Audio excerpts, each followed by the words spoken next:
Chapter 1. Shocking Tang San, the System Awakens. Outside of Holy Soul Village.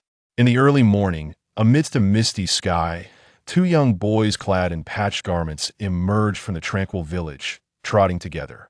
The boy in the lead, named Tang San, possessed a wheat-colored complexion, exuding vitality. His bright eyes sparkled with intensity, setting him apart. In contrast, the boy trailing behind, named Tang Ge, appeared somewhat less robust. Especially as he jogged, his body seemed to waver precariously, as if he might topple at any moment. Before long, the duo arrived at a small hillock just outside the village. Tang Ge am off to train. Having informed his companion, Tang San ventured into an open area to practice his agility. As the sun began to rise, he promptly settled cross-legged on the ground. Tang Ge, the boy with a disability in his legs, watched as Tang San commenced his training. He too positioned himself a few meters away to exercise. However, it wasn't long before he could no longer endure panting heavily. He ceased his activity and seated himself on a large rock at the edge of the slope. Upon turning to see Tang San, who was enveloped in a purple aura, a flicker of envy shone in Tang Ge's eyes. Why must there be such disparity among us, both being traversers? With a forlorn expression, Tang Ge sighed deeply. One is endowed with a powerful legacy and a profound background, destined to become a deity. The other, abandoned by his parents at a young age, burdened with congenital paralysis, faces a bleak future. It's unfortunate enough to traverse to this world of Douluo Continent, yet devoid of any golden finger and incapable of innovation. Am I fated to languish in Holy Soul Village as a mere idle fish for life? Indeed, like Tang San, Tang Ge was also a traverser. However, prior to his arrival in this world, he had been an ordinary recluse, and upon his arrival, he was reduced to an orphan, lacking any remarkable abilities and devoid of a golden finger. In his desperation, Tang Ge relied on his singular advantage as congenital disability to forge a bond with Tang San, hoping that in the future, his companion might lend him assistance. Each day, he steadfastly trained alongside Tang San, showcasing his resilience in hopes of evoking Tang San's sympathy. Perhaps, in a moment of kindness, Tang San would impart the Su Yuntao skill to him. Even a lighter version of the Ghost Shadow Misty Step would suffice. At the very least, it would enhance his chances of evading wild beasts while foraging in the mountains. Yet, reality proved Tang Ge's hopes to be overly ambitious. With the soul of an adult, Tang San had never revealed the existence of the Su Yuntao skill even to his own father, let alone to an outsider. Thus, as the years passed, day by day spent on the hillside, Tang San grew increasingly formidable while Tang Ge remained an idle fish. However, after 6 years, the true reason for Tang Ge's perseverance despite his congenital disability was his shared surname with Tang San.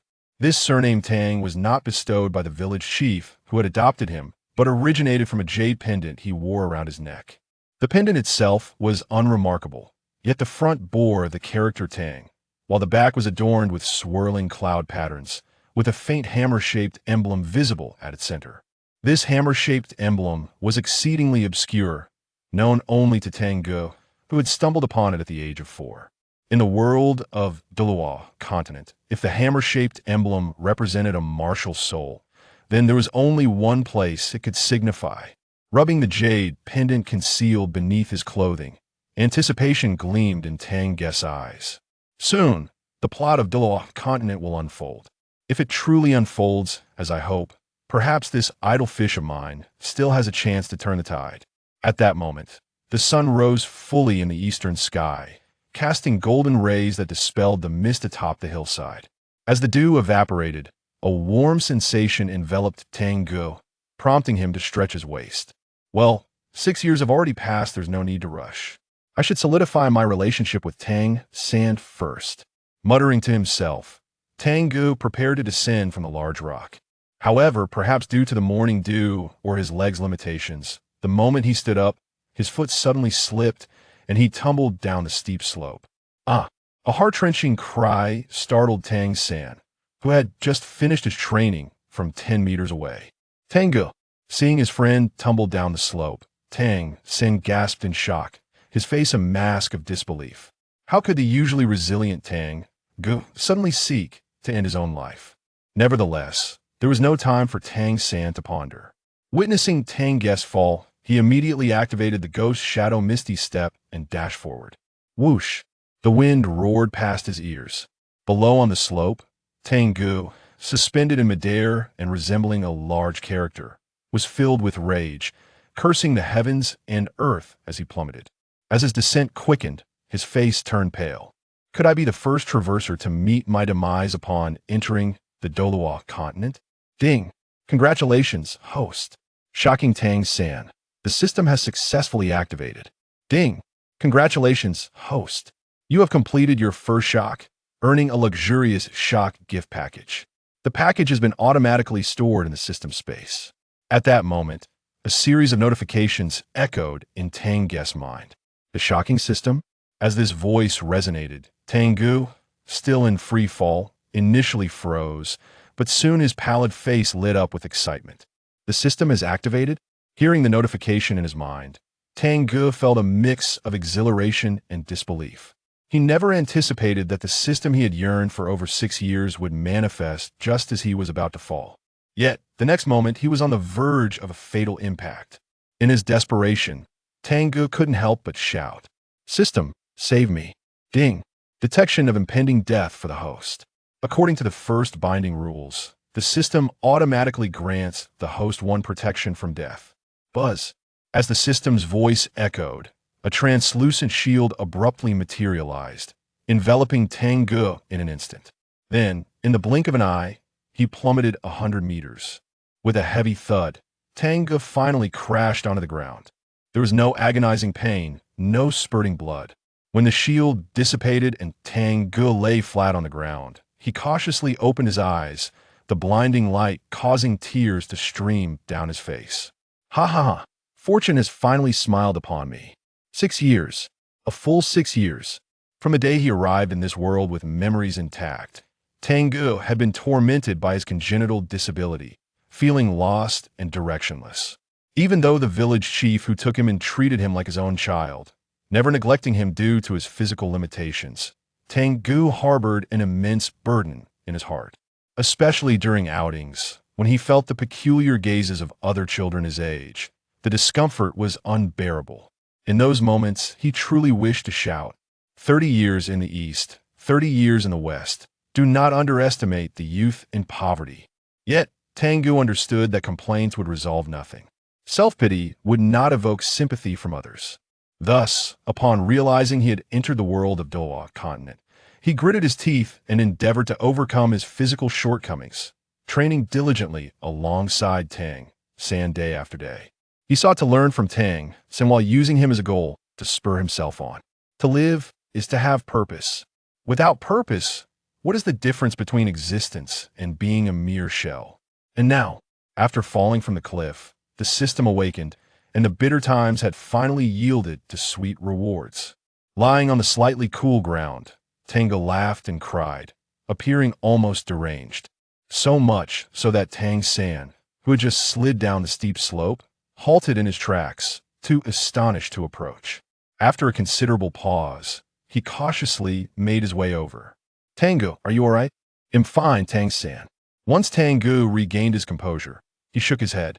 Tang San, still concerned, said, "Are you really okay? Should I fetch the village chief?" With no choice left, Tang Ge stood up and, in front of Tang San, performed several stretching exercises, bouncing around to prove his well-being. Incredibly, he was indeed unharmed. Tang San breathed a sigh of relief. It was filled with astonishment. He glanced up at the steep slope over 100 meters high, then at Tang Ge, who bore no injuries, struggling to comprehend how he had emerged unscathed. "Ding! Congratulations, host. Shocking Tang San has awarded you 5 shock points." As Tang Ge stood opposite Tang San, the system's notification resounded in his mind. Chapter 2. The Might of the Sacred Body.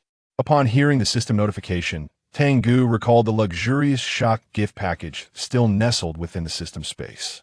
Thus, he hastily addressed Tang San. "Tang San, I wish to train here a bit longer. You may return. Just promise me you won't do anything reckless like jumping off a cliff." Tang San earnestly cautioned. What do you mean reckless? That was merely an accident. A vein throbbed on Tang Ge's forehead as he feigned impatience, waving his hand dismissively. I know. You're such a nag. If you don't leave soon, I might just jump. Tang San, bemused, chuckled at his friend's antics. Ultimately, he decided to leave, bidding farewell to Tang Ge before making his way back to Holy Soul Village. As soon as he departed, Tang Ge immediately inquired eagerly, System, I wish to open the luxurious, shocking gift package. Ding dong, congratulations, host. You have opened the luxurious, shocking gift package and obtained a mysterious weapon soul, which has automatically fused with your selection. Ding dong, congratulations, host. You have opened the luxurious, shocking gift package and obtained the chaotic hammer technique, which has automatically integrated into your memory. Ding dong, congratulations, host. You have opened the luxurious, shocking gift package and acquired a powerful sacred body, which has seamlessly fused with your physical form. In a system space of approximately 10 square meters, a gift package lay quietly.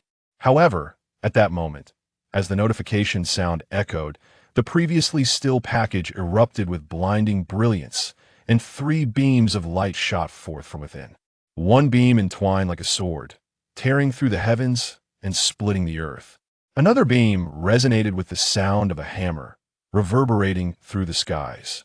The final beam emitted a dazzling golden light, revealing 4 shifting abnormal images within. As soon as these 3 beams emerged, they surged forth, directly entering Tang Ge's body. Caught off guard, Tang Ge let out a shriek, collapsing to the ground. He curled up, the excruciating pain from the 3 beams making him feel as if his head and body might explode, his eyes bulging out. Ultimately, unable to bear the torment any longer, Tang Ge began to repeatedly crash into the rock wall. Bang, bang, bang. The sound of collision echoed beneath the cliff. Yet curiously, with each impact, not only did Tang Ge remain unscathed, but his previously frail body began to grow increasingly robust amidst the golden light. His height was increasing. His hair was lengthening. Moreover, at the moment when his clothes tore with a ripping sound, Tang Ge revealed a perfect physique, gleaming with a bronze hue and infused with terrifying power. However, due to the intense pain, Tang Ge was now entirely in a semi-conscious state. He was utterly unaware of the transformation occurring within him. Furthermore, under the impact of Tang Ge's nearing perfection, the once immovable rock wall began to tremble.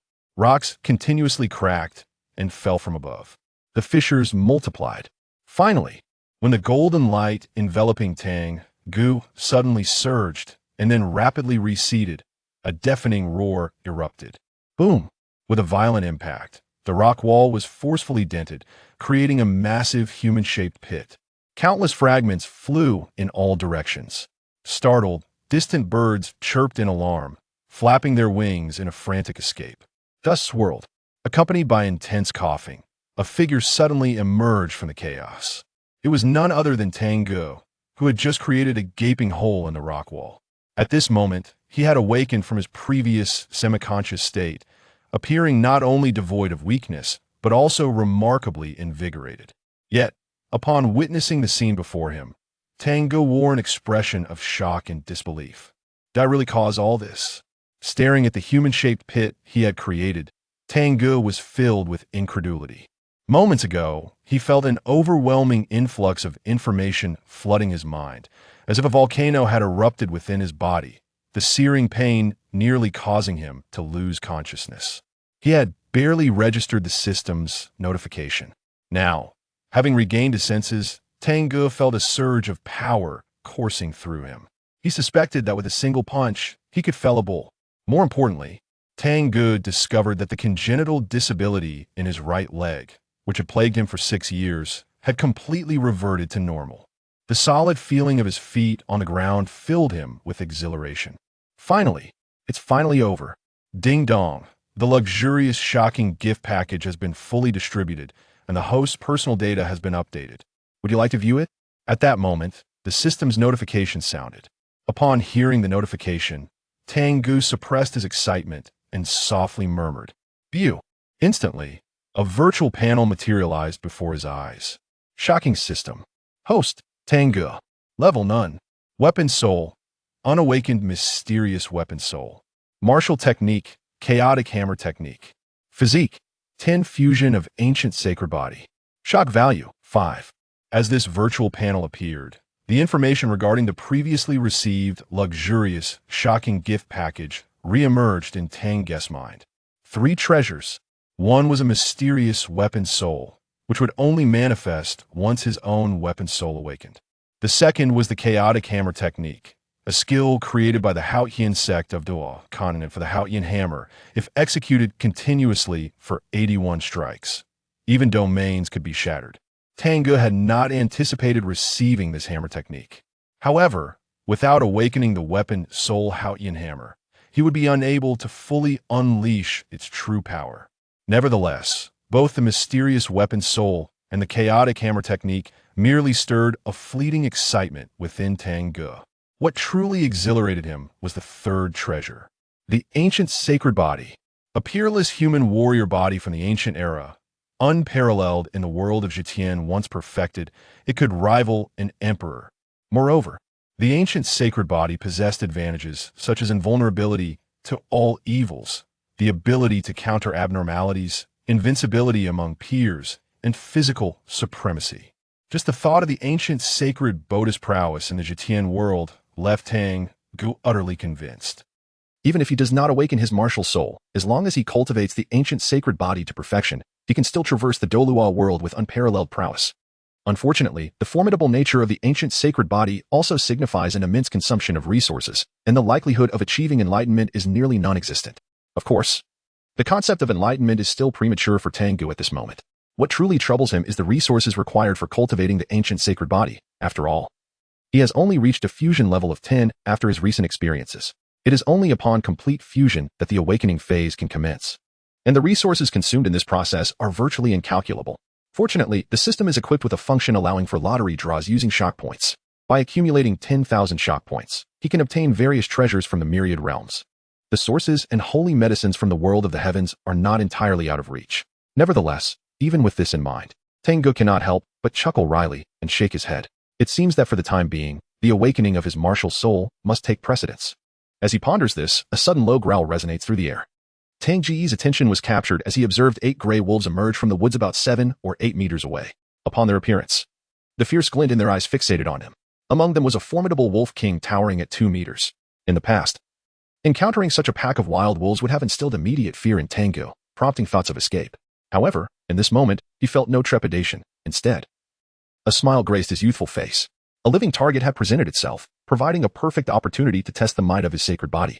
With a howl that seemed to comprehend Tang Ge's intentions, the Wolf King's cunning eyes flared with fury as it unleashed a low growl. At its command, one of the gray wolves lunged forward from the pack, transforming into a gray blur as it pounced towards Tang Ge. In midair, the charging wolf opened its massive jaws, revealing menacing fangs, accompanied by a pungent stench that assailed the senses. Tang Ge furrowed his brow, a look of disdain crossing his face. How foul! Without any preparation, he clenched his right fist and swung it forward with great force, producing a deafening crack of air. Ack! The gray wolf, which had just lunged at him, let out a chilling scream as it spiraled through the air. When it crashed to the ground several meters away, its insides were shattered, and its gray fur was irrevocably stained crimson. One punch, the gray wolf was slain. Tang Ge's battle spirit was ignited, and the pent-up frustration of the past 6 years demanded an outlet, prompting him to bellow and charge directly into the pack of wolves. Even though he had never learned any martial arts techniques, his formidable physique, endowed by the fusion of the ancient sacred body, was unmatched by these mere beasts. As he entered the fray, the wolves bore witness to the terrifying power of the ancient sacred body.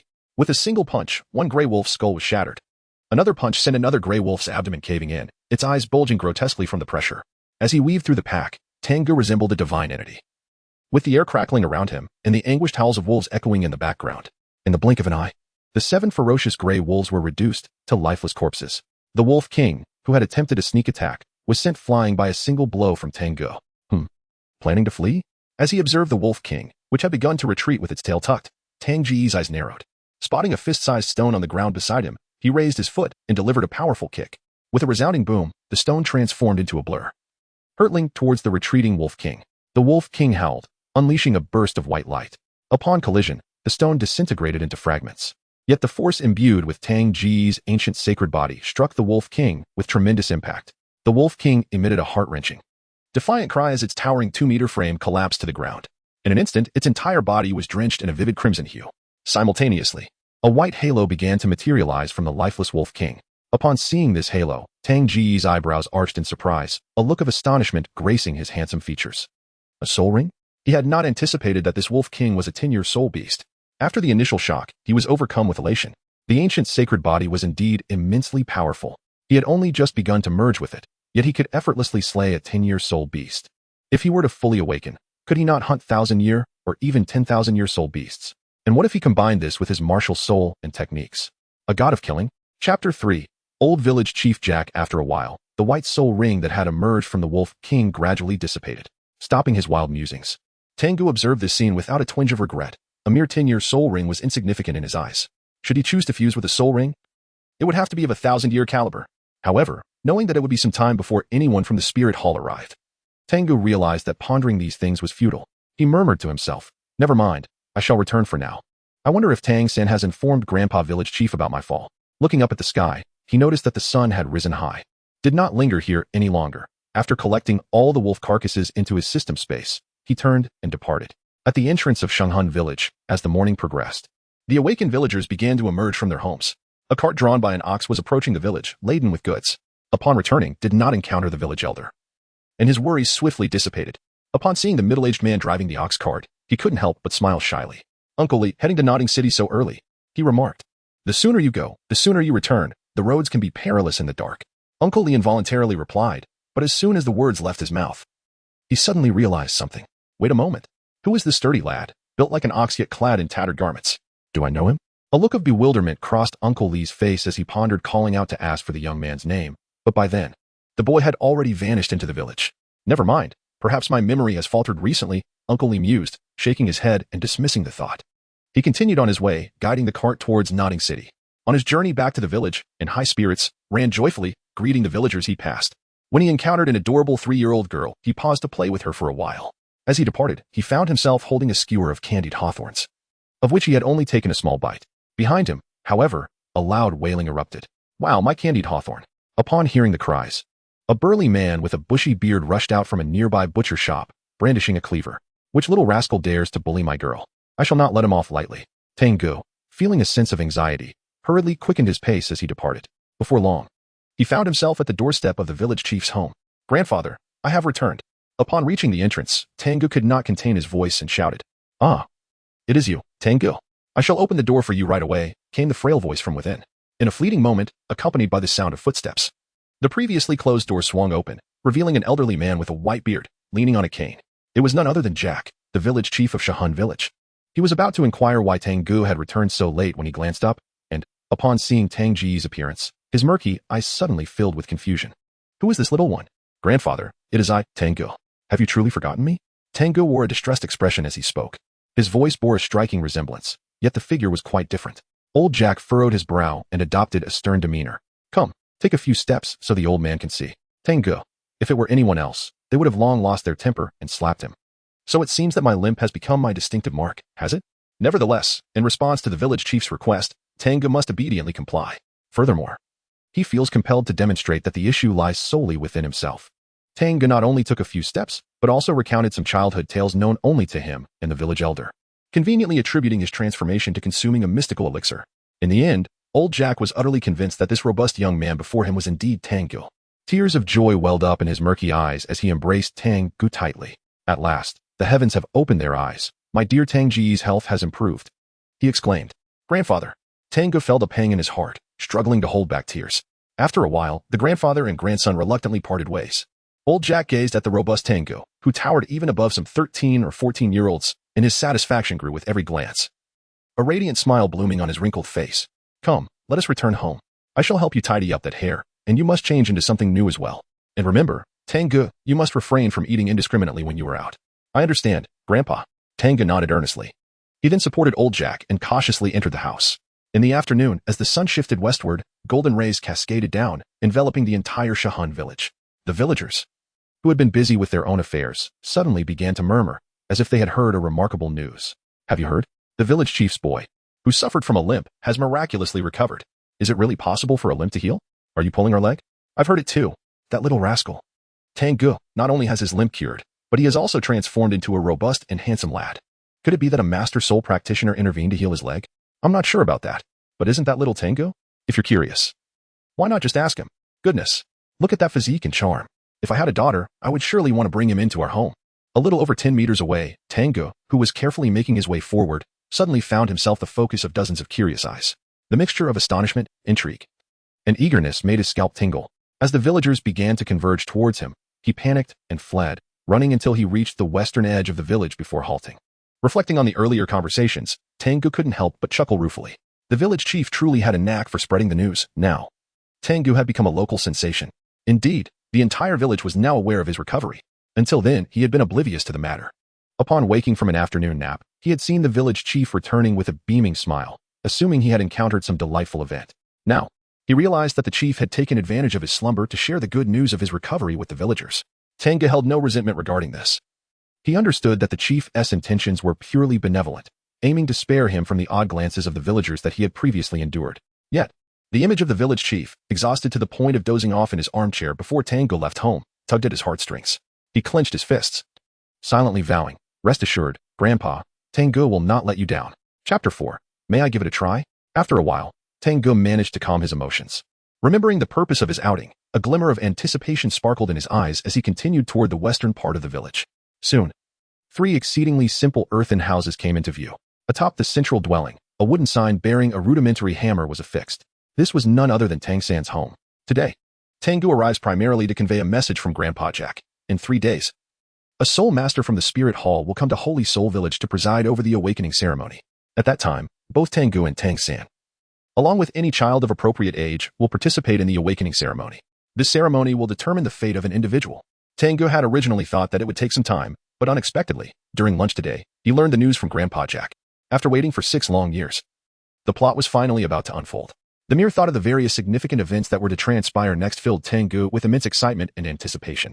Coincidentally, Grandpa Jack was also set to inform Tang San about the awakening ceremony, so he willingly took on this task. With his inherent advantage of being well-versed in the storyline, Tang Ge had no concerns that Tang San's father would intervene. Furthermore, he had another purpose for being here today. In a moment, Tang Ge found himself instinctively quickening his pace. As he drew closer to the earthen house, the once faint sound of hammering grew increasingly louder. Upon reaching the door of the modest abode, marked by a wooden sign with a hammer, the heat that enveloped him transformed the hammering noise into a series of enchanting melodies. Ding, ding, ding, even through the barrier of the door. It seemed to Tang Ge that he could see a slight figure continuously raising the iron hammer with vigor, then bringing it down forcefully. The movements were seamless, devoid of any clumsiness, as if they flowed like a gentle stream. Could it be that he had already begun to master that hammer technique? Tang Ge's eyes brightened, and after clearing his throat, he immediately called out, "Shao San, it is I, Tang Ge." His voice resonated above the clamor of the hammering. The sound of iron being struck continued, but with a soft creak, the door of the blacksmith shop swung open from within. A robust figure appeared in the doorway. "What business do you have with Shao San?" asked Tang Hao, still bearing an air of despondency. As he gazed at Tang Ge with bleary eyes and spoke in a subdued tone, "Tang Hao, a title Douluo exceeding level 90. Even though this marked the 5th occasion in 6 years that he had encountered Tang San's father, Tang Ge could not help but feel his heart race with an overwhelming sense of anxiety. He spoke with great trepidation, "Uncle Tang, I am Tang Ge. Grandpa Jack sent me to convey a message. In 3 days, a soul master from the Spirit Hall will arrive to preside over the awakening ceremony." Upon hearing Tang Ge's words, the previously listless expression on Tang Hao's face finally flickered with a hint of interest. His focus was not on the awakening ceremony itself, but rather, after scrutinizing Tang Ge with keen eyes, he remarked, "The lad from old Jack's family? Take a few steps forward and let me have a look. What on earth? Just because he is a title Douluo, does he believe he can toy with children?" Tang Ge felt an urge to bite someone in his anger. However, in order to demonstrate that he was a respectful child towards his elders, he said nothing and took a couple of steps back and forth. Finally, with a shy and bashful expression, he explained, "I accidentally consumed a fruit today and suddenly found myself in this predicament. Well, since you are here to seek the mistress, please, come in." After Tang Hao withdrew his gaze, he refrained from further inquiries, merely nodding before turning back to the house. It was only then that Tang Ge, who had been tense throughout, finally relaxed. However, the absence of the expected notification sound in his mind made him unable to suppress a disdainful pout. How stingy. In the blacksmith shop, beside the blazing furnace, the 6-year-old Tang San wielded a large iron hammer, relentlessly striking a fist-sized chunk of iron. With each blow, The iron block visibly diminished in size and brightened in luster.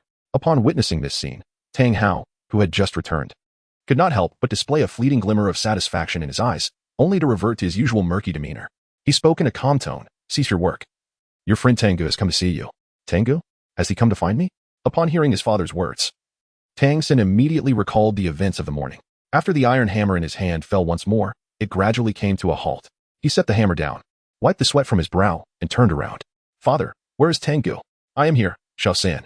Before Tang Hao could respond, Tang Ge's figure appeared at the door. He greeted Tang San with a smile and a wave. However, upon seeing Tang Ge, the previously perplexed and handsome face of Tang San instantly transformed into one of astonishment. He stared at Tang Ge in disbelief. Are you really Tang Ge? Ding dong.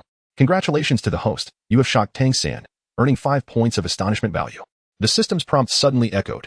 Hearing this, Tang Ge felt a sense of satisfaction within. Indeed, Tang San was quite agreeable. He then recounted the words he had previously shared with Grandpa Jack to Tang San once more. Upon listening, Tang San was immediately filled with emotion. Nevertheless, he harbored no jealousy, but instead sincerely said, Congratulations, Tang Ge. Thank you. Tang Ge nodded. Not far away, Tang Hao furrowed his brow, unable to bear the sight any longer. Impatiently, he urged, What are these two children dilly-dallying about? If you have something to say, speak up. If you have something to release, do it. Tang San, accustomed to the situation, remained unfazed. However, Tang Ge appeared quite embarrassed. He swiftly redirected the conversation, explaining the purpose of his visit to Tang San. Upon learning that a soul awakening ceremony was to be held in the village 3 days hence, Tang San, lacking information on this matter, eagerly seized the opportunity to inquire further. With the title Douluo observing nearby, Tang Ge refrained from divulging too much information, opting instead to share what old Jack might know. He spoke of the division between martial spirits and beast martial spirits. After awakening a martial spirit, one would manifest martial spirit power, which is classified into 10 ranks: Soul Scholar, Soul Master, Great Soul Master, Soul Elder, Soul Sect, Soul King, Soul Emperor, Soul Saint. Title Douluo and Ultimate Douluo. Each title is further divided into 10 levels. Finally, Tang Ge, with a proud tilt of his head, proclaimed, Of course. Our Holy Soul Village is quite remarkable. According to the village elder, a century ago, we had a soul saint of the 8th rank emerge from our village. However, scarcely had he finished speaking when a voice laced with disdain interrupted, Little fellow, that is merely a legend. It was Tang Hao who spoke. Had old Jack been present, he would surely have been infuriated. Nevertheless, Tang Ge pretended not to hear and looked expectantly at Tang San. Little San, with 3 days remaining, will you attend the ceremony? Tang San hesitated for a moment, unable to resist glancing at his father. Noticing the anticipation and trepidation in Tang San's eyes, Tang Hao ultimately refrained from uttering his rejection. He replied calmly, Isn't there still 3 days left? Continue forging. Yes, I'll certainly do my best. With his father's approval, Tang San's excitement was palpable as he nodded vigorously. Meanwhile, Tang Ge, standing off to the side, quickly turned his eyes, and after a brief pause on the nearby forging platform, seized the opportunity to speak. Uncle Tang. May I give it a try? Chapter 5, The Chaotic Wind Hammering Technique, Astonishing Tang Hao. Upon hearing this, the gazes of the father and son duo, who had been engaged in conversation, swiftly shifted to Tang Ge. You wish to give it a try? To forge? A flicker of doubt crossed Tang Hao's eyes as he spoke. Tang Ge promptly nodded. Yes, yes. Uncle Tang. I have heard that many of the farming tools in our village were crafted by you, which has sparked my enduring interest in forging. In the past, my frail constitution prevented me from engaging in many activities, and I dared not harbor such aspirations. However, now, I truly wish to give it a try. Uncle Tang, do you think it's feasible? In the end, Tang Ge's voice was imbued with a sense of pleading. Even Tang San could not help but interject, Father, please allow Tang Ge to give it a try. If that is the case, then let us proceed with the attempt. Tang Hao gazed deeply at Tang Ge and chose to acquiesce. However, in his heart, he did not believe that this little rascal, who indiscriminately consumed fruits, could effortlessly wield a hammer he had never encountered before simply because his physique had strengthened. Forging may appear simple, yet it is a true craft that demands skill. One can only hope that the hammer will teach the young lad a lesson. Tang Hao relinquished his intention to depart, casually leaning against the wall, adopting a languid demeanor as he awaited the unfolding events. Meanwhile, accompanied by Tang San, Tang Ge approached the forge, pointing at the hammer and the fist-sized iron or resting on the anvil. Tang San remarked, This is the hammer I have utilized in the iron or that is half forged. Shall we exchange them for new ones?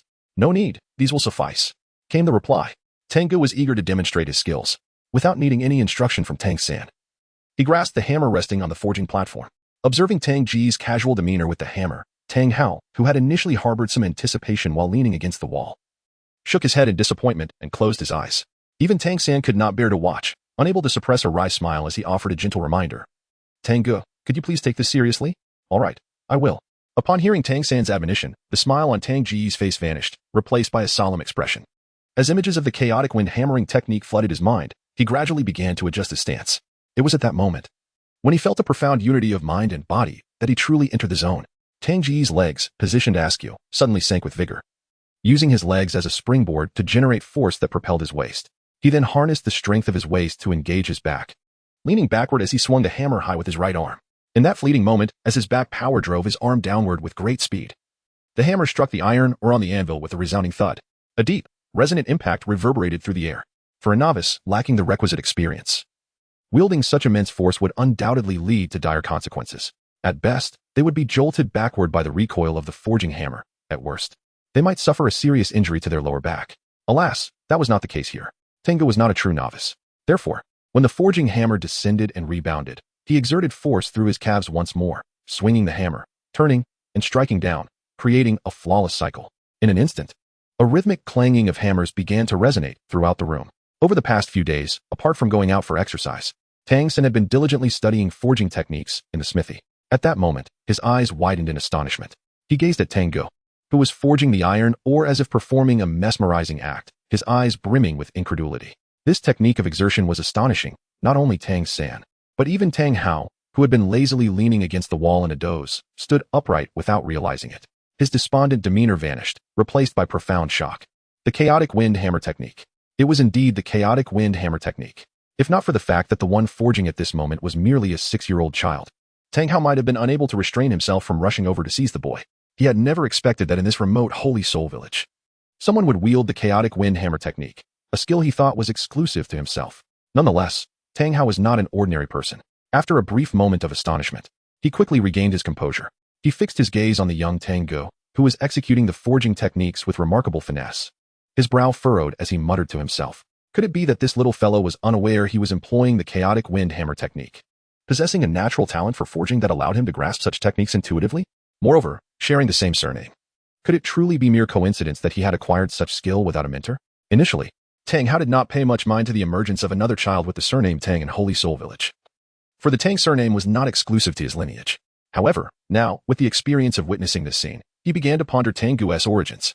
In that moment, within the modest smithy, the rhythmic sound of forging was the only sound that filled the air, as one figure continued to swing the hammer, striking down time and again. The father and son pair quietly observed this extraordinary display. Unbeknownst to them, nearly 5 minutes had slipped by. Ultimately, Tang Ge was constrained by the limitations of his physical prowess. After consecutively swinging the iron hammer 34 times, he found himself unable to continue. Nevertheless, the iron ore, which had originally been the size of a fist, had remarkably diminished in size. Upon witnessing this accomplishment, Tang Ge set down the hammer, wiped the perspiration from his brow, and couldn't help but smile with satisfaction. Simultaneously, a notification echoed in his mind. Ding! Congratulations, host, for utilizing the chaotic hammer technique to astonish Tang San, earning 10 astonishment points. Ding! Congratulations, host, for utilizing the chaotic hammer technique to astonish Tang Hao, earning 5,000 astonishment points. Incredible! The prowess of a master is indeed formidable. Even the astonishment generated is so substantial. Observing the 5,000 astonishment points accrued from Uncle Tang's reaction to his use of the chaotic hammer technique, a wave of elation washed over Tang Ge, akin to savoring honey. If this were to happen again, would he not be able to partake in a grand lottery of the realms? Tang Ge, filled with anticipation, gazed towards Tang Hao not far away and shyly inquired, Uncle Tang, do you think my performance is satisfactory? Is it good enough? At this moment, Tang Hao truly wished to remain silent. Nevertheless, he feigned tranquility and nodded. Yes, quite commendable. Let us continue to strive forward. Upon receiving the affirmation from the title Douluo, Tang Ge's face blossomed into a radiant smile. He clenched his fist and declared, I shall certainly persevere in my efforts. Uncle Tang, I must return home now, for grandfather awaits me. He added, Little San, I shall visit you again in 3 days. With that, Tang Ge merrily skipped out of the blacksmith shop. Watching Tang Ge disappear beyond the threshold, Tang Hao refrained from inquiring how the boy had acquired such remarkable blacksmithing skills. Some matters are best left to unfold naturally. However, once he averted his gaze, he turned his attention back to Tang San, who had only just regained his composure. Feeling the weight of his father's penetrating gaze, Tang San suddenly felt a pang of anxiety and could not help but say, Father, it is getting late. May I prepare dinner? You need not concern yourself with the meal. You have remained here forging iron or since before the awakening ceremony began, and you shall not leave without my permission. With a cold dismissal of those words, Tang Hao turned and departed. Tang San remained alone in the room, his expression laden with sorrow. Chapter 6. The arrival of the spirit hall. In the blink of an eye, 3 days had swiftly passed. By the morning of the 4th day, Tang Ge and Grandpa Jack ventured forth to the western edge of the village, arriving at Tang San's home. "Little San, come out quickly," Tang Ge shouted loudly. After a while, the door of the blacksmith shop swung open, and Tang San, yawning, emerged from within. He appeared to have had a restless night. With dark circles under his eyes and an expression of utter fatigue, Tang Ge was thoroughly astonished and inquired, "Xiao San, did you not rest last night?" Upon hearing Tang Ge's question, Tang San's weary countenance instantly filled with a sense of melancholy. Over the past 3 days, he had been living each moment as if it were an eternity, even forsaking his plans for exercise. Aside from meal times, every remaining moment was devoted to forging iron ore. Now, the mere sight of hammers and iron ore made Tang San feel nauseous. However, there was a silver lining. His relentless efforts over these 3 days had not been in vain. The thought of the successfully forged iron ingot, alongside his father's approving nod, caused a smile to involuntarily grace Tang San's lips. This scene did not escape Tang Ge's notice, and he couldn't help but chuckle inwardly. It seemed that the day he inadvertently unleashed the chaotic hammering technique had indeed provoked Xiao San's father, resulting in such an arduous trial for his own son. Yet, the fact that Xiao San could still smile demonstrated that he truly possessed a penchant for masochism. Meanwhile, old Jack, unaware of the events that transpired 3 days prior, beheld Tang San's emergence with a benevolent smile illuminating his aged face. "Xiao San, grandfather has come to fetch you." "Thank you, grandfather." Tang San, with a bashful expression, spoke softly. Soon, he could not help but turn his head to glance at the adjacent room, from which the voice of Tang Hao resonated. "The earlier you go, the earlier you return." Tang San's expression brightened with joy as he nodded emphatically. After departing from the blacksmith shop, under the guidance of old Jack, Tang Ge and Tang San swiftly arrived at the front of the spirit hall, located in the heart of the village. Outside the spirit hall, 7 village children had already gathered, all of whom were of the appropriate age to undergo their spirit awakening this year. Village chief, village chief. Upon seeing old Jack approach, the 7 children eagerly called out.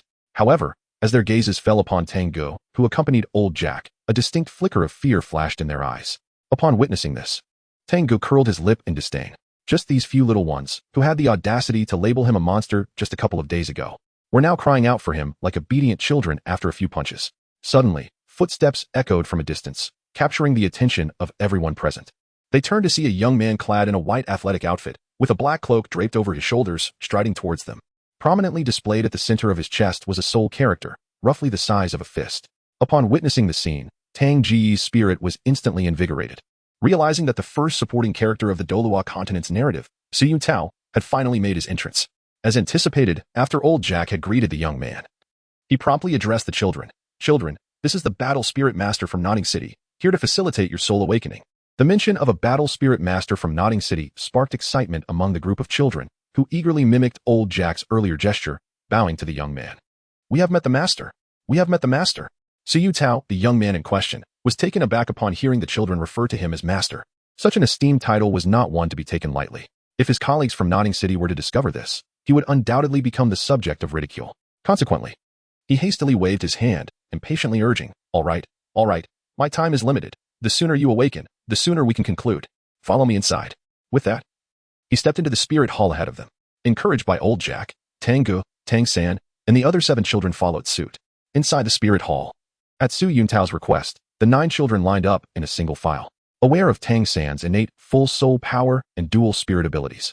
Tang Ge seized the opportunity to execute his grand scheme, swapping positions with Tang San, now standing in front of him.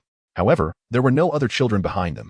Observing Tang Ge's relaxed demeanor, Tang San could not help but whisper, "Tang Ge, aren't you nervous?" "Why should I be nervous? I, Tang Ge, possess innate full soul power from the very start. I am destined to become an unparalleled genius, a title Douluo." Tang Ge spoke with confidence. Upon hearing his words, Tang San was rendered speechless. He realized that this childhood companion, who had grown up alongside him, seemed to have transformed entirely since indulging in reckless eating. He had become increasingly narcissistic. Yet, when he recalled his father's punishment, a sense of discontent welled up within Tang San. Unable to restrain himself, he quietly inquired, "And what do you think of me, Tang Ge?" Tang Ge's gaze settled upon Tang San. After a moment of contemplation, he nodded and spoke. "Although you may be slightly inferior to me, you are undoubtedly a genius. You should have no trouble achieving full innate soul power. However, little San, I have a premonition that your martial soul might very well be blue silver grass." His voice was barely audible, and aside from Tang San, the other children did not catch his words. Yet, Su Yuntao, who was preparing for the ceremony, overheard him. Amused, he couldn't help but let out a laugh.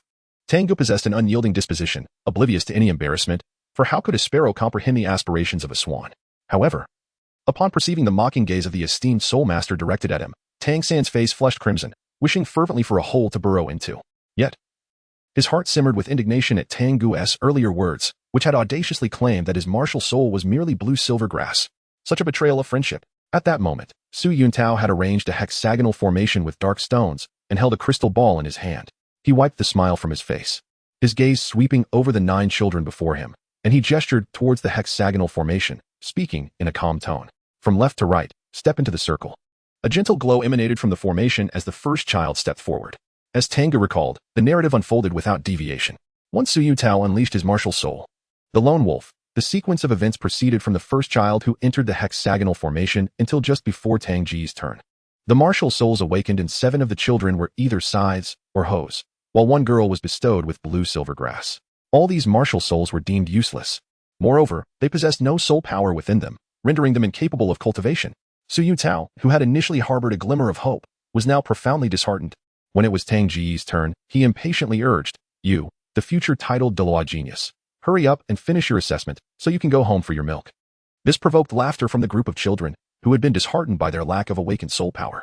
Even Tang San struggled to suppress a smile, stifling his laughter. Upon witnessing this, Tang Ge's expression darkened considerably. "Laugh now. In a while, you shall find no mirth in your hearts." Chapter 7. The Shape of the Martial Soul? Innate full soul power. In the face of his inaugural martial soul awakening, the confidence gracing Tang Ge's visage was not a mere facade. After all, even Tang San, who had diligently cultivated the Xiantian art, awakened with an innate full soul power. How could he, endowed with the ancient sacred body, possibly fall below such a caliber? Innate full soul power. A trifling matter. However, in terms of martial soul varieties, Tang Ge harbored a flicker of anticipation. He pondered whether his awakened martial soul would be the Haotian hammer, or perhaps he might even receive a mysterious martial soul bestowed by the system, transforming him into a wielder of dual martial souls. With these thoughts swirling in his mind, Tang Ge stepped into the hexagonal formation. Su Yuntao, without further ado, activated the power of the hexagonal array, unleashing a radiant golden light that outshone its predecessor. As Tang Ge stood within the formation, he felt a surge of energy coursing through his body, and soon thereafter, a remarkable object materialized in the palm of his left hand. Tang Ge lowered his gaze and was astonished to find that a scroll had materialized in the palm of his hand. The scroll was remarkably simple, depicting the Taiji symbol, entirely in shades of black and white. To his surprise, it was not the Haotian hammer. As he awakened to his martial soul, Tang Ge felt a wave of astonishment wash over him. However, as he focused his consciousness on the martial soul, a wealth of information flooded his mind, nearly causing him to leap with excitement. It was indeed this extraordinary entity. Yet, mindful of the presence of others around him, he ultimately quelled his exuberance. He feigned a look of confusion and turned to Su Yuntao. "Respected soul master, my martial soul is merely a graphical one. Although it is somewhat superior to those of scythes or hoes, it hardly qualifies as a remarkable martial soul." Su Yuntao shook his head in response. Suddenly, a voice emerged from behind Tang San's. "Tang Ge, do not lose heart. This graphical martial soul is quite commendable. Perhaps in the future, it will be you who creates the couplets for our Holy Soul Village's New Year celebrations." Upon hearing this, Tang Ge turned his head and cast a glance at Tang San. This fellow was actually encouraging him with a smug smile. "Such a child. I shall not stoop to your level." Tang Ge curled his lips in silence, offering no explanation as he withdrew his martial spirit and placed his hand upon the crystal ball. Suddenly, a brilliant golden light erupted, illuminating the entire spirit hall with a dazzling radiance. A group of children instinctively shut their eyes against the brilliance. Yet, Su Yuntao's eyes widened in astonishment. He could not help but exclaim, "Innate full soul power." After a considerable time, the golden light gradually receded. Su Yuntao emerged from his shock, his gaze falling upon Tang Ge, a mixture of awe and slight disappointment in his eyes. Sensing the confusion reflected in Tang Ge's gaze, he took the initiative to clarify. To become a soul master, soul power is of utmost importance. Without it, regardless of how exceptional the martial spirit may be, one cannot cultivate into a soul master through meditation. You were born with a level 10 soul power, which is what we refer to as innate full soul power. As long as you select a soul ring to merge with your martial spirit, you can become a soul master. As he spoke, Su Yuntao's eyes were filled with complexity. He had not anticipated that after visiting several villages, he would encounter a child with innate full soul power at this final stop. Such innate full soul power is a rarity, occurring only once in a century. Unfortunately, the child's martial spirit was an uncommon shape. However, Su Yuntao kept these thoughts to himself and gently patted Tang Ge on the shoulder. "Little one, you truly are a prodigy. I hope, as you claim, that you will one day become a revered title Douluo." "Yes, I will certainly strive for that." Tang Ge nodded earnestly. However, at that moment, he was secretly amused, as a series of system notifications echoed in his mind. "Ding dong, congratulations to the host. You have astonished Su Yuntao, earning 200 shock points." Ding dong. Congratulations to the host. You have shocked Tang San, earning 20 shock points. Ding dong. Congratulations to the host. You have surprised Xiao Hu, earning 1 shock point. In an instant, the group within the spirit hall had bestowed upon Tang Ge a total of 227 shock points, with Su Yuntao contributing the most. Tang San. Secondly, among the 7 young children, one was particularly stingy, offering merely a token sum. Yet, Tang Ge harbored no disdain. In fact, he had already devised a plan in his mind to disseminate the news of his innate full soul power throughout the entire Holy Soul Village immediately after the ceremony concluded. Innate full soul power. A future title Douluo, even surpassing the Soul Sage. Once these captivating topics spread, it would be astonishing if the villagers were not left in utter shock. Tang Ge could already envision the scene of his astonishment rapidly soaring. For a moment, he dismissed the earlier jibe from Tang San regarding the inferiority of his martial spirit, returning to Tang San's side with a beaming smile. He patted Tang San on the shoulder, cheerfully proclaiming, "Go on, little San. Brother Tang has faith in you." Observing Tang Ge's triumphant demeanor, Tang San felt a vein throb on his forehead. However, he refrained from commenting, taking a deep breath before stepping into the hexagonal formation. A radiant golden light illuminated the surroundings. In the palm of Tang San's right hand, a blue-silver grass materialized. Upon witnessing this representation of his martial spirit, Tang San, who had initially harbored great expectations, found his breath suddenly caught, and his expression darkened. Indeed, it was blue-silver grass. He could hardly believe that his martial spirit had truly been guessed by Tang Ge. What a venomous tongue he must possess. Tang San felt a sense of helplessness within, contemplating whether to cast a glare at Tang Ge. However, he seemed to have discovered something and could not help but lower his gaze to inspect his left hand. To his astonishment, a silver hammer had unexpectedly materialized in the palm of his left hand. 2 martial souls? Tang San's heart began to race violently. However, he was no ordinary child. As he tightened his grasp with his left hand, he immediately activated the Xiantian skill, allowing his emotions to gradually settle. Not far behind him, Tang Ge, who had been observing Tang San intently, noticed the movement of his left hand and couldn't help but smirk to himself.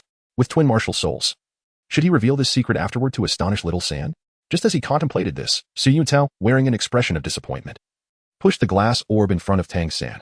Blue silver grass, a useless martial soul. Let us assess your soul power. Tang San nodded in acknowledgement.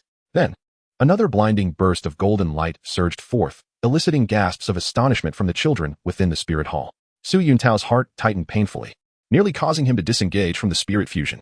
He could scarcely fathom that a mere village, such as Holy Spirit Village, had produced 2 innate full soul power children during this spirit ceremony. Such an occurrence was indeed a rarity, perhaps once in a millennium. Recalling his own awakening, he remembered achieving only 2 levels of soul power at that time. A wave of inexplicable jealousy washed over Su Yuntao. Yet, as his gaze swept past Tang San and Tang Ge, the thought of their martial spirits compelled him to shake his head in dismay. Alas, they were all deemed useless martial spirits. However, Su Yuntao refrained from uttering any discouraging words. Instead, he mirrored his earlier treatment of Tang Ge and gently patted Tang San on the shoulder. Little one, strive diligently. I look forward to witnessing your growth. Thank you. Esteemed Spirit Master. Tang San and Su Yuntao exchanged a nod, and with a dismissive wave of his hand, Su Yuntao stored away the 6 round stones and the crystal ball that had been used for the formation after canceling the martial soul fusion. Chapter 8. The Diagram of Yin and Yang, the 4 Swords of Extermination. With a soft creak, the long-closed doors of the martial soul hall finally swung open once more. Old Jack, who had been waiting outside, immediately bowed upon seeing Su Yuntao emerge. Respected Soul Master, thank you for your efforts. Indeed, Su Yuntao replied with a slight nod, a faint smile gracing his otherwise indifferent visage. Congratulations. Your village has welcomed 2 children this year with innate full soul power. 2 children with innate full soul power? From our village? Old Jack stood frozen in disbelief, astonishment etched across his aged face. Understanding the depth of Old Jack's emotions, Su Yuntao refrained from interrupting. Instead, he discreetly placed a certificate into the folds of Old Jack's garment and turned to leave. It was only when Old Jack regained his senses that Su Yuntao's voice echoed once more. I'm aware that your village has 1 work-study student each year. Therefore, keep that certificate safe. It entitles your village to 1 additional work-study student. Strive diligently. Those with innate full soul power are truly blessed. Do not squander such talent. In the blink of an eye, he vanished from sight. At that moment, the children who had participated in the awakening ceremony began to emerge. Old Jack hastily secured the 2 certificates, shifting his gaze to the children. Greetings, Grandpa Village Chief. Grandpa Village Chief, I am home. Before Old Jack could inquire further, 7 children who had failed to awaken their soul powers left with expressions of dejection. Ultimately, only Tang San and Tang Ge remained. You too.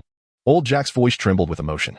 Tang Ge approached Old Jack directly and embraced him, tilting his head back to reveal a row of pristine white teeth as he smiled and nodded emphatically. Grandfather, I have awakened my innate full soul power. And me, Village Chief. Tang San could not help but interject from behind. Upon hearing this, old Jack burst into hearty laughter, filled with joy. Excellent. It seems our holy soul village is about to gain 2 more soul saints. Come, Shao San, I shall escort you home. This splendid news must reach your father. With that, the trio departed from the spirit hall, making their way toward the western side of the village. After safely returning Tang San, old Jack hurried back home, preparing to cook a lavish lunch in celebration for Tang Ge. However, Tang Ge, still preoccupied with thoughts of his martial soul, chose not to accompany old Jack. He promised to return home by noon and then set off from the village. At the base of the cliff, when Tang Ge arrived at the designated spot to activate the system, he ensured that no one else was around before eagerly summoning his personal data panel. Shocking system host, Tang Ge level 10 soul master, innate full soul power, martial soul, twin martial souls, yin-yang life, and death diagram. For swords of extermination martial skills, chaotic wind hammer technique physique, ancient sacred body fusion rate 10 shock value, 5247 compared to before. Tang Ge's information had undergone a remarkable transformation. Not only had his shock value surpassed 5,000, but he had also ascended from an ordinary individual to a level 10 soul master with innate full soul power. With the awakening of his soul power, Tang Ge could distinctly feel the flow of soul energy within him. However, he did not dwell on this for too long, and instead focused his attention squarely on the martial soul section. Twin martial souls. Gazing intently at his awakened martial soul, Tang Ge's eyes shone with fervor. The yin-yang life and death diagram had transformed from the 4 great manifestations of the ancient sacred body, coalescing into a grand Taiji formation. Profound and enigmatic, the 4 swords of extermination, a mysterious martial soul bestowed by the system, were sacred treasures from the primordial world. Leaving aside the unknown abilities of the yin-yang life and death diagram, each of the 4 swords of extermination alone could easily overpower the Haotian hammer and the 6-winged angel. Now, Tang Ge possessed them all.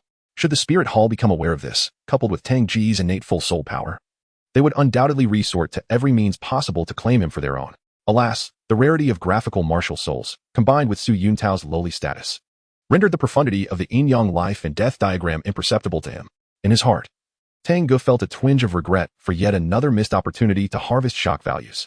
Nevertheless, while he did not harbor any animosity towards the actions of the spirit hall, he had no intention of joining them at this early stage. After all, regardless of the circumstances, power remained paramount.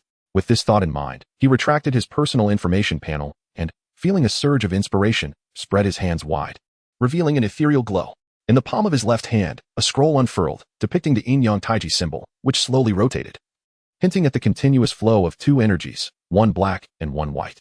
The forces of life and death, perhaps? Tang Ge murmured to himself as he sensed the message conveyed by the diagram of yin and yang. He then turned his gaze to the palm of his right hand, where a sword materialized. As this sword emerged, a fierce and terrifying aura emanated from it, causing the surrounding space to tremble violently under the force of its sword energy. Upon witnessing this, Tang Ge could not help but recall a verse that resonated within his mind. Neither copper, nor iron, nor steel, once hidden beneath the slopes of Sumi. No need for the inversion of yin and yang. Is there not water and fire to temper its brilliance? To slay the celestial, a boon. To vanquish the divine, a demise. Red light emerges from the traps ensnaring the celestial. The transformation of the transcendent is boundless and exquisite, while the garments of the great immortal are stained with blood. This poem vividly encapsulates the formidable power of the 4 swords of Zhuxian. Particularly when they unite to form the Zhuxian sword array, it becomes the most formidable killing formation under the heavens, unmatched in its sharpness and might. Tang Ge was uncertain whether he would ever have the opportunity to witness the grandeur of the Zhuxian sword array. However, he suddenly realized that, given his current abilities, he was utterly incapable of manifesting all 4 Zhuxian swords. Moreover, when the thought of wielding the 4 swords crossed his mind, an overwhelming sense of dread enveloped him. Even the mere act of unleashing a single sword could potentially drain him entirely. In that moment, gazing at the 4 Zhuxian swords that could continuously shift in form, Tang Ge's expression was one of profound bitterness. Was the sword expressing disdain for his inadequate prowess? As if in response to his thoughts, the Zhuxian swords quivered slightly before vanishing from his palm. The menacing aura that had lingered in the air gradually dissipated. Tang Ge inhaled deeply, suppressing the disappointment within his heart. Although his current prowess rendered him incapable of wielding the 4 swords of Zhuxian, he had nonetheless made a commendable start compared to others. Moreover, the 4 swords of Zhuxian constituted a martial soul comprised of 4 distinct blades, each capable of independently integrating with soul rings. If he were to additionally harness the yin-yang diagram of life and death, Tang Ge would possess an unprecedented quintet of martial souls. Thus, it was imperative to first comprehend the capabilities of the yin-yang diagram.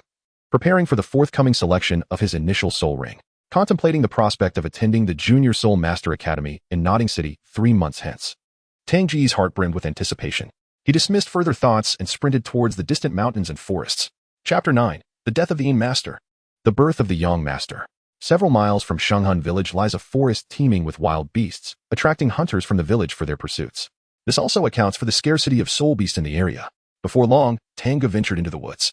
Beneath the towering, dense canopy, the blazing sun was obscured, casting the surroundings into a shadowy gloom. The distant roars of wild creatures could be faintly heard. Tang Ge, unarmed and fearless, felt a thrill of excitement coursing through him. Just as the village elder was preparing a delightful meal at noon, he seized the opportunity to experiment with his martial soul while simultaneously hunting a wild boar or other beast to bring back. He swiftly made his way to a clearing. And with a mere thought, a wolf carcass suddenly appeared upon the ground. This corpse belonged to the Wolf King, a soul beast he had previously slain. He had stored it, along with other wolf carcasses, in his system space. Now, as he retrieved it, the still-warm blood began to emit a peculiar, pungent aroma that wafted through the air. At this moment, Tang Ge took the opportunity to examine the spatial capabilities that had manifested after his awakening. Originally a modest 10 cubic meters, the space had astonishingly expanded to 30 cubic meters following the awakening of his martial soul. The 7 wolf carcasses, previously compacted, had now spread apart once more. There was ample room remaining for additional beast carcasses. With the space confirmed to be sufficient, Tang Ge let out a sigh of relief. With 3 months remaining until he would journey to the primary Soul Master Academy in Nodding City, it was prudent to prepare for the financial needs of his livelihood. A howl echoed from the distance, signaling the presence of wolves nearby. Tang Ge's train of thought was abruptly interrupted, and he turned his gaze towards the source of the sound. In the dimly lit forest, accompanied by the rustling of dry leaves, a gaunt lone wolf emerged slowly from the shadows. The scent emanating from the blood of the spirit beast, the Wolf King, made his mouth water uncontrollably, and a pair of wolfish eyes glimmered with a fierce green light, brimming with intensity. Yet, it seemed that the presence of Tang Ge deterred the wolf from advancing. Well, a wolf is still a wolf, it's better than nothing. Although somewhat disappointed by the appearance of the lone wolf, Tang Ge soon shook his head and raised his left hand, causing the martial spirit, the yin-yang diagram of life and death, to materialize from his palm. Power of Yin. Go. Driven by his soul energy, a slender, pitch-black thread, resembling a serpent, shot forth from the yin-yang diagram towards the lone wolf several meters away. As the thread approached, an overwhelming sense of impending doom triggered an instinctive reaction in the wolf, causing its sparse fur to bristle in alarm. Its eyes turned crimson as it let out a low growl, unable to resist the urge to leap towards Tang Ge. Alas, the black thread deftly shifted midair, intercepting the lunging wolf. Upon contact, the wolf emitted a heart-wrenching shriek, crashing down to the ground. Under Tang Ge's watchful gaze, the lone wolf, besieged by the black thread, appeared as though it had plunged into a caustic acid, its already sparse fur rapidly shedding. Its flesh withered away at an alarming rate. In the blink of an eye, the once mighty wolf had nearly transformed into a desiccated husk, with only a faint breath of life remaining. Upon witnessing this, Tang Ge couldn't help but draw a sharp breath. What an overwhelming force of darkness! Moreover, this was merely a fragment of the dark energy he had summoned. If he were to unleash its full potential, even a century-old soul beast would be rendered powerless. He resolved to experiment with the force of light. With this thought, Tang Ge swiftly extracted 2 strands of white light from the yin-yang life and death diagram, directing them towards the lone wolf. As the white light entered its body, the dark energy was instantly dispelled. Subsequently, a surge of vibrant life coursed through the lone wolf. At this moment, the once near-death creature let out a gratifying howl, its emaciated form rapidly regaining vitality. Ultimately, the lone wolf not only made a complete recovery, but its previously shed fur became luxuriously thick, emanating an aura akin to that of a wolf king. With a triumphant howl, the rejuvenated lone wolf could not restrain itself and rose from the ground, only to swiftly turn and flee into the depths of the forest. Tang Ge witnessed the lone wolf's escape, yet he chose not to intervene. After a moment, he withdrew his gaze and turned his attention to the yin-yang diagram of life and death that emerged on the palm of his left hand, his eyes gleaming with brilliance. The Master of Yin dies. The Master of Yang lives. This encapsulates the fundamental power of the martial soul's yin-yang diagram of life and death. Tang Ge even absorbed a trace of solar energy into his body to experience its essence, and indeed, the vitality it exuded was astonishing. It was no wonder that it could completely restore the lone wolf, which had but a breath of life remaining. Furthermore, as his own strength continued to ascend, the cycle from life to death and back again was not beyond the realm of possibility. At that moment, Tang Ge was suddenly reminded of the 7 treasures glazed pagoda from the 7 treasures glazed sect. He couldn't help but chuckle softly. The continent's foremost auxiliary spirit soul? When confronted with my yin-yang life and death diagram, it would surely have to concede its position. Subsequently, the scent of the soul beast Wolf King's corpse attracted numerous wild beasts. Yet, without exception, they all fell beneath the shadow of the dark energy, only to be completely restored by the solar energy. In the end, these beasts regarded Tang Ge as though he were a devil, their eyes filled with terror. Tang Ge seized this opportunity to test the limits of the yin-yang power without the fusion soul rings. Ding dong, congratulations to the host, shockingly see. Earning 2 points of shock value. Ding dong, congratulations to the host, shocking Wang Wu, earning 3 points of shock value. At this moment, a sudden system notification echoed. Tang Ge, who was in the midst of familiarizing himself with his martial spirit abilities, had his thoughts abruptly pulled back. He glanced at the data panel and discovered that, within this brief span of time, his shock value had increased by over 100 points and was still rising. Could it be that Grandpa Village Head has already informed the villagers about my innate full soul power? Tang Ge felt a stirring in his heart as he glanced up at the sky, which was nearing noon. Considering that the village elder awaited his return at home, he chose not to linger any longer. After retracting his martial soul, he effortlessly hoisted the hefty carcass of a wild boar that lay on the ground and briskly made his way towards the edge of the forest. Upon his return to Shenghan village, the sight of the 6-year-old Tang Ge carrying a boar larger than a calf elicited gasps of astonishment from the passers-by. What a massive wild boar! Did young Tang Ge truly slay it himself? Is this the prowess of innate full soul power?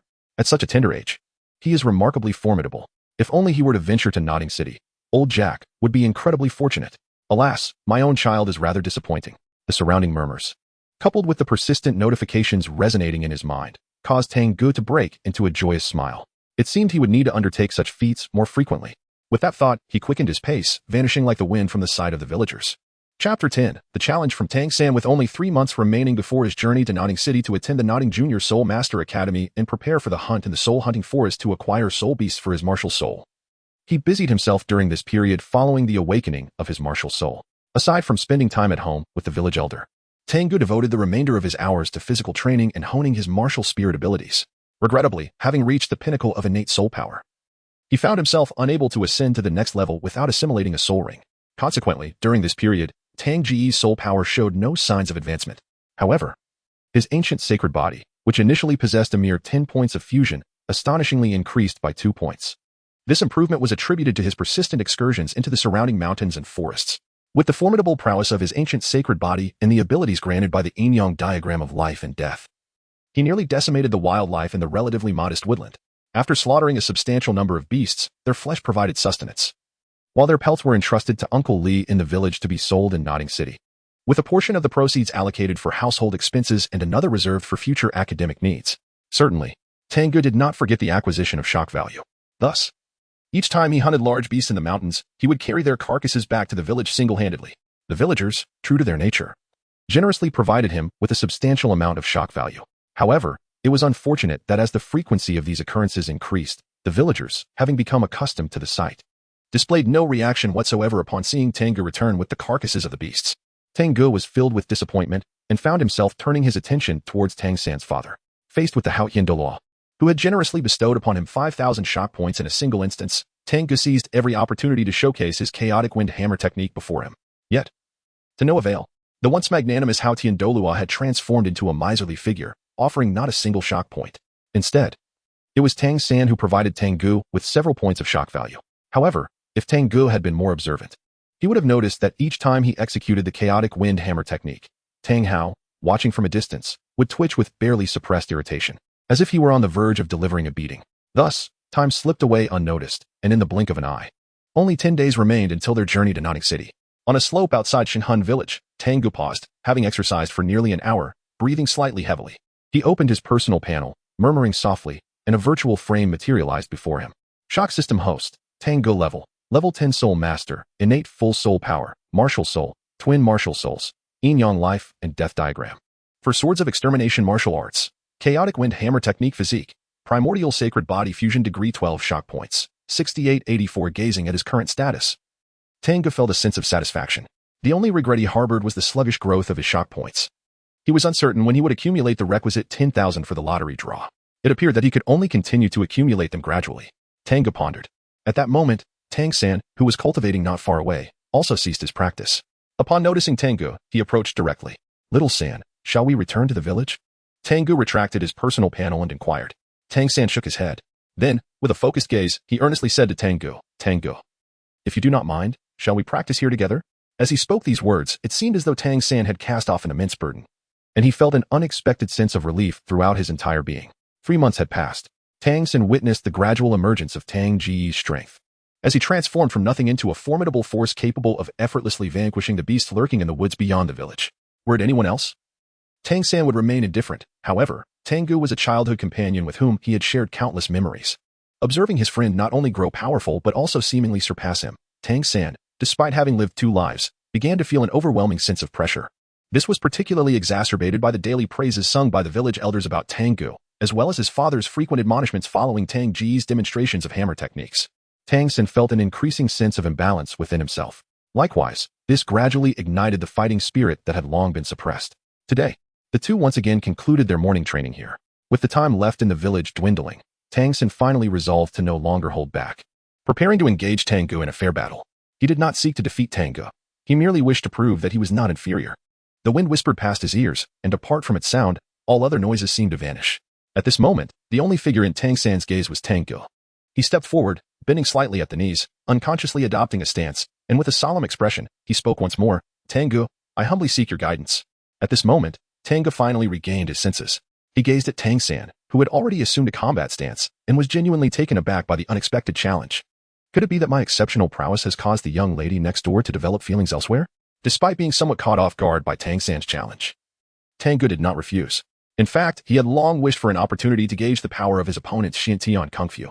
Thus, once he regained his composure, he nodded without hesitation. "Very well. I, Tang Ge, humbly accept your challenge, Tang San." As soon as the words left his lips, a massive fist surged toward Tang San's face. The tremendous force unleashed created a resounding whoosh in the air. In the face of Tang Ge's surprise attack, Tang San remained utterly unperturbed.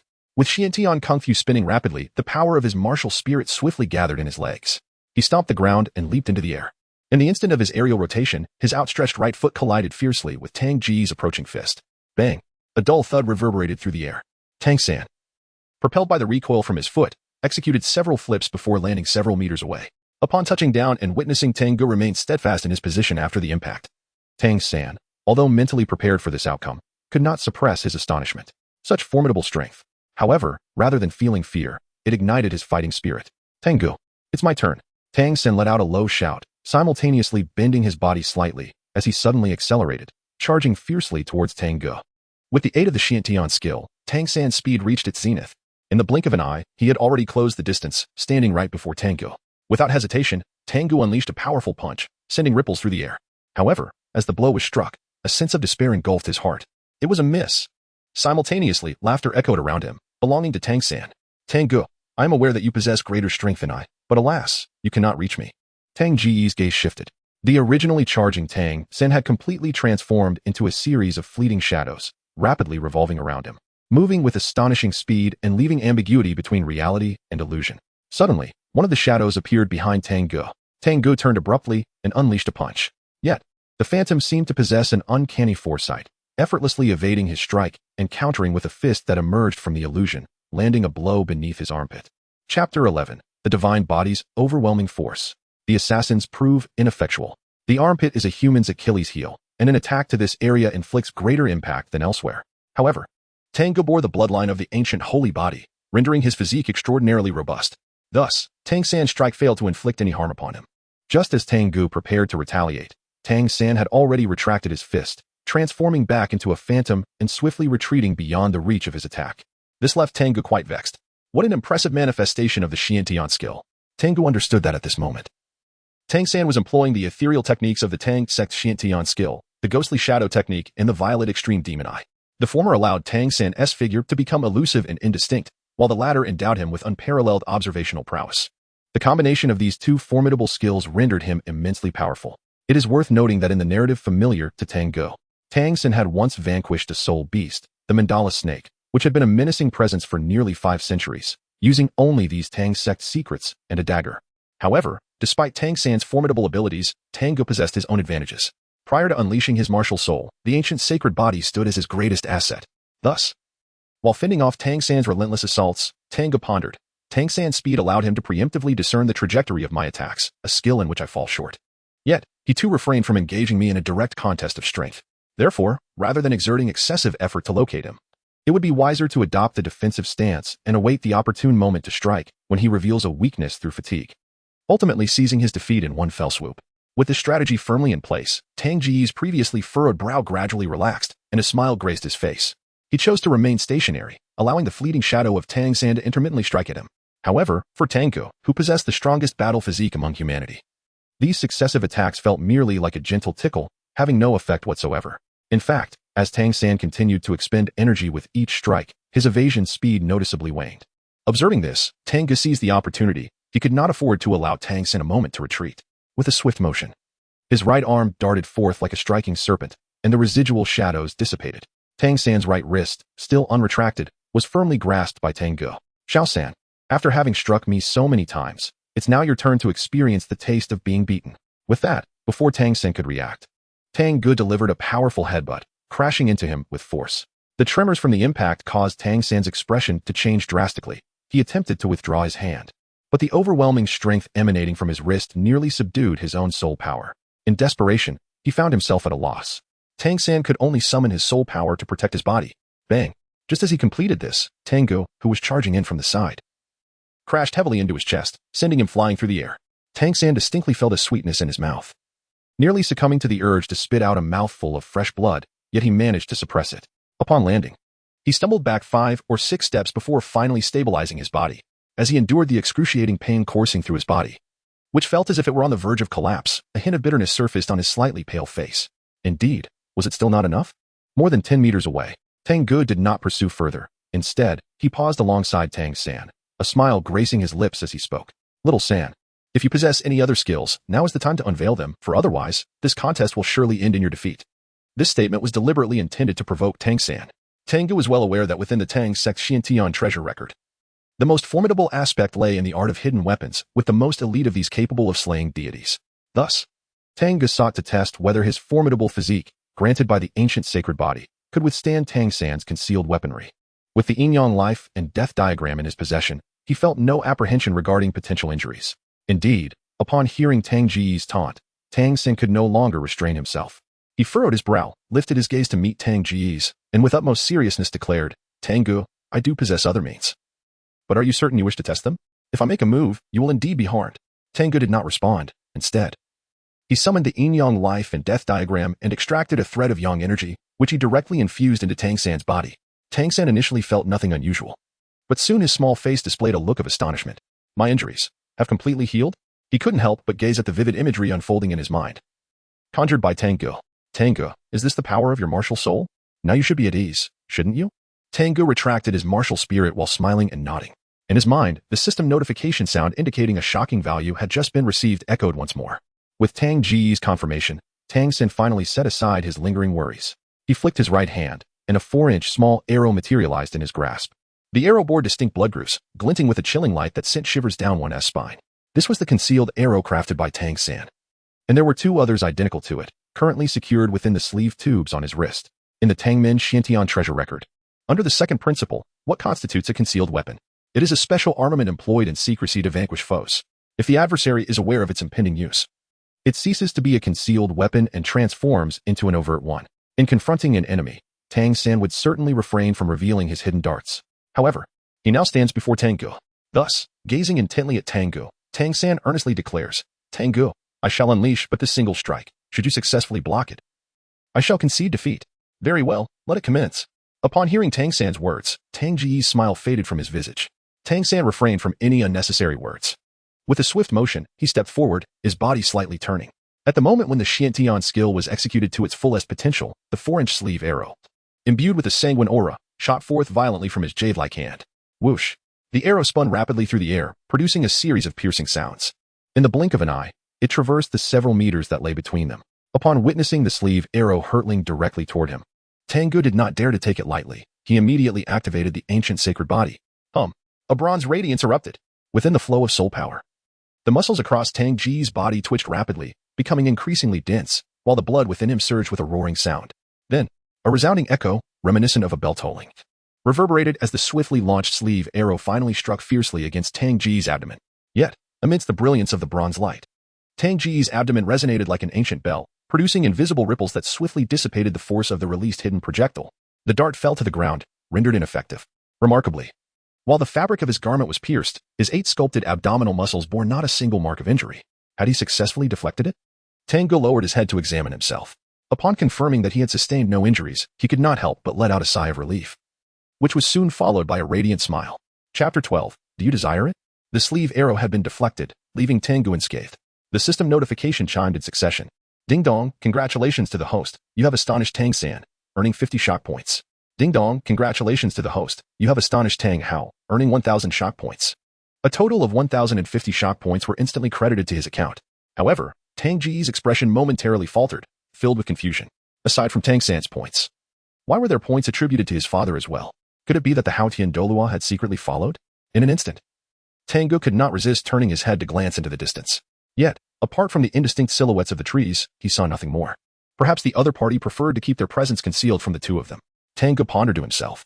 Consequently, he refrained from searching for the figure of Haotian Douluo. Redirecting his gaze, he focused on the still-dazed Tang San across from him. Observing Tang San, Tang Ge felt a profound sense of joy. The latter was truly his little lucky star, selflessly assisting him in unlocking the system and repeatedly bringing along his titled Douluo father to provide him with astonishing points. This challenge presented an unexpected delight. As the astonishing points approached the significant threshold of 10,000, Tang Ge's eyes sparkled with excitement, and he could not help but eagerly inquire, "Little San, shall we continue? Shall we?" Tang San finally regained his composure.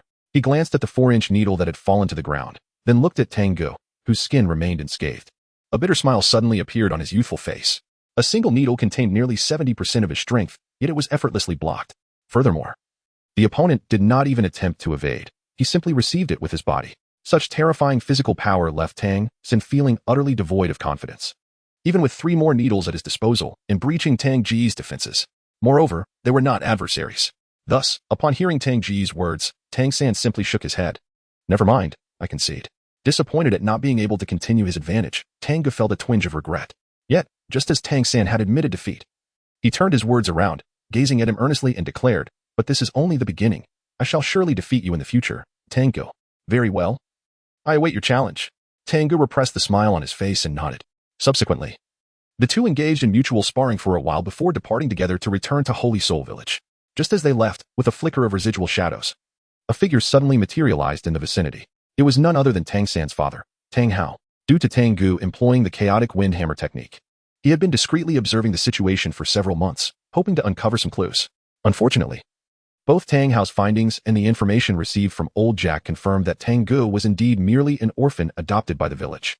Moreover, over the years, no suspicious individuals had arrived in Holy Soul Village. Could it be that the child, Xiao Ge, had not utilized the chaotic wind hammer technique, but rather, due to his extraordinary talent, had independently comprehended the art of wielding such power? Tang Hao was perplexed, yet he did not dwell on it further. Instead, he envisioned the moment when Tang Ge shielded him from Tang San's concealed weapon with his own body. Tang San's creation of this peculiar contraption known as a hidden weapon was well understood by Tang Hao, though it seemed insignificant in his eyes. Its potency still posed a considerable threat to children. Even soul masters would hesitate to shield themselves with their bodies. Yet, just moments ago, that young rascal, Tang Ge, not only dared to block it with his own body but emerged unscathed. This truly astonished Tang Hao. What kind of fruit could enable a mere 6-year-old child to transform his physique so remarkably in just 3 short months? If only Xiao San could consume one as well. A glimmer of brilliance flashed in Tang Hao's eyes as he suddenly leaped down the hillside, racing towards the distant woods below. Time always seemed to pass swiftly. Since that day when Tang Ge and Tang San had engaged in their spar on the slope, 10 days had flown by in an instant. On the following day, before dawn had even broken, the eager Tang Ge and his companion, along with Old Jack, the village chief, set off from Holy Soul Village to Nodding City. After nearly half a day's journey, the trio finally arrived at their destination. Along the way, Old Jack shared an abundance of information regarding soul masters and the educational aspects of the academy. His discourse encompassed topics such as graduation requirements, the challenges of acquiring soul rings, and the status of soul masters within the empire. Tang Ge found himself stifling yawns, having already mastered these fundamental concepts.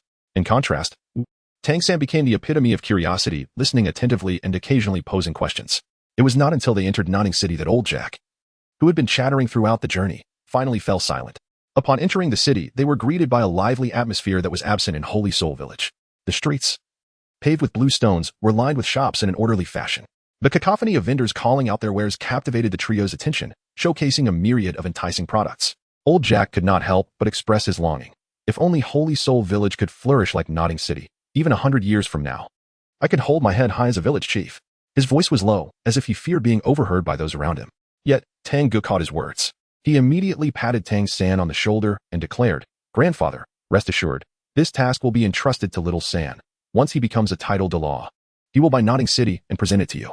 At that time, you will transition from village chief to city lord." "Aha! I shall eagerly await Little San to fulfill this wish." Old Jack exclaimed, unable to suppress his laughter upon hearing Tang Ge's words. Tang San rolled his eyes at Tang Ge, expressing his dissatisfaction with being overruled. However, a fleeting glimmer of hope danced in his gaze. Could he truly become a titled Douluo in the future? The Notting Junior Soul Master Academy is situated to the west of Notting City. After some inquiries, the trio found themselves unwittingly standing before the academy's entrance. When Tang San regained his composure, he was struck by the sight of a colossal archway, 20 meters wide and soaring over 10 meters high, constructed entirely of solid rock. At the pinnacle of the arch, for grand characters proudly announced, Notting Academy. What an impressive sight. Tang San could not help but inquire, is it impressive? Beside him, Tang Ge cast a glance and immediately curled his lips in disdain. It's just SOSO, he retorted. In his eyes, the ancient Notting Academy, though indeed old, paled in comparison to some secondary schools from his previous life. The two iron gates blocking the entrance were already beginning to show signs of rust. At that moment, Old Jack, the village chief, had commenced his dialogue with the two guards stationed at the academy. Tang Ge, familiar with the unfolding narrative, anticipated that one of the guards would soon jest about Old Jack's innate soul power. Thus, before the jest could be made, he hastily approached. Arriving beside Old Jack, he observed a guard who had just received a certificate but had yet to open it. Suddenly, Tang Ge retrieved a gold soul coin from his pocket. With a resounding chime, the coin was flicked into the air, spinning gracefully and emitting a crisp sound. Instantly, the attention of the two guards was captivated. Tang Ge deftly caught the descending golden soul coin, looking at the two individuals with a smile and asking, "Do you desire this?" Chapter 13. What a brazen child. This is a golden soul coin, a single piece sufficient to cover the expenses of an ordinary family for several months. The monthly wages of the two guards likely do not amount to such a sum. Hence, upon hearing Tang Ge's words, they could not help but nod in agreement. Desire? What a farce. We shall not part with it. Unexpectedly, Tang Ge's expression shifted, and not only did he suddenly retract the golden soul coin, but he also began to mock them. Little song. Upon hearing Tang Ge's remarks, the anxious old village chief Jack attempted to reach out and pull Tang Ge back. However, before he could finish his sentence, the two guards had already transformed their expressions entirely. One of them, regaining his senses, glared at Tang Ge with gritted teeth, threateningly exclaiming, "You little brat, how dare you toy with us? Very well. Today, I shall teach you a proper lesson." With that, the guard reached out to seize Tang Ge by the shoulder. The village chief, wishing to intervene, was unaware that Tang San had already arrived beside him. "Grandpa village chief." "It's fine," Tang San said to Old Jack. Old Jack let out a feint. "I am not worried about Xiao Ge. My only concern is that he might strike too hard and injure those two. If that happens, it could complicate your admission process, and that would be troublesome." Tang San, at that moment, the guard's outstretched right hand had already made contact with Tang Ge's shoulder. Upon hearing Old Jack's words, the guard, who had initially held back, was instantly enraged, his face turning a deep shade of anger as he tightened his grip. Just then, another hand suddenly appeared, firmly grasping the guard's wrist. No matter how he struggled, it proved futile. When he turned to face the 6-year-old child, who wore a perpetual smile, the guard was filled with astonishment. How could this child possess such strength? In a flustered state, the guard involuntarily exclaimed, "Let me go." Ding dong, congratulations to the host, Lu San, for eliciting 8 points of shock value. The system notification echoed in his mind. Tang Ge's face radiated an even more pronounced smile. He gazed at the guard and cheerfully remarked, "You wish for me to release you, do you? Very well." With that, before the guard could react, Tang Ge seized the man's right hand and, with a sudden exertion of strength, effortlessly spun him around. Witnessing this scene, Tang San and Old Jack instinctively shut their eyes. It was too gruesome to behold. Following that, a piercing wail echoed in their ears. The guard, flung several meters away, crashed into the ground, creating a fissure in the earth, and lay curled up in agony, crying out in pain. Tang Ge, without so much as a glance, strode directly to another guard. "Are you astonished?" he inquired. "Astonished? What astonishment?" The guard responded, still in a state of bewilderment. Upon hearing this, Tang Ge shook his head in disappointment. "It seems you are not shocked at all." Suddenly, he extended his hand and gently pushed against the guard's chest. This time, he exerted little force. Yet the guard was propelled backward, crashing against the iron gate of the academy with a loud clatter. As he fell to the ground, a sharp pain surged through him. And only then did he come to his senses. What a terrifying child, was the sole thought that raced through his mind as he clutched his chest in agony, letting out a pain scream. Ding dong. Congratulations, host. You have astonished Guesher and earned 8 points of astonishment value. The system notification arrived belatedly.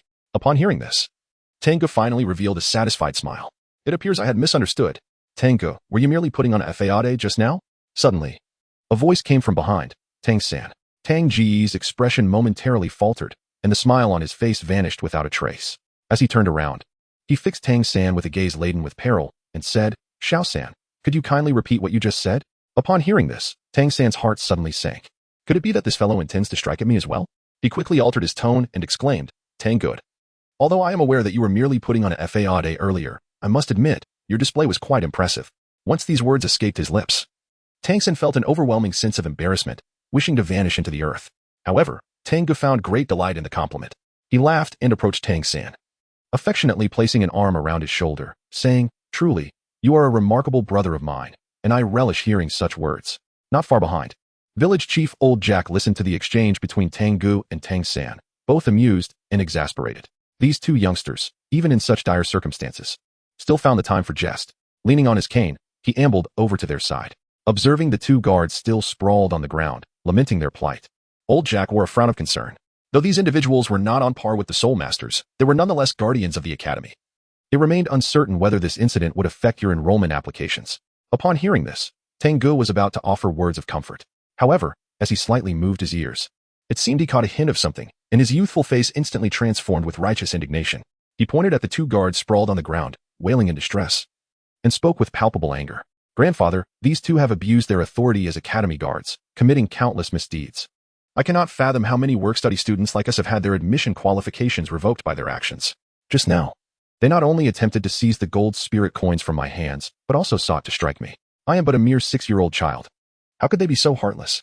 What sort of depravity must one possess to dare to lay hands on a child of such tender age? Grandfather, you need not worry. I believe that even if the academy's leadership learns of today's events, they will not shield these two villains." Tang San and Old Village Chief Jack were utterly astonished by Tang Ge's words. They gazed at him, their expressions filled with bewilderment. Even the two guards, who were wailing in agony, could not help but pause. With wide eyes, they fixated on Tang Ge, whose face was contorted with righteous indignation, as if the child himself were the one being struck, rather than them. Suddenly, the two guards, overwhelmed with fury, spat blood, and their cries of despair grew increasingly mournful. Upon witnessing the scene, Tang Ge was immediately taken aback. Feeling the peculiar gazes from Old Jack, the village chief, and Tang San, he promptly declared with righteous indignation, "Grandfather, you must have seen it. These two have undoubtedly committed numerous misdeeds, to the extent that even the heavens cannot bear to watch any longer and have intervened to punish them." Inside the academy, a middle-aged man with short hair and a slender build was approaching. As he overheard Tang Ge's impassioned words, particularly the final statement, his steps faltered momentarily, and the distinctive aura he exuded was momentarily affected. His gaze fell upon Tang Ge, and recalling the scene he had just witnessed, he felt a slight shock within. What an audacious child, he mused, before continuing his stride towards the entrance. Chapter 14. Master, do not overthink it. Ding dong, congratulations to the host for astonishing Yu Xiaojiang, earning 1,000 astonishment points. At the entrance of the academy, as Tang Ge finished speaking, a sudden system notification echoed in his mind. The shock value of 1,000 points truly startled him. This marked the second individual, aside from Tang San's father, who could bestow upon him such a significant amount of shock value at once. Yu Xiaojiang, hailing from the Blue Lightning Tyrant Dragon family of Douluo Continent, was expelled from his clan due to a malignant mutation of his martial soul. However, due to his profound research into martial souls and his proposal of the 10 core competencies of martial souls, he was revered as invincible in martial soul theory. Despite his lack of formidable strength, in the realm of martial souls, Yu Xiaojiang is honored with the title of Master. Tang Ge had actually noticed the Master's arrival earlier, which is why he seized the opportunity to utter those words, deliberately allowing the other party to overhear. Yet, what could account for their astonishment? Could this be the legendary quaking of the tiger's body that instills awe in all? In the midst of Tang Ge's confusion, an exhilarating thrill coursed through him. The accumulated shock value was drawing ever closer to enabling him to unlock the celestial lottery. As he pondered this, a voice of authority resonated forth. What chaos is this at the academy's entrance? Instantly, all eyes were drawn to the source of the commotion. Upon recognizing the newcomer, the two fallen guards, resembling lost souls, erupted into tears of relief. "Oh, Master, you must stand up for us. Just look at our state. This child is the one who has brought us to such a plight. Indeed, Master, not only did he assault us, but he also slandered our academy. We cannot let this transgression go unpunished." Listening to the grievances of the guards, Old Village Chief Jack's expression shifted, and he sought to offer an explanation. However, Tang Ge swiftly approached one of the guards, who was taken aback, panic etched across his face. What do you intend to do? Fear not, I shall not harm you." Tang Ge curled his lips in disdain, dismissing any further conversation, and forcefully snatched the enrollment certificate from the other party's grasp. He then approached Yu Xiaojiang, holding the certificate aloft. "Master, this is the proof of enrollment issued by the Spirit Hall for me and Xiao San. Those two ruffians nearly tore it apart and even attempted to rob me." Gazing at Yu Xiaojiang, Tang Ge wore a look of utter grievance. The two guards nearby, upon hearing this, nearly spat out blood in exasperation, wanting to shout, "It wasn't us. We did nothing."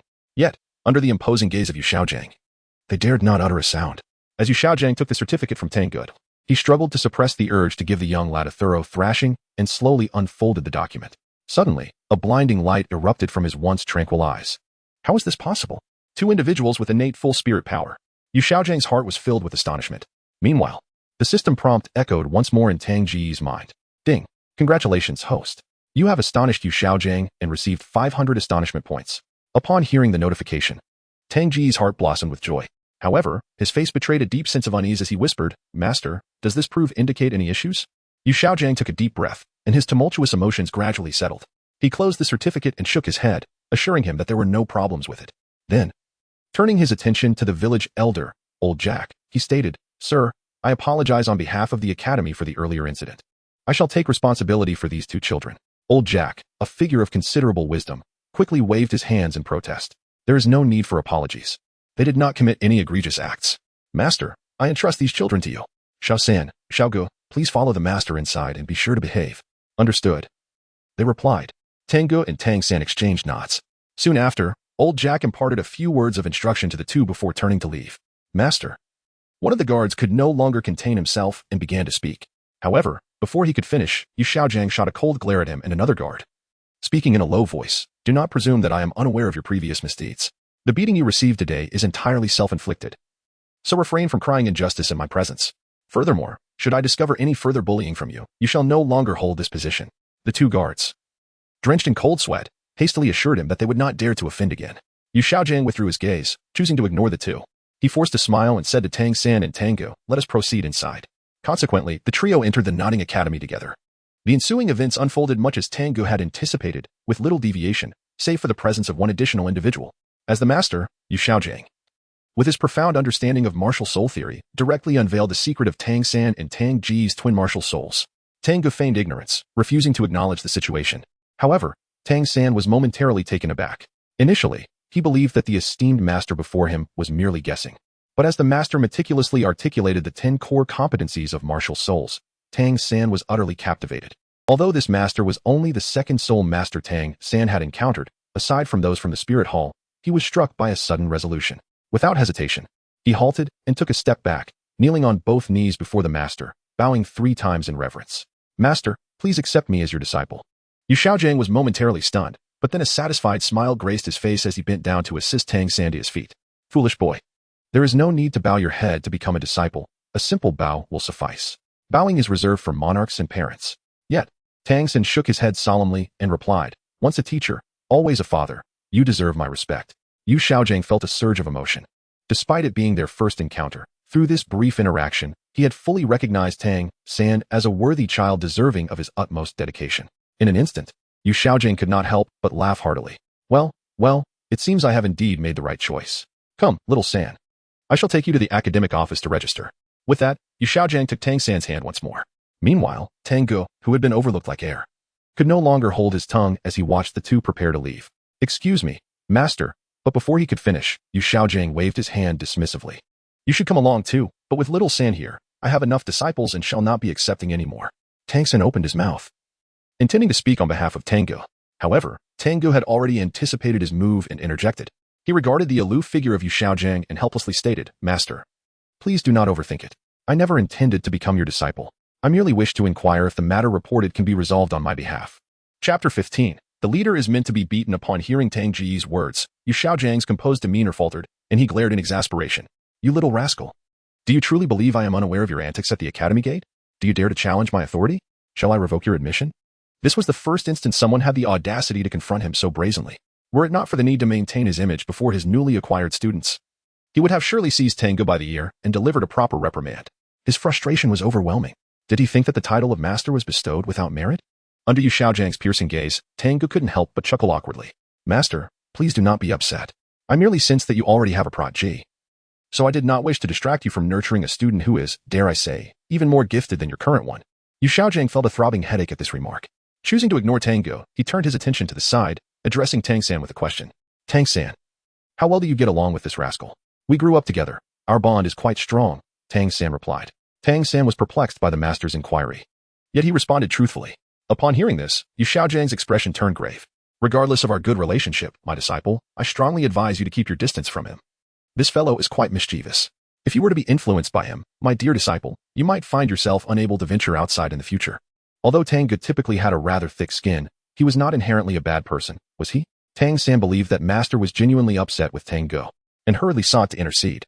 However, the Tang Ge across from him merely rolled her eyes in response.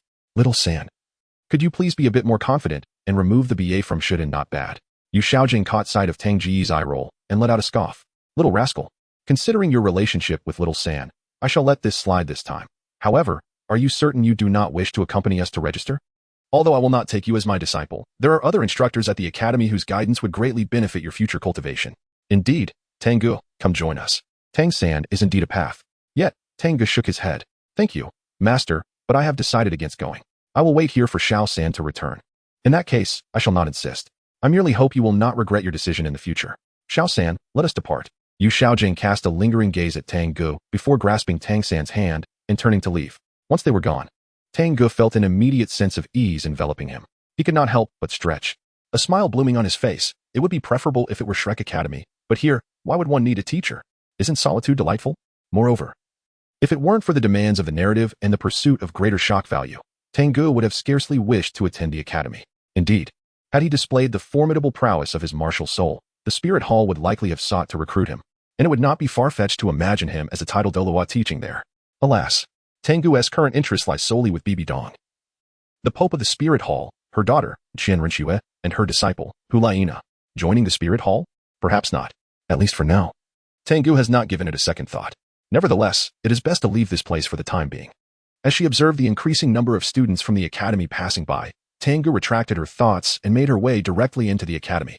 Just as old Jack, the village chief, had stated, the number of individuals who can become spirit masters is exceedingly rare, particularly in a remote city like Notting. Consequently, the number of students and teachers at Notting Academy is quite limited. The entire institution comprises only a single dormitory where both teachers and students reside together. Among the students, there are merely 7 dormitory rooms available, due to the generally young age of the students and the need for efficient management. All students of the same grade are housed together in a large dormitory. However, there exists one particular dormitory that stands apart, the 7th dormitory. It not only offers the poorest conditions but also accommodates students who are working scholars, irrespective of gender or grade. As a work-study student, Tang Ge would naturally be assigned to this dormitory. Thus, despite the fact that Tang San, who was reporting in, had yet to return, Tang Ge, with his familiarity with the storyline, arrived ahead of time at the entrance of Dormitory 7. Listening to the raucous sounds emanating from within, a smile graced Tang Ge's face. It was time to seize the opportunity. He then boldly pushed the door open and stepped inside. The spacious dormitory was lined with beds against the walls. Some were bare while others were adorned with bedding, yet this was merely a small fraction. At that moment, 7 or 8 children, aged between 8 and 12, were creating quite a commotion.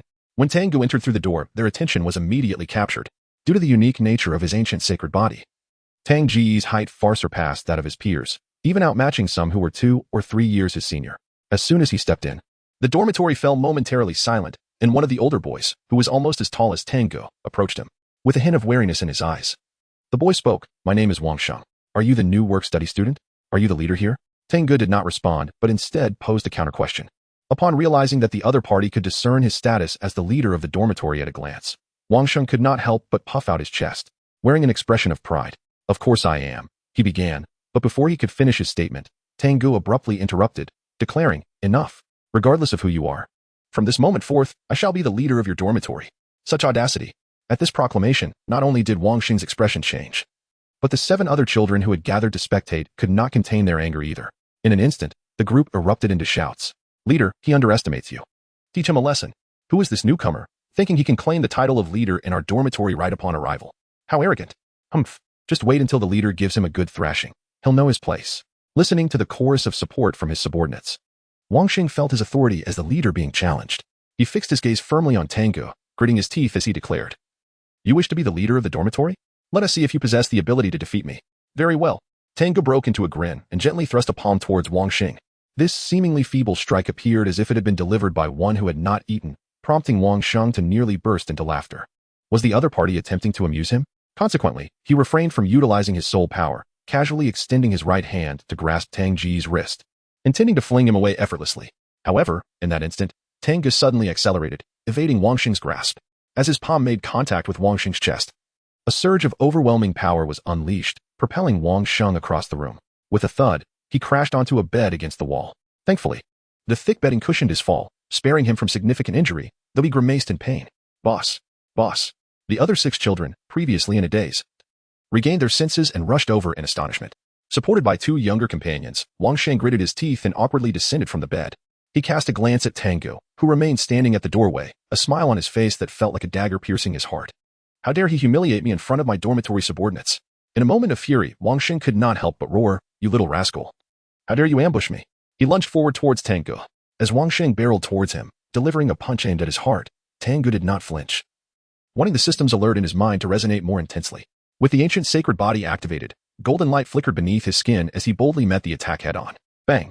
When Wang Sheng's fist connected with Tang Ge's chest, it felt as though it had struck a colossal bell, and the sound of ringing echoed throughout the room. Tang Ge remained firmly in place, a smile adorning her face. How could this be possible? Wang Sheng, whose fists ached from the impact, was utterly astonished by the scene before him, his eyes widening in disbelief. Ding dong, congratulations to the host for astonishing Wang Sheng, earning 20 points of astonishment. The system notification echoed in his mind. Tang Ge's smile grew increasingly radiant, unable to resist teasing. Xiao Wang, did you not drink milk this morning? You are the one who didn't drink milk. How dare you insult me? I shall certainly bring you to your knees begging for mercy. Wang Sheng trembled with rage. His face contorted in fury. However, he soon realized that this new work-study student possessed formidable strength. Without employing his martial spirit, he stood no chance against his opponent. Thus, Wang Sheng let out a furious roar. Power of the battle tiger! Kneel before me, you brat. In that instant, he finally unleashed his martial spirit, the battle tiger's power.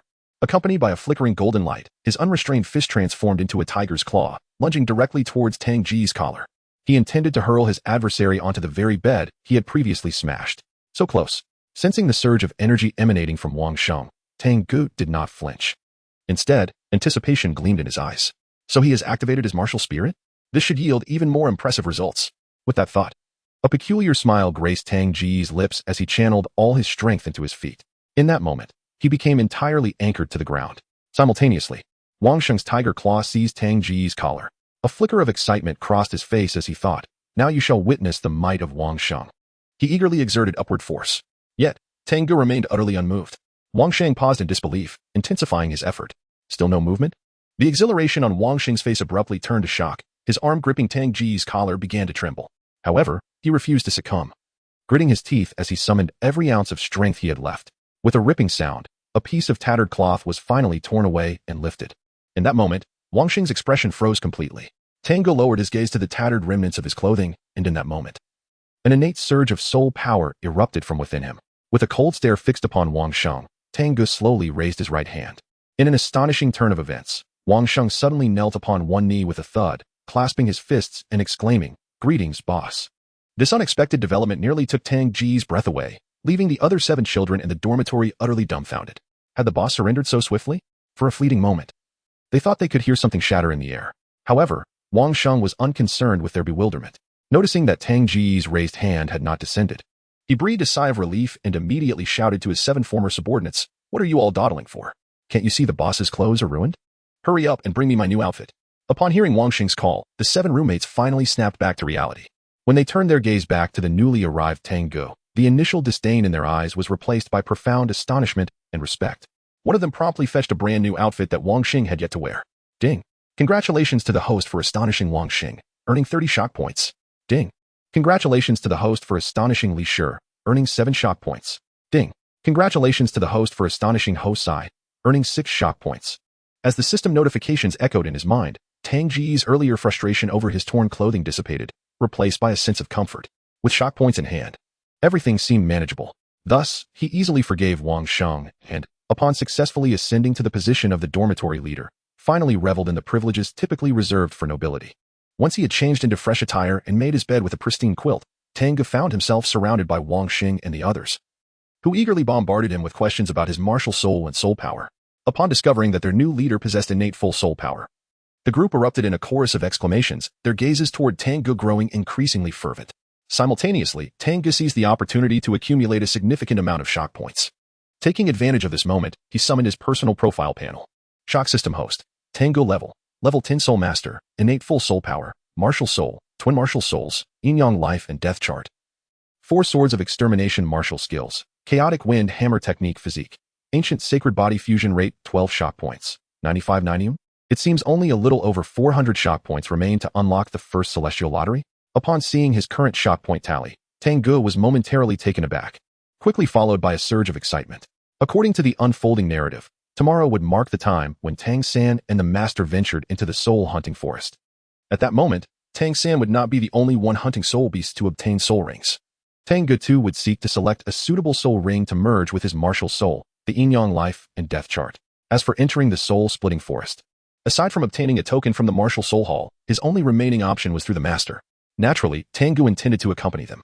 If he could initiate a celestial lottery before their departure, his chances of acquiring a favorable soul ring would significantly increase. However, where could he procure the remaining 400 points? As he listened to the chattering voices of Wang Xing and the others, Tang Ge found himself immersed in contemplation. Just as he was deep in thought, a delightful and melodious laughter suddenly wafted in from outside the 7th dormitory. Upon hearing this, Tang Ge's eyes instantly sparkled with excitement. A revelation. Chapter 17, The Startled Little Wu. The door of the 7th dormitory swung open. Accompanied by laughter and the sound of footsteps, 2 figures appeared at the entrance. One of them was Tang San, who had previously parted ways with Tang Ge to report to the master. Beside him stood a charming young girl, whose age and height were quite similar to Tang San's. Her delicate face was rosy and fair. Should she grow a bit more, she would undoubtedly blossom into a captivating beauty. However, what drew the most attention was her long black hair, styled into a single scorpion braid that cascaded past her waist, and her pair of large, sparkling eyes that brimmed with curiosity. The moment the young girl appeared, she instantly captivated the 8 young boys in the 7th dormitory, leaving them utterly spellbound. Though it was his first encounter with the young girl, Tang Ge instantly recognized her as Xiao Wu. However, in his eyes, Xiao Wu was merely a child yet to mature, failing to pique his interest. What intrigued Tang Ge, however, was Tang San had already reported in. So how could he possibly arrive here with Xiao Wu? At that moment, standing at the doorway, Tang San spotted Tang Ge sitting on the bed in the dormitory. His previously smiling face suddenly froze, and he couldn't help but exclaim, "Tang Ge, what are you doing here?" "Oh, Xiao San, there is someone here you know," Xiao Wu exclaimed in surprise. Without waiting for Tang San's response, she bounced in with her pink backpack, her rabbit ears bobbing playfully atop her head. Once inside the dormitory, Xiao Wu displayed no shyness, confidently introducing herself. "Hello, I am Xiao Wu, as in the dance." "Ah, hello. This is my boss, Tang Ge, Wang Sheng." Regaining his composure, introduced Tang Ge out of nervousness. Tang Ge could not help but roll his eyes. After all, she was merely a 6-year-old child. Was it truly necessary to be so anxious? Nevertheless, he stood up and, with a smile, addressed the little girl clad in white stockings. "Hello, my name is Tang Ge." "Tang Ge? You share the same surname as Tang, so are you the brother of Xiao San?" Xiao Wu inquired with evident curiosity. Tang Ge nodded with a radiant smile. "Indeed, I am his elder brother. He usually adheres to my words. So what do you think? Do you aspire to become the leader of this dormitory? If you can defeat my younger brother, you shall reign as the head of the 7th dormitory. Furthermore, once you ascend to that position, you may do as you please. Having the third party assist you with serving tea, washing feet, or warming your bed will pose no issue. Becoming the leader of the 7th dormitory? That sounds quite intriguing." Upon hearing Tang Ge's words, Xiao Wu's eyes sparkled with excitement as she immediately turned to face Tang San, standing nearby, with her hands on her petite waist. She spoke in a charming tone. "Xiao San, I wish to challenge you. Tang Ge, I implore you to act like a human being." At this moment, Tang San could no longer remain silent. He strode swiftly to Tang Ge, pulling him into a secluded area, and with a dark expression, he remarked, "Tang Ge, my teacher was indeed correct. Your audacity knows no bounds." "It's not too bad," came the reply. Tang Ge was not at all angry. Instead, he smiled and spoke. Upon witnessing this, Tang San found himself utterly at a loss. Resigned, he chose not to dwell on the matter any longer and softly inquired, "Tang Ge, I had thought you were elsewhere, as I searched for you in vain. It appears you arrived here earlier than expected. However, since you did not report in, how could you have known that we would be assigned to Dormitory 7? As the sole work-study student dormitory at Notting Academy, it is evident that, being work-study students ourselves, we are destined to reside here." Such a straightforward question. Did you truly not know? Tang Ge, with a look of astonishment, retorted. Tang San fell into a moment of silence, pursing his lips. "Of course I know. I merely worry that you might not." Not far away, Xiao was waiting in boredom. After a while, seeing Tang San and Tang Ge whispering to each other, she could not help but bounce over. "What are you talking about?" "I was discussing with Xiao San about your being a rabbit." Tang Ge replied with a smile as Xiao Wu approached. "Huh? When did I ever talk about Xiao Wu being a rabbit?" Tang San looked utterly perplexed upon hearing Tang Ge's words. However, the once curious Xiao Wu was now nearly frightened enough to turn and flee, her delicate face paling visibly. One could faintly see her frail body trembling slightly. Tang Ge immediately took notice of this scene. At the same time, a system notification echoed in his mind. "Ding dong, congratulations to the host, you've shocked Xiao Wu, earning 1,000 shock points." 1,000 points. Could this be due to Xiao Wu being the reincarnation of the 10,000-year soul beast, the soft-bone rabbit? The system notification momentarily astonished Tang Ge as well. Yet, he soon became exhilarated. Finally, he had accumulated enough shock points, 10,000.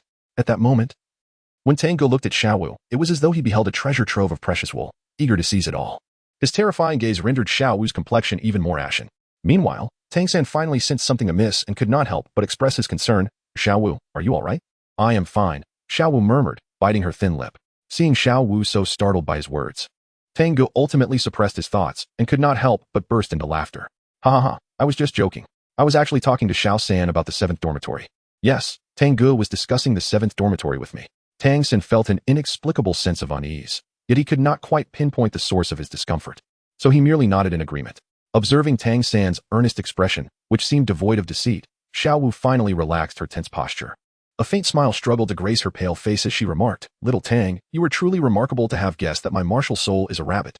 Xiaowu, is your martial soul truly a rabbit? Before Tang Ge could respond, Tang San could not help but express his astonishment. Xiaowu shyly nodded in affirmation. Yes, it is a rather adorable little white rabbit. And what about you, Little San? My martial soul is blue silver grass, which conveniently serves as sustenance for your martial soul. Upon hearing this, Tang San couldn't help but let out a bitter smile. Tang Ge smiled as he spoke. I never expected that your martial souls would be so perfectly matched. Since Xiaowu hasn't brought her bedding, why not merge the two beds and lie down together? All right, I shall heed Brother Tang's arrangement, Xiaowu replied, nodding obediently. However, Tang San could not contain his astonishment as he exclaimed, staring at Tang Ge in disbelief. You expect me to lie down with Xiaowu? What do you mean? Do you find Xiaowu undesirable? Tang Ge raised an eyebrow, a smile dancing on her lips as she inquired.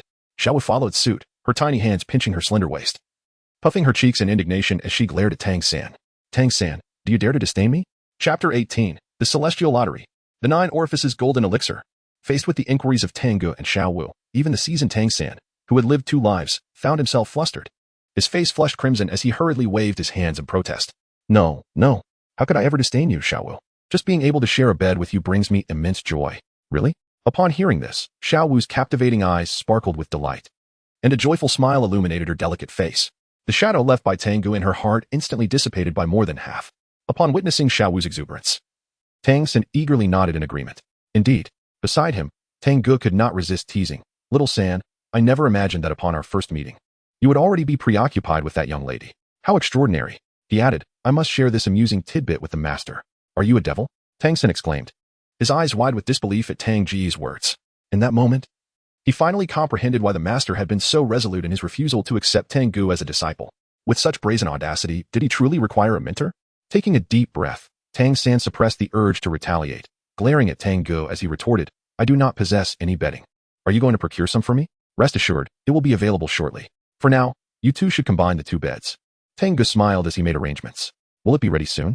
Tang San wore a skeptical expression, yet he and Xiaowu, aided by the enthusiastic assistance of Wang Sheng and the others, chose 2 vacant beds and pushed them together. Just as they finished their task, a teacher in his 30s entered the room, cradling a set of bedding in his arms. His gaze swept over the children in the dormitory, and he spoke in a calm tone. Which one is Tang San? Please step forward. Upon hearing this, Tang San promptly stepped forward. However, his gaze was primarily fixated on the bedding in the teacher's hands. The teacher wasted no time, directly handing the bedding to Tang San. My name is Mo Hen, but you may address me as Teacher Mo Tang San. This bedding is a gift from the master to you. Subsequently, he continued to elaborate on the arrangements for part-time work, assigning Tang San, Tang Ge, and Xiaowu to clean the garden on the southern side of the playground. He also emphasized the significance of the upcoming school opening ceremony, reminding the trio not to forget it. Only then did he turn to leave. Once the teacher had departed, Tang San, cradling the bedding, could no longer suppress his curiosity and turned to Tang Ge. Tang Ge, how did you know the teacher would bring me bedding? It was a mere guess. Tang Ge chuckled, though his heart was filled with discontent. To his astonishment, there was absolutely no shock value. This fellow Tang San had become increasingly stingy. Meanwhile, Xiaowu, oblivious to such matters, was overjoyed upon receiving the bedding. Unable to contain her excitement, she urged, Xiao San, hurry up and make the bed. In response to Xiaowu's insistence, Tang San suppressed his curiosity and carried the bedding over. Subsequently, as Tang Ge was well aware, once the 2 beds were merged, Xiaowu and Tang San established a boundary with their bundles, officially embarking on their shared sleeping arrangements as students. This sight filled Wang Xing and their other roommates with envy. Even Tang Ge, the unintentional instigator, found himself unwittingly consuming dog food, feeling a twinge of longing at the sight of Tang San and Xiaowu bickering playfully on the bed. Fortunately, the time for lunch finally arrived. Upon hearing of delectable food, Xiaowu sprang from the bed, her excitement palpable as she exclaimed, Where are we going? What delicious food awaits us? As for the work-study students, there was only one destination, the school cafeteria. Wang Xing chuckled wryly, remarking, after all, for children from impoverished families like us, we can hardly afford to indulge in fine dining. We must make do with some inexpensive meals at the cafeteria. At this moment, Tang Ge seized the opportunity to speak. I have some matters to attend to shortly, so I cannot join you. Please go ahead without me, and when you return, just bring me something. Tang Ge, you aren't going? Surely it's not because you find the cafeteria food unsatisfactory? Tang San gazed at Tang Ge. A look of skepticism etched upon his face. Tang Ge instantly rolled his eyes. Brother, if I were to disdain the food from the cafeteria, why would I ask you to bring it for me? Am I foolish? Tang San smiled sheepishly, choosing not to pursue the matter further. He agreed to bring back food, and then departed with Xiao Wu and Wang Sheng, leaving the 7th dormitory behind. In an instant, the room was left with only Tang Ge. As he felt the sudden stillness envelop the space, a smile crept across his face. At last, everyone had departed. Eagerly, he closed the dormitory door and settled cross-legged upon his bed. Immersed in the system panel, he beheld the 1,000 shock points he had accumulated. Tang Ge silently chanted in his heart, System, I wish to initiate the celestial lottery. Ding dong. The system detected that the host met the criteria for the celestial lottery, and the lottery will commence its spin. Buzz. The void quivered as a vast, magnificent wheel materialized before Tang Ge's consciousness. Under his gaze, the celestial wheel, seemingly connecting countless worlds, began to rotate slowly, with each treasure shimmering with blinding golden light. Although Tang Ge could not discern the details, his heart raced with fervor. What would he draw? He secretly anticipated the outcome. 10 seconds. 20 seconds. After an extensive span of over 2 minutes, the rapidly spinning celestial wheel finally began to decelerate. The golden light dissipated, leaving only one treasure lingering on the wheel. The system's prompt resonated. Ding dong. Congratulations, host. You have successfully activated the celestial lottery and drawn a 9-aperture golden pill. A 9-aperture golden pill? Could it be a medicinal elixir from that world? Upon hearing the system's notification, Tang Ge felt a stir within. In an instant, the treasures upon the celestial wheel vanished without a trace, and the vast, magnificent celestial wheel itself dissolved into nothingness, retreating into the void. Upon extricating himself from the confines of the system, Tang Ge cast his gaze downward, where a golden elixir, akin to the size of a longan, lay serenely nestled within the palm of his hand. Simultaneously, the essence of this golden pill unfurled in his mind. The 9 orifices golden pill, the preeminent substance for fortifying one's foundation and nurturing one's essence in the realm of eternal life. Meticulously crafted by the Emperor of the Yellow Springs, possessing the transformative power to reshape one's very being. For those at the 10th level of physical cultivation, its consumption grants direct ascension into the realm of divine abilities. At this moment, Tang Ge merely inhaled the rich fragrance emanating from the 9-aperture golden elixir, which caused every hair on his body to stand on end, instantly bestowing upon him a sensation akin to drifting towards the celestial realm. Alas, while the 9-aperture golden elixir is indeed extraordinary, it ultimately falls short in rank among the treasures of the myriad realms. How splendid it would be if one could procure the 9-transformation golden elixir, which would enable a mortal to ascend to immortality upon consumption. Such a slight difference in terminology renders the efficacy vastly disparate. Tang Ge cast a glance at his nearly depleted shock value and couldn't help but shake his head. Oh well, considering that he had already received the 4 swords of Zhu Xian and the ancient sacred body at the outset, one could not expect too much. The 9-aperture golden pill was not too shabby, sufficient for his current needs.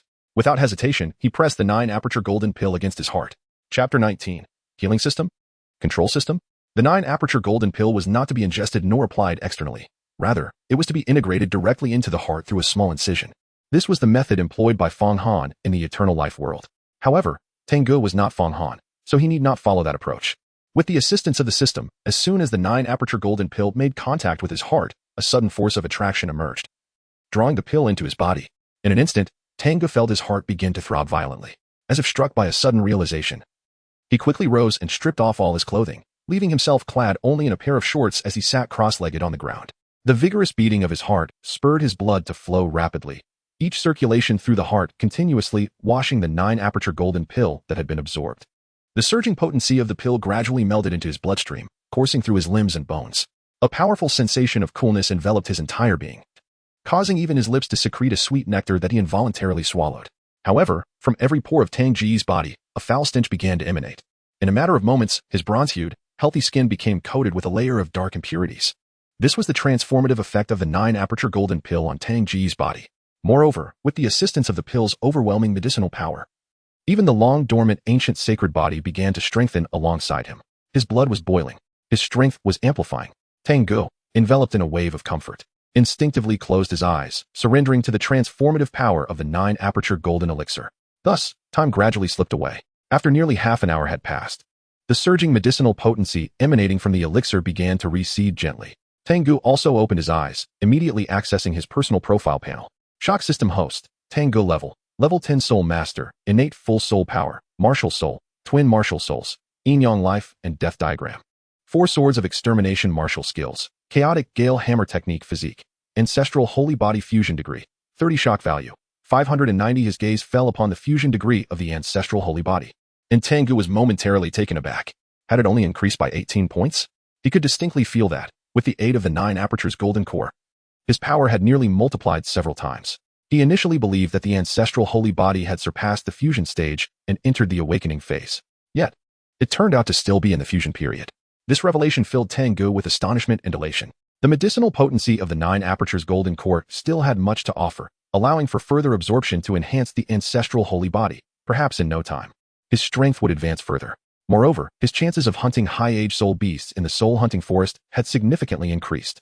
After retracting the profile panel, Tang Ge felt that his soul power cultivation speed had also accelerated remarkably. If he could fuse with the first soul ring, he believed he would reach the pinnacle of soul power enhancement. In that moment, Tang Ge couldn't help but marvel. Indeed, collecting shock values to initiate the celestial lottery was the swiftest method to augment his strength. However, recalling that quite some time had passed and that Xiao Wu and Tang San, who had gone out for a meal, might soon return, Tang Ge rose to his feet. It was time for a bath. A wave of unpleasant odor wafted from his body, prompting Tang Ge to grimace in distaste. He promptly entered the bathing area of Dormitory 7, barefoot. Half an hour later, having bathed and changed into fresh attire, Tang Ge lay on his bed, feeling quite bored. At that moment, the sounds of footsteps indicated the return of Wang Xing and the others from their meal. However, upon glancing over, Tang Ge noticed that Tang San was absent. Unable to suppress his curiosity, he inquired, "Where's Xiao San? Didn't he return with you?" Upon hearing Tang Ge's question, the other children instinctively turned their gazes toward Wang Xing, who suddenly wore an expression of embarrassment. Upon witnessing the scene, Tang Ge pondered briefly and swiftly comprehended the situation. This individual must have spoken ill of the master in the cafeteria, subsequently receiving a warning from Tang San. It follows that Tang San was likely summoned by the master, not only to discuss the impending expedition to the soul hunting forest, but also to elucidate matters concerning the development of martial spirits. With this realization, Tang Ge chose not to address the matter directly, allowing his gaze to settle on the lunchbox held by Wang Sheng. He then cheerfully urged, "Hurry up. After waiting for so long, I am positively famished."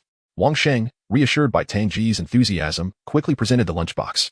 As the afternoon waned and the daylight diminished, Tang San, having vanished for half the day, finally returned to the dormitory.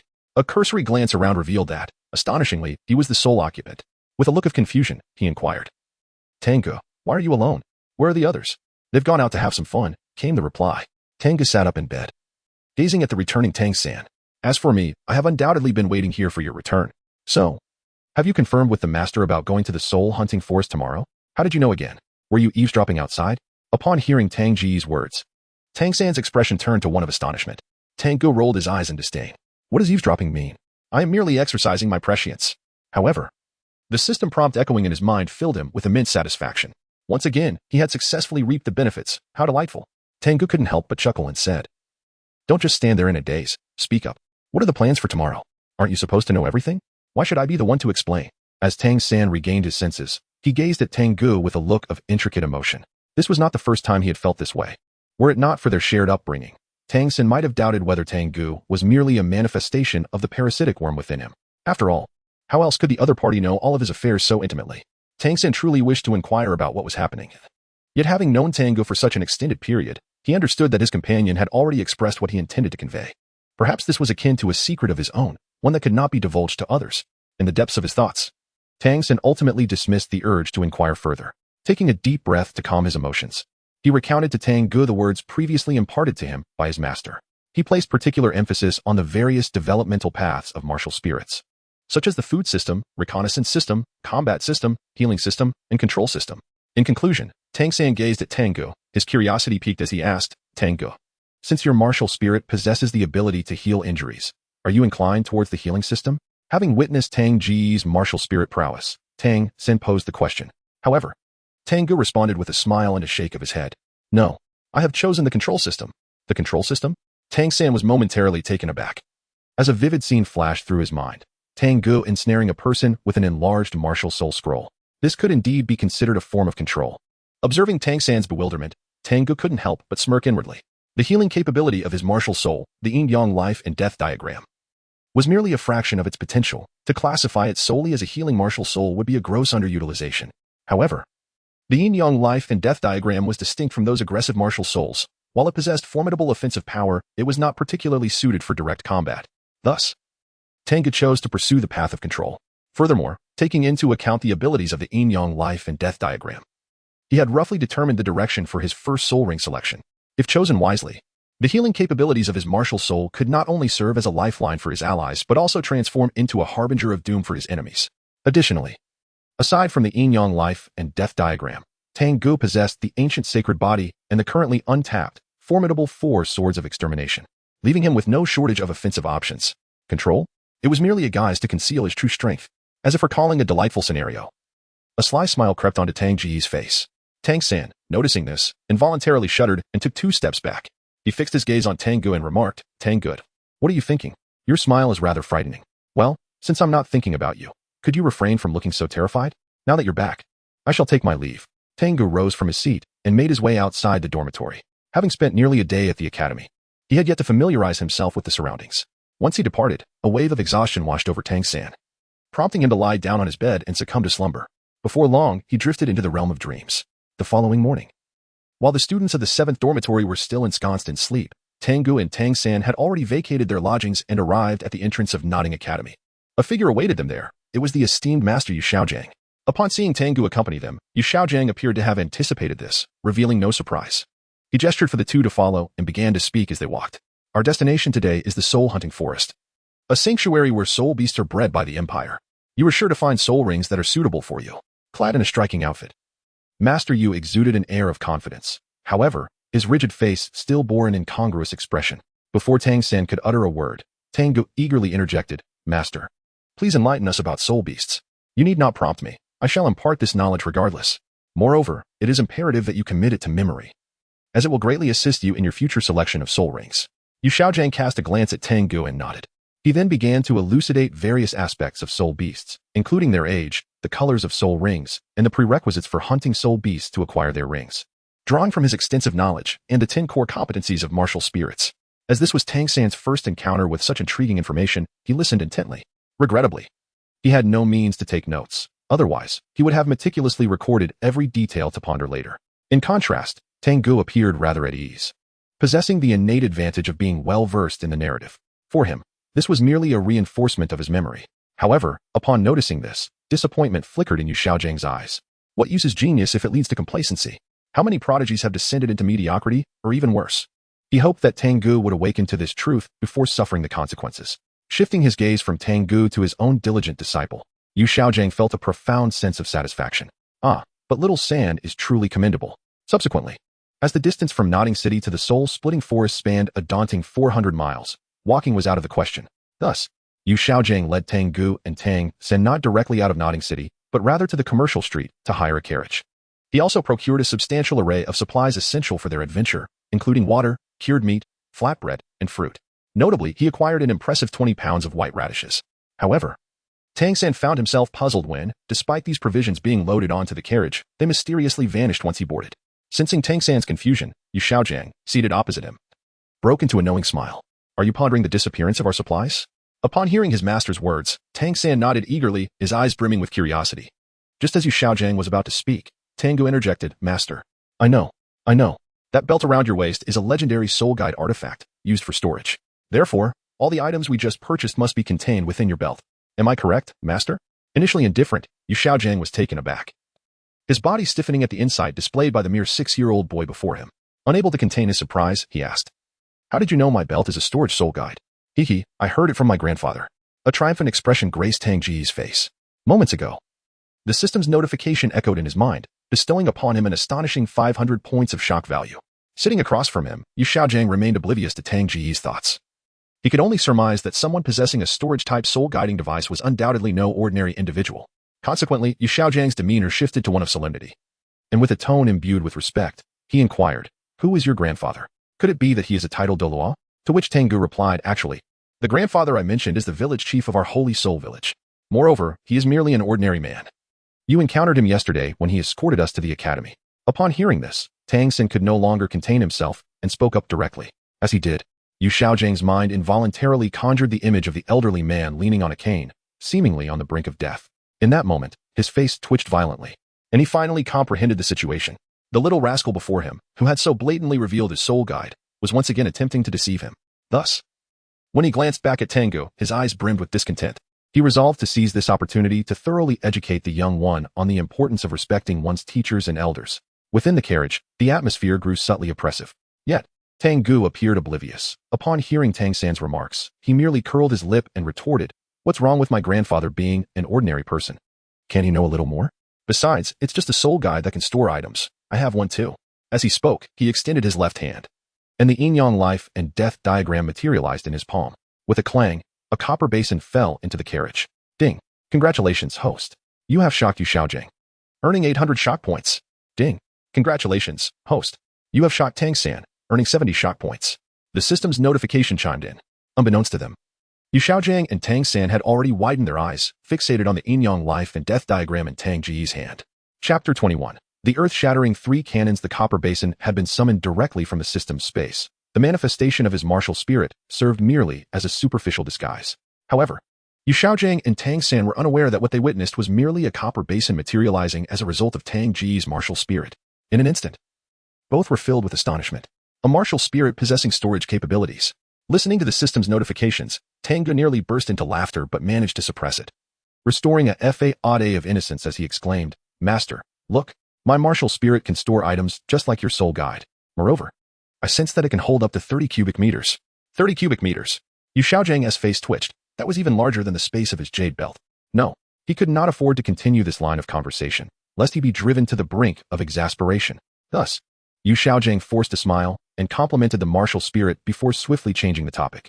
He removed the jade belt wrapped around his waist and declared, "Xiao San, this jade belt is a gift for you. But master, it's too precious. I cannot accept it." Tang San exclaimed in shock, hastily waving his hands. Now that he was aware the jade belt was a soul guide with storage capabilities, he dared not accept it. "Take it. The master insists."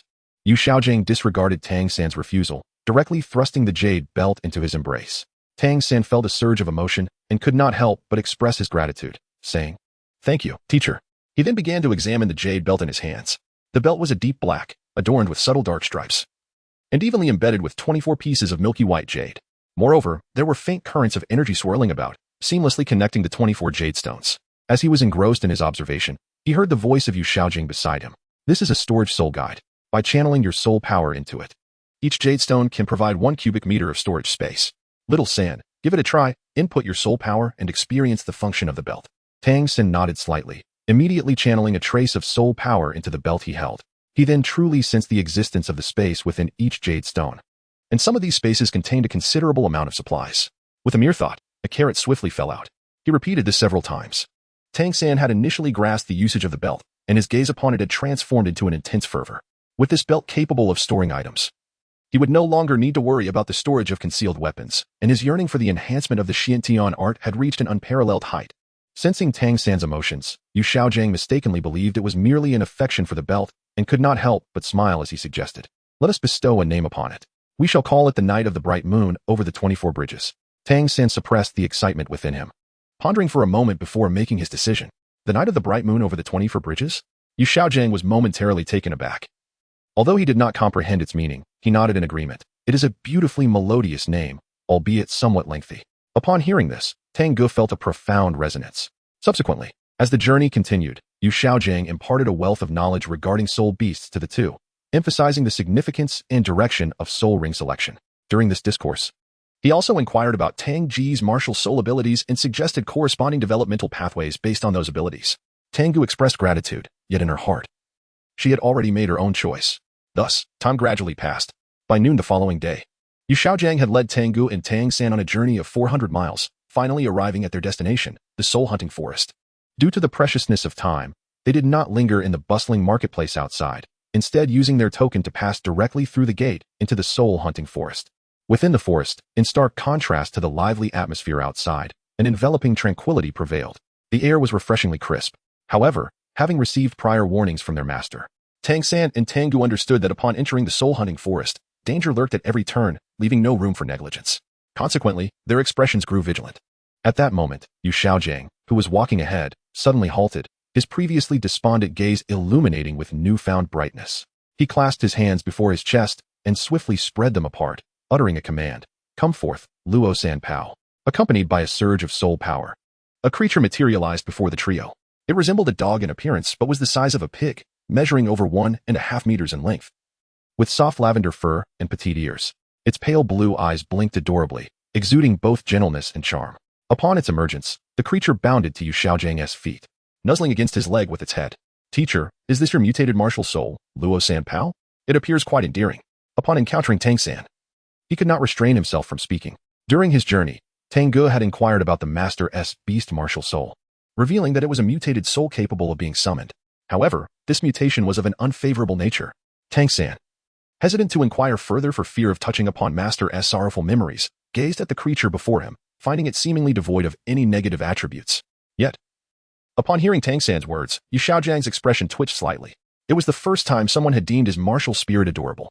"Luo Sanpao, lead the way." Without responding to Tang San, Yu Xiaojiang issued a direct command. Luo Sanpao emitted a series of chattering sounds, shaking its head as it trotted forward, sniffing the air in search of soul beasts. Yu Xiaojiang followed closely behind with Tang San and Tang Ge in tow. Thus, a day passed. Under Luo Sanpao's keen sense of smell, they uncovered numerous concealed soul beasts, yet regrettably, either their ages were too young or they were unsuitable for the trio. Consequently, no battles ensued. As night descended, the three made camp in an open area to rest. However, not long after, the vigilant Luo Sanpao seemed to detect something. Abruptly straightening its body and emitting a series of chattering calls towards a particular direction, Yu Xiaojiang was instantly alerted and rose to his feet. Upon noticing a dim cluster of over 10 emerald green lights approaching from the darkness, he did not exclaim in alarm, but spoke in a low tone. "It's the nether wolf. There is no need for concern." Hearing Master's voice invigorated Tang Ge, for he understood that the appearance of the netherwolves was merely an appetizer, with the true spectacle yet to unfold. At that moment, 6 wolf-like soul beasts, each measuring about 1.6 meters in length, emerged from the shadows. Yu Xiaojiang scoffed disdainfully. "A pack of level 10 little wolves dares to disturb me, Sanpao." Luo Sanpao growled lowly, then inhaled sharply, transforming into a sizable balloon. Simultaneously, a yellow halo shot forth and enveloped its form. A commanding voice resonated through the night. "Flatulence like thunder, shake the heavens and earth, Luo Sanpao." As Yu Xiaojiang's voice faded, a brilliant light erupted from Luo Sanpao's blue eyes. The yellow halo around it rapidly shifted, almost morphing into a radiant barrier. Amidst the fluctuations of soul power, Luo Sanpao's balloon-like body sprang into the air. With a deafening roar, a plume of yellow gas erupted from its rear, hurtling towards the approaching nether wolves. "Put it on." Unbeknownst to the moment, 2 masks had appeared in Yu Xiaojiang's hands. He swiftly donned one for himself while extending the other towards Tang San.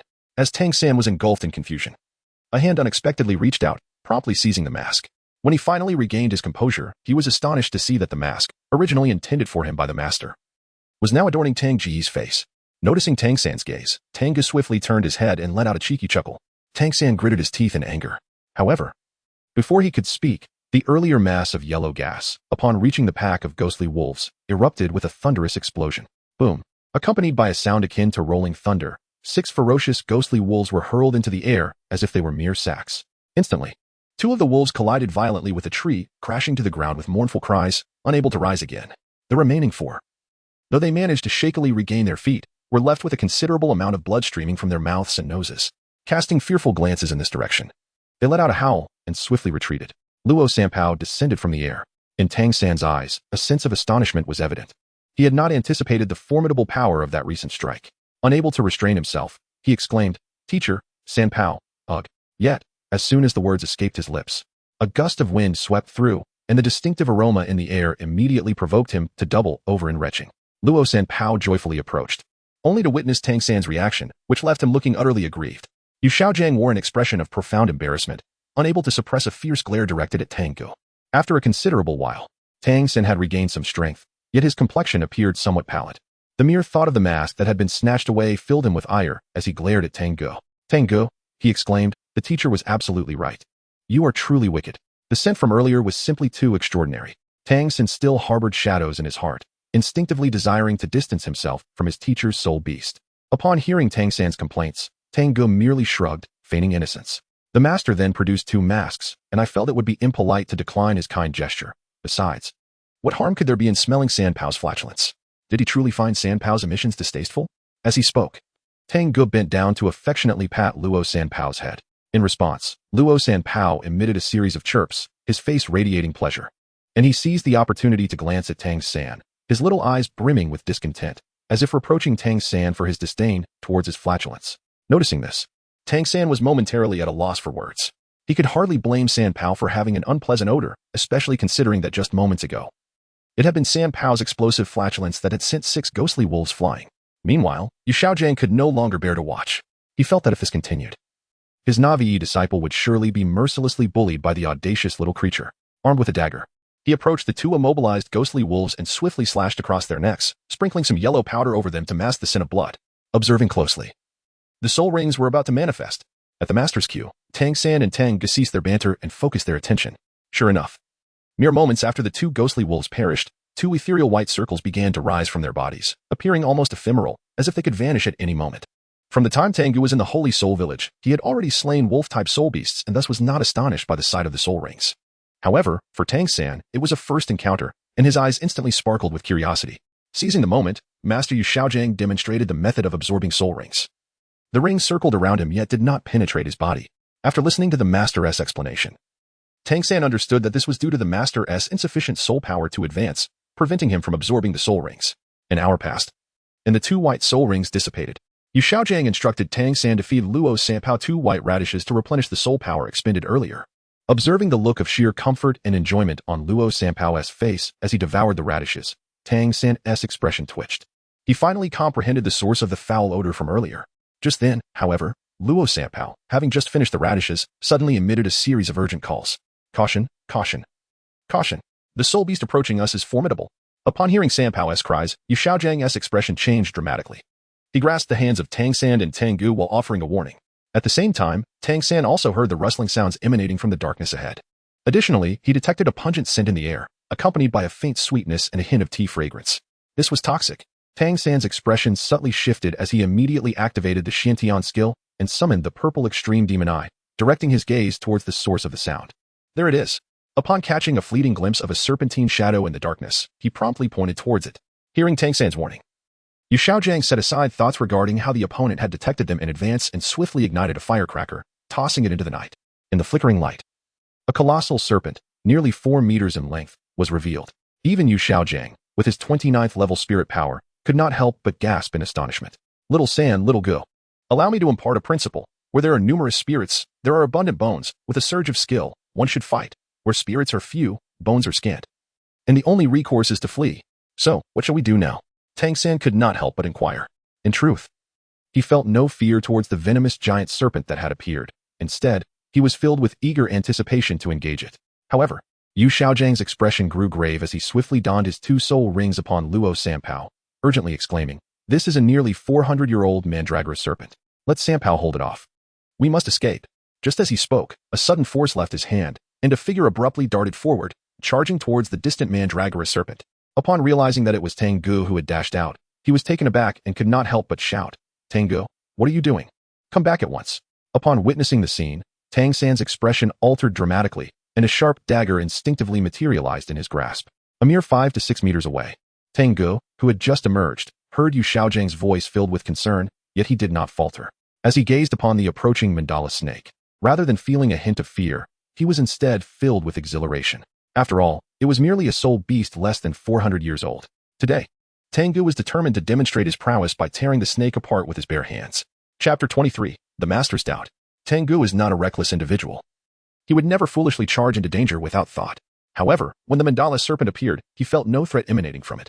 Considering that in the original narrative, Tang San was able to slay the mandala serpent unscathed, Tang Ge saw this as an opportunity to test the power of his ancient sacred body at a 30 fusion level. "Master, no need to intervene. I shall handle this serpent." With that declaration, Tang Ge accelerated his pace once more. Yet, Yu Xiaojiang was oblivious to this. As he watched Tang Ge rush towards the mandala serpent, he was filled with rage. Has this foolish boy lost his mind? The mandala serpent has approached its 400-year mark. Even I am not its match. Is he seeking death? Teacher, I know Tang Ge well. He will surely be fine. Upon hearing the master's anxious and furious admonitions, Tang San could not help but offer words of comfort. Nonetheless, he tightened his grip on the dagger, secretly contemplating that should Tang Ge find himself in peril, he would rush to assist. For a moment, both were wide-eyed, too apprehensive to blink, fearing that Tang Ge might unwittingly be swallowed whole by the mandala serpent. Meanwhile, over 10 meters away, Tang Ge remained unaware of their concerns. He had already reached the front of the mandala serpent, his ancient sacred body's resistance rendering him immune to the toxic gases permeating the air. With a resounding thud, Tang Ge unleashed a powerful punch, striking fiercely against the body of the mandala serpent. The terrifying force surged forth, shattering even the iron-like scales of the serpent into fragments, causing its body to collapse inward. The intense pain elicited a dreadful cry from the mandala serpent. Its elongated, cold serpent eyes radiated a chilling fury, and a faint yellow glow appeared upon its dark green scales.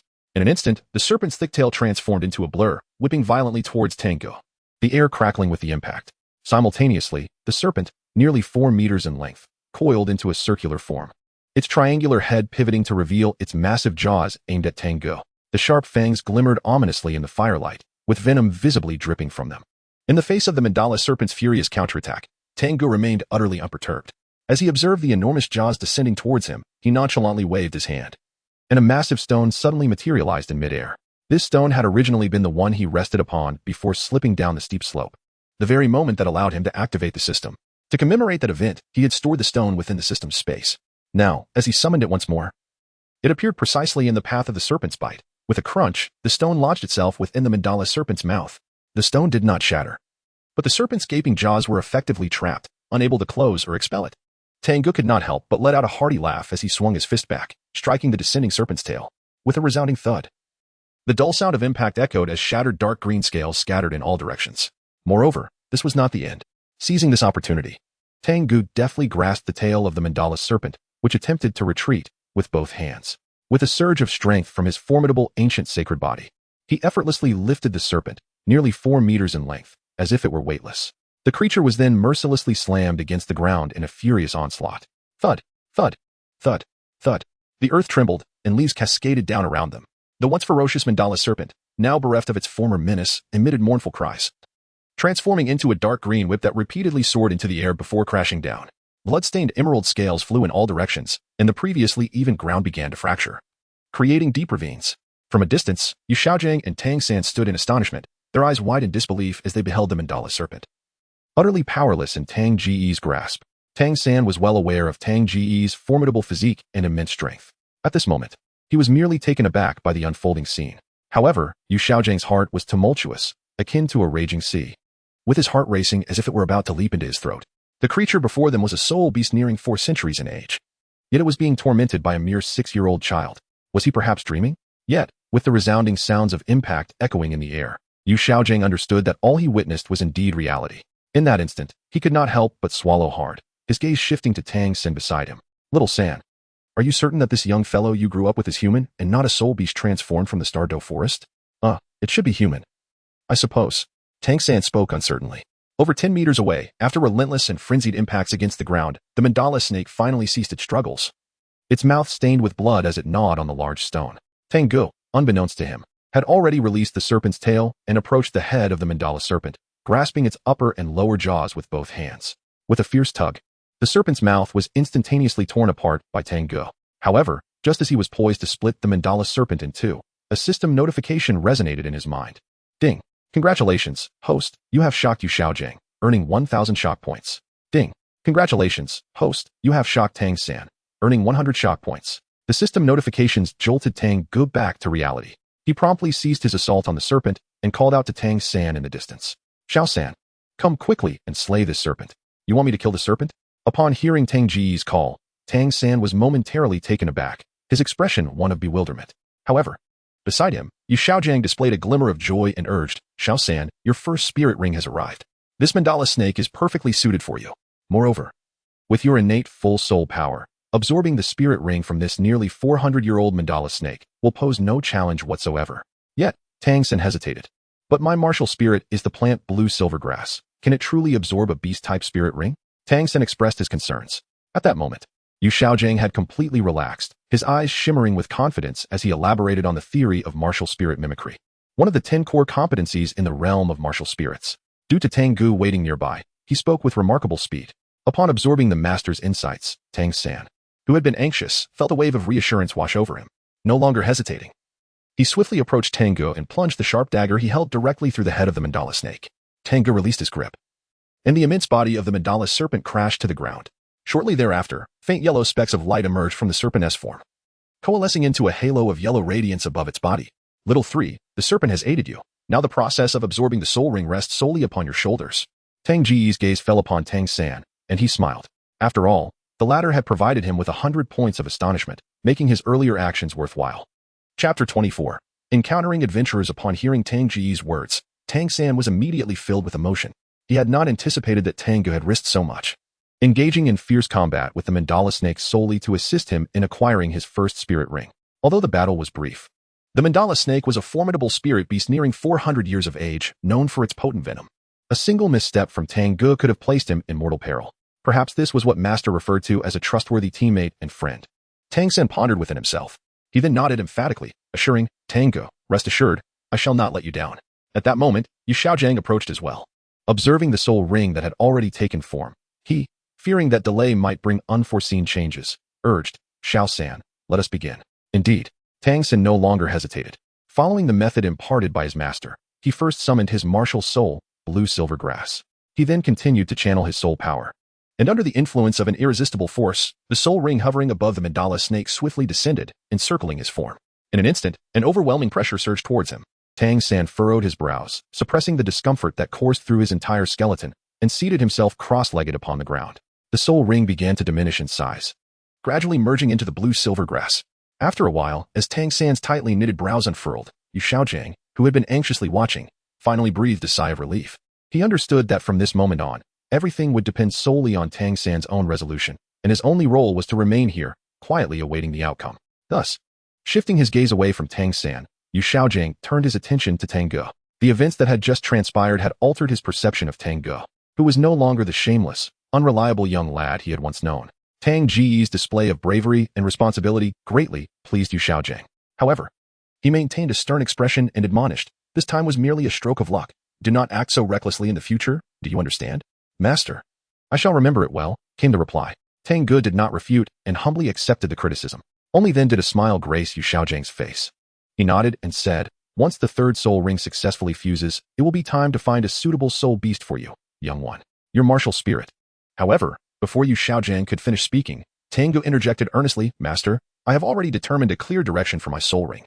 Therefore, I plan to venture alone in search of a suitable soul beast. Once the third soul ring has fused successfully, you need not wait for me. You may return to the academy directly. This had been Tang Ge's decision even before they arrived at the soul hunting forest.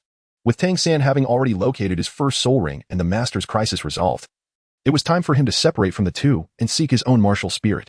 After all, with the ancient sacred body and the yin-yang diagram of life and death, Tang Ge felt confident in navigating the dangers of the soul hunting forest. Upon hearing Tang Ge's request, Yu Xiaojiang would have undoubtedly opposed it before. Yet, after witnessing Tang Ge effortlessly slay the nearly 400-year-old mandala snake, he realized that at his own 29th level of soul power, he would likely be no match for him. And Tang Ge was merely a 6-year-old child who had just awakened his soul power. This realization filled Yu Xiaojiang with both admiration and a profound sense of melancholy and loss. Unbeknownst to him, he had fallen behind the times. Hence, after a brief silence, he nodded in agreement. Since you have made your decision, I shall not dissuade you further. I only hope you will think carefully before acting. Xiao San and I will wait for you outside the soul hunting forest. Yes, I will be cautious. With the master's consent. Tang Ge did not linger any longer and turned to stride into the dark expanse of the forest ahead. It was only after he disappeared from view that Yu Xiaojiang withdrew his gaze. His attention returned to Tang San, watching as the soul ring was gradually absorbed and integrated. His eyes glimmering with hope. Perhaps the dreams I have long cherished will be realized through them. The sky is vast, allowing birds to soar freely. And the ocean is wide, enabling fish to leap at will. At this moment, Tang Ge's emotions were precisely like this. After parting ways with the master and Tang San, he felt an overwhelming sense of lightness and freedom, no longer feeling the need to deliberately conceal his aura. As he traversed his path, the soul beasts he encountered instinctively avoided him. Any that dared to approach with provocation were met with a fierce pounding from Tang Ge's fists. However, he refrained from killing these soul beasts, allowing them to flee in terror. Unbeknownst to him, night slipped away, giving way to dawn. As a gentle ray of warm sunlight pierced through the dense canopy, illuminating the soul hunting forest, Tang Ge completely departed from the periphery and ventured deep into the forest. Beneath a towering tree, the crackling sound of burning firewood resonated as Tang Ge, who had traveled through the night, finally paused. He was roasting a rabbit that had turned a delightful shade of orange-yellow. As he sprinkled the seasoning, an enticing aroma wafted into the air. Tang Ge inhaled deeply, a smile involuntarily gracing his face. Spirit beasts are indeed remarkable. Their scent surpasses that of ordinary wild creatures. After a while longer, the roasted rabbit meat was finally ready. As Tang Ge prepared to indulge in his meal, the sound of footsteps suddenly emerged, and 4 figures appeared from the woods ahead. Among them were 2 men and 2 women, all clad in adventurous attire suitable for their expedition. One of the men was a towering figure. Standing at approximately 6 feet tall, in his 30s, his muscular physique exuding immense strength. In his grasp, he wielded a large shield, over a meter high. The other young man, considerably shorter, held a dagger in his hand, his cold, vigilant eyes revealing a keen awareness. However, his gaze frequently wandered over to his enchanting female companion, adorned in a striking red ensemble, unabashedly betraying his fervent admiration. Upon witnessing the scene, Tang Ge immediately recognized that the 4 individuals before him were indeed the adventurous team spoken of by the master, known for their collective pursuit of soul beasts to obtain soul rings. Yet, he found himself puzzled. Amidst this seemingly ordinary group of adventurers, there was a frail-looking girl who appeared to be no older than 8 years. At the same time, the 4 adventurers emerged from the woods and caught sight of Tang Ge, who was busy roasting meat. Due to the activation of his ancient sacred body, his physique far surpassed that of his peers, making him appear much older than his mere 6 years. The adventurers, taken aback by the unexpected presence of someone here, momentarily froze. However, the burly man wielding a large shield quickly shifted his gaze to the golden roasted meat in Tang Ge's hands, his eyes lighting up with delight as he let out a hearty laugh. "Little brother, fate has brought us together. Would you mind if we share in this delectable feast?" With that jovial declaration, the burly man approached without waiting for Tang Ge's consent, squatting down and reaching for the golden rabbit meat without a hint of hesitation. Yet, throughout this encounter, his other hand remained firmly on his shield, indicating that despite Tang Ge's youthful appearance and lack of evident soul power, the seemingly affable giant maintained a vigilant guard. Just as he was about to grasp the roasted meat, a hand suddenly appeared, seizing his wrist. Raising an eyebrow, the burly man felt a twinge of mockery in his gaze. He instinctively increased the strength in his arm. Yet soon beads of cold sweat began to form on his forehead. "How can your strength be so immense?" he thought, astonished. When he turned to face Tang Ge, who had a firm grip on his wrist, he forced a smile and asked, "Brother, what do you mean by this?" "Nothing much. Merely wishing to convey that this roasted meat is quite precious, and you cannot afford it." Tang Ge replied coldly, responding to the system prompt echoing in his mind. With a sudden exertion of force, the burly man felt a sharp pain in his wrist as he was effortlessly tossed several meters away, along with his shield. "Zhou-san, brother-san." The remaining 3 adventurers gasped in shock as they rushed over, witnessing their companion being unexpectedly flung aside. Zhou-san, propping himself up with his shield, dusted himself off and sheepishly shook his head. "No need to worry, I am unharmed." However, as he glanced at Tang Ge, there was an unmistakable fear reflected in his eyes. Sensing Zhou-san's apprehensive gaze, the 3 companions turned their attention to Tang Ge. Observing the young boy who appeared to be around 11 or 12 years old, the lithe woman clad in red furrowed her brow before speaking with a smile. "Little one, you 2 are here to hunt soul beasts for their soul rings, are you not? Where are your elders? Have they not accompanied you?" Tang Ge paid no heed to the woman, his stomach growling with hunger as he directly seized the roasted rabbit meat, relishing every bite. The rich aroma wafted through the air.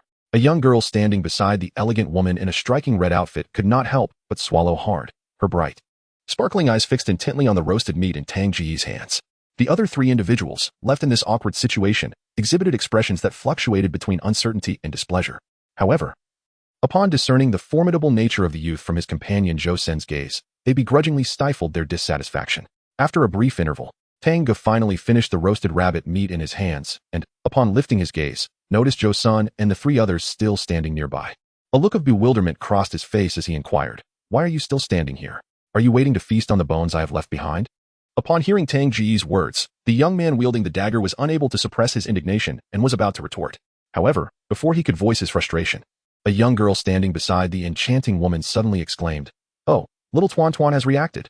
A century-old soul beast is nearby." Unbeknownst to them, a gelatinous, transparent orb had materialized in the girl's hand. At that moment, as she uttered her astonishment, the orb began to radiate a yellow light and formed an arrow of light. Once the light arrow solidified, it pointed decisively in one direction. Both the graceful woman and the burly Zhou-san displayed expressions of excitement upon witnessing the emergence of the yellow light arrow. The young man with the dagger eagerly urged, "What are we waiting for? Let us quickly locate this soul beast. It may very well be what we need." With that, he dashed toward the direction indicated by the yellow arrow, prompting the other 3 teammates to hastily follow suit. In an instant, only Tang Ge remained, solitary amidst the unfolding fervor. Tang Ge felt a touch of embarrassment, as he had not anticipated being so utterly overlooked for the first time. However, what truly piqued his interest was the remarkable ability of the 4 adventurers to ascertain the presence of a century-old soul beast nearby, and their apparent knowledge of its precise location.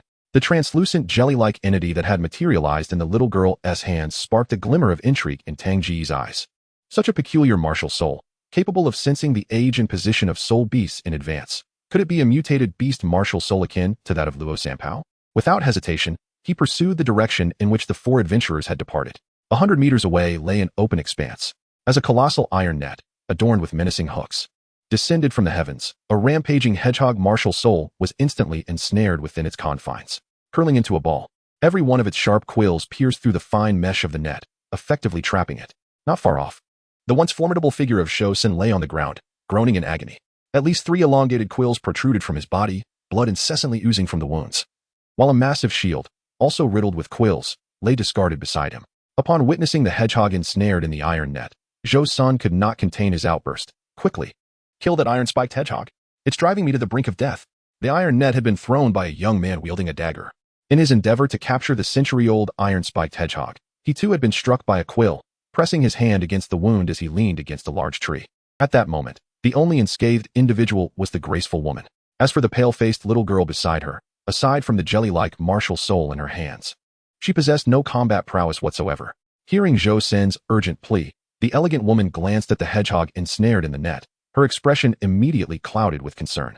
Although the soul beast was merely a century old, and she was a formidable 23rd level soul master, the strongest among the quartet, the hedgehog had curled into a defensive ball, its quills protruding defensively, leaving no openings for an attack.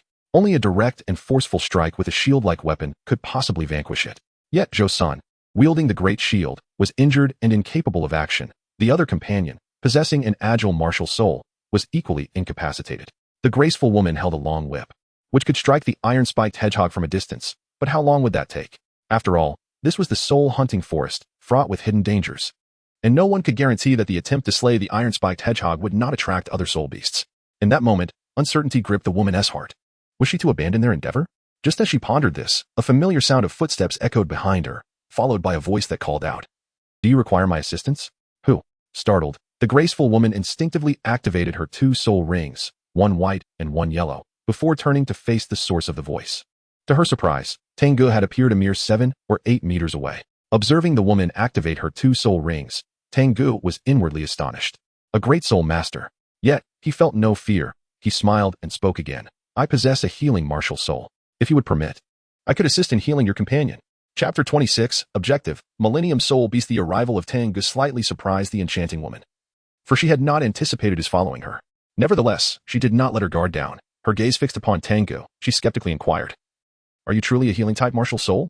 "Indeed, but before I attend to your companion's ailment, I must have your assurance on a certain condition." Tang Ge nodded. The enchanting woman furrowed her brows and inquired, "What are the conditions?" "Help me locate a Millennium Soul Beast that meets my specifications." Tang Ge articulated his conditions clearly. Indeed, after parting ways with the master and Tang San, he had no intention of hunting 100-year soul beasts. Instead, he set his sights directly on a 1,000-year soul beast. After all, even Tang San successfully absorbed the nearly 400-year-old mandala snake spirit ring. With his ability to tear the mandala snake apart barehanded and possessing the primal ancient sacred body, absorbing a 100-year spirit ring would seem rather underwhelming. Therefore, Tang Ge aspired to seek a 1,000-year spirit ring as his first. However, while 100-year soul beasts could still be found in the soul-hunting forest, 1,000-year soul beasts were exceedingly rare. Now that he encountered a soul master capable of sensing the age of soul beasts, how could Tang Ge afford to miss such an opportunity? Unfortunately, upon hearing Tang Ge's request, the graceful woman opposite him rejected it without hesitation. "That is impossible. 1,000-year soul beasts are simply beyond our means to handle." In the distance, the cold young man leaning against a tree to recover his soul power also noticed Tang Ge. Recalling their previous unpleasant encounter, a glimmer of murderous intent appeared on his face as he coldly spoke. "Yui, this kid looks weak. There's no need to waste words with him. Just capture him. If he refuses to treat us, we can simply kill him." "Weak, am I?" Tang Ge raised his eyebrows and suddenly broke into a smile. Before the enchanting woman could react, he swiftly departed from his original position and charged towards the cold young man. Tang Ge moved with remarkable swiftness, appearing before the cold and sinister youth in the blink of an eye, and then struck with a powerful palm. The force of the blow roared through the air. The cold youth was taken aback, and without a moment's hesitation, he lunged forward with his dagger. Bang! With a dull thud, the dagger was knocked from his grasp, and he was forcefully slammed to the ground. The impact not only sent waves of pain throughout his body, but also left his head ringing. After a brief moment, the cold youth began to regain his senses. He attempted to rise, but a foot pressed firmly upon him, accompanied by a mocking voice in his ear. "How does it feel?" Do you still perceive me as weak? You despicable scoundrel. You ambushed me. The cold youth's face flushed crimson, his teeth clenched in defiance. In the distance, the enchanting woman had regained her composure. Yet, for reasons unknown, she chose not to intervene as she observed the cold youth pinned beneath Tang Ge's foot. As for the burly man, Zhou San, who bore multiple wounds, he had long recognized Tang Ge's formidable prowess and feigned ignorance of the unfolding scene. Upon witnessing this, Tang Ge's face revealed a look of satisfaction. Ignoring the cold and defiant youth beneath him, he continued to address the enchanting woman. Rest assured, all I require is your assistance in locating the Millennium Soul Beast. As for the matter of hunting it, that shall be entrusted to me. Should you lend your support, not only will I provide free medical treatment for your injuries, but I will also handle this spiny hedgehog for you. Initially, the graceful woman hesitated to acquiesce, but upon hearing his assurance regarding the hedgehog, her heart wavered. Casting a glance at the frail and fearful little girl nearby, she gritted her teeth and ultimately nodded in agreement.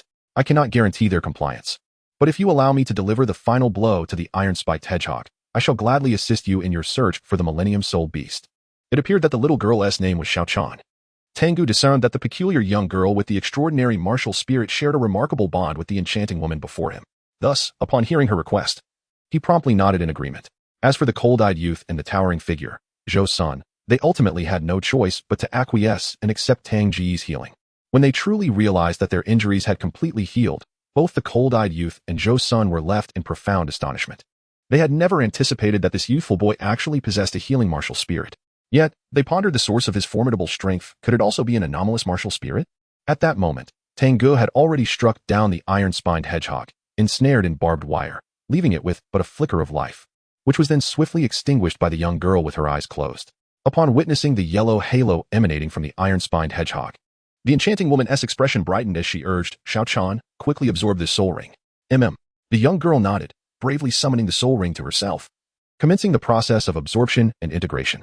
Observing this scene, the cold-eyed youth and Zhou San could not help but reveal a hint of envy in their eyes. Meanwhile, the enchanting woman's gaze shifted to Tang Ge. Biting her lip, she said, My name is Lin Yue. Thank you for assisting my sister. It was merely mutual assistance. He replied. Tang Ge shook his head.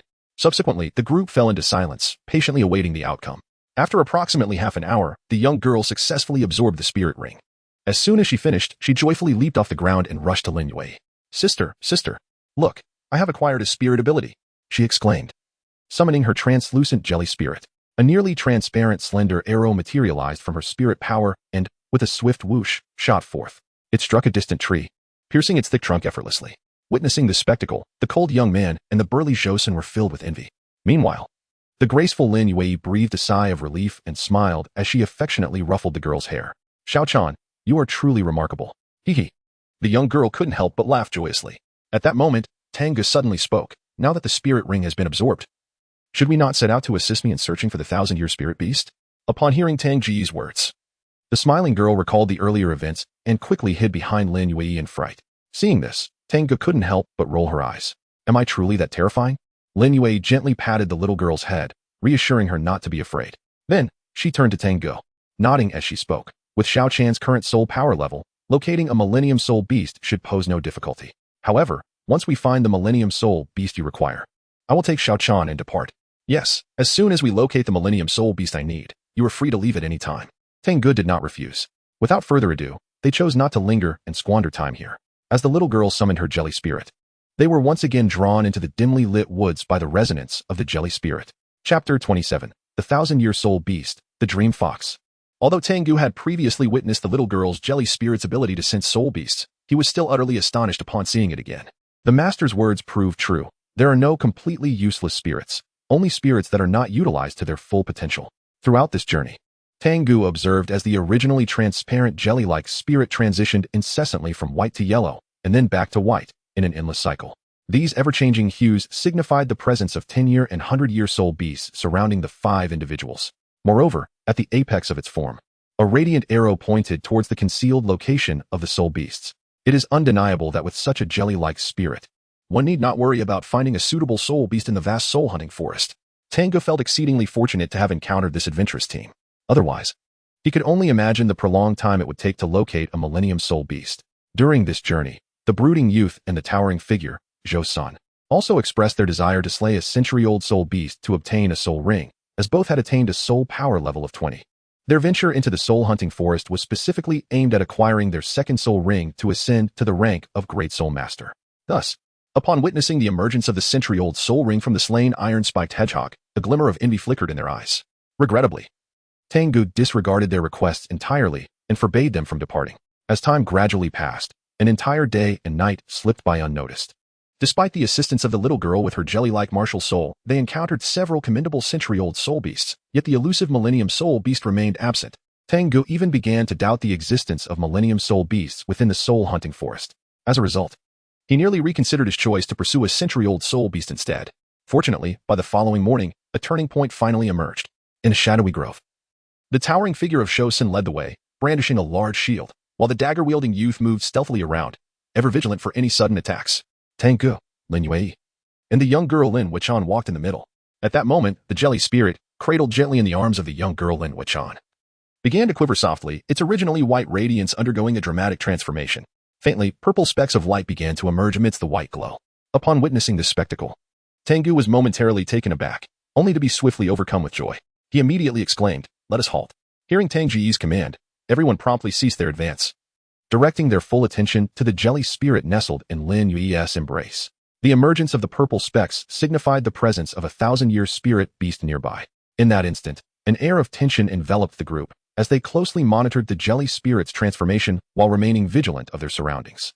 However, since the purple specks were few in number, the white glow continued to dominate. Tang Ge furrowed his brow, poised to instruct the young girl to conjure a light arrow to indicate the location of the Millennium Soul Beast. Suddenly, a series of plaintive cries echoed from ahead, capturing everyone's attention. At some point, a vividly colored fox with iridescent fur appeared on a robust, lush tree about 7 or 8 meters away. It was nestled on a branch, its slender eyes quietly observing the scene. Simultaneously, the jelly-like martial soul in the girl's embrace, which had initially emitted only faint purple light, underwent a dramatic transformation, instantly shifting to a deep violet hue. A Millennium Soul Beast. Witnessing the appearance of the colorful fox and the alteration of the jelly martial soul, the dagger-wielding youth stammered in fright. Without hesitation, he turned and fled into the distance. However, tragically, he had barely escaped a few meters when, accompanied by another plaintive cry, he abruptly froze in place. Strangely, there was no fear on his face. Instead, an expression of ecstasy emerged. At that moment, it was not just the dagger youth who stood eerily still. Lin Yue, the little girl, and the shield-bearing Shou-Sun all wore expressions of rapture, as if they were lost in a beautiful dream. The soul beast fox let out another cry, gracefully leaping down from the branch to the ground. Once on the earth, it slowly approached the nearest dagger youth, with purple soul energy visibly emanating from its every step. Upon reaching the dagger youth, the soul beast fox stood upright, and with a mere flick of its forepaw, the youth's head was severed from his body. Blood gushed forth from his severed neck, instantly staining the verdant grass a deep crimson. Shortly thereafter, the shield-bearing Shou-Sun met the same fate, becoming yet another headless corpse. At a distance of 7 or 8 meters, Tang Ge, who had remained motionless, suddenly quivered, his previously closed eyes snapping open just in time to witness this horrifying scene. His heart filled with astonishment.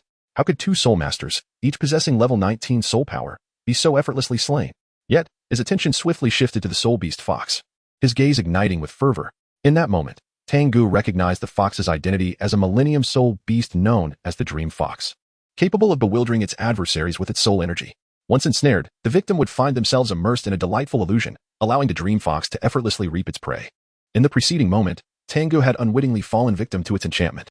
Fortunately, possessing the ancient sacred body, he exhibited considerable resistance to such mental attacks and quickly freed himself from the spell. For Tang Ge, however, a soul beast with mental capabilities like the Dream Fox was precisely what he sought.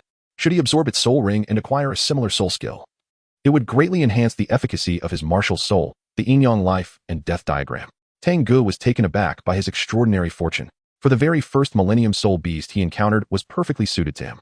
As for whether he could vanquish it, he harbored no concerns. Meanwhile, the ethereal fox, which had just slain the dagger-wielding youth and the heavily armored Shou-Sun, also took note of Tang Ge as he opened his eyes. A flicker of confusion danced in its elongated eyes, as if it could not fathom how this human had awakened. Consequently, it emitted a soft, plaintive cry. In an instant, a peculiar force surged towards Tang Ge. Tang Ge, having taken precautions, remained unaffected, yet he closed his eyes and adorned his face with a semblance of joyous delight. Observing this, the illusory fox gracefully approached with measured steps, the distance between them steadily diminishing. Eventually, the illusory fox stood before Tang Ge, rising upright and lifting its paw to reveal the sharp claws concealed within its soft pads. At that very moment, Tang Ge abruptly opened his eyes. As he extended his right hand, a miniature sword slowly materialized from his palm. Chapter 28. Decapitation. The first soul ring. If he were to strike, it would be with the force of a thunderclap. Faced with the millennium-old soul beast, the illusory fox, Tang Ge, despite his immense confidence, dared not let his guard down. Nor could he afford to hold back in the slightest. With the summoning of the L-Shi-N-G-N, one of the four swords of celestial execution, the already dimly lit forest plunged into deeper darkness. An overwhelming sense of oppression emanated from the L-Shi-N-G-N. Suddenly, the wind surged forth, turning ferocious and wreaking havoc through the trees, producing a mournful howl. The sky darkened with heavy clouds, and distant rumbles of thunder began to echo. At this moment, within a radius of several miles, all soul beasts were compelled to cower on the ground, trembling uncontrollably. As for the millennium-old illusory fox, confronted by the aura of slaughter emanating from the L-Shi-N-G-N, it became paralyzed in place, its eyes wide with terror. Witnessing the illusory fox rendered immobile, Tang Ge felt an overwhelming astonishment. The four swords of celestial execution, as his most formidable martial spirit, could not yet be wielded due to his own limitations. However, summoning a sword was still within his means. Thus, he summoned the L-Shi-N-G-N, and, enduring the excruciating pain that felt as if his body were being torn apart, he forcibly infused the sword with his soul power, releasing a faint aura. Merely this trace of aura not only altered the weather but also rendered the millennium-old illusory fox incapable of movement. Nevertheless, the ancient sacred body had only a 30% fusion rate and could not withstand the backlash of summoning the L-Shi-N-G-N for long. Realizing the millennium-old illusory fox was now subdued, Tang Ge dared not squander a moment. As he retracted the L-Shi-N-G-N, he swiftly summoned the yin-yang life and death diagram, channeling his soul power into it, causing it to expand immensely. Confinement. Tang Ge uttered a low cry, and the colossal diagram of yin and yang, akin to a massive hand, reached down and ensnared the dreamy fox. As its soul energy was incessantly drained and transformed into the power of yin, it began to infiltrate the body of the dreamy fox. With a piercing wail, the recently revived dreamy fox was suddenly overwhelmed by excruciating pain, as the relentless corrosion within its being imparted an acute sense of life-threatening peril, prompting it to struggle desperately. Tang Ge's soul power rapidly dwindled. However, he did not allow the fox to struggle freely.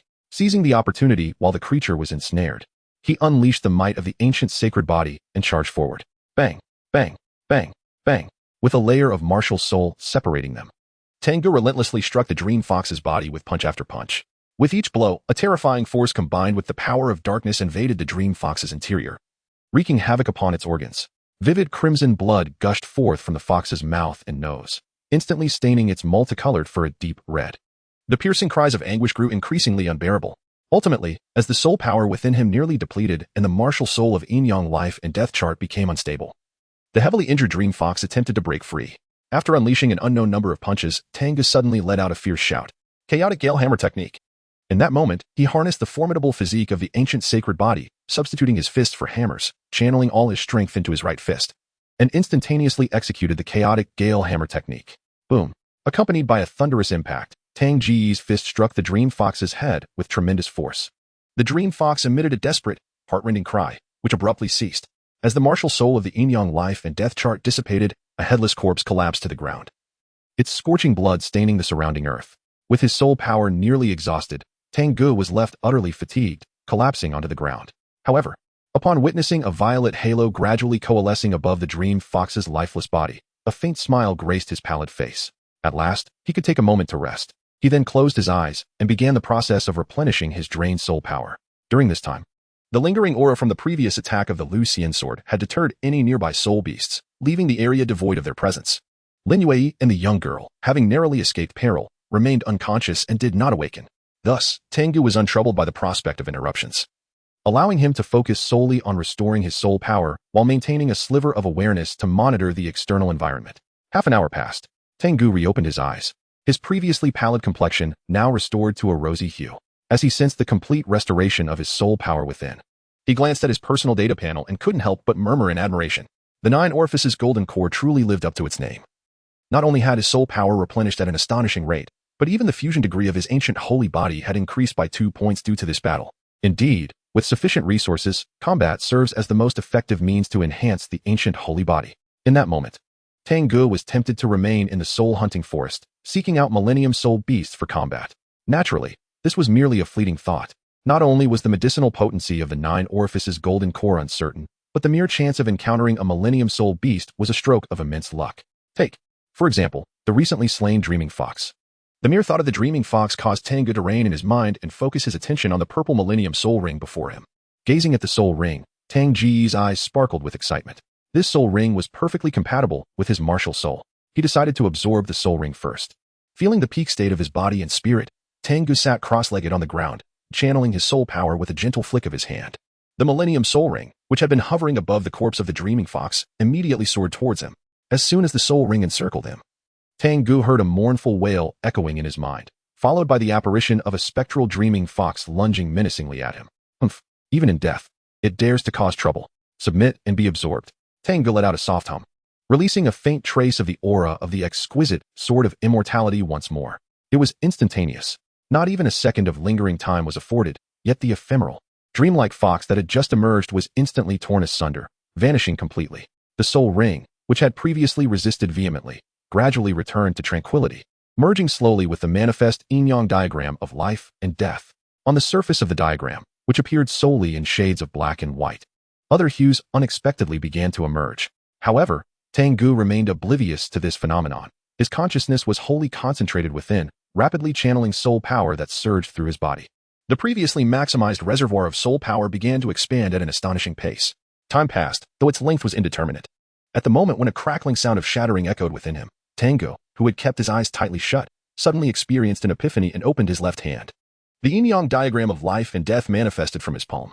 Beneath him, a vivid purple halo coalesced, slowly ascending and beginning to orbit around Tang Ge's form. This was the unmistakable hallmark of a first-ring soul master. Chapter 29. Milk can save lives, but it can also take lives.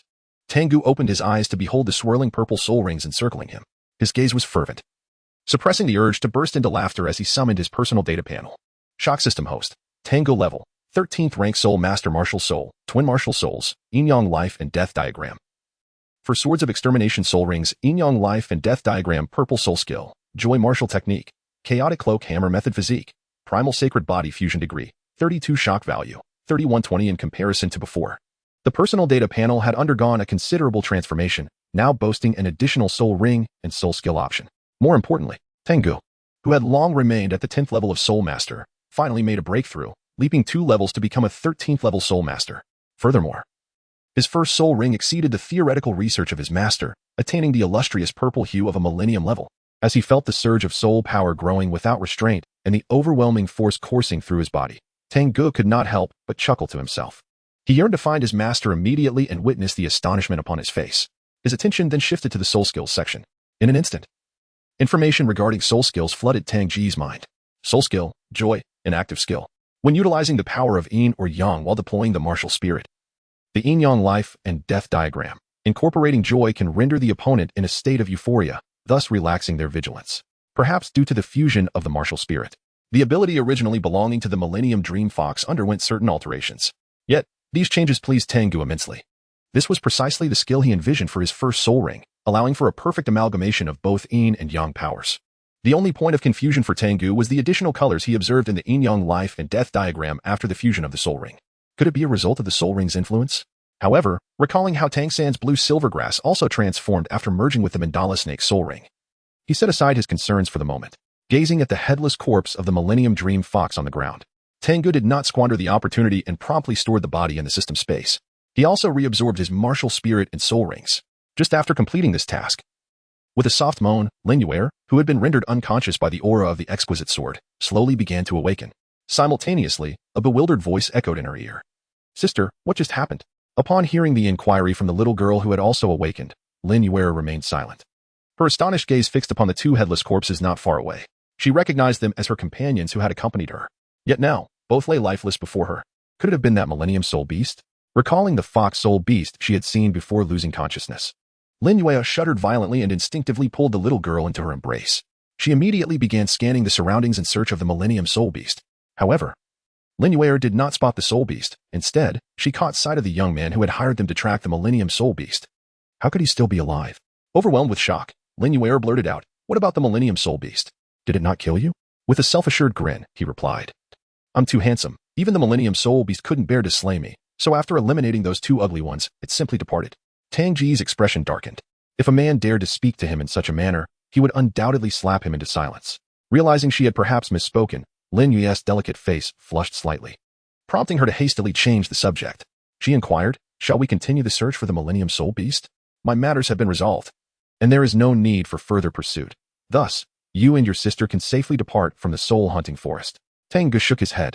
However, a thought occurred to him, and he promptly inquired, by the way, may I ask where you plan to go after leaving the soul-hunting forest? With the assurance that she no longer needed to seek the Millennium Soul Beast, Lin Yue felt a weight lift from her heart. Thus, she did not ponder why he was curious about her future plans. Gently, she ruffled the little girl's hair, her face softening into a tender expression.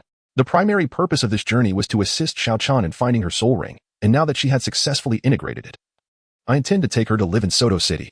Soto City, you say? A flicker of brilliance flashed through Tang Ge's deep-set eyes. He then calmly nodded, saying, all right, let us proceed. Though Lin Yue was uncertain about the events that had just transpired, she understood that her and her sister's survival was undoubtedly linked to the enigmatic young man before her. Nevertheless, Lin Yue refrained from probing further. After expressing her gratitude, she sought a suitable spot for the temporary companion's remains to be buried. It was only after this that she hurriedly departed with her sister. In an instant, Tang Ge found himself alone in the forest. As he absorbed the tranquility that enveloped the woods, he surveyed his surroundings and could not help but smile gently. What a splendid place to test his soul technique. He chose not to leave. Instead, he settled in a clean spot and began his cultivation. As time passed gradually, the afternoon arrived. The scorching sun finally pierced through the dense canopy, illuminating the shadowy grove with a touch of brightness. Accompanied by the rustling of leaves, a wild boar soul beast, armed with 2 sharp tusks, suddenly emerged from a thicket. This marked the first appearance of a century-old soul beast since the demise of the Millennium Soul Beast, the Dreaming Fox. However, due to the lingering scent of the blood from the slain Millennium Beast, the wild boar hesitated upon spotting the meditating Tang Ge, its fierce eyes betraying a sense of wariness. At that moment, Tang Ge also opened his eyes. Upon seeing the wild boar soul beast merely 7 or 8 meters away, a slight smile graced his lips. I've been waiting for you for quite some time. As Tang Ge raised his left hand, the intricate diagram of life and death manifested, and a surge of vibrant solar energy, intertwined with the essence of euphoric soul techniques, shot forth instantaneously. The wild boar spirit beast was taken aback, preparing to charge ahead with its hoofs. However, at the moment this wave of solar energy permeated its being, its imposing 2-meter frame stiffened momentarily before collapsing to the ground with a thud. Humph, humph. Under Tang Ge's peculiar gaze, the once fearsome wild boar spirit beast lay on the ground, limbs splayed, emitting sounds of contentment. Even as Tang Ge approached, it exhibited no reaction whatsoever. Observing the wild boar spirit beast sprawled before him, eyes closed in sheer bliss, Tang Ge's eyes gleamed with an extraordinary brightness. He then channeled his soul power, raised his palm, and with a swift strike, shattered the heart of the wild boar spirit beast with a soft pop. Nourishment can save lives. It can also extinguish them. Chapter 30. My soul ring is dyed with color. Brothers and sisters, I humbly seek your endorsement. I implore you for 5-star reviews. Otherwise, I shall dye your heads with color. The wild boar departed this world peacefully, feeling not a trace of pain. Tang Ge was immensely satisfied. Although he had chosen a soul beast as his experimental subject rather than a human, the recent events had already validated his selection of the first soul ring's characteristics. The soul skill of pleasure might have faced resistance from the enemy due to the power of darkness, rendering it less effective. However, the power of light was fundamentally a life force, brimming with vitality, capable of healing injuries. If Tang Ge utilized the power of light against his adversaries, even if it infiltrated their bodies, its abundant life force would not provoke any resistance. Essentially, he would be healing his enemies. Yet, with the addition of the soul skill of pleasure, the enemies receiving treatment would find themselves unwittingly entranced by the sensation. Consequently, they would meet their demise. Much like the century-old wild boar soul beast, succumbing to Tang Ge's effortless strike, all the while wearing an expression of delight. Thus, it could be said that the power of nurturing could save lives, but it could also take them. However, if I were to face an overwhelming number of adversaries, would I be bestowed with the title of Toxic Nurturer upon reaching the rank of a title Douluo? This thought sent a shiver down Tang Ge's spine. He dared not indulge in further musings, calculating that his time spent in the Soul Rift Forest was already excessive. Master and Tang San might still be waiting outside. Concerned for their well-being, Tang Ge stowed away the wild boar soul beast's corpse and departed from the location. Outside the soul-hunting forest at the exit, 2 figures awaited Master Yu Xiaojiang and Tang San. After emerging from the forest 2 nights prior, they had chosen to remain, anticipating Tang Ge's return. Yet, this waiting had extended to nearly 2 days. Observing that the academy's students had commenced classes the previous day, while still no sign of Tang Ge emerged from the soul-hunting forest, Tang San grew increasingly anxious. He feared not only the potential impact on their qualifications as students, but also the safety of his lifelong companion. Sensing Tang San's distress, Master Yu Xiaojiang placed a reassuring hand on his shoulder, speaking words of comfort. Worry not, that lad Tang Ge is quite resilient. It is unlikely that even a soul beast could harm him. Let us wait a little longer. If he does not appear, we shall venture in to find him. Tang San nodded in agreement, and thus they continued to wait in place for another 2 hours. As the sun began its descent, ushering in the evening, Master Yu Xiaojiang's concern began to grow. Was it possible that something had truly gone awry? Just as he pondered this, Tang San suddenly exclaimed in delight, "Over here!"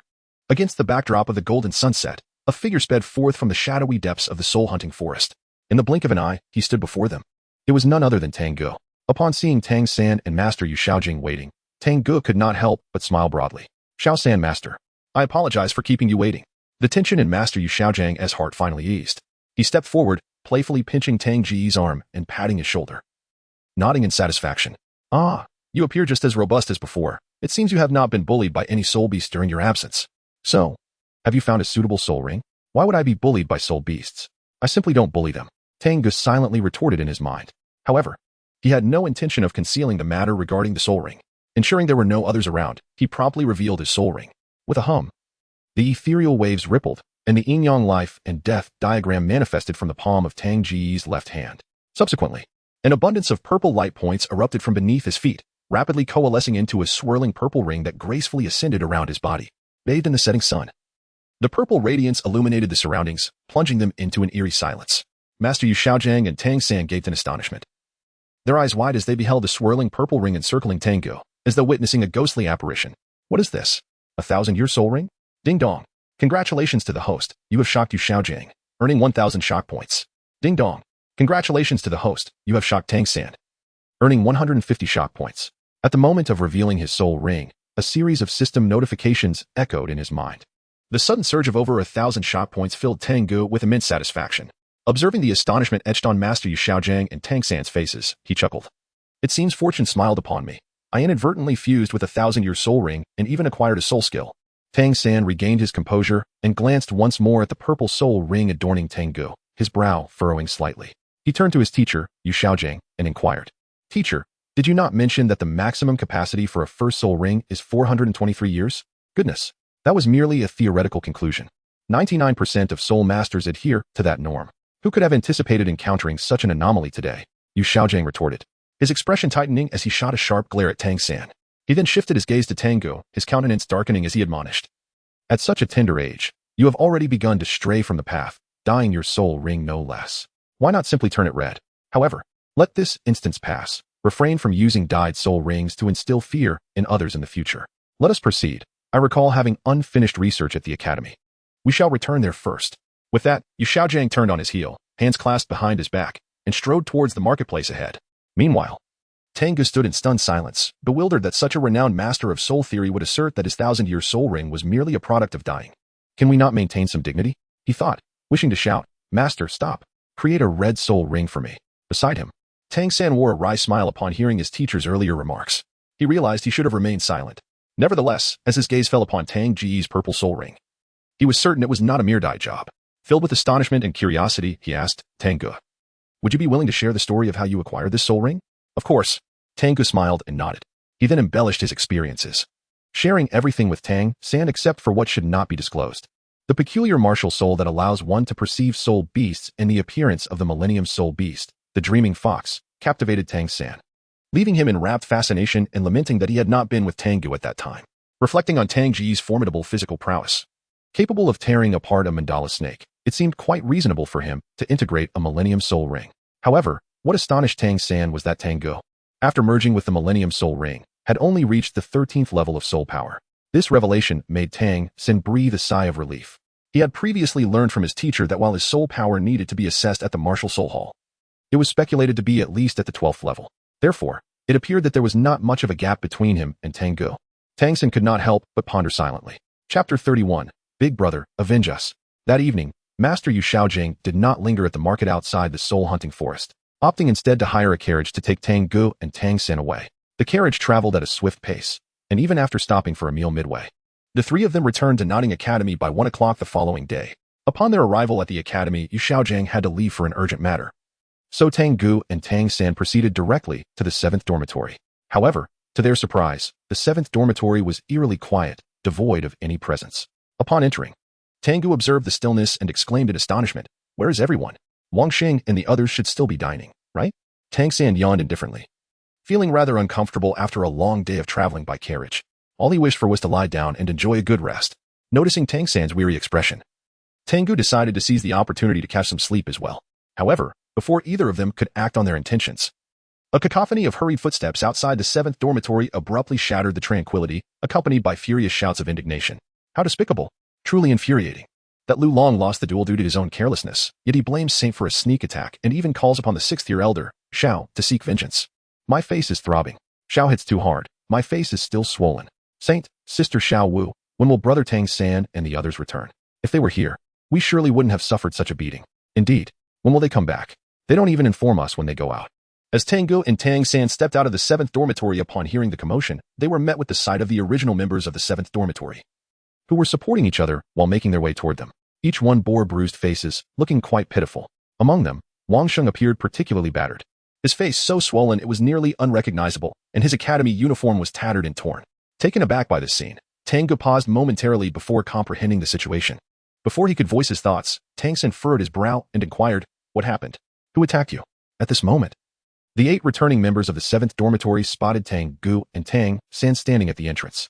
Their previously sorrowful expressions transformed into excitement. Wang Sheng reacted most fervently.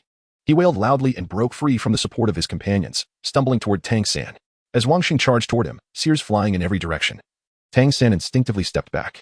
However, just as Wang Sheng was about to collide with him, he seemed to have an epiphany, abruptly halting his advance and instead collapsing into a crouch at Tang Ge's feet.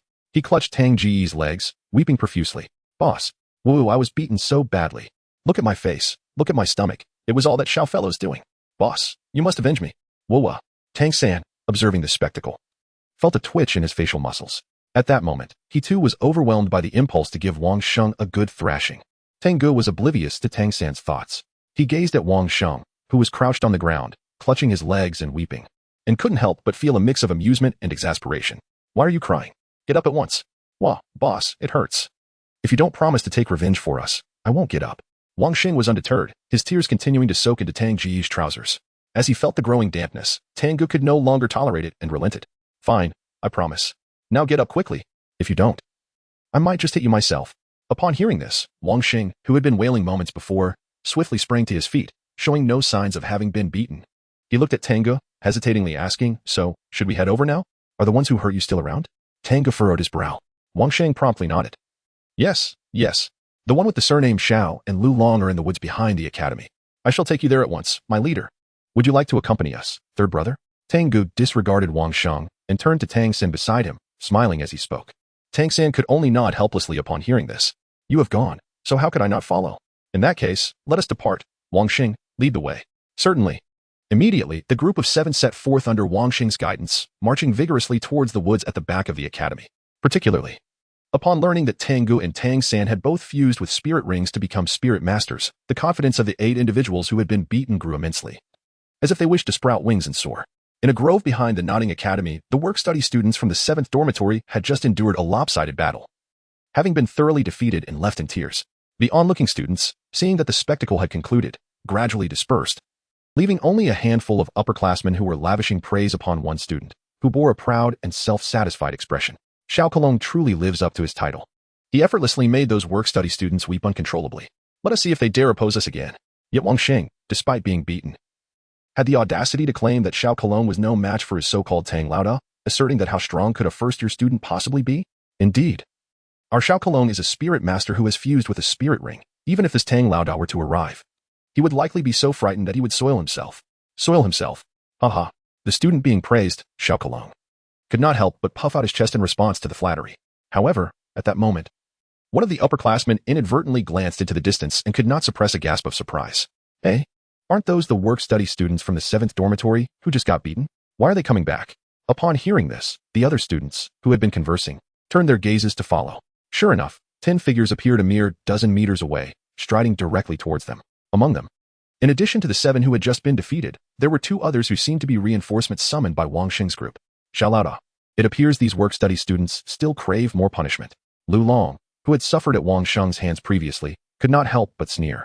Hearing Lu Long's words, Xiao Kelong maintained his composure, calmly shaking his head. "Beating them is not my intent. I merely wish for them to understand that humility is a virtue." Chapter 32. You're going mad. Soon, Tang Ge and his group of 10 arrived mere meters away from Xiao Kelong and his companions. Halting, Wang Sheng immediately pointed at the infuriating figure of Xiao Kelong and gritted his teeth, saying, "Boss, that is Xiao Kelong. Everyone calls him Xiao Laoda." Xiao Kelong? What a delightful name. Upon hearing Wang Sheng's words, Tang Ge's gaze fell upon Xiao Kelong, suppressing a chuckle within. Nonetheless, he maintained a facade of calm, nodding, "Well, since I am here, I shall not allow the 7th dormitory to be bullied by anyone else. Ha ha ha, this is truly amusing." But just as Tang Ge finished speaking, a chorus of derisive laughter erupted from the opposing side. The figure standing beside Xiao Kelong, Lu Long, could no longer contain himself and loudly remarked, "Wang Sheng. If I am not mistaken, these two beside you must be the new students who have just arrived at the academy. It is truly unexpected that a senior would refer to a freshman as boss. If I were you, I would turn around and find a crack in the ground to hide in, to spare myself the embarrassment." Upon hearing Lu Long's words, the other upperclassmen joined in laughter. Their scornful glares directed at Wang Sheng, who appeared increasingly distressed. He shouted at Lu Long, "Lu Long, if you have the guts, come out. This time, I will make you cry for your mother." Lu Long merely scoffed at Wang Sheng's challenge, refusing to engage, which only fueled Wang Sheng's desire to charge at him. However, with Tang Ge placing a reassuring hand on his shoulder, he gradually regained his composure. After urging Wang Sheng to step back, Tang Ge emerged from the group, casting a smile at the pretentious Xiao Kelong. "So, you are Xiao Laoda. I hear you're already a spirit master? 11th level, one-ring battle spirit master. With a wolf martial spirit.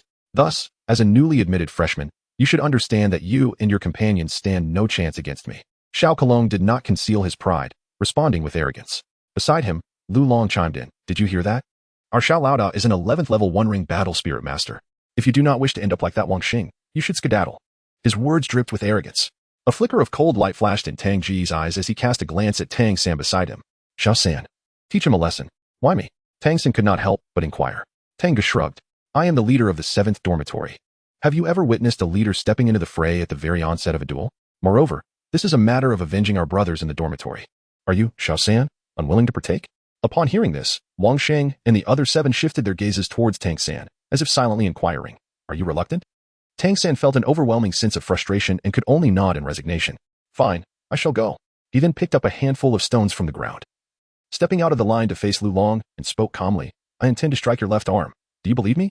Lu Long was about to respond with a jest when, accompanied by a swift whoosh, a stone struck his left arm with considerable force, eliciting a sharp cry of pain from him. "Now, I shall target your right arm." Tang San seemed intent on venting the pent-up frustration within him, and he did not relent. After his voice fell, another stone was propelled from his hand.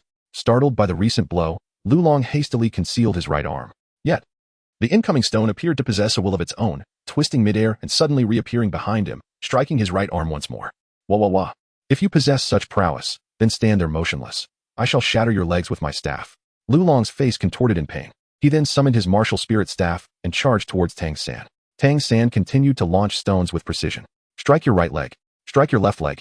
At a distance of merely 5 or 6 meters, this moment became an excruciating experience filled with regret for Lu Long, as the stones imbued with soul power rendered him unable to move. In the blink of an eye, he was left battered and bruised. Ultimately, unable to endure the torment any longer, Lu Long let out a desperate cry and fled back to the safety of his comrades, no longer daring to show his face. Originally filled with arrogance, Xiao Kelang's expression darkened. In order to preserve his dignity, he was compelled to dispatch several senior students from his side, including the formidable Ling Feng. However, like Lu Long, they all fell victim to Tang San's prowess. Throughout the entire confrontation, Tang San did not once resort to his martial soul. At this point, even the dimmest of minds could discern that he, too, was a soul master with fused soul rings, leaving Xiao Kelang utterly astounded. How could a mere first-year student possess such strength? Lost in thought, he was suddenly interrupted by Tang San's voice. "You're the last one left. Will you not step forward?" Upon hearing this, Xiao Kelang, desperate to uphold his pride despite his inner turmoil, strode forward as proudly as before. "I am Xiao Kelang, a 6th-year student, with a wolf martial soul and an 11th level first-ring battle soul master." He reiterated his credentials, a gesture of respect towards an opponent of equal standing.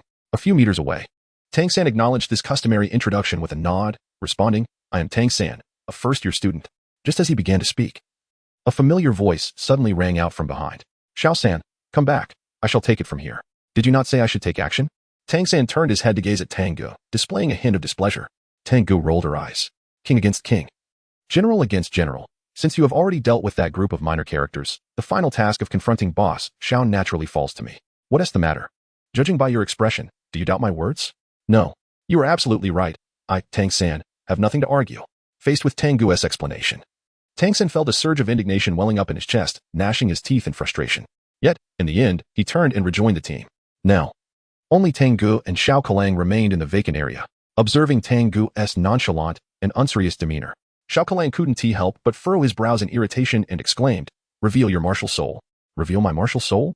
To deal with you. All I need is to heal you into madness." Tang Ge regarded him with palpable disdain. This was the first time he had ever been looked down upon.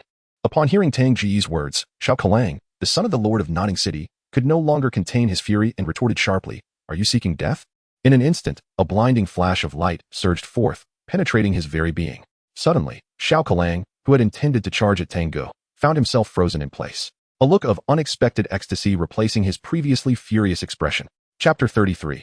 I shall call you the strongest. As Xiao Kelang faced the students of the 7th Division, his expression did not go unnoticed by them. What has suddenly made him so joyous? Wang Sheng and the others pondered, bewildered. Only Tang San, being a first-ring soul master, understood something of the situation, his eyes widening in surprise. Could it be a soul skill? He mused. However, the senior students standing behind Xiao Kelang were oblivious to the circumstances, leaving them perplexed by their leader's inaction after his bold proclamation.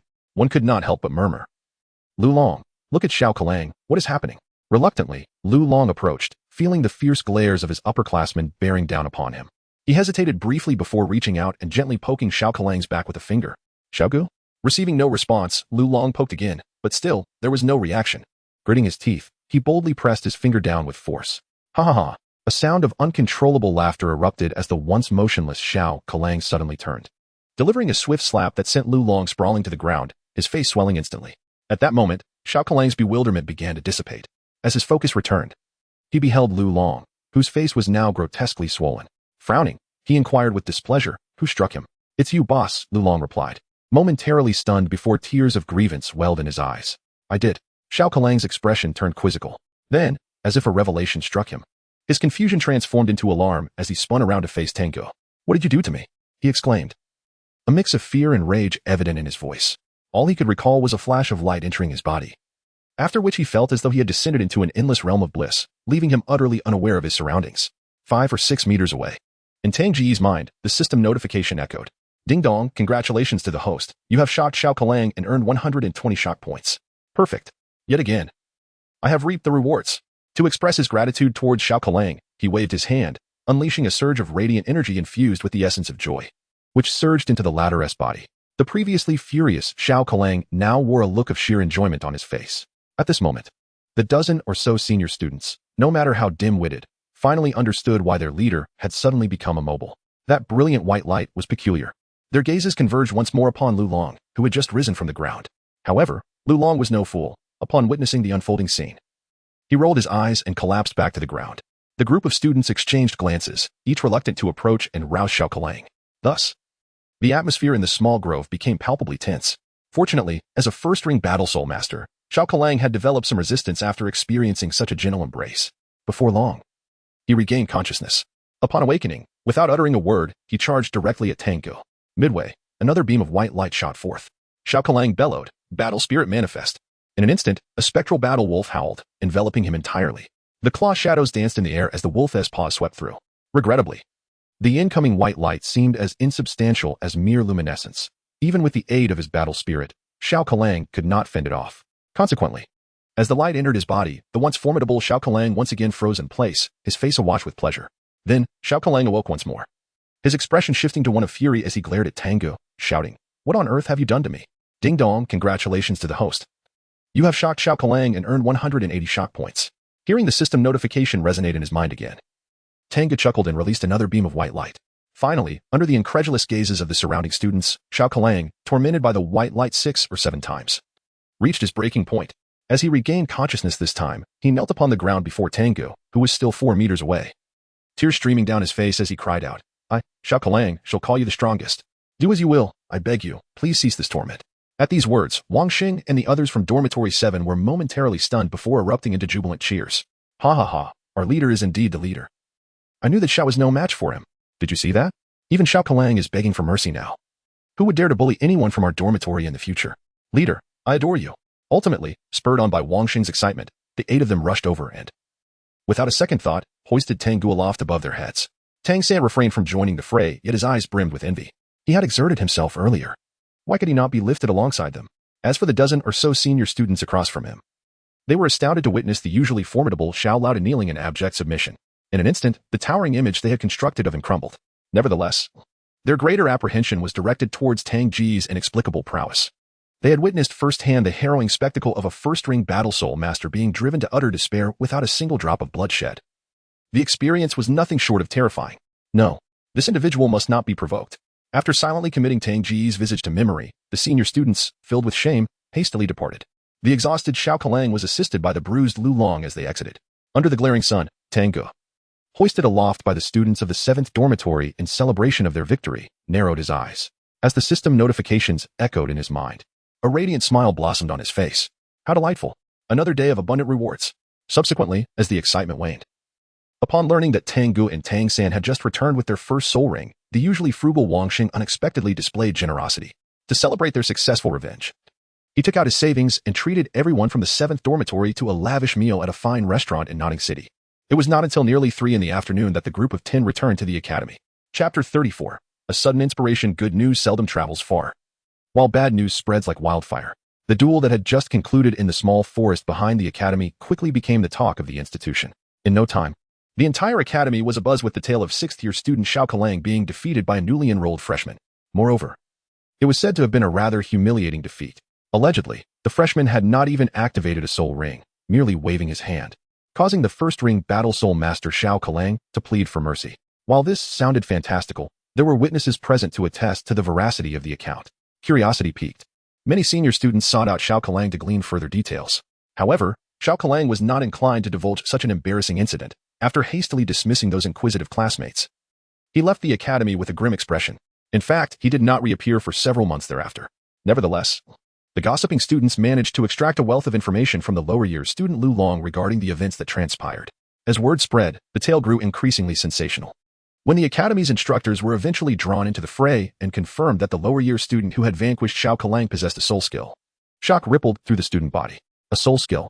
It is known that even upon merging with the first soul ring, not every soul master acquires a soul skill.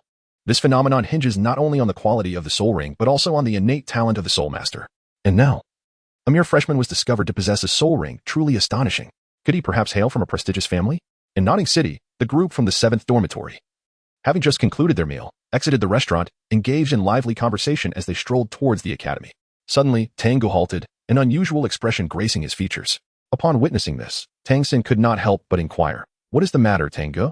The others also looked at Tang Ge with expressions of confusion. Tang Ge pondered for a moment before speaking. "I just remembered that I have some matters to attend to, and I cannot return to the academy just yet. Why don't you all head back first? Will you not be attending the afternoon classes?" Tang San exclaimed in astonishment. Tang Ge affectionately embraced Tang San, chuckling. "What classes are you talking about?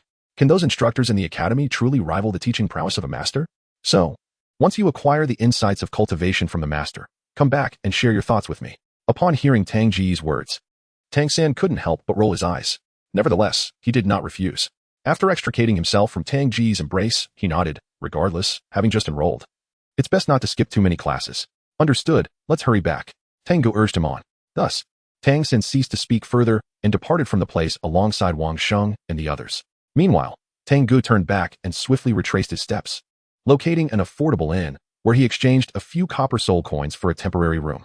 The moment the door closed behind him, Tang Ge stood at the entrance, eagerly shifting his attention to the system. In an instant, the system notifications he had previously muted resonated incessantly in his mind. Ding. Congratulations, host, you have stunned Sai Lei, earning 6 points of shock value. Ding. Congratulations, host, you have astonished Wu Yao, earning 8 points of shock value. Ultimately, the system notifications resounded over 130 times. Had Tang Ge not promptly transformed the auditory alerts into informational streams, the relentless cacophony in his mind would surely have driven him to the brink of madness. However, at this moment, all of Tang Ge's focus was entirely captivated by the suddenly accrued shock value. Although the points he earned each time were modest, when he tallied the notifications, he was astonished to discover that his shock value had increased by a remarkable 1,050 points, filling him with immense joy. Yet, a look of bewilderment soon crossed his face. What exactly have I done to suddenly amass such a considerable amount of shock value? Could it be due to my previous battles with Xiao Kelang and that group at the academy? He recalled the numerous names mentioned in the notifications, which seemed to belong to the students of Notting Academy. If they were indeed academy students, how could they contribute to his shock value despite not being present at the time? Could it be that his enhanced strength had unlocked a new feature in the system, allowing him to indirectly acquire shock value? As Tang Ge pondered, he pulled over a chair and seated himself. With a mere thought, his personal information panel was promptly summoned. Shock System, Host, Tang Ge, Level, 13th Rank Soul Master, Martial Soul, Twin Martial Souls, Yin-Yang Life and Death Diagram. Exterminating Immortal Four Swords, Soul Ring, Yin-Yang Life and Death Diagram Purple, Soul Skill, Joy, Martial Technique, Chaotic Cloak Hammer Method, Constitution, Ancient Sacred Body Fusion Degree 32, Shock Value. 7050. His gaze fell upon the Shock Value section at the bottom. And upon observing the figure that followed, Tang Ge's face lit up with delight. Had he unknowingly approached a staggering 10,000 points? He felt that with a little more effort, he might amass enough shock value today to unlock yet another round of Celestial Lottery. Yet, how could he continue to accrue shock value? Tang Ge could not help but ponder in his heart. After a while, his eyes suddenly brightened, and he raised his right hand. Indeed, it was his right hand. As his soul power surged, a miniature sword, constantly shifting in form, slowly manifested in the palm of his right hand. This was his martial spirit, the Four Swords of Extermination. The moment the four swords appeared, a terrifying sword aura emanated from them, instantly imposing immense pressure on Tang Ge's body. He gazed at the Four Swords of Extermination, and memories of the cataclysmic changes that occurred in the surrounding area when he wielded the extermination sword in the soul-hunting forest flooded his mind. Since even the act of combat could indirectly yield shock value, it was only logical to assume that wielding his martial spirit would also generate shock value. With anticipation on his face, Tang Ge did not retract the Four Swords of Extermination. Instead, he began to channel more soul power into them. In an instant, the previously calm four swords trembled, seemingly on the verge of splitting into four. The pressure around him multiplied exponentially, accompanied by the raging sword aura. The table closest to Tang Ge was abruptly shattered into pieces, leaving deep, interwoven sword marks on the floor. Witnessing this scene startled Tang Ge, forcing him to divert some of his focus to restrain the overflowing sword aura.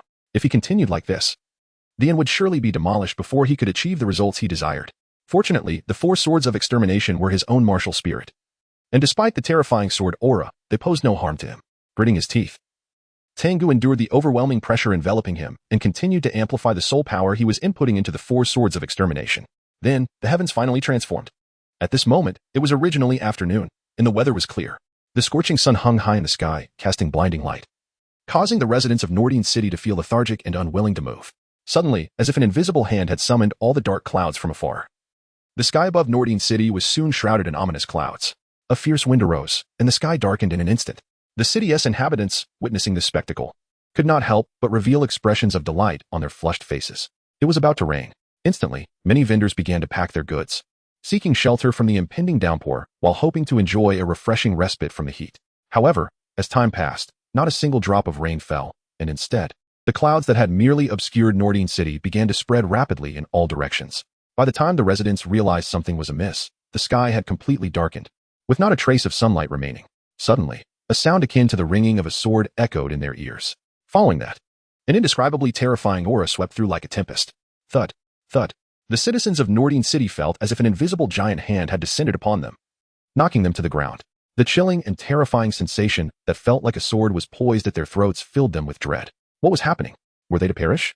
Within the city lord's mansion, a tall and formidable man sat in the hall. Beside him was Xiao Kelong, who had previously been driven to madness by Tang Ge. At this moment, Xiao Kelong wore a pitiful expression, tearfully exclaiming, "Father, I want to transfer to another school. I can't go to Nordine Academy anymore. What on earth is happening?" The imposing man, who was Xiao Kelong's father, City Lord Xiao, frowned and inquired. Just as Xiao Kelong was about to recount the events that had transpired at the academy, the once bright hall was suddenly plunged into darkness, followed by an overwhelming, chilling aura sweeping in from outside. City Lord Xiao was a soul master, and he was startled, instantly rising from his chair, thinking that a formidable enemy had arrived. He rushed out of the hall, shouting, "Who goes there?" Swiftly, a large contingent of the City Lord's guard arrived. "My lord, what are your orders?" But at that moment, City Lord Xiao had no mind to address the approaching guards. He was staring up at the sky entirely obscured by dark clouds, his face filled with shock. The sharp sword aura suffusing the air could be felt even by those who did not possess a sword martial spirit. A treasure? A powerful entity? Not only that, but in Nordine City, the darkened sky also alarmed the strong individuals at Nordine Academy and the leaders of the Martial Spirit Division. They, being powerful, did not collapse to the ground like the ordinary citizens under the oppressive aura.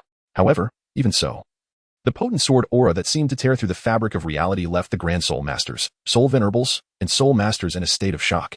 Consequently, these various factions promptly dispatched personnel to investigate the situation and immediately contacted higher authorities to report the upheaval in Nordine City. Meanwhile, in an inconspicuous inn in Nordine City, Tang Ge, who was forcefully channeling the aura of the extermination sword, also noticed the changes occurring outside. After all, the room had suddenly darkened. It would have been impossible not to notice. He raised an eyebrow, astonished that the aura of the extermination sword could provoke such a significant disturbance. Suddenly, a series of system notifications echoed in his mind. Ding. Congratulations, host, for shocking Wang Air, gaining 1 point of shock value. Ding. Congratulations, host, for shocking Zhao Wu, gaining 1 point of shock value. Ding. Congratulations, host, for shocking Lu Feng, gaining 200 points of shock value.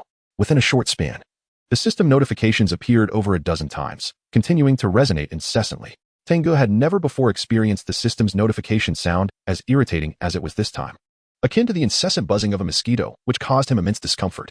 Therefore, he swiftly muted the notification sound, allowing it to transform into a stream of information that began to refresh on the panel. The buzzing noise instantly vanished.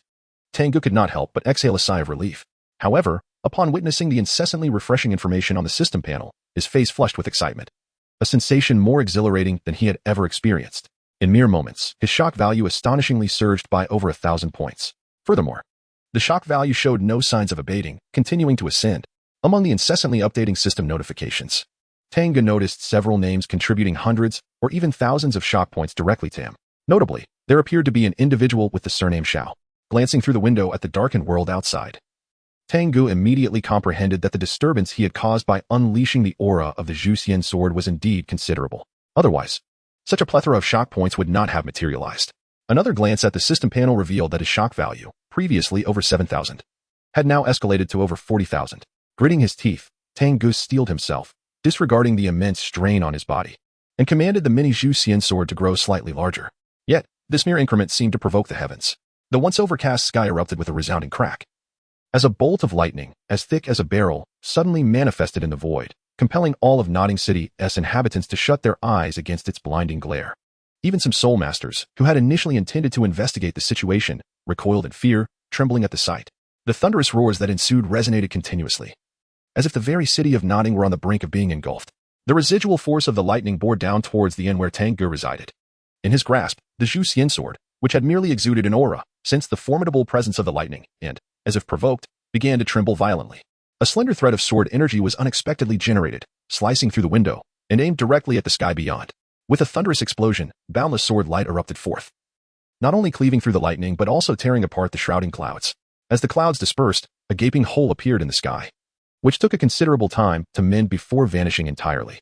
At that moment, the entirety of Notting City fell into an eerie silence. Yet, within the inn, Tang Ge, in response to the Zhu Xian sword's autonomous counterattack, could no longer endure and spat forth a mouthful of blood. After expelling the blood, he collapsed from his chair, lying flat on the ground. He felt as though countless hammers were mercilessly pounding against his body, a pain so excruciating it felt as if he might shatter. Tang Ge's face, pale and devoid of color, was suddenly filled with an overwhelming bitterness. This time, he truly had overindulged. Chapter 36. The Celestial Lottery, 10 Consecutive Strikes. At this very moment, the once thunderous roars outside had vanished, and the thick clouds that enveloped the entirety of Notting City had completely dispersed, revealing the sun behind them. Yet, the lingering aura in the air remained, reminding all the inhabitants of the city that the apocalyptic scene they had just witnessed was not merely a dream. It had all transpired in reality. Fortunately, however, the dreadful calamity had not come to pass, as the scorching sunlight descended once more, bathing them in warmth.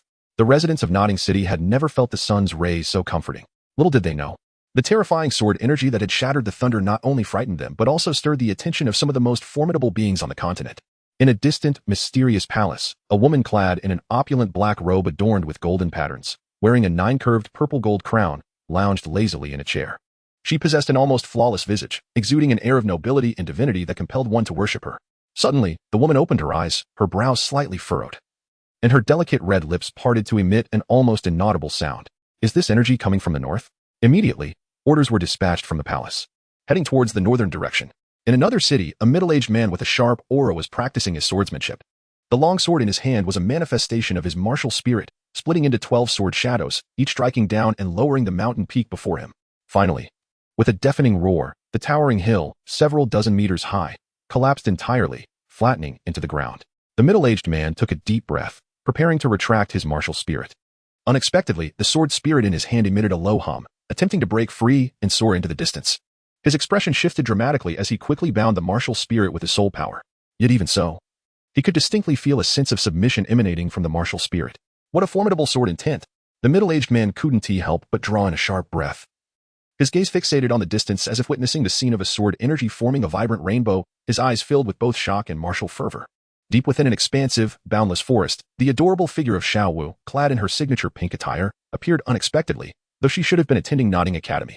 At this moment, she wore an expression of deep concern, seemingly conversing with herself. I just arrived at the academy and haven't even disclosed that my martial spirit is a rabbit. How did Brother Tang already find out about my true identity? If I am discovered, what will I do? Ming, you suggested I bring him here and then strike him down? No, that won't do. He is my friend. I cannot harm him. But if I spare him, and he truly uncovers and reveals my identity, what then? Xiao Wu's face was a portrait of inner turmoil, grappling with uncertainty. Just then, accompanied by a tremor in the ground, an enormous figure emerged slowly from the pitch-black forest. It was none other than a titan ape. Upon its emergence, it did not glance at Xiao Wu but instead raised its head to gaze towards the northern direction, and suddenly, as if sensing a threat, it unleashed a deafening roar. In Nodding City, within that unremarkable inn, behind a tightly closed door, Tang Ge lay sprawled on the ground in a starfish position. His body, enhanced by the ancient sacred body, now seeped with a multitude of blood vessels. He felt as if a colossal stone were lodged within him, threatening to burst his body apart. The pain was excruciating. Tang Ge had not anticipated that his whimsical idea of harnessing the aura of the Zhuxian sword for a bit of extra gain would lead to unforeseen consequences. It turned out that the Zhuxian sword had its own temperament. While he had indeed derived some pleasure from the experience, he had inadvertently overindulged. Feeling utterly drained, he found himself unable even to move a finger, prompting a rueful smile to escape his lips.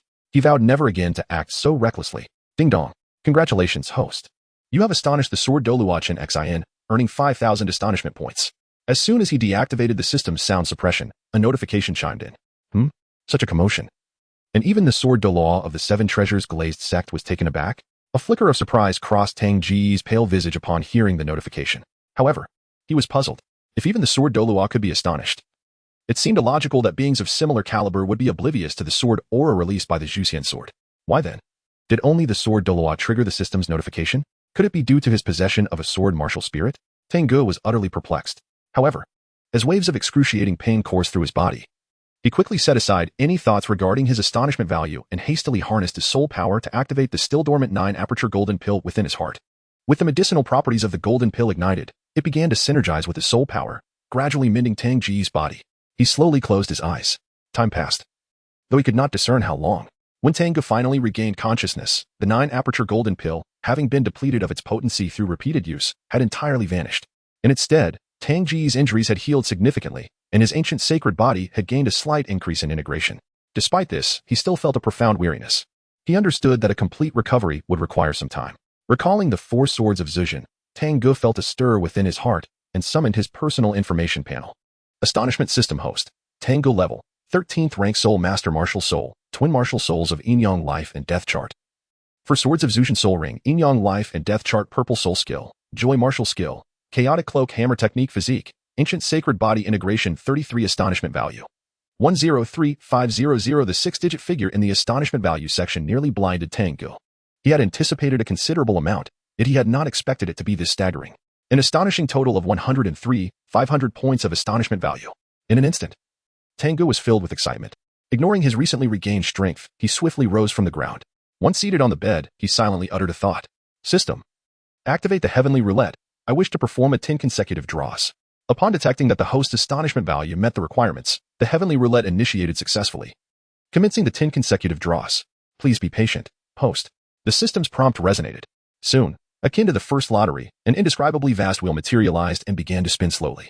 Fixated on the heavenly roulette, Tang Ge could not help but clench his fists and murmur to himself. 10 consecutive draws. Even drawing just one treasure akin to the 9-aperture golden pill would justify my efforts. As the heavenly roulette spun languidly, a radiant glow enveloped the treasures, obscuring their true nature. Before long, the first draw concluded. Ding. Congratulations, host. You have successfully drawn one 9-aperture golden pill. The system's prompt echoed. Stunned by the announcement, Tang Ge stood momentarily speechless before playfully slapping his own face. Of course, he could not bear to truly strike himself. He merely caressed his handsome visage. Nevertheless, he was immensely frustrated. I merely jested. How could the system genuinely reward me with a 9-aperture golden pill? There are countless treasures in the heavenly realm that surpass its value. Ding. Congratulations, host. You have successfully drawn 2 9-aperture golden pills. The system's notifications continued. With a snap, Tang Ge seized a piece of wood from beside the bed, his teeth grinding in indignation. System, if you possess the capability, ding. Congratulations, host. You have successfully drawn a feather of the divine Kesha. Have I drawn something splendid? Before he could finish his thought, Tang Ge's tone shifted, and he proclaimed earnestly. I knew the system was exceptional. It has indeed earned my utmost respect. Seemingly pleased with Tang Ge's flattery, the system proceeded to unveil the results of the remaining 7 draws in one breath. Ding. Congratulations, host. You have successfully drawn a Universal Crossing Talisman. Ding. Congratulations, host. You have successfully drawn a weak version of the Sea God's Baptism. Ding. Congratulations, host. You have successfully drawn a soul ring from the Millennium Soul Beast, Wind Swallow. Ding. Congratulations, host. You have successfully drawn the secret of the walking character. Ding. Congratulations, host. You have successfully drawn the Hell-S Forge. Ding. Congratulations, host. You have successfully drawn the remnant of the Heaven-S Divine Fist. A grand explosion. A resplendent burst of golden light erupted from the wheel, nearly blinding Tang Ge's eyes. Especially upon hearing the names of the treasures he had drawn, Tang Ge leapt from the bed, his face alight with uncontainable excitement. Were it not for the fact that he was still in the inn, he would have truly wanted to shout aloud, Ollie give. After a while, as the heavenly roulette faded away, the overwhelming golden radiance also dissipated. Tang Ge took a deep breath, finally calming the fervor that had engulfed his heart. As he settled back down, his consciousness immersed itself in the system space, eagerly beginning to account for the 10 treasures he had drawn this time. First, the 3 9-aperture golden pills retained their previous effects, capable of healing wounds and enhancing soul power, as well as gradually facilitating the integration of the primordial holy body. At least in the initial stages, the 9-aperture golden pills would suffice to meet Tang Ge's needs. Next, a feather from the divine Kesha. The angelic king of the Super God Academy radiated a profound aura of sanctity, though its specific functions remained unclear. Additionally, the Universal Transmigration Talisman, as its name suggests, allows the user to traverse to any world across the myriad realms, albeit with a considerable degree of randomness. Lastly, the Sea God's Baptism, weaker, can elevate a soul ring below 10,000 years to one of that age. Tang Ge contemplated waiting until the fusion degree of the ancestral saint body reached its zenith or his soul power attained at least level 30 before employing it. Thus, in addition to the Millennium Soul Beast's Wind Sparrow Soul Ring, these 4 treasures, though undeniably precious, remained unutilized for the time being and were temporarily stored within the system space. He then turned his attention to the remaining 3 treasures. The Script of Motion, one of the 9 mysteries within the celestial realm, a symbol of swiftness that allows one to traverse formations and, upon reaching a certain level, even suspend time. The Hellforge, originating from the supreme ruler of the Holy King world, this technique embodies the essence of the divine beast's hell-sealing force. Upon perfecting the forge within oneself, one gains the ability to refine and devour all. The divine fist of heaven, fragmented, also derived from the supreme ruler of the Holy King world. This technique resonates with the ancient heavens, wielding celestial strength to instill fear in myriad demons, capable of extinguishing worlds and annihilating the cosmos with a mere gesture. However, due to its incomplete form, it cannot attain the ultimate realm of the divine hand. Even within the myriad worlds, these 3 treasures are unparalleled, each capable of stirring the attention of countless world-class powerhouses. And now, they all belong to Tang Ge. Without hesitation, he gazed at these 3 most cherished treasures stored within the system space. With a mere thought, he summoned them forth and chose to merge them. 3 beams of golden light surged forth, instantly coursing into his being. The Script of Motion had successfully fused. Tang Ge felt a sense of lightness in his body. With just a casual step forward, he abruptly vanished from his original spot. When he reappeared, he was astonishingly standing at the doorway. The infernal furnace had completed its fusion. Tang Ge felt as though there resided within him an infinitely towering furnace, which, when ignited, emanated an unimaginable and terrifying suction force. A 9-quart golden pill was cast into this furnace, instantly refined into a surging essence that began to augment Tang Ge's soul power, revitalizing his withered ancient sacred body. The fusion of the celestial divine fist was complete. A sacred and magnificent aura radiated from Tang Ge, dispelling all shadows and illuminating the room. Finally, when all 3 treasures had fused, Tang Ge, who had kept his eyes closed, suddenly opened them. A tempestuous force, akin to a volcano on the verge of eruption, surged within him, provoking an irresistible urge, as if he had reached the pinnacle of existence. It was imperative to unleash this overwhelming energy. Thus, Tang Ge struck the ground with a fist. Boom. In an instant, amidst the panicked screams, the dilapidated 3-story inn in Notting City could no longer withstand the strain and collapsed as if it were made of dried twigs. Dust billowed forth, cascading in all directions. During this tumultuous moment, a shadow flitted like a specter, continuously casting out guests from the inn. Only after the ruins were devoid of life did this figure vanish in a flash.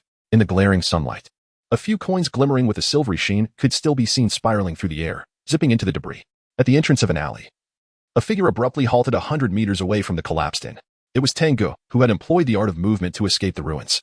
Even from afar, he witnessed the dust lifted by the wind after the earthen walls crumbled, a bittersweet smile creeping onto his face. Indeed, impulse is a devil. Fortunately, it was broad daylight, and the inn housed few guests, all of whom Tang Ge had managed to rescue in time. Thus, his recklessness had not resulted in any harm. Noticing the commotion had even roused the guards of Nodding City, Tang Ge decided not to linger any longer and made his way towards the academy. Chapter 38. Arrival at the Martial Spirit Hall Nodding Academy. Upon returning to his dormitory, Tang Ge found it empty. He paid it no mind. First taking a shower and changing into fresh attire, then settled onto his bed to contemplate the gains from the recent 10 consecutive draws. It must be said that the hell refinement method within the Divine Elephant suppression technique was extraordinarily powerful. Refining the 9-quirk golden pill was a matter of mere moments.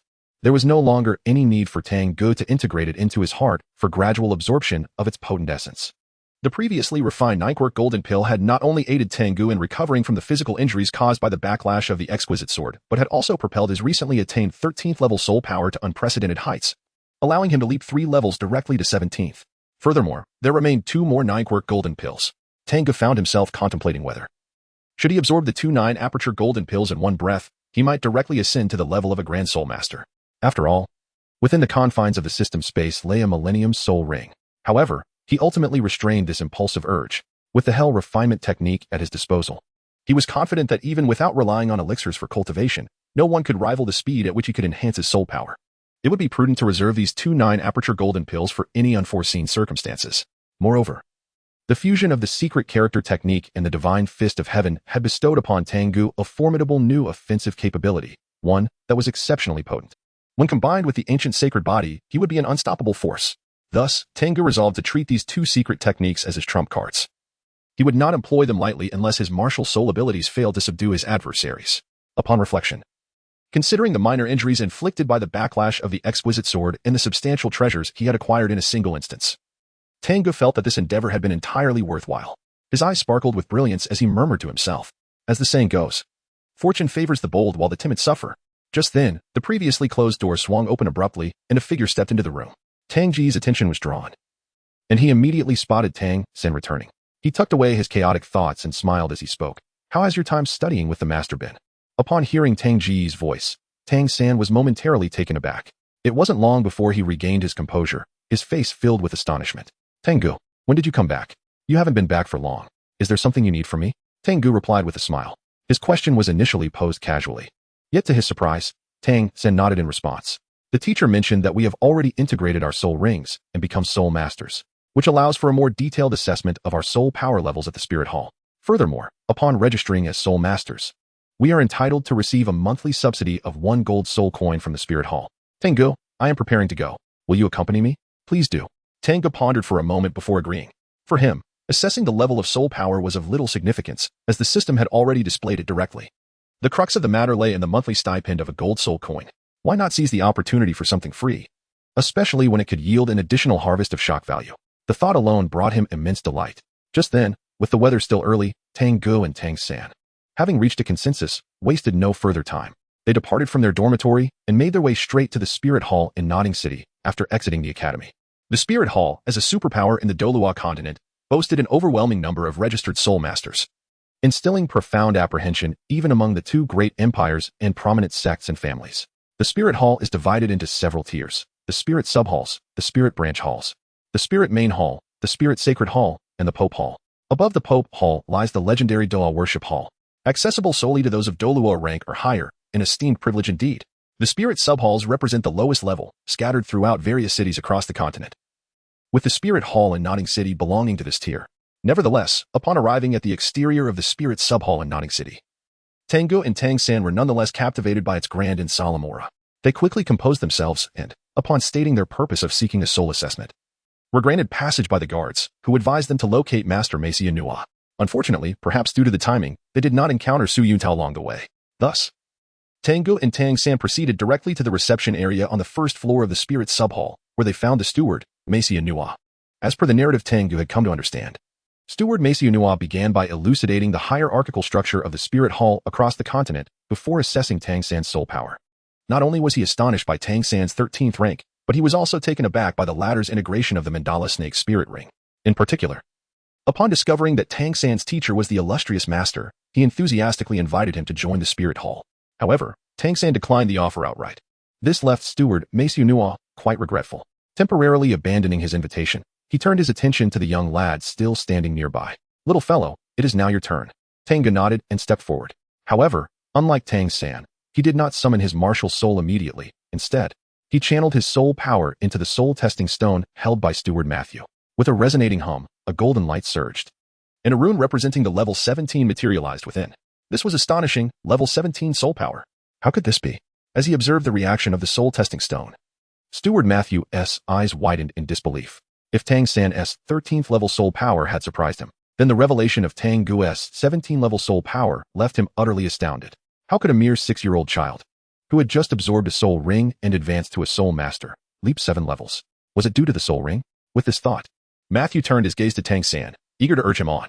"Young one, quickly, let me see your martial soul and soul ring." Upon hearing Matthew's insistence, Tang Ge couldn't help but feel a sense of pride swell within him. He then dutifully revealed his martial soul and soul ring. His martial soul took the form of the yin-yang life and death diagram, with an appearance reminiscent of a scroll. Matthew paused momentarily, not overly surprised, as he had encountered numerous peculiar martial souls while presiding over soul master evaluations. However, the purple soul ring surrounding Tang Ge's form caused him to gasp in astonishment. A Millennium Soul Ring. He finally understood why this young lad had reached a level 17 soul power upon becoming a soul master. Yet, the esteemed master, who had researched the core competencies of martial souls, had indicated that the first soul ring a soul master could fuse with should not exceed 500 years in age. Now, reality had shattered that theory. Could it be that the master was mistaken? With this in mind, Matthew couldn't help but call out, "Young one, come here. Let me examine your body." Chapter 39. Another blind eye, seeking recommendations. To examine my body? At Matthew's words, Tang Ge was momentarily taken aback.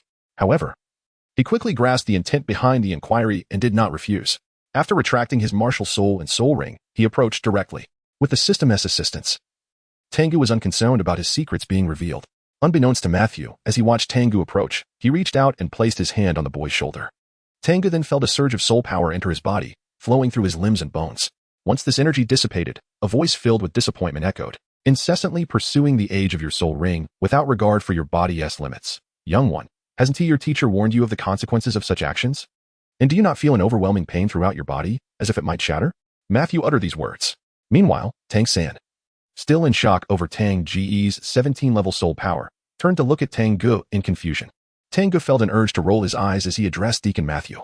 His body was not in a state of relentless pain, and it was inconceivable that he might shatter. At most, he had sustained some internal injuries that would heal with a period of rest. Furthermore, the injuries he currently bore were not a consequence of forcibly merging with a Millennium Soul Ring, but rather the result of an accidental backlash from the might of the Excalibur. Thus, while Deacon Matthew was slightly superior to Su Yuntao, who merely served as a tool, he still failed to recognize that his martial spirit, the yin-yang life and death diagram, was far from being a worthless one. Alas, it was a pity that Tang Ge possesses a formidable physique known as the ancient sacred body, and his unwavering pursuit of the age of soul rings poses no significant issue. Thus, the Spirit Hall has unwittingly acquired yet another blind tool. Nevertheless, what Tang Ge desires is precisely this effect. He wishes for his true condition to remain concealed, just as it is from Su Yuntao. Of course, such thoughts cannot be voiced aloud. Faced with the disappointment in Elder Matthew's expression, Tang Ge feigned a resolute demeanor, shaking his head defiantly. "I am aware of the dire consequences of forcibly merging with a 1,000-year soul ring, yet my talents do not measure up to others. Even if I were to exhaust this lifetime, I fear I could never venture too far. Rather than that, I would willingly learn from the ephemeral bloom, hoping to unleash a brilliance that dazzles the world, even if only for a fleeting moment. Therefore, Elder Matthew, there is no need for your counsel, should the opportunity arise. I shall continue to merge with a second or even a third 1,000-year soul ring. Even if I perish, I trust that the spirit world will remember me as the pioneer who was overwhelmed by the soul rings." As he concluded, Tang Ge wore a bright smile. Elder Matthew, moved by his words, could not help but feel a pang of emotion. Yet, he soon shook his head, letting out a resigned sigh. What a stubborn child. Alas, each person has their own destiny, and the path is one that must be tread alone. Others cannot impose their will upon it. I can only hope you do not harbor regrets in your final moments. Seemingly affected by Tang Ge's decision, Elder Matthew refrained from further discussing the invitation for the two to join the Spirit Hall. After assisting them with their registration, he promptly bade them farewell. Upon exiting the Spirit Hall and walking a considerable distance, Tang San could no longer contain himself and broke the heavy silence that enveloped them. He fixed his gaze upon Tang Ge and earnestly stated, "I do not believe it." "What is it that you do not believe?" Tang Ge was rendered utterly bewildered by Tang San's nonsensical remarks. Tang San turned his gaze towards the distant spirit hall. It was just as you discussed earlier with Deacon Matthew. I understand that you did not forcibly merge with a 1,000-year spirit ring, but why did you say that before? This was the perplexity in Tang San's heart. However, upon hearing this, Tang Ge merely smiled and shook his head. Little San, I assure you, I speak only the truth. Indeed, you know of my strong physical constitution, capable of defeating even the mandala snake. Yet, do you truly believe that the Master's words are erroneous? Remember, the Master is a luminary in the spirit world, even revered by title Douluo for his 10 core competencies of spirits. This world is vast, and it is unlikely that no one possesses a physique akin to mine. If that is the case, why do they not choose to merge with a 1,000-year spirit ring as their first? Should such a case exist, would you still regard the Master as the Master? His proposed 10 core competencies might well have been long since overthrown and disdained.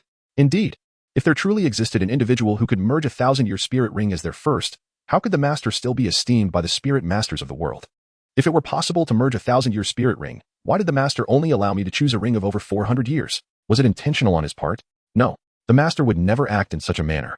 Thus, Tang San, stirred by Tang Ge's words and gradually sorting through his thoughts, raised his head to gaze at Tang Ge once more. His expression was resolute as he declared, Tang Ge, though I do not understand your motivations, I will seek out the Master. I believe he will surely have a solution to the issues you face. Ah, another child I have misled. Tang Ge observed the ever-changing expressions on Tang San's face and could not help but chuckle inwardly. Yet, on the surface, he maintained an air of calm, seemingly unperturbed by his own injuries, smiling as he urged, enough of this overthinking. Were you not planning to visit a blacksmith shop to continue honing your forging skills? As the night falls, you should set off at once. As for me, I shall return to the academy. Tang San was still pondering over the recent events when he heard Tang Ge's words and instinctively nodded in agreement. Yes, I indeed. However, just as he was about to finish his sentence, he suddenly realized something was amiss. Wait a moment. When did I ever mention to Tang Ge that I wanted to find a blacksmith shop? Tang San's face was etched with astonishment. However, just as he intended to inquire further from Tang Ge, he noticed that Tang Ge had somehow wandered off and was now laughing in the distance. Little San, hurry up and put in some effort. The wool on you is getting thinner. What was getting thinner? Tang San was baffled by Tang Ge's words. Yet, he couldn't help but chuckle at the peculiarity of Tang Ge's behavior. Forget about him for now. It would be best to seek out a blacksmith and inquire whether they were hiring. With that thought, Tang San turned and walked in another direction. At Nodding Academy. On his way back to the dormitory, Tang Ge casually checked the system notifications. Ding. Congratulations, host. Shocked Matthew Nua, earning 1,000 shock points. Ding. Congratulations, host. Shocked Tang San, earning 150 shock points. Ding. Congratulations, host. Shocked Tang San, earning another 150 shock points. 3 notifications in total granted him 1,300 shock points. A smile graced Tang Ge's face as he nodded. His outing had indeed been worthwhile. He was now nearing 5,000 shock points. With a bit more effort, he could unlock the celestial roulette once again. Lost in thought, he soon arrived outside the 7th dormitory. However, upon glancing over, his brow furrowed in confusion at the sight of a large crowd. Chapter 40. The new generation of the Golden Triangle in Nodding City, at the Spirit Hall, unbeknownst to Tang Ge and Tang San, Su Yuntao, who once assisted in their spirit awakening, had just returned. In the reception hall on the 1st floor, upon seeing Su Yuntao, Matthew Nua inquired, how did it go? Have you made any progress investigating the recent celestial event? Not yet, Su Yuntao replied, shaking his head. Matthew Nua, undeterred, remarked, it's only natural not to have discovered anything yet. The incident was so sudden that no one could have anticipated it. However, we received word that a temple envoy will be coming to investigate, and the Empire's eldest prince will accompany them. We need to prepare in advance. When will they arrive? Su Yuntao asked. Matthew Nua shrugged. We were only informed of their arrival, but no specific time has been given. Is that so? Su Yuntao thought for a moment. Then, as if recalling something, he asked, by the way, esteemed steward, I noticed you appeared troubled earlier. Has something happened? Sigh. It's due to those 2 little ones who came to register as spirit masters. Matthew Nua sighed, recounting his earlier encounter. 1,000-year spirit ring? Su Yuntao exclaimed, astonished by the notion that someone could possess a 1,000-year spirit ring as their first. Wait, a spirit that resembles a graphic in blue-silver grass? Upon hearing the details of the spirit masters, he suddenly remembered his experiences in Holy Soul Village and quickly inquired, do you know the names of those 2 children? Let me think. Yes, they are called Tang San and Tang Ge, Matthew Nua replied after a moment of contemplation. Indeed, it is them. Su Yuntao couldn't help but smile bitterly upon confirmation, and he proceeded to inform Matthew Nua about Tang Ge and Tang San's innate full spirit power. Matthew Nua, upon hearing this, was equally taken aback. He then shot Su Yuntao a fierce glare. This matter is of such significance. Why didn't you inform me sooner? Esteemed steward, I've been quite busy lately, and it slipped my mind, Su Yuntao responded sheepishly. Matthew Nua chose not to press further, merely shaking his head in resignation. Well, they've left now, and there's no point in dwelling on it. If necessary, I shall mention this to the temple envoy when they arrive. Perhaps, with the capabilities of the main temple or the holy temple, they might be able to resolve the issues surrounding that young man. Su Yuntao remained silent, his eyes flickering as if deep in thought. Ding. Congratulations, host. Shocked Su Yuntao, earning 300 shock points. Ding. Congratulations, host. Shocked Matthew Nua, earning 500 shock points. At the academy, having just reached the entrance of the 7th dormitory, Tang Ge paused, startled by the sudden notifications ringing in his mind. Why am I receiving shock points from those two here? Tang Ge felt a surge of astonishment. Yet his thoughts swiftly dissipated as his attention was drawn to the throng of academy students gathered outside the 7th dormitory. Simultaneously, these students, having noticed Tang Ge, began to murmur amongst themselves. Look, it's him, the one who defeated Xiao Kelang. A sudden exclamation erupted from the crowd. What? This is Tang Ge? Upon hearing the outcry, the gazes that had already settled upon Tang Ge shifted dramatically, filled with surprise, skepticism, but predominantly excitement and fervor. Under the weight of so many stares, even Tang Ge could not help but feel startled, instinctively taking a step back. What do you want? Get him. In an unexpected frenzy, a voice cried out, and the nearly 100 students gathered before the 7th dormitory surged forward towards Tang Ge, their eagerness resembling a wild pack ready to tear him apart. Damn it. You all are ruthless. After inwardly cursing, Tang Ge turned and fled into the distance. As night fell, the once tranquil nodding academy suddenly buzzed with activity. With the influx of onlookers, the crowd pursuing Tang Ge grew ever larger. Fortunately, the academy's faculty eventually intervened, preventing the farce from escalating further. Later, Tang Ge learned from Wang Sheng, who had also endured a harrowing experience, that it was due to Xiao Kelang's defeat in a duel. As a first-ring soul master, Xiao Kelang ranked among the academy's elite, yet he had been soundly beaten by a new student, reportedly begging for mercy in the end. This incident quickly tarnished the reputation of the upperclassmen. Moreover, with many senior students experiencing pangs of jealousy, they began to resent the notion that a mere newcomer could rise above them. Thus, fueled by some instigators, Tang Ge became the target of collective ire. The upperclassmen organized themselves into a united front, resolute in their determination to teach Tang Ge a lesson. Upon understanding the sequence of events, Tang Ge felt a surge of anger. He had intended to focus on his training, yet trouble had sought him out uninvited. Did they truly think he had fled out of fear? After consulting with his master and confirming it was permissible to engage in combat, provided no one was grievously harmed, Tang Ge decided to remain at the academy. Initially, numerous upperclassmen sought to challenge him, hoping to bolster their own reputations by defeating him. Regrettably for them, each challenger ended up like Xiao Kelang, kneeling before Tang Ge in tears, pleading for mercy. Witnessing this bizarre spectacle, the remaining students grew fearful and abandoned their challenges. However, Tang Ge was not inclined to grant them their wish. Did they think they could come and go as they pleased? He swiftly began with the 6th-year students, regardless of their status as soul masters, challenging and defeating them all. Soon, he found this process too slow and enlisted Tang San and the returning Xiao Wu into the fray. No distinction was made, gender or year, everyone was to be confronted. Thus, a year passed unnoticed. With the limited number of students at Nodding Academy, all had inevitably faced Tang Ge and his companions at some point. Wherever the trio went, students would hastily retreat, avoiding their presence. Even the 7th dormitory became regarded as an untouchable entity among the academy's students. Interestingly, the upper administration did not intervene in this situation. In fact, upon observing that the students trained with renewed vigor after being bested, they welcomed such occurrences. As the trio consistently acted in unison, an inspired teacher whimsically dubbed them the Golden Triangle. This title swiftly gained popularity throughout the academy. Chapter 41. I am still that young boy. A year passed, and Nodding Academy entered its holiday break. As countless students departed for home, the campus fell eerily silent. On that early morning, at the academy's entrance, Master Yu Xiaojiang was bidding farewell to Tang Ge and his companions. Teacher, we are leaving. Take care of yourself at the academy, and we will return soon, Tang San remarked, observing the solitary figure of their master. Yu Xiaojiang affectionately ruffled Tang San's hair and replied with a smile, rest assured, I will take care of myself.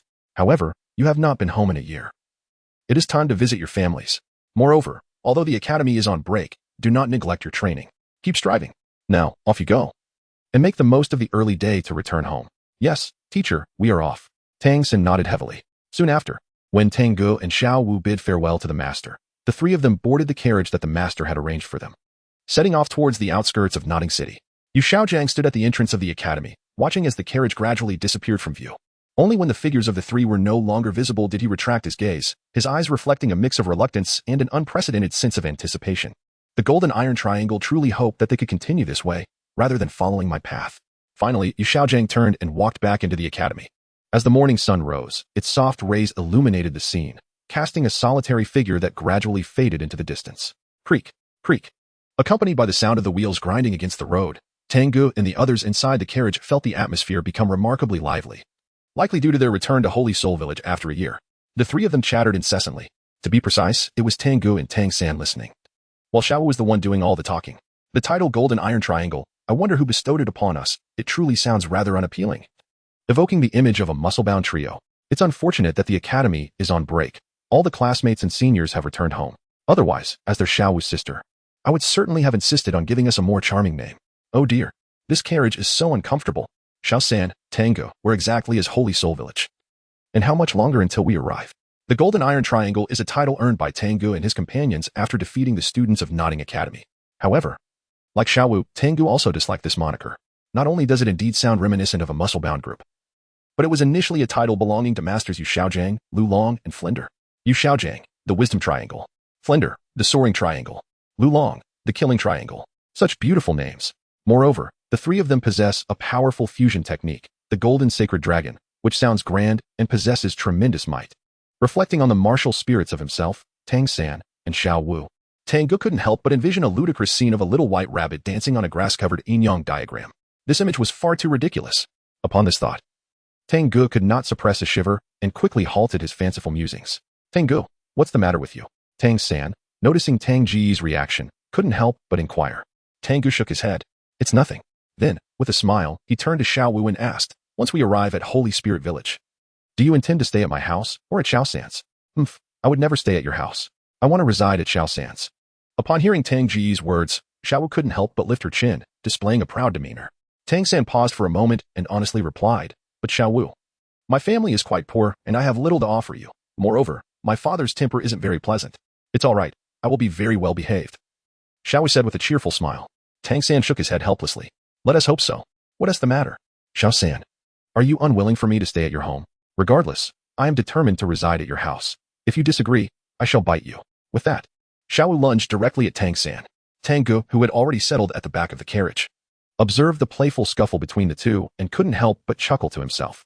Who said that rabbits do not consume the grass near their burrows? Such naivety. Thus, the three of them conversed and laughed in the carriage, and before they knew it, half a day had slipped by. By noon, the outline of Holy Soul Village could finally be faintly discerned in the distance. The carriage halted here, and upon disembarking, it promptly turned back towards Nodding City. As they approached their hometown, a sense of trepidation washed over Tang Ge and Tang San. Xiao San, Tang Ge, why are you both dawdling? Let us hurry. Xiao Wu urged impatiently from ahead. Tang Ge took a deep breath, a smile once again gracing his face. He turned to Tang San and said, you and Xiao Wu wait for me here for a moment. I shall return shortly. With that, he turned and dashed into the dense forest ahead. Xiao Wu, having arrived by Tang San's side unbeknownst to him, gazed after Tang Ge's retreating figure, her face a mask of confusion. Xiao San, where did brother Tang go? She inquired. I'm not certain, he replied, but let us wait here for a while. Tang Ge assured me he would be back soon. Tang San shook his head. Upon hearing this, Xiao Wu could only accompany Tang San in a dull wait at the spot.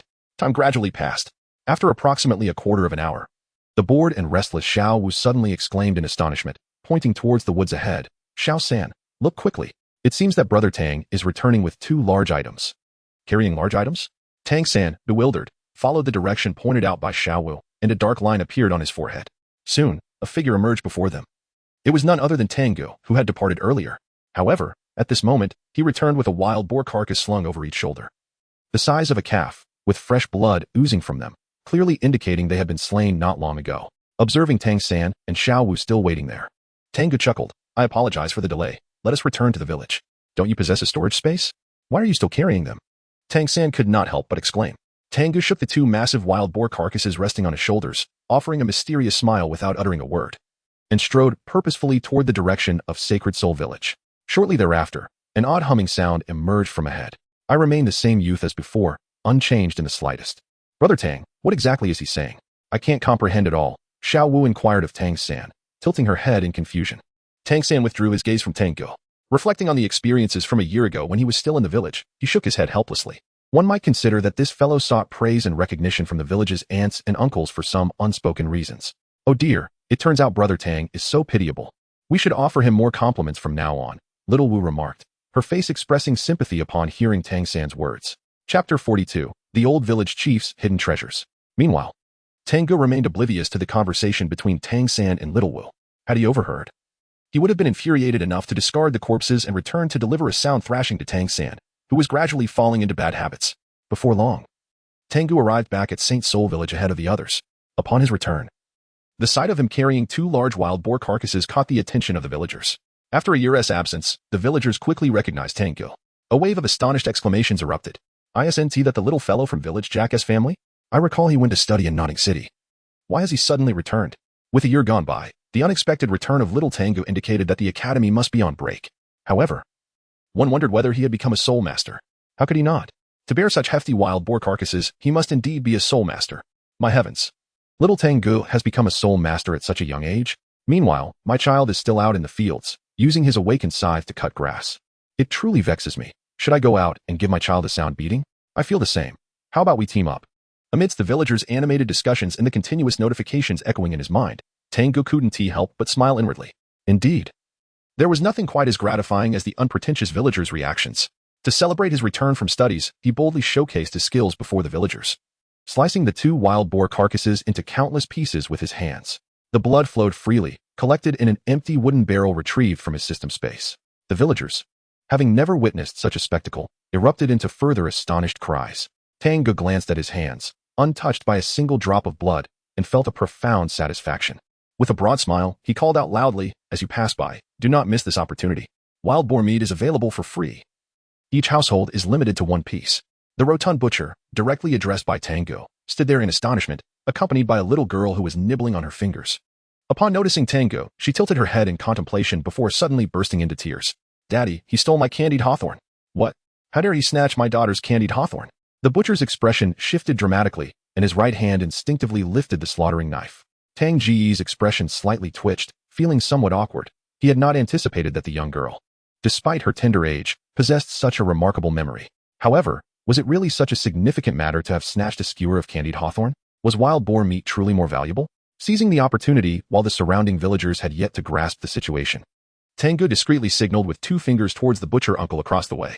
The butcher, upon seeing this, instantly understood. He then playfully swatted his daughter on the backside. "What nonsense are you spouting? That kind-hearted big brother would never steal your candied hawthorn. Stand still, and I shall take you to enjoy some wild boar meat." Having said that, the butcher merrily trotted over to Tang Ge. He hastily wrapped a piece of meat in his apron, then pretended to cover it with another piece. "Little Tang, do come over to my house sometime. Yaya adores you, so do treat her kindly." As he felt the reassuring weight in his arms, the butcher's satisfaction with Tang Ge grew. Yet, upon hearing his daughter's loud wails behind him, he reluctantly turned to leave. Tang Ge gazed at the back of Uncle Butcher with a look of silent bewilderment. Starting to sell her at such a tender age. Isn't he afraid that one day she will grow up and sell him instead? As these thoughts crossed his mind, his gaze shifted once more to the gathered villagers. With Uncle Butcher leading the charge, the onlookers no longer hesitated but eagerly pressed forward to receive their share of the wild boar meat. Watching their faces light up with joy as they departed, Tang Ge felt an immense sense of satisfaction. In the distance, at an unknown moment, Tang San and Xiao Wu had fallen in behind. Seeing the genuine smile radiating from Tang Ge's face as he distributed the meat to the villagers, even Tang San was moved. He nodded and said, "Xiao Wu, what you said earlier was correct. From now on, we should treat Tang Ge better and praise him more." Xiao Wu wholeheartedly agreed. Subsequently, they did not step forward to assist, but instead watched for a while before heading toward the house at the western edge of the village. The distribution of wild boar meat by Tang Ge did not last for long. The villagers' enthusiasm was palpable, as within a mere quarter of an hour, a significant portion of the wild boar meat was entirely consumed. In the end, even the bucket of pig's blood was not spared, finding its way into various pots and pans. Tang Ge paid little heed to this matter. After leaving behind the wild boar meat he required, he turned and made his way homeward. Before long, he arrived at his residence. As he called out loudly, he pushed open the courtyard gate and entered. "Grandfather, I am back." Yet, no one responded. Tang Ge wandered around the house and suddenly recalled that Grandpa Jack must have gone to Tang San's home. This implies that Tang San's father has already departed from Holy Spirit Village, heading towards Notting City. Reflecting on the unfolding plot, Tang Ge murmured to himself. Instead of going out to search for Grandpa Jack, he made his way directly to the kitchen. It was just noon, and Tang Ge decided to personally prepare a sumptuous lunch. Soon, accompanied by the sounds of sizzling, a delightful aroma of meat wafted from the kitchen. Just as Tang Ge was engaged in cooking, old Jack returned from outside, leaning on his cane. Upon catching a whiff of the enticing scent, a look of curiosity crossed his aged face. Who could be cooking? Could it be little Tang Ge has returned? With this thought, Grandpa Jack promptly headed towards the kitchen. Upon reaching the doorway and catching sight of that familiar small figure within, he couldn't help but smile with warmth. Little Tang Ge has grown up. Tang Ge was still engaged in cooking, seemingly unaware of the return of old Jack. Old Jack, too, refrained from calling out to Tang Ge. Instead, he first closed the gate to the courtyard and then retreated into the inner room. When he emerged once more, he was cradling a square box that appeared to have been untouched for quite some time, its surface covered in mold. Yet, old Jack held this box with the utmost care, as if it were a precious treasure. At that moment, Tang Ge had just finished his tasks in the kitchen and stepped outside. Upon seeing old Jack in the distance, he hurried over with a look of delight. "Grandpa, when did you return? I just got back not long ago. I didn't expect that after a year apart, little Tang Ge has grown so tall," old Jack said, reaching out to ruffle Tang Ge's hair with a look of satisfaction. Then, as if recalling something, he handed the box to Tang Ge. "I don't possess any valuable items, but this is the only treasure I can give you." "Treasure?" Hearing his grandfather's words, Tang Ge's curiosity was piqued as he accepted the box. "Grandpa, what is inside?" As Tang Ge received the square box, curiosity bubbled within him as he inquired about its contents. Old Jack smiled mysteriously, urging him, "Open it and see for yourself." Observing his grandfather's enigmatic demeanor only heightened Tang Ge's intrigue. He glanced at the decayed lock on the box, applying a slight force with his right hand. And with a sharp crack, the brittle lock shattered effortlessly. When the lid was lifted, Tang Ge was momentarily taken aback upon glimpsing its contents, quickly succumbing to astonishment. Inside lay a pair of dark golden gauntlets. Sensing the waves of soul energy emanating from the gloves, Tang Ge realized that they were a soul guide device, akin to Tang San's belt. Yet, how could the village elder possess such an artifact? After the initial shock, Tang Ge looked up at the smiling old Jack and could not contain his curiosity any longer. "Grandpa, do you know what this is?" Suddenly, a light tap on his head interrupted him, accompanied by old Jack's mildly reproachful voice. "Little Tang Ge, how can you speak like that? What do you mean? Does Grandpa know what this is? Though I may be a bit older, my eyesight remains sharp. Moreover, in my youth, I too ventured into the world. Not becoming a soul master is my only regret, yet my experiences surpass many. This gauntlet is a soul guide device. You may have heard of it at the academy. If you were not my grandson, I would not part with it so easily." As he concluded, a proud expression enveloped old Jack's face. If Tang Ge Ruofei had not spent 6 years living alongside old Jack, she would certainly know him inside out. At this moment, upon hearing his words, she could not help but assume that the legendary soul saint of the village was none other than him. However, since Grandpa Village Chief is not the soul saint, why then does he possess a soul guiding device? Tang Ge could no longer contain his curiosity and posed the question. However, in response to Tang Ge's inquiry, old Jack merely shook his head. "I cannot divulge much. The events of those years are somewhat unclear to me. You only need to remember that our Holy Soul Village has indeed produced a soul saint. The soul guiding gauntlet you hold in your hands is a relic left by that soul saint." The revelation that Holy Soul Village had indeed birthed the soul saint left Tang Ge silently astonished. Yet, since the elder was reluctant to elaborate, he refrained from pressing further. Following the operational instructions for the soul guiding apparatus, he retrieved the gauntlet and infused it with a modicum of soul power. Buzz, as the dark golden light flickered, the gauntlet that Tang Ge had been wearing on his right hand vanished instantaneously. However, upon reflection, he realized that the gauntlet had not truly disappeared. Rather, it had transformed into another form and concealed itself. As long as he summoned his soul power, he could call it forth at any moment. Moreover, as a legendary soul guiding device, the gauntlet's formidable power left Tang Ge in quiet awe. Although he had yet to experiment with it, he could distinctly sense that if this soul guiding gauntlet were to be wielded in conjunction with the heavenly god fist, it could easily vanquish a soul master of the same rank in close combat with a single blow. What do you think? Do you like it? Old Jack's voice resonated. Tang Ge withdrew his gaze from the boxing gloves and looked at his benevolent grandfather, promptly nodding in agreement. "Yes, I like it. Thank you, Grandpa." "Thank you for what?" "Come on, didn't you prepare lunch? It's the perfect opportunity for Grandpa to savor little Tang Ge's culinary skills." With that, old Jack took Tang Ge's hand and led him towards the kitchen. In the afternoon, at 2 o'clock, after the village chief had rested, Tang Ge quietly departed from home. He initially intended to visit Tang San, but considering that his friend was likely out with Xiao Wu, seeking solace after his father's departure, Tang Ge decided to head directly out of Holy Soul Village, making his way towards the small hill where he and Tang San often trained. At that moment, on a hillside adorned with blue silver grass, 2 figures lay facing each other on the ground, their eyes gently closed as they basked in the warmth of the sun. These 2 were Tang San and Xiao Wu. In the tranquil and comforting atmosphere, Xiao Wu suddenly spoke up. "Tang San, may I refrain from calling you brother?" "Why?" Tang San, who had been reclining, could not help but sit up, gazing intently at Xiao Wu. Her face flushed under his scrutiny. She huffed and sprang to her feet, skipping away to a distance. Amidst the sprawling fields of blue silver grass, she twirled, her demeanor brimming with pride. "At least in Nodding Academy, those students I defeated all call me Sister Xiao Wu. If they were to hear me call you brother, wouldn't that be quite embarrassing for me?" Upon hearing Xiao Wu's reasoning, Tang San could only chuckle helplessly.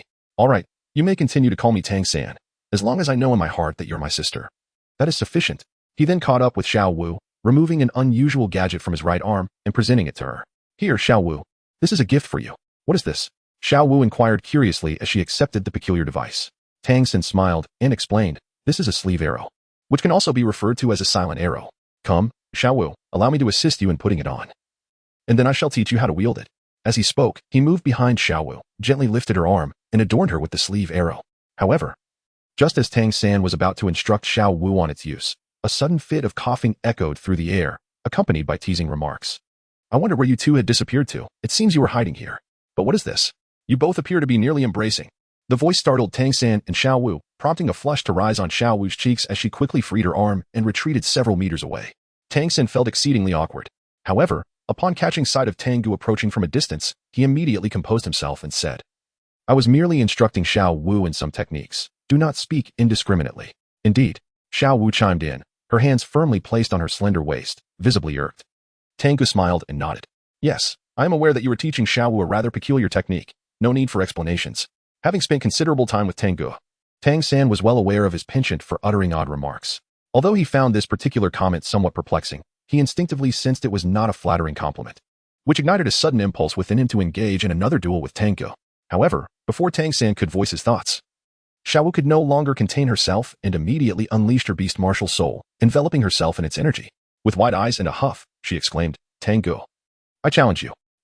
You wish to challenge me? Tang Ge expressed mild surprise upon hearing Xiao Wu's declaration. Yet, he quickly burst into laughter. Very well.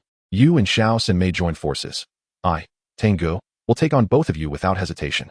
Chapter 44, Level 24, Great Soul Master. After a year of dedicated cultivation, Tang San had elevated his soul power from level 13 to 17, a remarkable pace among his peers. This achievement was largely attributed to the merits of his Xiantian skill. Hence, Tang San believed that although he had not yet caught up to Tang Ge, the gap between them had undeniably narrowed. At the very least, Tang San does not believe that Tang Ge has already acquired the second soul ring, thus achieving the rank of Great Soul Master. Meanwhile, Xiao Wu, after obtaining her first soul ring, has also experienced remarkable progress in her cultivation, now possessing a soul power level of 16. If the two were to join forces, Tang San firmly believes that even when confronted with formidable soul masters, they can still engage in a fierce battle. However, at this moment, Tang Ge surprisingly intends to take on two opponents simultaneously, joining forces with Xiao Wu. Is this not a bit too audacious? At this moment, even with his amiable disposition, Tang San could not help but feel exasperated by Tang Ge's words. He gazed at Tang Ge, his expression earnest as he inquired, Are you certain you wish for Xiao Wu and me to engage together? Since this is a challenge, both Xiao Wu and I shall give our utmost effort. Indeed, Xiao San, and I will certainly leave you with a bruised visage, teaching you a lesson in humility. Xiao Wu chimed in, echoing his sentiments. Tang Ge listened to the words of the two and shook his head with a smile. Come, let me see just how much you two have progressed over the past year. Xiao San, stop wasting words with Tang Ge and attack him. With that, Xiao Wu dashed towards Tang Ge. Midway, as the yellow soul ring flickered around her, she sprang off the ground with her little leather shoes, propelling herself into the air.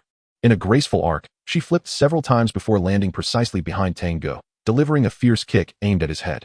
First soul skill, waist bow. A powerful force surged forth, causing the air to tremble lightly.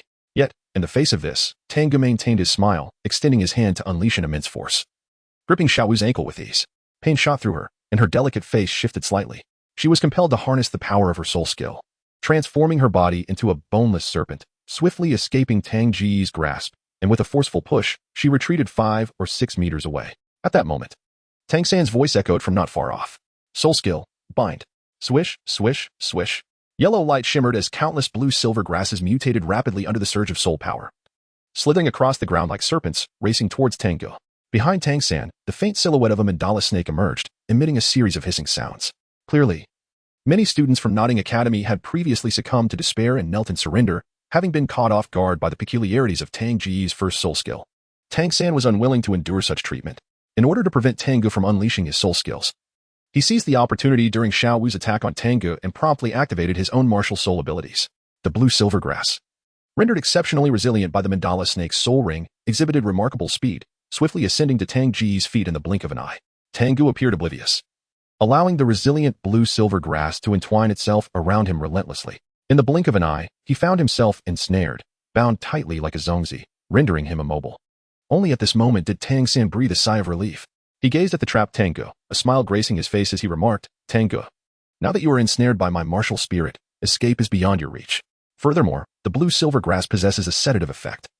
Do you not feel a sense of weakness coursing through you, rendering your soul power inaccessible?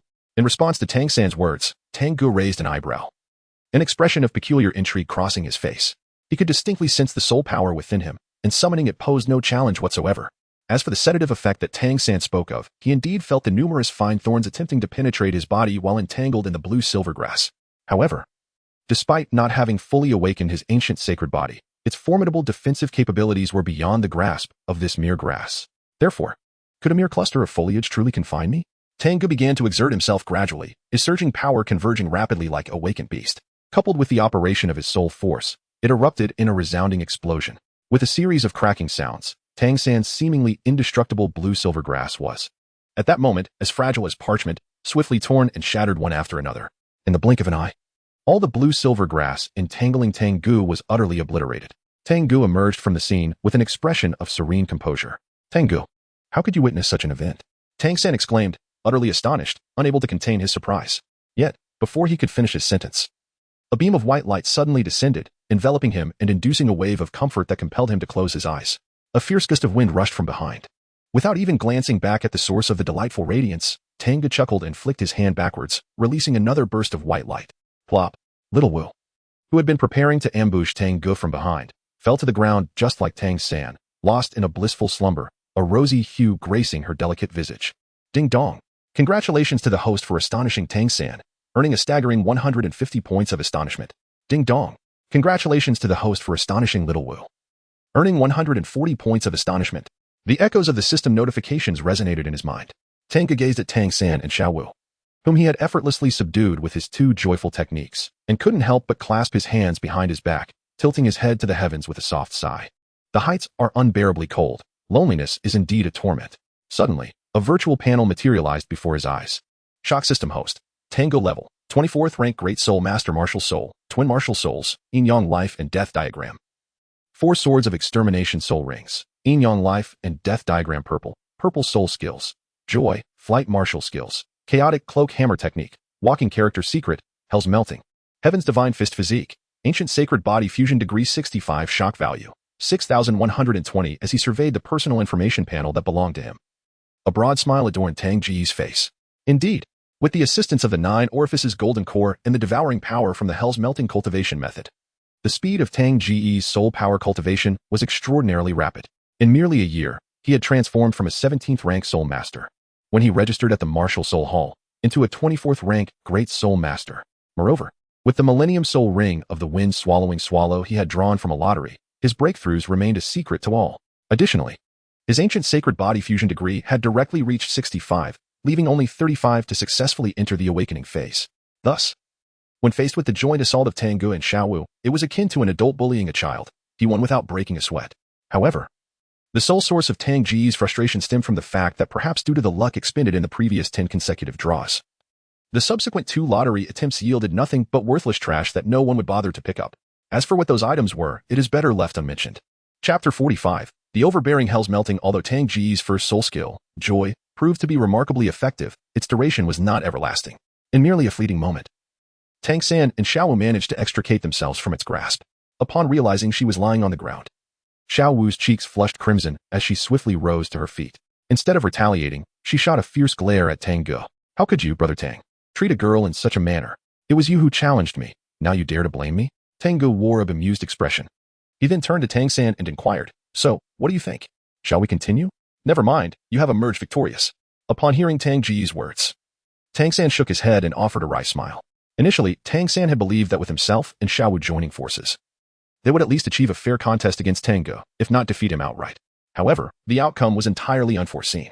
The two of them had lost far too quickly and in a rather disheartening manner. Particularly, the indescribable sensation he experienced after being struck by Tang Ge's soul skill sent shivers down his spine. Had Tang Ge been an adversary, both he and Xiao Wu would have perished long ago. With this thought lingering in his mind, Tang San could not suppress his curiosity and ventured to ask, Tang Ge, what level is your soul power at now? I'm afraid revealing it might discourage you, so perhaps it's best I keep it to myself. Tang Ge chuckled and remarked, afraid of hurting my feelings? Upon hearing Tang Ge's response, Tang San's breath caught in his throat, and he instantly sensed that the conversation had reached an impasse. Xiao Wu, puffing her cheeks in annoyance, exclaimed, Xiao San, ignore him. Let him revel in his own self-importance. With that, She took Tang San's hand and hurried away. As he watched the two depart, Tang Ge offered a faint smile before following suit. Due to the departure of Tang San's father, he lingered at home for merely a day before returning to Notting City with Xiao Wu. Tang Ge did not depart with them. Instead, he remained in Shahan village, spending over 10 days in the company of old Jack. As the holiday drew to a close, Tang Ge bid farewell to his grandfather and left Shahan village. He returned accompanied by two companions, traveling in a horse-drawn carriage, while he had initially set out alone. Nevertheless, even on foot, he traversed the forest with remarkable speed. In just over an hour, Tang Ge arrived back in Notting City. However, he did not rush to Notting Academy. Instead, he purchased some necessities for daily life before heading straight to the soul-hunting forest. With some time remaining before the academy's opening, Tang Ge intended to seize the opportunity to further hone his skills. The market outside the soul-hunting forest was alive with the sounds of various vendors hawking their wares. Yet, upon Tang Ge's arrival, the attention of the gathered soul masters shifted entirely towards him. It appeared they all recognized him, their gazes filled with fervor. At that moment, the leader of a team that had been calling for a healing soul master hurriedly approached Tang Ge. Standing before him, he spoke eagerly. "Young brother Tang Ge, are you heading to the soul-hunting forest? Join our team. Look, we have a beautiful lady in our ranks. Once you join us, she will be yours during our upcoming adventure." He gestured towards his team, his excitement palpable. Tang Ge followed the direction pointed out by the other person and indeed saw a woman, still possessing a certain charm, attempting to allure him with her gestures. Humph. Does she think she can entice me? How naive. Tang Ge curled his lip, disregarding the others, and continued his forward march. Soon, a throng of soul masters rushed towards him, offering various enticing benefits to persuade him to join their ranks. However, Tang Ge rejected every offer and swiftly exited the marketplace. Vanishing into the dim shadows of the distant gate, a wave of disappointment washed over the soul masters gathered at the market. It was worth noting that over the past year, they had encountered Tang Ge on multiple occasions. Initially, they had dismissed him as merely a young lad in his teens. Yet, after one fortunate team managed to enlist him, they were astounded by his extraordinary martial soul healing technique. This technique not only healed physical injuries but also bestowed a profound sense of joy, drawing one into a state of blissful indulgence. Unfortunately, the news of this remarkable ability had been carelessly leaked by someone within the team. Once other teams confirmed the rumors, a frenzy erupted among the soul masters seeking soul rings in the soul-hunting forest. Each time Tang Ge appeared, he became the coveted prize. Regrettably, while finding treasure is easy, securing Tang Ge was a rare feat. Not every team was fortunate enough to have him join. As for those who harbored sinister intentions of kidnapping him, they had ventured into the soul-hunting forest and never returned. This instilled a sense of caution in the other adventurer teams. Within the depths of the soul-hunting forest, Tang Ge remained oblivious to the commotion outside the marketplace. Yet he could surmise the situation. Nevertheless, to him, it was merely a trivial interlude. They couldn't he even perceive his true age and still expected him to join? How naive. With this thought, Tang Ge quickened his pace, refusing to linger at the periphery and heading straight into the heart of the forest. Having frequented the soul-hunting forest numerous times over the past year with the hand issued by the Martial Soul Hall, Tang Ge was well acquainted with its terrain. Before long, he arrived at a small valley deep within the forest. After driving away the soul beast residing there with a series of decisive blows, he surveyed the lush greenery surrounding him, a satisfied smile gracing his face. This was the perfect spot. Without hesitation, he settled into a cross-legged position on the ground. As he activated his soul power, a colossal furnace began to take shape within him, gradually spinning into motion. This was Tang Ge's cultivation method, the Hell Furnace. The furnace formed a vortex resembling a tornado, radiating an immense pulling force centered around Tang Ge's body. As this force emanated outward, the nearby verdant grass visibly transformed from vibrant green to a desolate yellow, eventually being swept away into ashes by the wind. Simultaneously, a surge of rich life energy was drawn in, flowing directly into the health furnace. Even though this was not his first time cultivating, Tang Ge was invariably amazed by the furnace's overwhelming devouring power. It was precisely this ability that had enabled him to elevate his soul power to the 24th level within a year. The hell furnace continued to spin, and after refining the life energy, it began to exhale outward. Feeling the unparalleled energy surging within him, Tang Ge dared not hesitate. He immediately focused his mind on absorbing this pure energy to enhance his soul power. Chapter 46. Could this aura belong to her? In the valley, Tang Ge sat cross-legged on the ground, quietly immersed in his cultivation. Unbeknownst to him, a swirling vortex of deep green energy had formed around him. This vortex spun rapidly, exuding a terrifying devouring force that relentlessly consumed streams of emerald light from all directions. The light seemed to possess a life of its own, struggling violently, yet ultimately succumbing to be absorbed into Tang Ge's body. As time passed, the vitality coalescing around him grew increasingly rich. His exposed skin became remarkably fair, translucent like exquisite jade, shimmering radiantly under the sun. However, the once verdant valley now appeared as if it had endured a cataclysmic disaster. Stripped of every living flower and blade of grass, the ground was littered with withered roots and gray-black ashes. Even the ancient trees on the distant slopes stood stark and bare, devoid of a single leaf. Strangely, despite the complete demise of the flora, a dense vitality permeated the air, invigorated by a gentle breeze. At some point, a pack of shadowy wolves had gathered at the valley's entrance. Seemingly drawn by the rich vitality, they gazed greedily at Tang Ge, who was enveloped in the verdant vortex. Among them was a shadow wolf king, aged a century, emitting low, rumbling growls. Yet, influenced by the valley's eerie atmosphere, the wolf king lingered at the threshold, hesitant to enter. Before long, the devouring force extended to the valley's mouth. The vegetation on the surrounding ground reacted swiftly, withering from the tips of their leaves to their roots. A palpable sense of danger loomed. Instead of retreating, the shadow wolf king let out a long howl. With its cry, the pack of shadow wolves surged forward into the valley. The wolf king, however, moved at a slower pace, its bloodthirsty eyes filled with cunning and a hint of wariness. Swoosh! The shadow wolves darted into the valley with remarkable speed, resembling a dark tide racing forward, mere meters away from Tang Ge. Their eyes gleamed with greed, as if consuming this human would elevate them to the status of wolf kings. Yet, unbeknownst to them, upon entering the valley, their own vitality began to leak away gradually. As they closed in, the pack could no longer contain their eagerness. With a collective howl, they lunged toward Tang Ge, plunging into the swirling vortex of deep green. Buzz! In that instant, the vortex quivered violently, unleashing an even more terrifying devouring force. Cries of anguish erupted from within. The shadow wolves, suspended mid-air, writhed in desperation. Their once greedy eyes now filled with terror and despair. Their bodies visibly shrank, their vitality being siphoned away and merging with the surrounding emerald light, all drawn into Tang Ge's form. Ultimately, as their vitality was fully extracted, the once vibrant shadow wolves disintegrated into dust, as if weathered by the wind.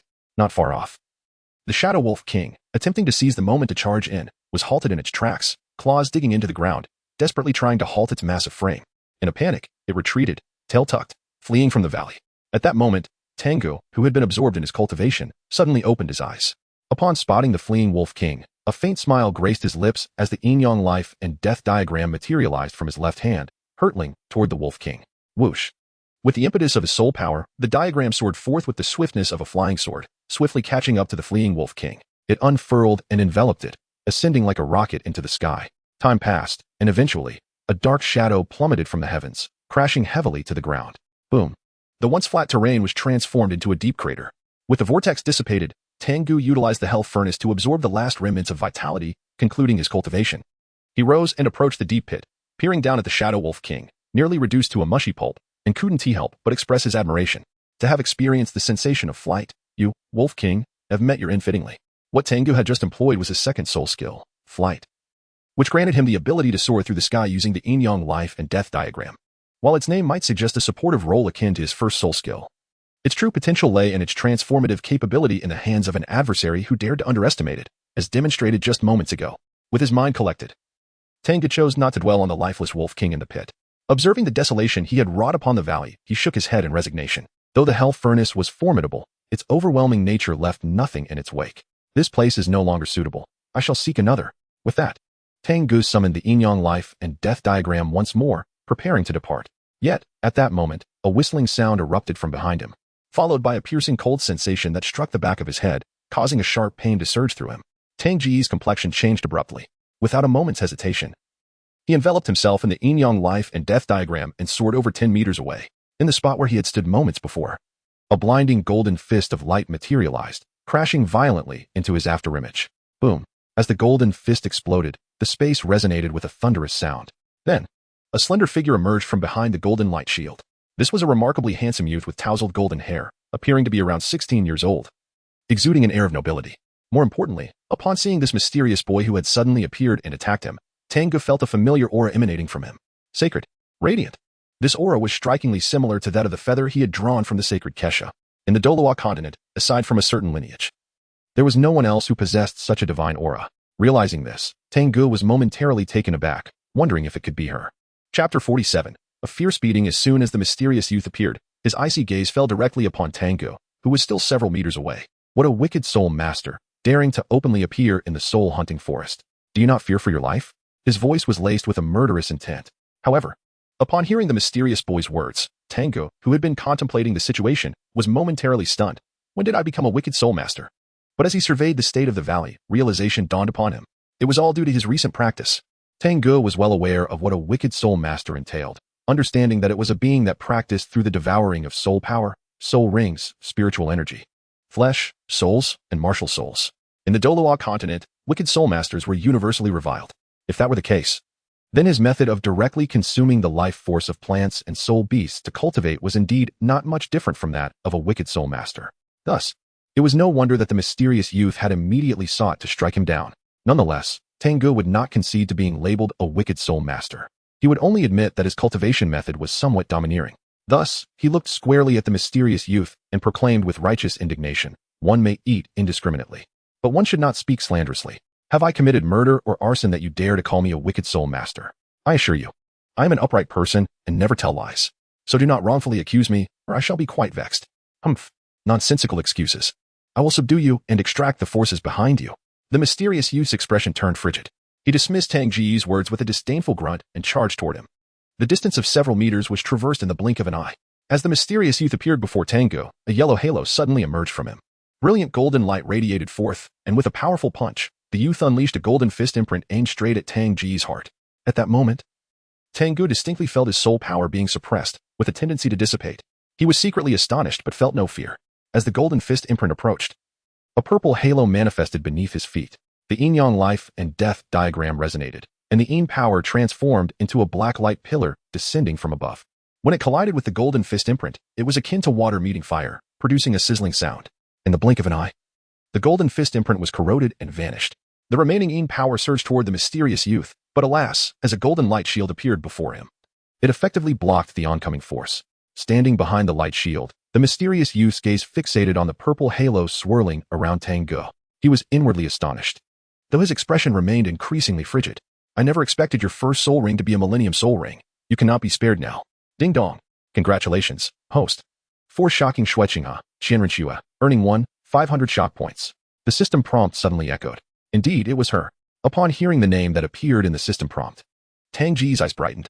From the very beginning, sensing the divine aura emanating from the other, he had harbored suspicions. Now, with the system's confirmation, the identity of the mysterious youth became unmistakably clear. Qianrenxue, daughter of Bibi Dong, the Pope of the Spirit Hall, who was currently the Grand Prince of the Tiando Empire. Tang Ge never anticipated that he would encounter Qianrenxue in the soul-hunting forest at this moment. However, despite his confusion, this did not deter him from indulging in his own whimsical thoughts, such as delivering a good thrashing to Qianrenxue.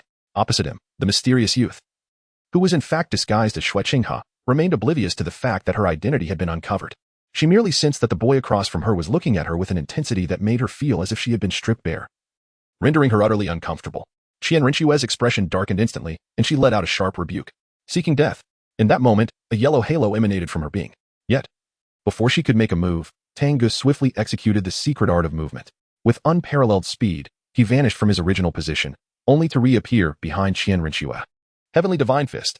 A deep voice resonated, followed by an overwhelming aura of sanctity surging forth. Tang Ge unleashed a powerful punch, a milky white light fist converging fiercely towards Qianrenxue's heart. The gust of the punch, imbued with a profound sacred aura, rushed towards her, startling Qianrenxue. In that moment, she felt as if she were confronting her own grandfather. Could it be that he is of the same lineage as I? However, there was no time for her to ponder further. As the sacred light fist drew near, her second soul ring suddenly illuminated with brilliance. Ethereal wings began to manifest behind her, and she entered a state of void. This was Qianrenxue's second soul skill, Wings of Void. In this state, she could nearly become impervious to the opponent's attacks, while her own speed would be enhanced. Yet, the instant Tang Ge's radiant fist made contact with her heart, her expression shifted dramatically. How is this possible? He can actually harm me? Who on earth are you? In an instant, Qianrenxue could not help but gaze at Tang Ge, her face a mixture of astonishment and fury. At the same time, a third soul ring materialized beneath her feet. A purple thousand-year soul ring. But upon witnessing this spectacle, Tang Ge erupted into laughter. Ha ha, too late. Suddenly, a white beam of light descended from above, directly infusing itself into Qianrenxue's body. Her stunned and furious expression froze momentarily as her previous injuries instantly healed. Simultaneously, a wave of exquisite comfort enveloped her, causing her to involuntarily emit a soft moan, her face revealing an expression of indulgent ecstasy. Upon witnessing the scene, Tang Ge showed no mercy. Seizing the moment when Qianrenxue emerged from her state of ethereal bliss, he swiftly transformed his fist into an open palm, gripping her delicate neck. With a powerful upward thrust followed by a sudden downward motion, a resounding thud reverberated through the air as Qianrenxue, still ensnared in her euphoric trance, was forcefully slammed into the ground. The earth beneath her yielded to create an imprint in the shape of a human figure. Crack. At that moment, it was as if something had shattered suddenly. In an instant, Tang Ge beheld Qian Rinxue's golden hair morphing into cascading locks reminiscent of a waterfall. Even her previously strikingly beautiful visage transformed into an otherworldly beauty befitting a celestial being. Her once flat form rapidly expanded in the blink of an eye, burgeoning into two magnificent peaks, teetering perilously. Tang Ge could not resist rubbing his eyes, ensuring he was not mistaken. It was indeed true that Qian Rinxue was a stunning beauty. Despite her youth, she bore a striking resemblance to her mother, Bibi Dong. Alas, she had now fallen into his hands. With this thought, Tang Ge couldn't help but smile triumphantly as he gazed at the unconscious Qian Rinxue, who had been knocked out by his earlier strike. Chapter 48, A Shocking Revelation, the 10,000-Year Soul Beast. In the now silent valley, accompanied by the howling wind, a rhythmic sound of slapping echoed. The unconscious Qian Rinxue lay unresponsively on the ground, her enchanting face smeared with dirt, and her long, golden hair cascading in disarray. Meanwhile, Tang Ge squatted beside her, repeatedly bringing his hand down with force upon her rear, each slap yielding a delightful bounce. Tang Ge was utterly reluctant to cease his actions. Furthermore, in an effort to leave no trace behind, he occasionally employed the invigorating power of the sun to heal Qian Rinxue, who lay in a state of unconsciousness. Ultimately, Tang Ge found great satisfaction in his endeavors. As Qian Rinxue's injuries were treated, her skin remained unmarred, and her once pale visage blossomed with a rosy hue. However, perhaps due to her innate divine attribute of soul power, Qian Rinxue's resistance to this restrictive soul technique gradually increased with each application of healing. Finally, as her injuries were completely mended, she abruptly opened her eyes wide. Tang Ge's hand, which had just been raised, froze in midair before he swiftly retreated. As he withdrew, the spot he had occupied moments before was struck by a golden fist, creating a deep pit in the ground. Unbeknownst to him, Qian Rinxue had already risen to her feet. She gazed at her true form, now restored, and the strange sensations coursing through her body, before suddenly lifting her head to fix her piercing gaze upon Tang Ge. What exactly did you do to me just now? Qian Rinxue's expression was as frigid as ice, her words laced with suppressed fury. Tang Ge shrugged. I haven't done anything. Moreover, I even tended to your wounds. How do you feel? Quite comfortable, I presume? Go to hell. Qian Rinxue erupted suddenly. In that moment, she held nothing back. With a surge of energy, 3 spirit rings, 2 yellow and 1 purple, rose from beneath her feet. And in a brilliant golden light, 6 snow-white wings materialized behind her. Martial spirit. The 6-winged angel has manifested. As the wings unfurled, Qian Rinxue began to ascend slowly from the ground. It appeared she was preparing to unleash a formidable attack. Upon witnessing this, Tang Ge could not help but furrow his brow, his eyes revealing a sense of gravity. However, immediately beneath his feet, 2 purple soul rings emerged in their entirety. As his martial soul, the yin-yang life and death diagram, began to rotate, gradually transforming into a colossal yin-yang formation. Tang Ge stood upon the yin-yang formation, which ascended from the ground in unison. In an instant, the 2 figures found themselves suspended dozens of meters in the air, separated by a distance of over 10 meters. Their gazes locking in a manner reminiscent of colliding lightning, causing the void to tremble violently. The atmosphere grew intensely frigid. Yet, at that very moment, a notification chime echoed in Tang Ge's mind. Ding. Congratulations to the host. For shocking Qian Rinxue, you have gained 2,000 shock points. Ding. Congratulations to the host. For shocking Qian Rinxue, you have gained 1,700 shock points. One was a prior notification, while the other was current. Such notifications not only elevated Tang Ge's initial shock points from over 7,000 to more than 10,000, but also nearly provoked an uncontrollable laugh from him. Upon glancing at Qian Rinxue, whose face was stained with dirt and cold as ice, a phrase involuntarily surfaced in Tang Ge's mind, seemingly composed, yet inwardly in a state of turmoil. Despite recognizing this, he chose not to expose it, casually stating, I am not an evil soul master. You must have already discerned that. So in truth, we are entirely. However, before Tang Ge could finish his sentence, a thunderous roar of a tiger erupted in the once quiet soul-hunting forest, the terrifying sound waves unleashing a fierce gust of wind. This was swiftly followed by an overwhelming wave of malevolent energy and bloodthirsty intent. Both Tang Ge and Qian Rinxue, locked in confrontation, paled in response, turning their gazes toward the source of the tiger's roar, suspended several meters in the air. They clearly witnessed countless towering trees in the soul-hunting forest toppling at an alarming rate, as if the ground itself were collapsing, billowing clouds of dust ascending. Amidst this chaos, a multitude of soul beasts congregated into a panicked horde, abandoning their previous battles and desperately fleeing in one direction. Yet, at that moment, with another tiger's roar, an immense force of suction emerged, violently pulling a large group of fleeing soul beasts backward. In midair, these soul beasts were reduced to mere skeletons, their essence and life force coalescing into a singular mass. Suddenly, a colossal beast descended from the heavens, opening its maw to devour them whole. Above the valley, the scene unfolded. Tang Ge and Qian Rinxue finally discerned the true form of the colossal beast, a gigantic tiger, entirely enveloped in ebony fur. Adorned with black wings upon its back, and possessing a scorpion-like tail. Yet, it was precisely because they had gained this clarity that both of them involuntarily gasped in shock. Tang Ge exclaimed in astonishment, "Is that the dark demon evil god tiger? Wasn't it located in the starry forest? How could it suddenly appear in the soul-hunting forest?" It is no wonder that Tang Ge was taken aback. The immense tiger in the distance was not an ordinary soul beast, but rather a dark demon evil god tiger with a soul age of 10,000 years. Tang Ge was well aware of the plot and knew that the dark demon evil god tiger, lurking in the Stardow forest, was a formidable soul beast. Even the 100,000-year soul beasts, such as the heavenly blue bull python and the titan giant ape, could not contend with it. Now, this top-tier soul beast, boasting a millennium of soul age, had inexplicably ventured into the soul-hunting forest. Was it merely out for a leisurely stroll? A dozen meters away, Qian Rinxue heard Tang Ge's exclamation. Although she had never heard of the dark demon evil god tiger, she could sense the potent malevolent aura emanating from the distant soul beast, as well as the black light that appeared when it wielded its soul power. This was a manifestation of soul power unique to millennium soul beasts. Qian Rinxue was filled with astonishment. Moreover, she instinctively believed that the sudden appearance of a millennium soul beast in the soul-hunting forest was somehow connected to the mysterious youth opposite her. Lost in thought, a voice of urgency suddenly reached her ears. "You foolish girl, run quickly. Can't you see the monstrous creature approaching? Do you wish to be devoured and then become mere dung?" Qian Rinxue snapped back to reality and saw the young man opposite her swiftly ascending upon a scroll-like canvas. Glancing back, she felt a jolt of fear course through her, prompting her to follow suit.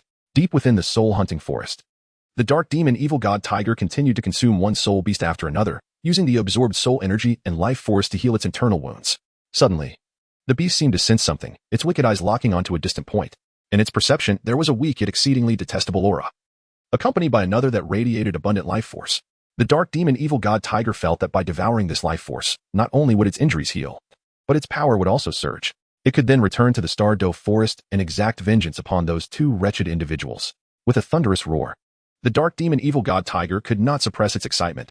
After terrifying a multitude of weaker soul beasts, it soared into the air, pursuing the two auras it had detected. Its dark, malevolent wings stirred up fierce winds, toppling entire swathes of the forest below. A sinister aura radiated from it, causing the affected soul beast's eyes to turn a fiery red, as if they had lost their sanity, leading them to turn upon one another in a frenzy. The numerous soul master teams adventuring within the soul-hunting forest were caught off guard by the sudden chaos, and before they could react, many fell victim to the soul beasts. However, the majority frantically sought to flee the forest. In midair, over 100 meters from the valley, Tang Ge and Qian Rinxue, who had been fleeing, found themselves halted. It was not that they wished to stop, but ahead lay no path of escape. The dark demon, evil god tiger was upon them. Even without exerting its full strength, the Millennium Soul Beast could catch up to Tang Ge and Qian Rinxue in mere breaths. Its massive, mountain-like form loomed just meters away, exuding an aura so terrifying that it nearly suffocated them. "What shall we do?" Qian Rinxue, merely 16 years old, despite her years of experience in disguise, found herself gripped by panic. Unable to contain herself, she whispered to Tang Ge beside her. Upon hearing this, Tang Ge felt utterly exasperated. "Sister, I am merely a 7-year-old child. How is it that you are now posing questions to me?" Yet, he only contemplated this inwardly. Fully aware that this was not the moment for banter, he resolutely made a decision. The ominous dark demon tiger was clearly targeting the two of them. If they wished to survive, they must summon all their strength and fight with all their might. Despite this declaration, Tang Ge had already discreetly concealed a talisman within his sleeve. This talisman was the interdimensional travel talisman he had drawn earlier, should any imminent danger to his life arise. He was prepared to utilize this talisman to transport the dark demon tiger to another realm. Would he dare to use it? Tang Ge is certainly not foolish. Besides the transcendent cross-realm talisman, he possesses the legendary Xianyuan sword, but he will not resort to it unless absolutely necessary. Otherwise, if he fails to vanquish the dark demon evil god tiger, he risks being consumed by its backlash himself, which would be quite unfortunate. Meanwhile, Qian Rinxue remains oblivious to Tang Ge's thoughts. Upon hearing his determination to fight to the death, she hesitated not for a moment, and instantly, 3 soul rings, 2 yellow and 1 purple, materialized beneath her feet. As she channeled her soul power, a brilliant golden light enveloped her. With a powerful flap of her 6 wings, she transformed into a streak of golden light, launching a colossal fist towards the dark demon evil god tiger, which lay several meters away. This was Qian Rinxue's 3rd soul skill. Even after Tang Ge had just delivered a fierce beating to her, he couldn't help but marvel at the strength of her strike. What a formidable punch! However, just as this thought crossed his mind, Qian Rinxue, who had rushed towards the dark demon evil god tiger, was swiftly swatted down by a single blow from it. Boom! Accompanied by a deafening roar, a cloud of dust erupted into the air. Witnessing this scene, Tang Ge felt a sharp pang in his heart.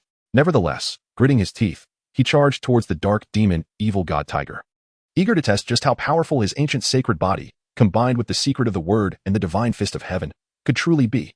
Boom! In that instant, Tang Ge, possessing the ancient sacred physique, stepped into the void, and a resounding explosion echoed through the air. Following this, he surged forth with unparalleled speed, shattering the fabric of space and creating ripples that cascaded outward. Enveloping his fist with a divine aura, he concentrated an immensely potent fist shadow. As he approached the formidable dark demon evil god tiger, he unleashed a thunderous roar, heavenly divine fist. Simultaneously, a trace of the aura of the Excalibur sword was discreetly released. The moment the sword's essence manifested, the heavens and earth shifted dramatically in response. The dark demon evil god tiger, initially wearing a mocking glint in its eyes, was taken aback, its massive form stiffened, and an expression of terror flickered across its grotesque visage. Even Qian Rinxue, who had just emerged from a deep pit, disregarded her disheveled appearance and turned her beautiful eyes towards Tang Ge, her heart brimming with astonishment. A year prior, an astonishing aura had emerged, causing a cataclysmic upheaval that stunned countless powerful beings. Upon receiving a notification from her mother, Qian Rinxue had arrived in Notting City under the guise of the crown prince of the Tiando Empire to investigate the cause of the incident. Yet, a year had passed, and just as she was on the verge of giving up, she unexpectedly felt that same extraordinary aura once more, emanating from the young man before her. Who was he? How could he wield an attack imbued with the same divine attributes as the angelic race? In that moment, Qian Rinxue was suddenly struck by a desire to leave the Tiando Empire and seek out her grandfather. However, just as this thought crossed her mind, a deafening roar reverberated through the air. Looking up, she was astonished to see the enormous dark demon evil god tiger spraying blood from its nostrils. Simultaneously, a figure was hurled away by the shockwave generated from the roar. The fact that someone could injure a millennium-old soul beast left Qian Rinxue in utter disbelief.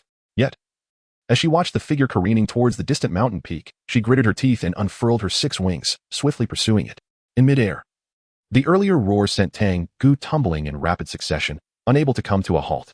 The towering mountain loomed ahead, and just as a collision seemed imminent, a figure darted in, embracing him and sliding for several meters before finally coming to a stop. "Are you all right?" A melodious yet slightly cold voice inquired beside him. Tang Ge rubbed his head, still dazed from the impact, and turned to see that the person holding his waist was none other than Qian Rinxue. He immediately shook his head, assuring himself that he was fine for the moment. However, if they couldn't resolve the issue with that ancient soul beast, they would certainly be in trouble. At that moment, Qian Rinxue also realized that she was still embracing Tang Ge, her delicate face flushing slightly as she quickly released her grip. After stepping back 2 meters, her expression returned to its usual cool demeanor, her gaze fixed on the distant dark demon evil god tiger.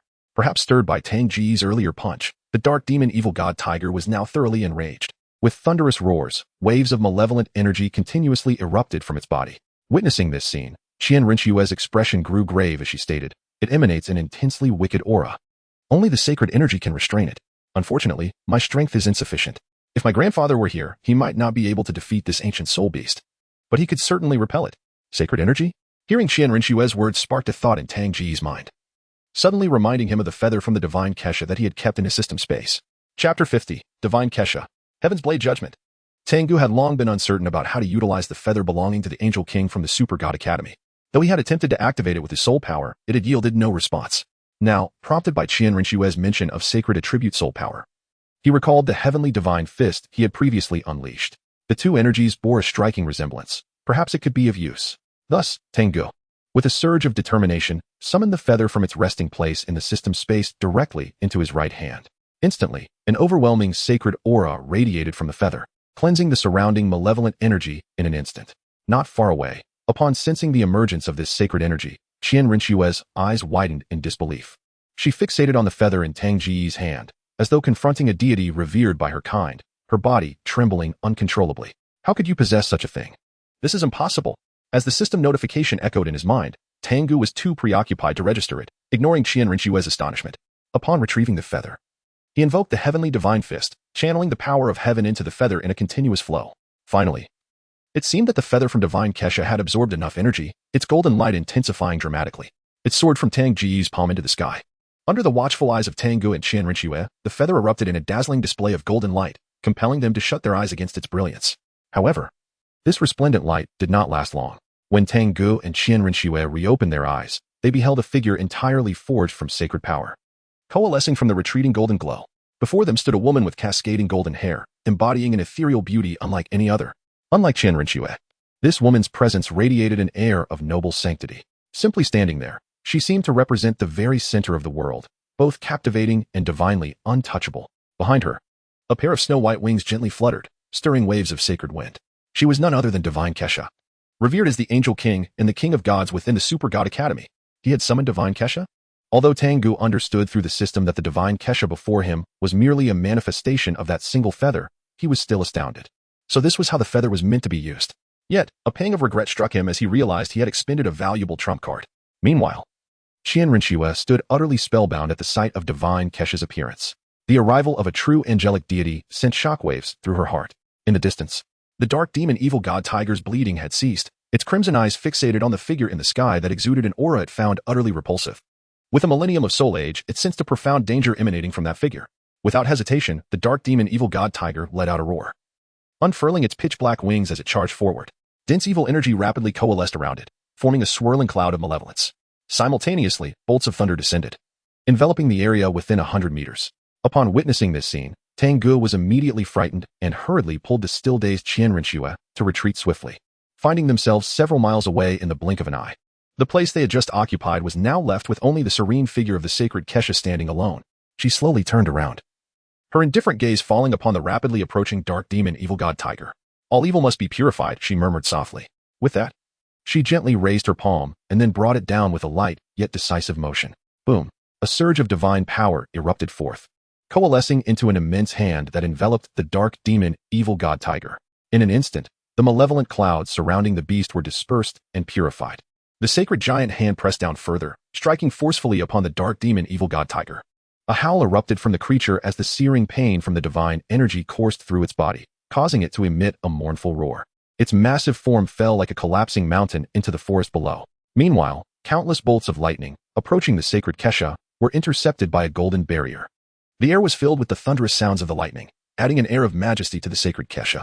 Tang Ge, who had retreated several miles away and hovered in midair, beheld the unfolding scene with astonishment at the might of the sacred Kesha, who had effortlessly struck down the dark demon evil god tiger. What a formidable angelic king, he marveled. This is merely a manifestation formed from feathers. If the true entity were to descend, even the gods of this world might not withstand it. He pondered whether the dark demon evil god tiger was dead.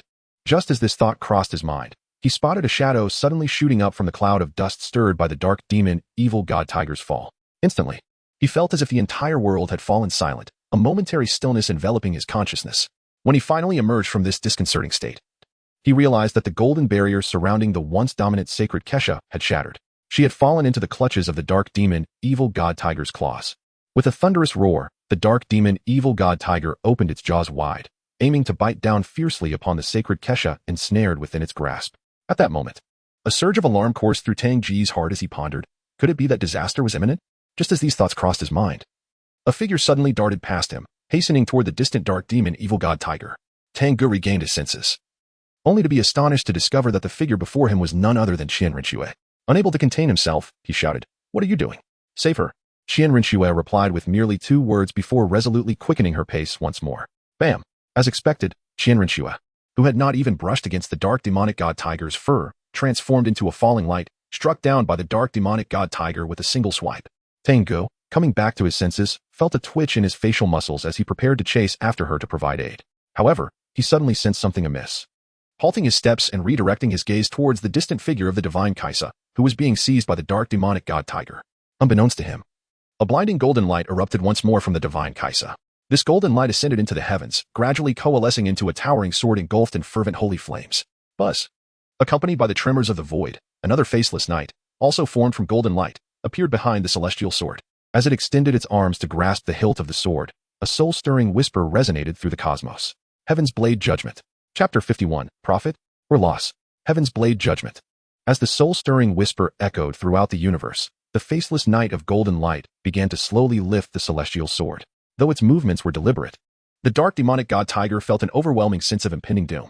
What infuriated it further was an invisible force that completely locked onto it. No matter where it attempted to flee, it could not evade the celestial sword. At last, the faceless knight, gripping the sword's hilt, raised the celestial sword high above its head and then brought it crashing down with immense force. The blinding golden light surged.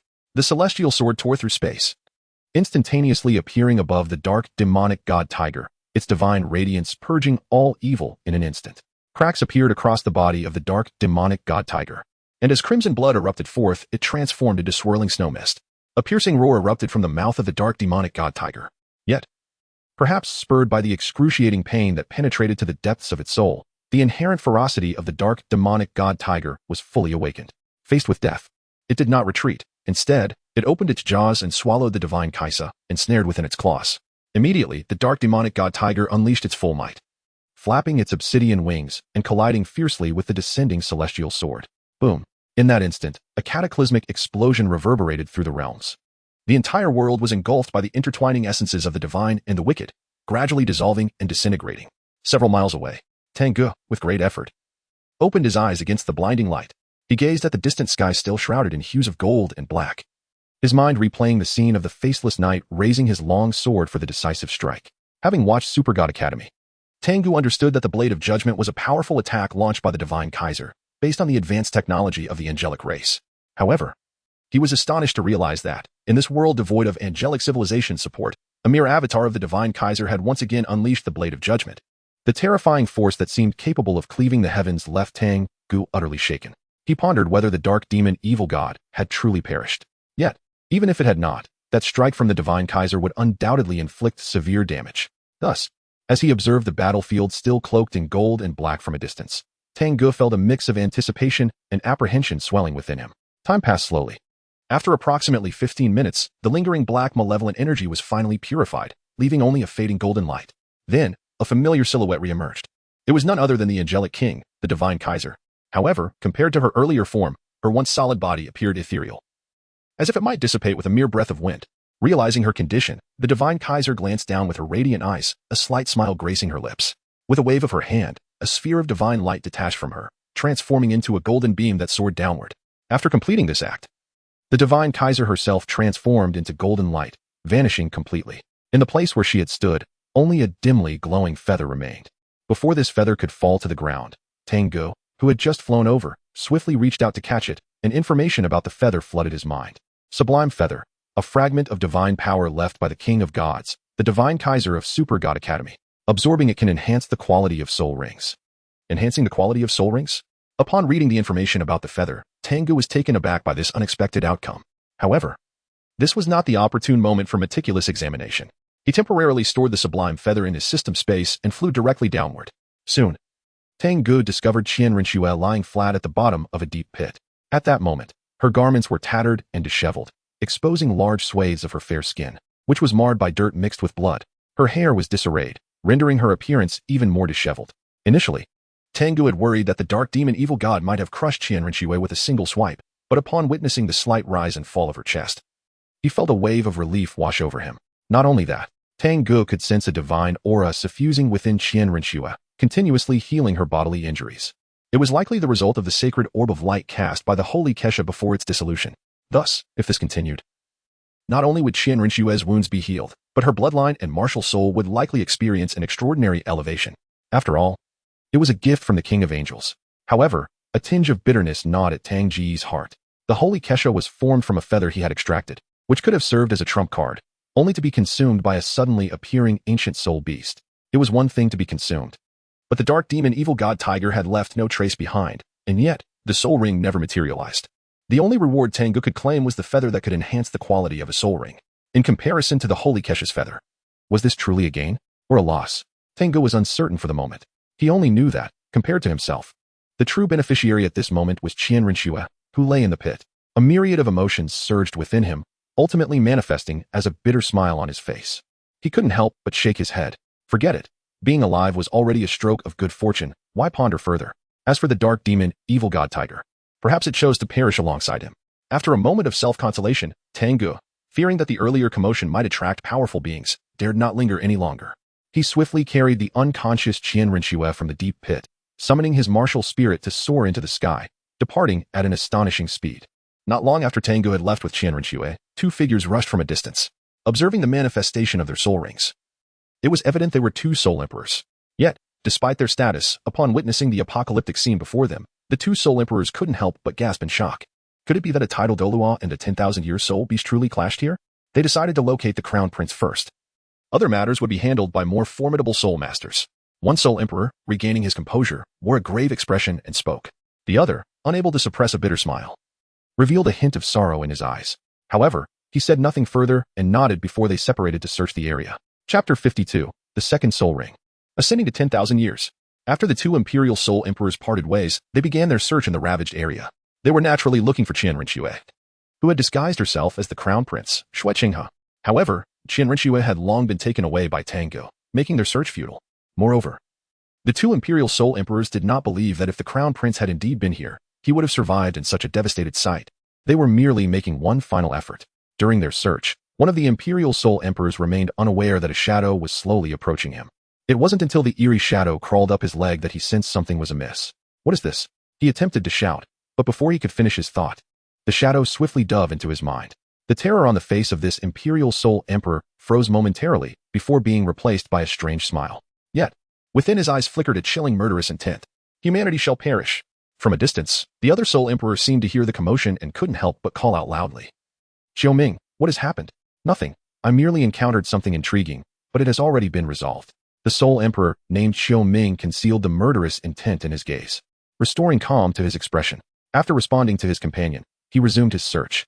After some time, the two were compelled to abandon their efforts. When they returned to the imperial capital with news of the Crown Prince's incident, the entire empire was thrown into turmoil. Consequently, the soul-hunting forest was sealed off, and a multitude of imperial soldiers commenced a thorough search. However, all of this was merely a postscript, while the instigator of the incident, Qian Rinxue, lay quietly in a concealed cave. After a long while, accompanied by a soft groan, Qian Rinxue finally awoke. Upon opening her eyes, she suddenly sprang to her feet, the divine essence of her soul power involuntarily emanating from her body. Yet, upon confirming that her tattered clothing remained intact, she let out a sigh of relief. She felt no unusual sensations within her body. Recalling the previous events, she found herself in this tranquil cave. A mysterious young man, who had repeatedly astonished her, flashed through her mind. Was it he who brought me here? A complex and indescribable feeling surged within Qian Rinxue's heart. Moreover, at that moment, she sensed a more abundant and potent soul power coursing through her being. She was certain that her strength had risen by at least 3 levels. Particularly the divine aura of holy light within her soul power evoked memories of that being who resembled a deity. That must be the god of her angel clan. This matter is of great significance. I must return to see grandfather. A fiery determination sparked in Qian Rinxue's eyes as she murmured to herself. Without delay, she departed the cave. Tang Ge was unaware that the events unfolding had compelled Qian Rinxue to abandon her carefully concealed identity of several years. After placing Qian Rinxue in a secure cave, he soared towards the outskirts of the soul-hunting forest. Due to the recent emergence of the dark demon evil god Tiger, the forest had descended into chaos. With the soul beasts in revolt, adventurers were fleeing in all directions. As Tang Ge descended from the heights and blended seamlessly among the throng of adventurers, he remained utterly inconspicuous. Upon exiting the soul-hunting forest and traversing nearly 100 miles, he ultimately decided to take refuge in a quaint inn within a small town. After securing a room and shutting the door, it was only when he settled onto the bed that he finally exhaled a sigh of relief. He did not hasten to take a bath. Instead, he first accessed his personal information panel. Shock System Host. Tang Ge Level 25. Great Soul Master Martial Soul. Dual Martial Souls. Yin-Yang Life and Death Diagram. 4 Swords of Extermination Soul Rings. Yin-Yang Life and Death Diagram Purple. Black Soul Skills. Joy. Flight Martial Techniques. Chaotic Cloak Hammer Technique. Secret of the Walking Character. Hell Refinement. Paradise Divine Fist Physique. 66 Fusion of the Ancestral Holy Body Shock Value. 15, 820. Gazing at his information, he noted that not only had his soul power risen by a level, but the fusion degree of his ancestral holy body had also increased slightly. Most importantly, his shock value had once again surpassed 10,000, reaching over 15,000 points. Tang Ge felt that this expedition to the soul-hunting forest was surprisingly uneventful. However, as he ventured deeper, not only did the enhancement of his soul power begin to slow, but the resources required for the amalgamation of the primordial sacred body became increasingly extravagant. It is worth noting that he had previously utilized the Hell Forge to refine a substantial amount of life energy, nearly half of which was absorbed by the primordial sacred body, resulting in only a slight enhancement. One can only imagine the magnitude of life energy he would need to consume to successfully navigate through the fusion phase of the primordial sacred body. If, at that crucial moment, he inadvertently attracted the attention of a titled Douluo, who might firmly accuse him of being an evil soul master, he would be akin to a rat in the street, universally reviled. The mere thought of such terrifying scenarios sent a shiver down Tang Ge's spine. No. He must exercise greater caution. He could not afford to be as unprepared as he had been this time. After silently reminding himself, Tang Ge shifted his focus from the data panel and reached out to retrieve the feather of sublimation from the system space. How should he proceed with its use? As he contemplated the feather of sublimation in his hand, the system's voice echoed in his mind. Ding dong. Does the host choose to use the feather of sublimation? Yes. Tang Ge raised his eyebrows in surprise. Yet he managed to suppress his astonishment and readily agreed. No sooner had his words left his lips than the previously tranquil ascension feather in his palm suddenly transformed into a radiant golden light, swiftly piercing into his body. Immediately thereafter, the second Millennium Spirit Ring, which had been fused during Tang Ge's tenure as a Grand Soul Master, materialized before him.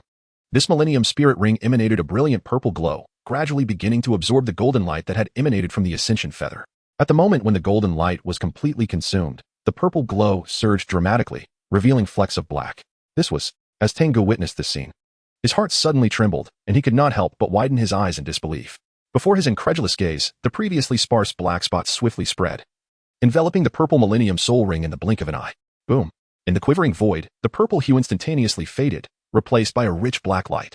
At that moment, the Millennium Soul Ring successfully ascended to a 10,000-year soul ring. Simultaneously, the martial spirit, the yin-yang diagram of life and death, emerged autonomously. Manifesting a pair of black and white wings formed from the essence of life and death, coalescing behind Tang Ge.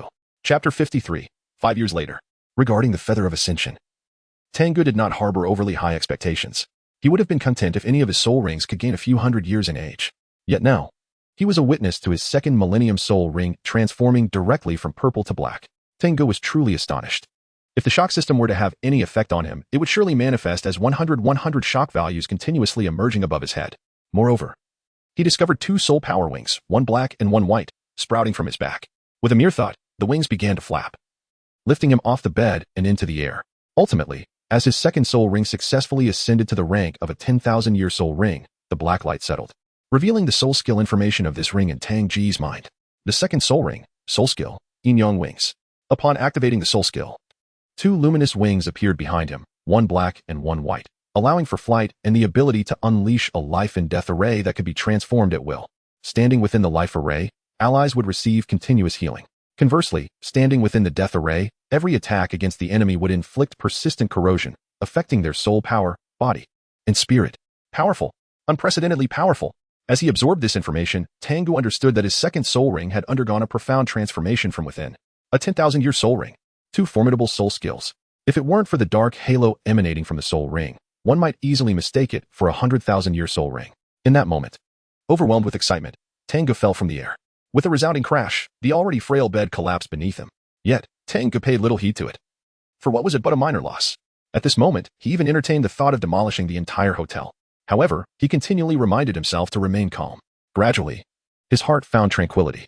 After glancing at his disheveled appearance, he stored the soul ring away and proceeded to take a shower. Following that, he donned a fresh set of clothes and rested briefly before finally departing the hotel and leaving the small town. Outside the town, on a secluded path, Tang Ge came to a halt. He scanned his surroundings, and upon confirming that no one was near, a smile unfurled on his face. This was the place. With a mere thought, he activated his second soul skill, and the black and white wings immediately coalesced behind him. As the yin-yang wings flapped, the circulation of life and death energy stirred a wave of force. Tang Ge shot into the sky like a cannonball, transforming into a radiant blend of black and white light, swiftly vanishing into the distance. In the blink of an eye, he disappeared from the horizon, and thus, 5 years slipped away quietly. 5 years later, at the border of the Tiando Empire and the Xinglua Empire, there lay an expansive, boundless forest, home to countless powerful soul beasts. This place was known as the Stardow Forest, a forbidden zone of the continent. However, it was precisely the abundance of soul beasts that drew numerous adventurers to its depths. At this moment, on the outskirts of the Stardow Forest, 5 adventurers were besieging a wind wolf. The violet soul energy emanating from it indicated that this was a wind-type soul beast with a soul age of a millennium. Tornadoes of wind swirled around it, defending against the attacks of the 5 adventurers. Yet, regrettably, all 5 adventurers were soul sovereigns with 3 soul rings each. And their teamwork was impeccable. In less than half an hour, through their harmonious collaboration, the 1,000-year-old wind wolf sustained serious injuries. Conserve your strength. Let the final blow be delivered by Xiao Chan, exclaimed a middle-aged man, presumably the leader. Upon hearing his command, the other 4 slowed their assault. Meanwhile, standing 8 meters away, a boy and a girl, seemingly around 13 years old, observed quietly. As the middle-aged man spoke, a smile broke out on the boy's face. He turned to the girl beside him and asked, Xiao Chan, are you ready for the 1,000-year soul ring? Of course, replied the girl, named Xiao Chan, with a hint of bashfulness as she shook her head. But she soon regained her composure. As she activated her soul power, her emerald green dress billowed, and she underwent a remarkable transformation.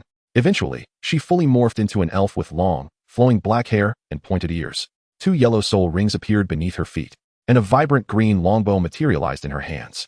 Drawing the bow, an arrow formed, and with a swift release, it shot towards the Wind Wolf. Unsurprisingly, under the pressure exerted by the 5 adventurers, the Wind Wolf, despite being a 1,000-year soul beast, was pierced through the head by the arrow. Thud. As the Wind Wolf's body collapsed, a purple soul ring emerged from its corpse. Witnessing this scene, the 5 injured adventurers finally exhaled in relief. They then turned their gaze toward the boy, their eyes gleaming with anticipation. Upon noticing their expectation, the boy smiled gently, and a purple soul ring appeared beneath his feet. He waved his hand, and 5 columns of milky white light surged into the bodies of the adventurers, even though it was not their first experience. They marveled at the boy's formidable soul technique. However, they had little time to ponder further, as they were soon enveloped in the joy of healing. Their injuries visibly began to mend at an astonishing rate. Once the healing light dissipated, the boy's attention returned to the elf girl. "You may proceed," he encouraged. The elf girl nodded and approached the Wind Wolf's body. Sitting down, she summoned the purple soul ring, beginning the process of merging it with her martial spirit. Faintly, a translucent figure resembling her manifested behind her. This was her martial spirit, a form that had once appeared grotesque, akin to jelly, now transformed into a visage that mirrored her own. Tang Ge named this martial soul forest spirit. Indeed, unbeknownst to him, the extraordinarily handsome youth standing beside the elfin maiden was none other than Tang Ge, who had departed from Holy Soul Village 6 years prior. Now, it had been a full 5 years since he parted ways with Tang San and left Nodding City. In these 5 years, not only had Tang Ge undergone significant transformations, but the elfin maiden before him had also seemingly transformed into an entirely different person. Her name was Linwei Chan, the once jelly-like girl who had appeared in the soul-hunting forest. Had he not personally witnessed the remarkable changes she had undergone over these 5 years, Tang Ge would have found it impossible to believe that she was the same individual. The transformation was indeed profound. In a moment of reflection, Tang Ge could not help but exclaim. Chapter 54. Spiral of the Wind. As he observed Linwei Chan, who was closing her eyes to merge with her millennia-old soul ring, Tang Ge found himself involuntarily recalling the experiences of the past 5 years, ever since narrowly escaping the encounter with the dark devil tiger in the soul-hunting forest. The entire region had fallen under a state of martial law. Soldiers dispatched by the Tiando Empire were everywhere, conducting prolonged investigations into the soul masters outside the forest. Consequently, Tang Ge was compelled to abandon his plans for further training in the soul-hunting forest. Moreover, having already reached the 25th level of cultivation, remaining at Nodding Academy served little purpose for him. Thus, he left a note for Tang San and departed from Nodding City. During the initial year, Tang Ge did not rush to find a place to settle. Instead, he wandered aimlessly, adapting to circumstances as they arose. Throughout this time, he encountered kind-hearted individuals, crossed paths with nefarious characters, engaged with merchants, and even sneaked into establishments of ill repute in search of a moment's release. However, the proprietor of that establishment was stern and, upon realizing that Tang Ge was merely a child, promptly ejected him without mercy. This left a lingering sense of disappointment in Tang Ge's heart for quite some time. Disheartened and disillusioned, Tang Ge ultimately decided to abandon his aimless wandering and shifted his direction towards the city of Sodo in the Barak Kingdom. He intended to find a place to reside there and, after obtaining a new soul ring through the celestial roulette, he planned to devote himself to training in the Star Dogre Forest. Alas, acquiring a soul ring proved to be a formidable challenge. After exhausting the 3 lottery opportunities accumulated over the past year, Tang Ge managed to obtain only 2 9-aperture golden pills in a meditation technique. The meditation technique bore a simple name, the Forest Spirit Meditation Method. Initially, Tang Ge had cast this technique directly into the system space. Later, he encountered Linwei Chan. The once shy little girl, who had hidden behind her elder sister, was now being seized by several adventurers, seemingly destined for sale in some distant place. Tang Ge promptly intervened and rescued her, inquiring further to learn that the young girl's sister had perished during an expedition. Out of compassion, coupled with his own intentions to cultivate in the Star Do Forest and acquire the soul rings necessary to reach level 30, he found the girl's martial spirit to be of assistance to him. Thus, he took her under his wing. Consequently, the once solitary Tang Ge found himself accompanied by a devoted companion, and their bond flourished over 4 years. Upon further contemplation, Tang Ge seized an opportune moment when Xiao Weichan was distracted and imparted the forest spirit meditation technique he had previously obtained into her consciousness. With the acquisition of this technique, Xiao Yuechan's cultivation accelerated significantly, deepening her attachment to Tang Ge. Even during their stays in hotels, she would plaintively plead to share a room with him, leading Tang Ge to embrace a life of sleeping on the floor. As his thoughts gradually settled, he gazed at Xiao Yuechan, who had blossomed into an increasingly enchanting presence under the influence of the forest spirit meditation technique, filling him with anticipation. He pondered the transformations that would unfold once she fused with her 3rd soul ring. Time passed slowly, and the 5 adventurers who had previously succumbed to unconsciousness gradually regained their senses. With a wistful farewell, they departed at Tang Ge's signal. Finally, After thoroughly absorbing and integrating the soul ring, Xiao Yuechan opened her eyes. Upon seeing Tang Ge, a radiant smile illuminated her delicate face as she effortlessly rose to her feet. Brother, you always call me brother, despite being 2 years my senior. It makes me feel as though I am older. Tang Ge could not resist reaching out to tousle Lin Yuechan's hair, chuckling softly. Lin Yuechan's face flushed with embarrassment.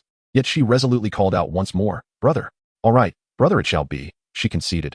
After all, I have nothing to lose. Tang Ge shook his head in resignation.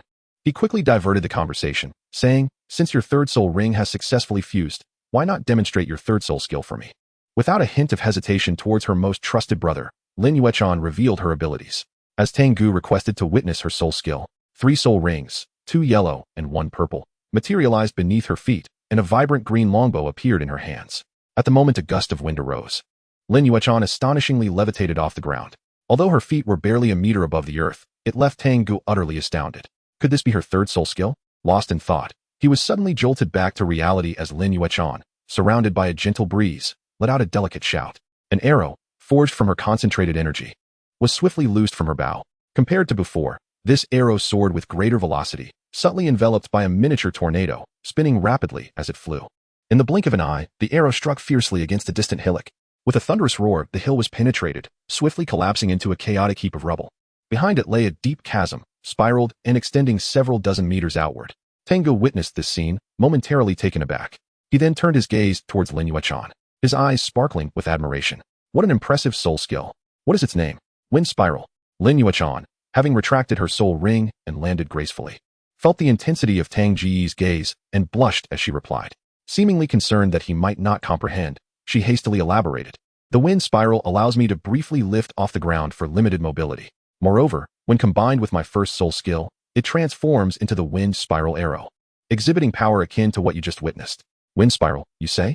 Upon hearing Lin Yuechan's explanation, Tang Ge promptly concluded that this was indeed a displacement-type soul skill, perfectly enhancing her ability to protect herself.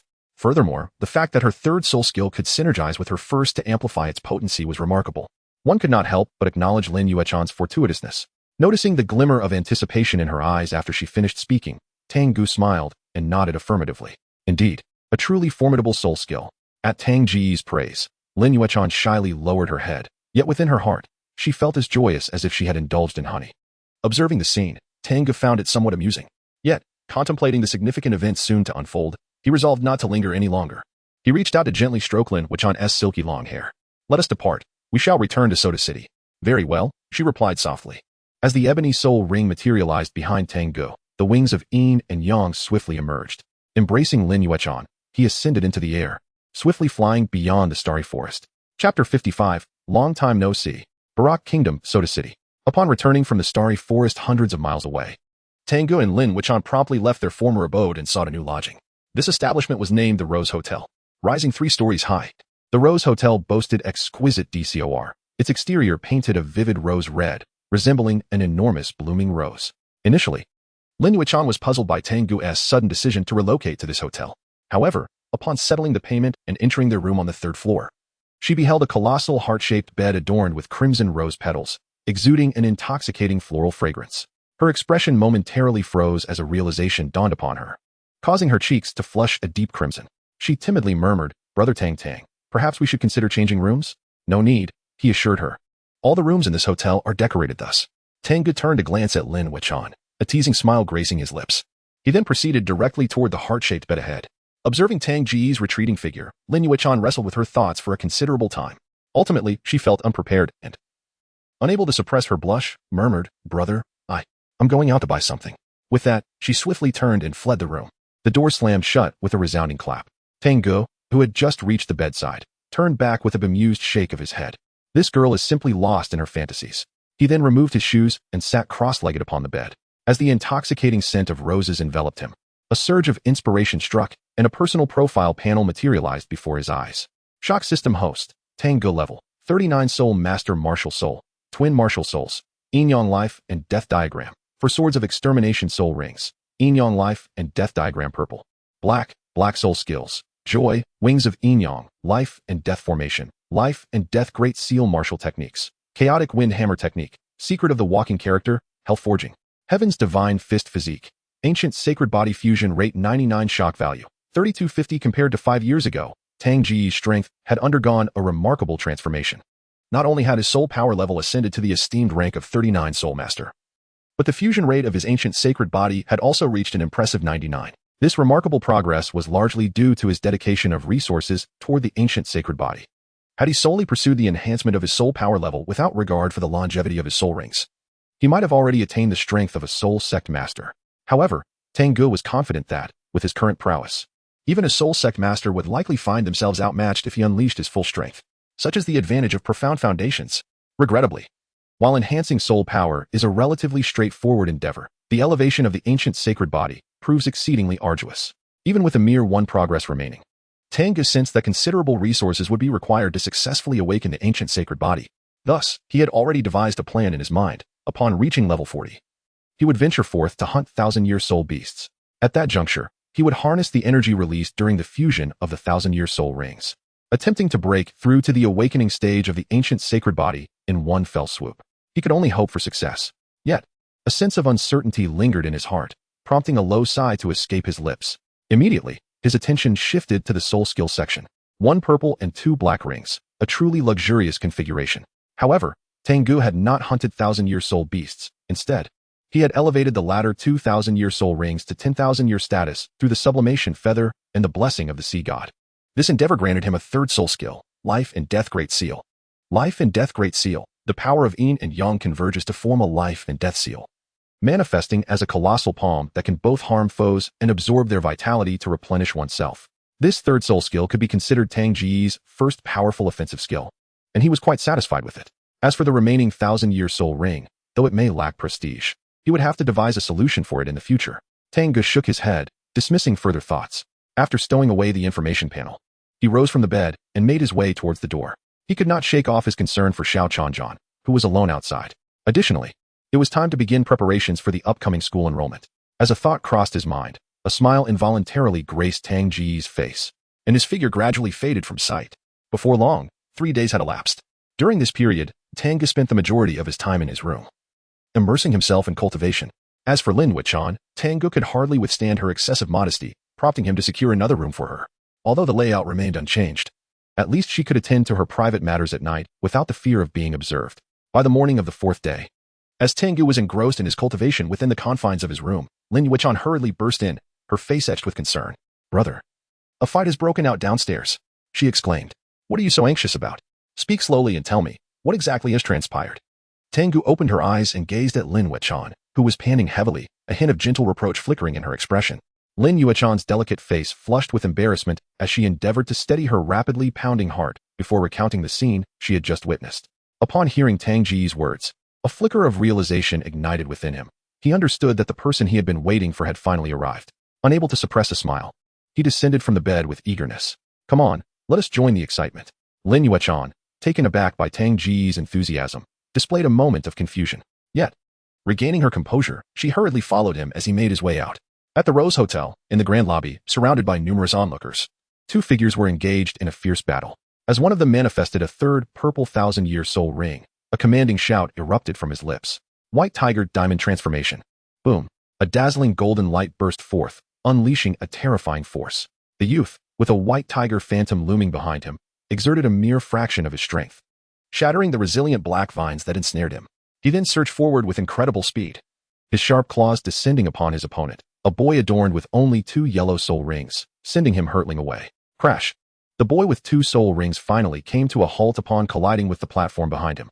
Just as he prepared to retaliate, he glanced up and was met with something that rendered him momentarily astonished. That figure was, unbeknownst to him, at the staircase leading to the 2nd floor. A man and woman had appeared, none other than Tang Ge and Lin Wuchan, who had just descended from the 3rd floor. As Tang Ge's gaze locked onto the boy who had collided with the platform, a smile spread across his face, and he waved, exclaiming, "Long time no see, Tang San." Chapter 56. Still moving? Then let us do this again. Long time no see, Tang San. Tang Ge's voice was not loud, yet when he spoke, it left the boy across from him utterly stunned. After a considerable pause, the boy tentatively inquired, "Are you Tang Ge?" He is Tang Ge." A girl, who had accompanied the boy, rushed over, and upon hearing his words, her delicate features also morphed into an expression of astonishment. These two were none other than Tang San and Xiao Wu, who had shared a dwelling with Tang Ge 5 years prior. However, compared to their former selves. They had undergone significant transformations, embodying a blend of charm and playful eccentricity. Had it not been for his knowledge of the narrative and the distinctive recognition of Tang San's martial soul, Tang Ge might have truly struggled to identify them. Nevertheless, Tang Ge still felt that he was more handsome and dashing. Thus, as he approached Tang San, he extended his hand to help him up while smiling and spoke. "What is the matter? Are you taken aback by my strikingly handsome appearance?" Tang Ge's voice was not loud, yet due to the profound silence in the hall, many people heard it. Instantly, a few could not help but let out a chuckle. Is it possible that someone dares to laugh? Tang Ge furrowed his brows slightly and turned his gaze towards the source of the laughter. In that moment, he beheld two strikingly beautiful and tall twin sisters standing in the corner of the hall. Tang Ge's eyes sparkled with intrigue as he couldn't help but suggest, "Ladies, how about we share a meal tonight and enjoy a drive together?" Upon hearing Tang Ge's invitation, the twin sisters merely giggled, refraining from offering a response. Meanwhile, Tang San, regaining his composure, could not suppress his curiosity. What does going for a drive entail? Though he could not articulate it clearly, he was certain it promised immense enjoyment. "If you don't believe me, you and Xiao Wu should give it a try when the opportunity arises." In response to Tang San's inquiry, Tang Ge smiled mysteriously. "Is it truly enjoyable?" Xiao Wu's eyes lit up with excitement. Even Lin Wuchan, upon hearing this, couldn't help but fidget with her garment. Her glistening eyes fixed on Tang Ge, revealing a desire to participate in this delightful escapade. However, just then, an irritable voice broke through the air. "That brat. Where did he come from? How dare he set his sights on my woman? Do you believe I won't teach you a lesson?" Tang Ge and his companions could not help but turn their heads, only to behold the previously encountered youth, possessing the strength of a soul sovereign, glaring at them with evident ire. However, the boy's gaze was primarily fixed upon Tang Ge, for it was he who audaciously sought to claim his beloved. Tang Ge, the wicked-eyed white tiger Dai Mu Bai, stood at the formidable level of 37 as a soul sovereign. In Tang San's eyes lingered a hint of gravity as he spoke softly. Aware of Tang Ge's reminder, he understood well the formidable prowess of the evil-eye white tiger, Dai Mu Bai, and recognized him as a prince of the Star Luo Empire. Yet, what did that matter? Merely a rank of 37. Thus, upon witnessing Dai Mu Bai's haughty demeanor, Tang Ge couldn't help but curl his lip in disdain. A mere 37, and yet his attire was in such disarray after a skirmish, exposing this and that. One might mistakenly assume he was peddling his wares at the Rose Hotel. Wouldn't you agree, Tang San? In response to Tang Ge's merciless taunts, Tang San found himself momentarily at a loss for words, unsure of how to reply. Meanwhile, Xiao Wu erupted into laughter, unabashedly expressing her amusement, evidently still incensed by Dai Mu Bai's earlier aggression towards her beloved third brother. Opposite them, Dai Mu Bai trembled with rage. He could scarcely contain his fury as he fixed his gaze on Tang Ge, his eyes tinged with red as he declared, "Brat, tell me your name." "I, Dai Mu Bai. Do not trample upon those without a name. Forgive me, but to divulge my name to a character as insignificant as you would be an affront to my dignity." Tang Ge laughed heartlessly, and as those words escaped his lips, the entire venue erupted in astonishment. Many in the first-floor hall recognized Dai Mu Bai and had witnessed the fierce battle that had just transpired, clearly understanding the immense strength he possessed. Yet now, someone dared to openly provoke Dai Mu Bai, uttering such harsh words. The challenger was either more powerful than Dai Mu Bai, or was simply courting disaster. Even the pair of twin sisters who had accompanied Dai Mu Bai could not suppress their smiles, casting astonished glances at Tang Ge. Their eyes shimmered with a glint of intrigue. Sensing the twins' gaze, Dai Mu Bai felt an overwhelming surge of rage. Having never endured such humiliation throughout his life, he tossed a golden soul coin to the hall's manager. His expression darkening as he commanded, "Clear the premises immediately. I, Dai Mu Bai, will compensate for any damages afterward at full value." Faced with Dai Mu Bai's demands, the hall manager dared not refuse and quickly urged everyone to exit the hotel in haste. Ultimately, only Tang San, Xiao Wu, Lin Yuchan, and the two twin sisters remained to observe. However, to avoid disrupting the duel, the five retreated to a corner of the hall. Once the crowd had dispersed, Dai Mu Bai, with his striking heterochromatic eyes, coldly fixed his gaze on Tang Ge and declared, "Young man, I offer you one final opportunity to apologize. Otherwise, after today, you shall forever remember the name of the malevolent-eyed white tiger, Dai Mu Bai." Tang Ge rolled his eyes, unable to suppress his silent disdain. "If you're going to fight, just fight. Why all the unnecessary chatter? Is my earlier mockery not sufficient?" Thus, he retorted, "Evil-eyed white tiger? Huh, I think it's more like blind white tiger. Fine. I'll give you 10 seconds to prepare. Otherwise, you'll miss your chance. Brother Tang Ge, give him a beating," came the excited shout from Xiao Wu in the distant corner. Lin Yuchan, influenced by her enthusiasm, clenched her small fists and waved them towards Tang Ge, softly encouraging. "Come on, brother." Tang San, accompanying the two, looked on with a sigh, thinking they were making a mountain out of a molehill. Nevertheless, after 5 years apart, he was still quite curious about Tang Ge's strength and eagerly anticipated the duel with Dai Mu Bai. At that moment, Dai Mu Bai could no longer maintain his usual composure. As 3 soul rings, 2 yellow and 1 purple, appeared beneath his feet, he instantly activated his formidable soul skills, White Tiger Barrier and White Tiger Transformation. With a ripping sound, Dai Mubai's upper garments were entirely shredded, revealing the terrifying contours of his muscles.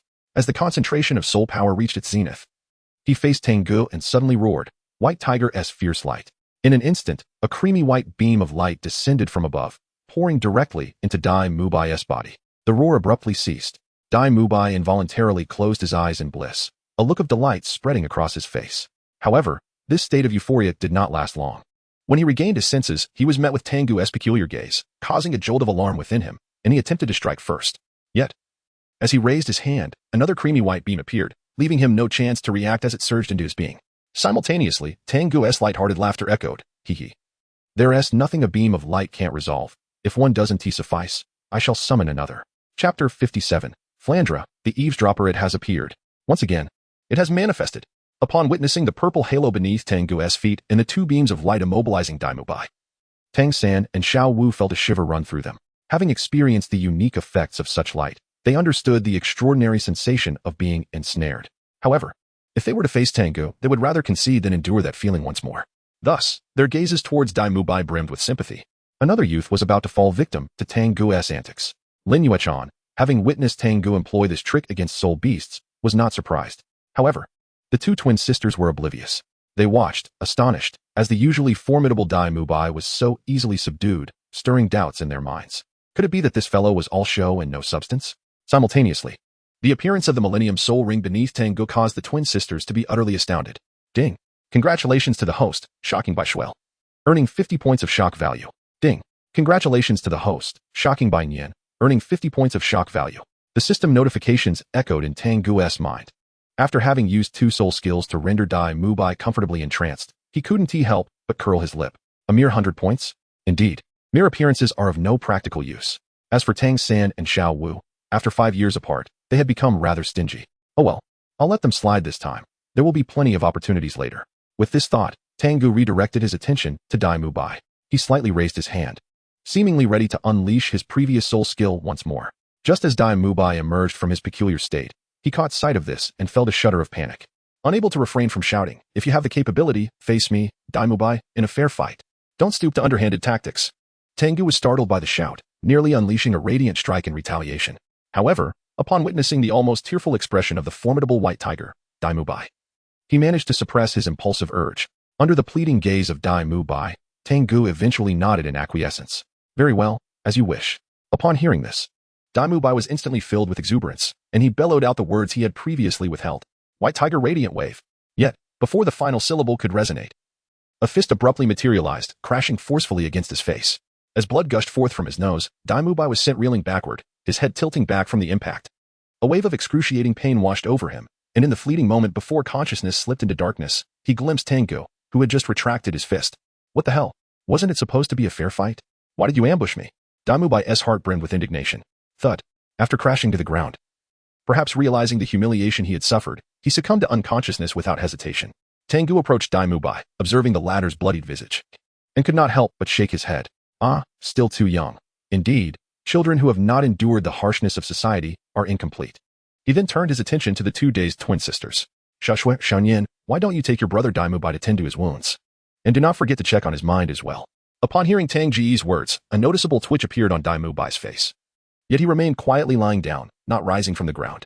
The twin sisters, startled by Tang Ge directly addressing them, wondered how he knew their names. However, despite their curiosity, they refrained from asking and hurriedly called for assistance to carry Dai Mubai away. Once everyone had departed, the hotel lobby manager re-entered. Initially, he intended to demand a substantial compensation from Dai Mubai, but upon witnessing the unscathed state of the lobby, his heart sank in disappointment. Wasn't he supposed to be a soul master? This incident should not have concluded so swiftly. Reluctantly, the manager turned to Tang Ge and spoke. You see, the damages in the lobby stop. Whoever made the promise, you should go to them. I shall not compensate you, not even in thought. Tang Ge interrupted before the manager could finish his sentence. He then turned to Tang San with a smile, urging, Xiao San. Isn't there's still one room left in this hotel? Hurry and pay, let us ascend to our quarters. Also, let Xiao Wu and Xiao Chan share a room, while you take the one you just reserved. Ridiculous. I occupy a room alone. You think I will share with Xiao Wu? Dream on. Tang Ge, feeling a surge of pride, reveled in his own cleverness. For Tang San, however, hearing Tang Ge's arrangements brought a slight sense of relief. Only Xiao Wu seemed dissatisfied, letting out a huff towards Tang Ge. Subsequently, as luck would have it, the last remaining room was indeed on the 3rd floor. After Tang San settled the payment, the 4 of them proceeded towards the hotel's 3rd floor. In an instant, the lobby was left in disarray with only the manager standing amidst the chaos, on the verge of tears. Thus, after 5 years, Tang Ge and Tang San reunited, and unbeknownst to them, 2 days had elapsed. Knowing that Tang Ge had come to Soto City for the same purpose as himself, to enroll in Shrek Academy, they departed from the Rose Hotel together the next morning. Exiting through the southern gate of Soto City, they journeyed towards the outskirts, where Shrek Academy was situated. However, the distance seemed far greater than anticipated. Initially, Xiao Wu intended for Tang San to carry her, but upon noticing Lin Yuechon quietly following Tang Ge, she felt embarrassed. Consequently, Xiao Wu vented her frustration on Shrek Academy, exclaiming, "Xiao San, did the master perhaps misplace the address? How could a college be built in such a remote location outside the city? And we have yet to see a single soul. How much longer must we walk?" Hearing this, Tang Ge chuckled and chimed in, "Xiao Wu is right. The master must have indeed erred in his directions. Furthermore, if Shrek Academy is truly located in such a desolate area, it must be impoverished, lacking even a proper dwelling. Just imagine, having you, a young girl, sleep in a roach-infested shack. How terrifying would that be? Roaches everywhere?" Xiao Wu shivered at the thought of such a dreadful scenario. She quickly turned to Tang San, pleading, "Xiao San, shall we consider a better academy instead?" Just as her words left her lips, a sudden crack of a breaking branch drew their attention. A figure tumbled down from a tree nearby. Is that Flander, the headmaster of Shrek Academy? Especially for Tang Ge, who was taken aback upon recognizing the falling individual. Not far away, the one who had just fallen from the tree was none other than Flander, a formidable soul sage with a soul power level of 78. Known for his owl-like martial spirit and distinctive glasses, he was colloquially referred to as the Four-Eyed Owl. Yet, Flander found himself in a rather embarrassing predicament. How could a soul sage like him accidentally fall from a tree?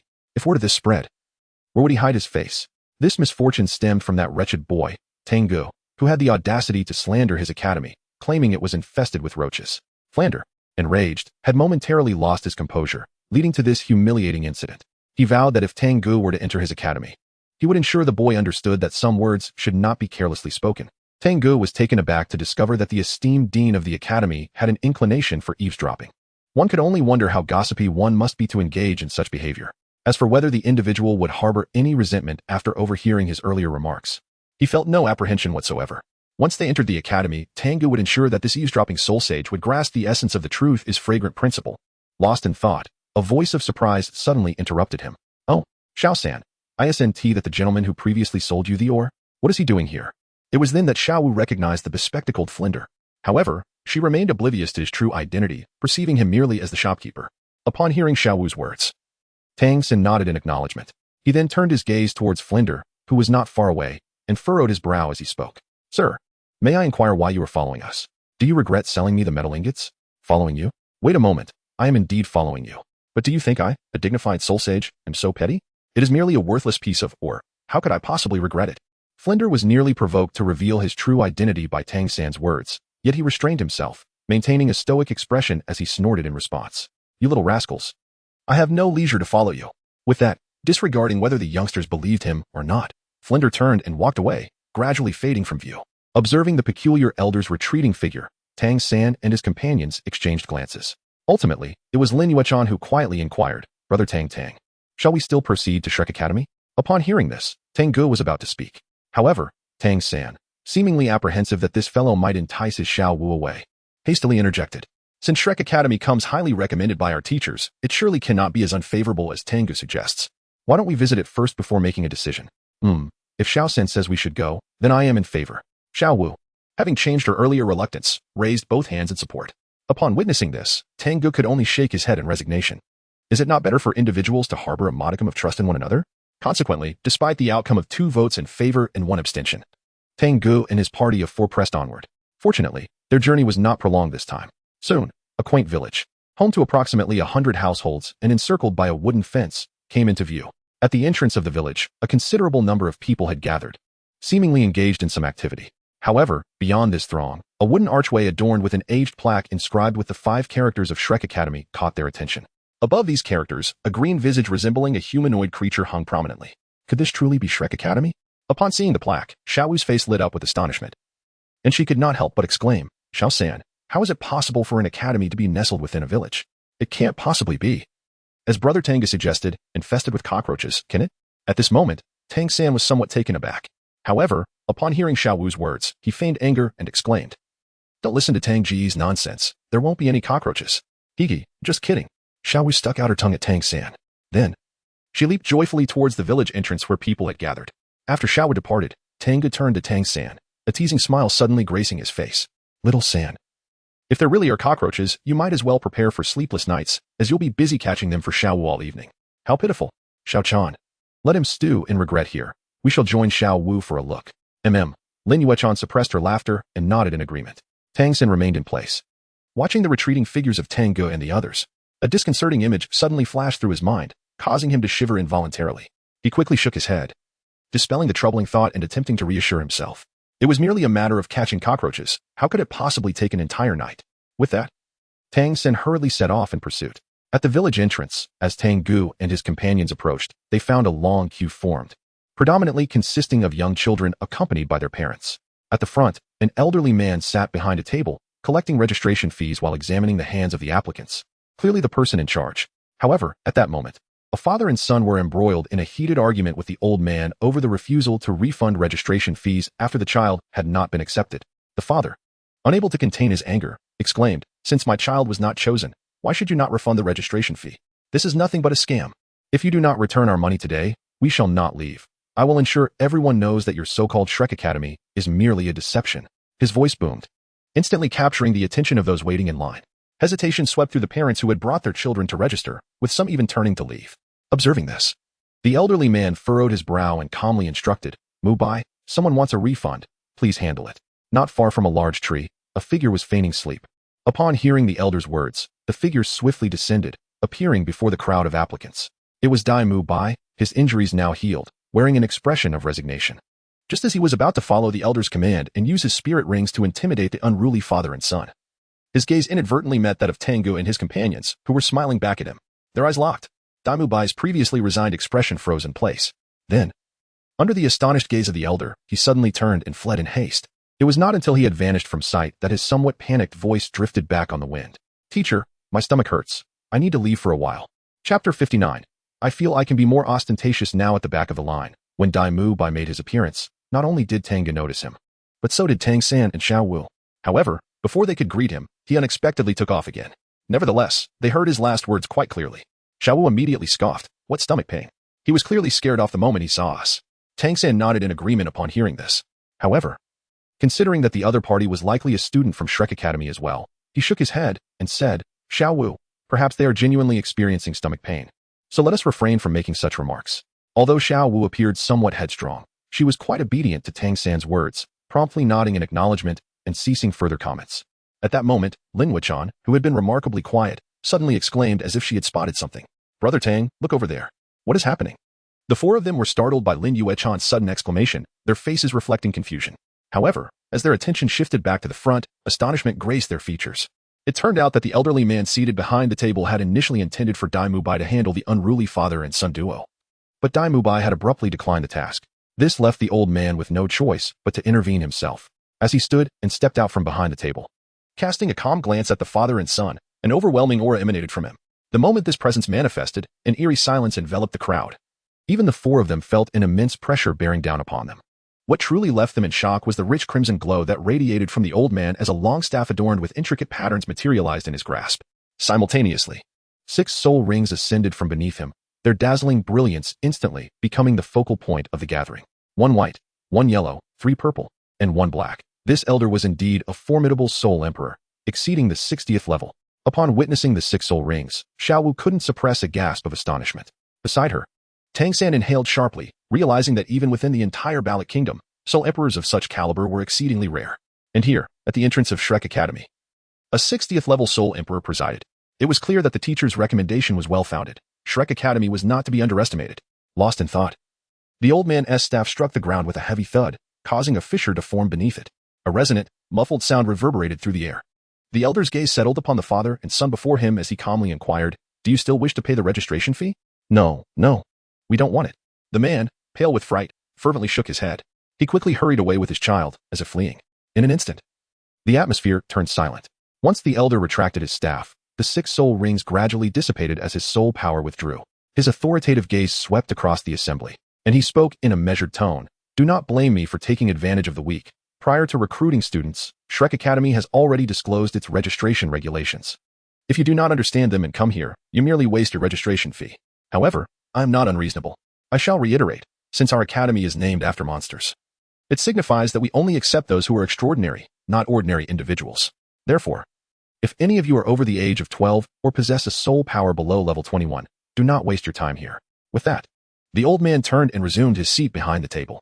Confronted by a soul emperor, none of the parents dared to voice their objections. As the academy's recruitment rules were reiterated, a look of disappointment spread across the faces of 90% of the parents, who silently led their children away. Soon, only a handful of individuals remained in line. The elder paid them no mind and continued with his registration duties. At the back of the line, a smile appeared on Tang San's face. He turned to Xiao Wu and said, "An academy that only accepts monsters, surely we have not erred in coming here." Hiki. Does that mean we are all monsters now? Xiao Wu responded playfully, unable to resist making a silly face at Tang San. Tang San nodded thoughtfully. Indeed. We are all monsters. However, monsters also symbolize genius. Therefore, Xiao Wu, you are undoubtedly a prodigy. As he spoke, he couldn't help but affectionately pinch Xiao Wu's nose. Nearby, Tang Ge observed this scene and couldn't suppress a shiver. How utterly cheesy. Yet at that moment, he also noticed Lin Yuechan's somewhat despondent demeanor and felt compelled to inquire. What is troubling you? Brother, do you think I won't be able to enter Shrek Academy? As she uttered these words, Lin Yuechan was on the verge of tears. Tang Ge initially thought it was something serious, but upon hearing those words, he couldn't help but find it amusing. He spoke reassuringly, "Do not worry. That teacher explicitly stated the admission criteria. Candidates must not exceed 12 years of age or possess strength over level 20. Although you are 2 years older, your capabilities are more than sufficient to gain entry into this esteemed academy.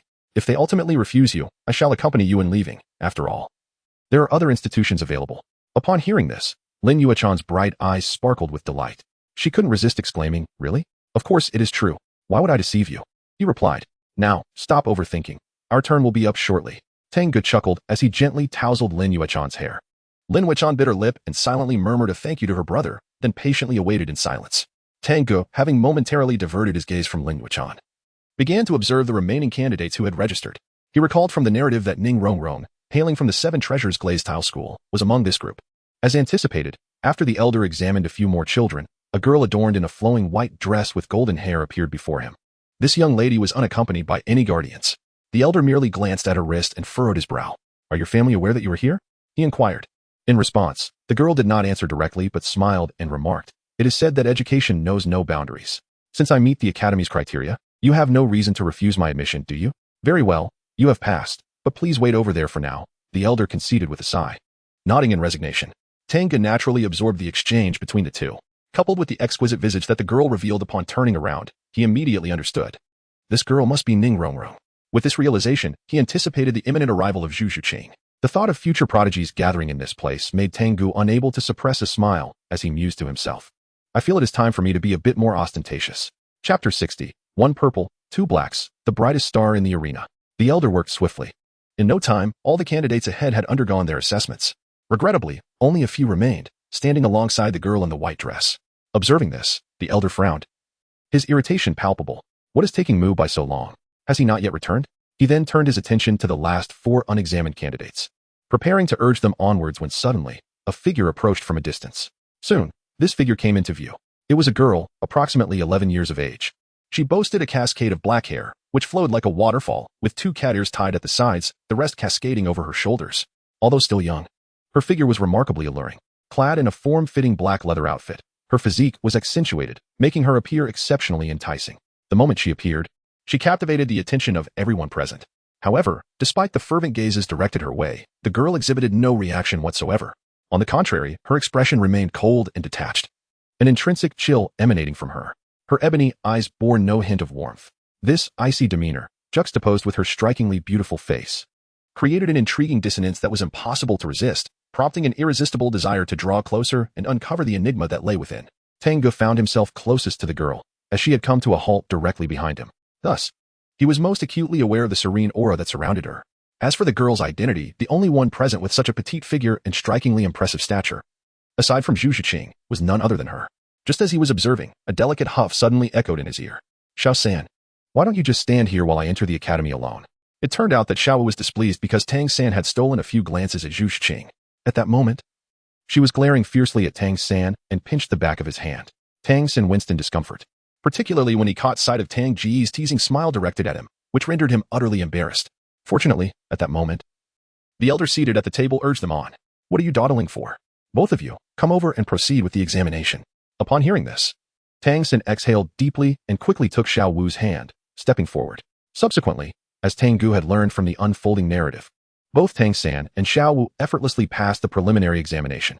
Moreover, the fact that Tang San had cultivated his soul power to such a remarkable level with his blue-silver, grass martial soul astonished the elder overseeing the initial test. As for Lin Yuechan, her ethereal beauty, reminiscent of a sprite when she activated her martial soul, elicited a wave of gasps from the onlookers. Furthermore, her status as a soul elder at level 30 further amazed both Tang San and Xiao Wu. Sister Xiaochan is actually a soul elder? They thought, their gazes inevitably shifting back to Tang Ge. Until now, they were still unaware of Tang Ge's specific soul power level. At this moment, due to Lin Yuechan's impressive prowess, the elder couldn't help but burst into laughter for the first time. Ha ha ha, just 2 years apart, our Shrek Academy welcomes a talent like you. Go ahead and join them on the side for now. Thankful, Lin Yuechan dissipated her soul rings and obediently stepped aside. Ultimately, only Tang Ge and Zhu Zhuqing remained. Turning to Zhu Zhuqing, Tang Ge smiled and said, why don't you go first? I'll stay until the end. Zhu Zhuqing glanced at Tang Ge, her eyes devoid of any emotion, before lowering her gaze once more. Tang Ge, feeling helpless, could only add, please do not misunderstand me. I harbor no ulterior motives. I merely fear that should I surpass the examination, all of you prodigies will fade into obscurity. Therefore, I am willing to grant you an opportunity to showcase your own capabilities. Upon hearing this, Zhu Zhuqing lifted her head once more. Though her gaze remained imbued with an icy demeanor, it now shimmered with a hint of other hues. Tang Ge's voice resonated with a tint of disdain. Almost immediately, a cool yet melodious voice reached his ears. Naive. By the time Tang Ge registered the remark, Zhu Zhuqing, clad in a sleek black leather outfit, had already turned and sauntered away. He gazed at her retreating figure and couldn't help but shake his head in resignation. Alas, in this day and age, even the truth goes unrecognized. With that thought, Tang Ge followed suit. The elder, moving with remarkable speed, swiftly assessed Zhu Zhuqing's age and, upon observing her martial spirit, the nether cat promptly declared her successful in the preliminary test. At that moment, Tang Ge found himself the sole remaining contestant in the queue. The recently tested Tang San and his companions shifted their attention to him. The elder in charge of the preliminary examination, having encountered a few promising candidates this year, was in high spirits. He looked at Tang Ge, who towered over the others, and couldn't restrain a chuckle. Young lad, you can't be over 12 years old, can you? And now, it appears you're the last one standing. Feeling any pressure? In response to the elder's words, Tang Ge wore a smile as well. Whether I have surpassed the age of 12, ISNT that's something you can ascertain for yourself, senior? As for pressure here, Tang Ge paused momentarily, then continued. To be honest, it is who should be feeling the pressure. With those words, an overwhelming aura of confidence emanated from him. Even the elder was taken aback by this display. After a brief moment, he burst into laughter, exclaiming, ha ha ha, good lad, you possess great spirit. In that case, extend your hand. Ignoring the hostile gazes that surrounded him, Tang Ge extended his right hand before the elder. The elder, probing with his soul power, nodded in acknowledgement. Indeed. He was not yet 12 years old. Let me see your... Before he could finish his sentence, a dazzling display of intertwined black and white soul power suddenly erupted before his eyes. Following this, 3 brilliant beams ascended, 1 purple and 2 black. Upon realizing that these magnificent lights emanated from the 3 soul rings of the young boy before him, the previously composed elder sprang up from his seat in astonishment. He could not help but widen his eyes, exclaiming in shock, 1,000-year soul ring and 2 10,000-year soul rings. Have you dyed your soul rings? In his excitement, the elder even let slip a curse. It was evident that his body trembled with emotion. As for Tang San and the other onlookers who had passed the preliminary test, they remained rooted in place, utterly awestruck by the 3 soul rings displayed by Tang Ge. 1 purple, 2 black. In that moment, as Tang Ge merely stood there, he instantaneously became the most dazzling presence in the entire venue. Chapter 61. The law of true fragrance is abundant in another world with the emergence of 1 purple and 2 black soul rings. Even the elder of Soul Emperor rank could not contain his excitement and shouted out loud. Tang Ge instantly became the brightest star of the event, entering his moment of glory. The system's voice echoed in his mind like the rhythmic clinking of iron beams. Ding. Congratulations, host, you have shocked Tang San, earning 1,000 shock points. Ding. Congratulations, host, you have astonished Zhu Zhuqing, earning 800 shock points. Before long, Tang Ge realized that his shock points had skyrocketed from over 3,000 to more than 12,000. The majority of these points were contributed by Tang San and his companions, as well as the elderly Soul Emperor. And considering that the event was far from over, Tang Ge felt a sense of secret delight. He glanced at the elder, who was astonished by his 3 high-age soul rings, and indignantly remarked, "What do you mean died? My soul rings are genuine." If Yu Xiaojiang were present, he would undoubtedly resonate with the elder's earlier words. After all, throughout history, no soul master had ever achieved such a magnificent array of 1 purple and 2 black soul rings at such a young age. At that moment, in the elder's eyes, Tang Ge was no longer merely a prodigy but a true genius. Upon hearing Tang Ge's complaint, the elder finally recognized that he had lost composure. Yet instead of being bothered, he eagerly retrieved a soul-testing stone and exclaimed, "Come, quickly test it. Let me see what level your soul power is at now." Although Tang Ge was aware of his own level, he refrained from voicing it, instead confidently placing his hand upon the designated area. As his soul power surged within, a blinding radiance erupted, instantly revealing his soul power rank. 39. The elder's eyes widened in astonishment, betraying his disbelief, while gasps of shock echoed from the onlookers. Seizing this rare opportunity, Tang Ge delightedly accumulated a wealth of astonishment points, bringing him ever closer to the coveted 20,000 mark. At that moment, the elder responsible for the preliminary assessment could no longer contain himself. He abruptly channeled his soul power and bellowed towards the village that housed Shrek Academy. "Flander, if you do not arrive soon, a once-in-a-millennium prodigy may slip right past our academy's gates." His voice resonated as if amplified 1,000-fold, causing everyone present to instinctively cover their ears. Even Tang Ge found himself retreating a few steps, using his soul power to dispel the echoing shout that lingered in his ears. Looking at the elder in charge of the assessment, Tang Ge wore an expression of bemusement. "I never said I wouldn't join your academy. Is such a loud outcry truly necessary?" Just then, another voice emerged from the village. "Old man, why shout so loudly? I'm not deaf, but I am curious about what kind of talent could provoke such a loss of composure. I, Flander, must take a look."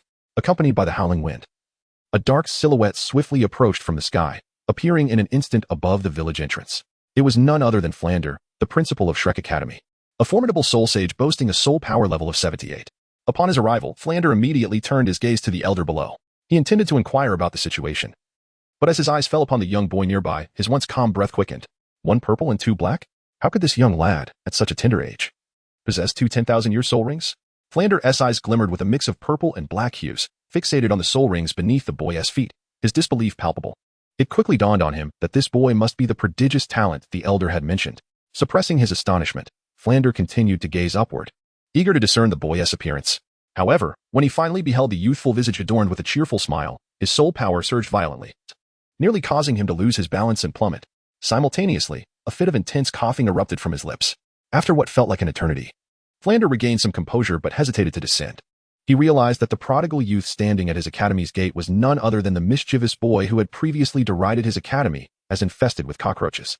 This same rascal had nearly caused him embarrassment. Thus, Flander had prepared to mentor the boy should he be fortunate enough to join Shrek Academy. Now, however, the boy's remarkable fortune seemed to turn against him. A myriad of conflicting emotions played across Flander's face. Meanwhile, observing Flander hovering in the air without descending, the elder responsible for the initial assessment assumed the principal was taken aback and could not help but chuckle with pride. "What do you think? This lad is merely 12 years old yet boasts a soul rank of 39, with 1 purple and 2 black soul rings. Such a prodigy is a treasure you would seek desperately. He is undoubtedly suited for Shrek Academy. The task of securing him now falls to you, principal." Turning back to Tang Ge, the elder patted the boy on the shoulder, encouraging him with a smile. "Young one, this principal is a soul sage of 78. Feel free to express any desires you may have, and I am certain he will oblige." "Thank you, esteemed elder." Tang Ge nodded with a smile. However, Flander in the sky couldn't help but grimace, pondering how such an unconventional soul emperor could possibly exist within the academy. Yet, given the circumstances and the multitude of onlookers, Flander felt compelled, as the principal, to exhibit a measure of grace. What were past grievances and old grudges in the presence of a prodigy? With this thought, Flander found his spirits lifted considerably. He endeavored to don a gentle smile and gracefully descended from the sky, landing before Tang Ge. "Little one, your name is truly delightful." Tang Ge suddenly took a deep breath, revealing an expression of utter contentment. "Isn't it delightful?" His words were interrupted, and Flandra, though puzzled, did not express anger. "What do you mean by delightful?" "Nothing much, Dean. I am Tang Ge. Please, continue." Tang Ge shook his head and smiled. Flander nodded, feeling that the eccentric temperament of a prodigious talent was quite normal. He continued from where he left off.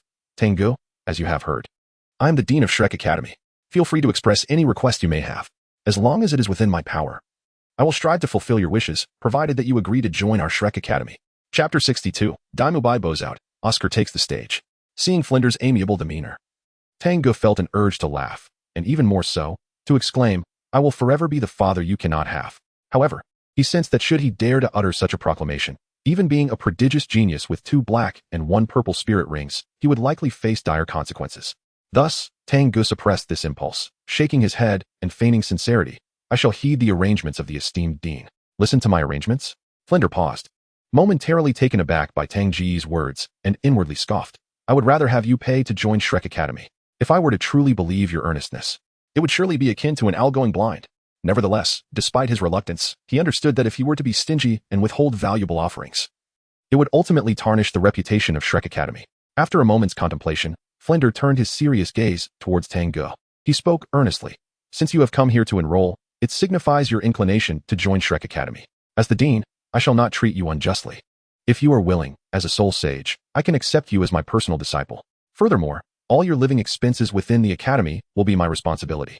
Additionally, I will do my utmost to assist you in obtaining the spirit rings required to advance from Soul Master to Soul Sage, with their age never falling below your current 10,000-year spirit ring. In an instant, Flinder enumerated the benefits he promised. Not only would Tang Ge become a disciple of a Soul Sage, thereby gaining ample resources, but he would also enjoy an identity that would help him avoid numerous troubles while traversing the continent. Moreover, Flinder himself guaranteed to aid Tang Ge in acquiring spirit rings from Soul Master to Soul Sage, each with a minimum age of 10,000 years. This was indeed a substantial offer. It was evident that Flinder harbored genuine intentions to recruit Tang Ge into Shrek Academy. Considering such a multitude of conditions, it was no wonder that Tang Ge felt tempted. Even Tang San and the others, who had been lingering nearby, were filled with envy. Alas, they were not part of this arrangement. At this moment, Dai Mubai, who had previously excused himself due to a stomach ache, returned after some delay. Perhaps fearing the ire of the elder responsible for the preliminary examination, he assumed that by now, the boy who had embarrassed him would have entered the academy. However, upon approaching, Dai Mubai overheard Flinder's promises to Tang Ge, and the conditions nearly caused him to faceplant in shock. Without a second thought, Dai Mubai turned around and fled back to the academy. He even resolved in his heart that upon his return, he would promptly pack his belongings and head out for training, to avoid another encounter with that boy that would leave him feeling humiliated. At the registration spot at the village entrance, Dai Mubai came and went without drawing anyone's attention. At this moment, everyone was focused on the exchange between Dean Flinder and Tang Ge. After articulating his conditions, Flinder fixed his gaze on Tang Ge and earnestly asked, "These are all the terms I can promise. Do you accept?" After listening, Tang Ge shook his head. Flinder, taken aback, assumed this was a rejection and instantly wore a look of disappointment. It was understandable that someone of his caliber might not find our academy appealing. However, before he could finish his sentence, Tang Ge suddenly interjected, "Who said I don't want to join your academy? I want to be a part of it. My headshake was merely a refusal to be your direct disciple. The other conditions are perfectly acceptable." Flinder's emotions surged, and he felt as though he might suffer a heart attack from the roller coaster of feelings. Nevertheless, regardless of the circumstances, the academy had finally procured a prodigious talent capable of dazzling all with his brilliance. With this thought, Flinder felt a wave of relief wash over him. He then remarked somewhat regretfully, "Perhaps I am not qualified to be your master. Nonetheless, since you are joining the academy, I shall treat you as my direct disciple. Then I should now be considered a formal student of the academy, correct?" Tang Ge inquired with a smile upon hearing Flinder's words. Flinder nodded in affirmation. Not far behind, Xiao Wu, who had been observing the exchange, could no longer contain herself and called out, "Uncle Dean, what about us? You?" Flinder turned to face Tang San, Xiao Wu, and the others, his expression regaining its authoritative demeanor. "While you all are indeed talented, there remains a considerable gap between you and Tang Ge. So please continue to follow the academy's procedures." "What? Continue with the procedures?" Upon hearing this, Xiao Wu nearly exploded with frustration. Ultimately, it was Tang San, with a wry smile, who restrained her, casting a resentful glance at the privileged Tang Ge. Upon witnessing the scene, Tang Ge shrugged his shoulders, expressing his inability to assist. Alas, what can be done? Even among geniuses, disparities exist. As the dean, Flinder naturally paid no heed to the grievances of a group of children. He turned to the elder responsible for the preliminary examination and said, "You may take charge of them. I have other matters to attend to and must depart for a while." The elder nodded in acknowledgement. Without delay, Flinder ascended into the air, unfurling his wings, and flew swiftly out of the village, vanishing in the blink of an eye. Once he had departed, the elder gazed at the remaining students who had passed the preliminary test, his brow furrowing in contemplation. What is the matter? Why hasn't Tang Mubai arrived yet? He dismissed the thought with a wave of his hand. Calling towards the village, he bellowed, "Oscar, come out." This time, there was no response. However, after a brief moment, shouts grew nearer, and soon a figure appeared, standing atop a small cart, hastening towards them. It was evident that the individual was a bearded man, who was incessantly calling out, "Oh, there are so many people here. Would you like to buy a sausage to try?" The elder's face twitched slightly upon hearing this. He then turned to Tang Ge and Tang San, gesturing toward the approaching man with a smile. This is Oscar. Though he has not been in the academy for long, he is quite familiar with it and can guide you through the next examination. Is he a student of the academy? Everyone inquired. Their eyes filled with curiosity as they regarded the bearded man on the cart. Little Wu, ever straightforward, couldn't he help but exclaim, Teacher, doesn't your academy only accept students under the age of 12? How is it that even a man like him is admitted? At her words, the bearded man, who had just pushed the cart over, stumbled and fell to the ground. Once he regained his footing, he began to flail his arms in a panic. Classmate, did you just call me an old man? Please, I am Oscar, only 14 years old.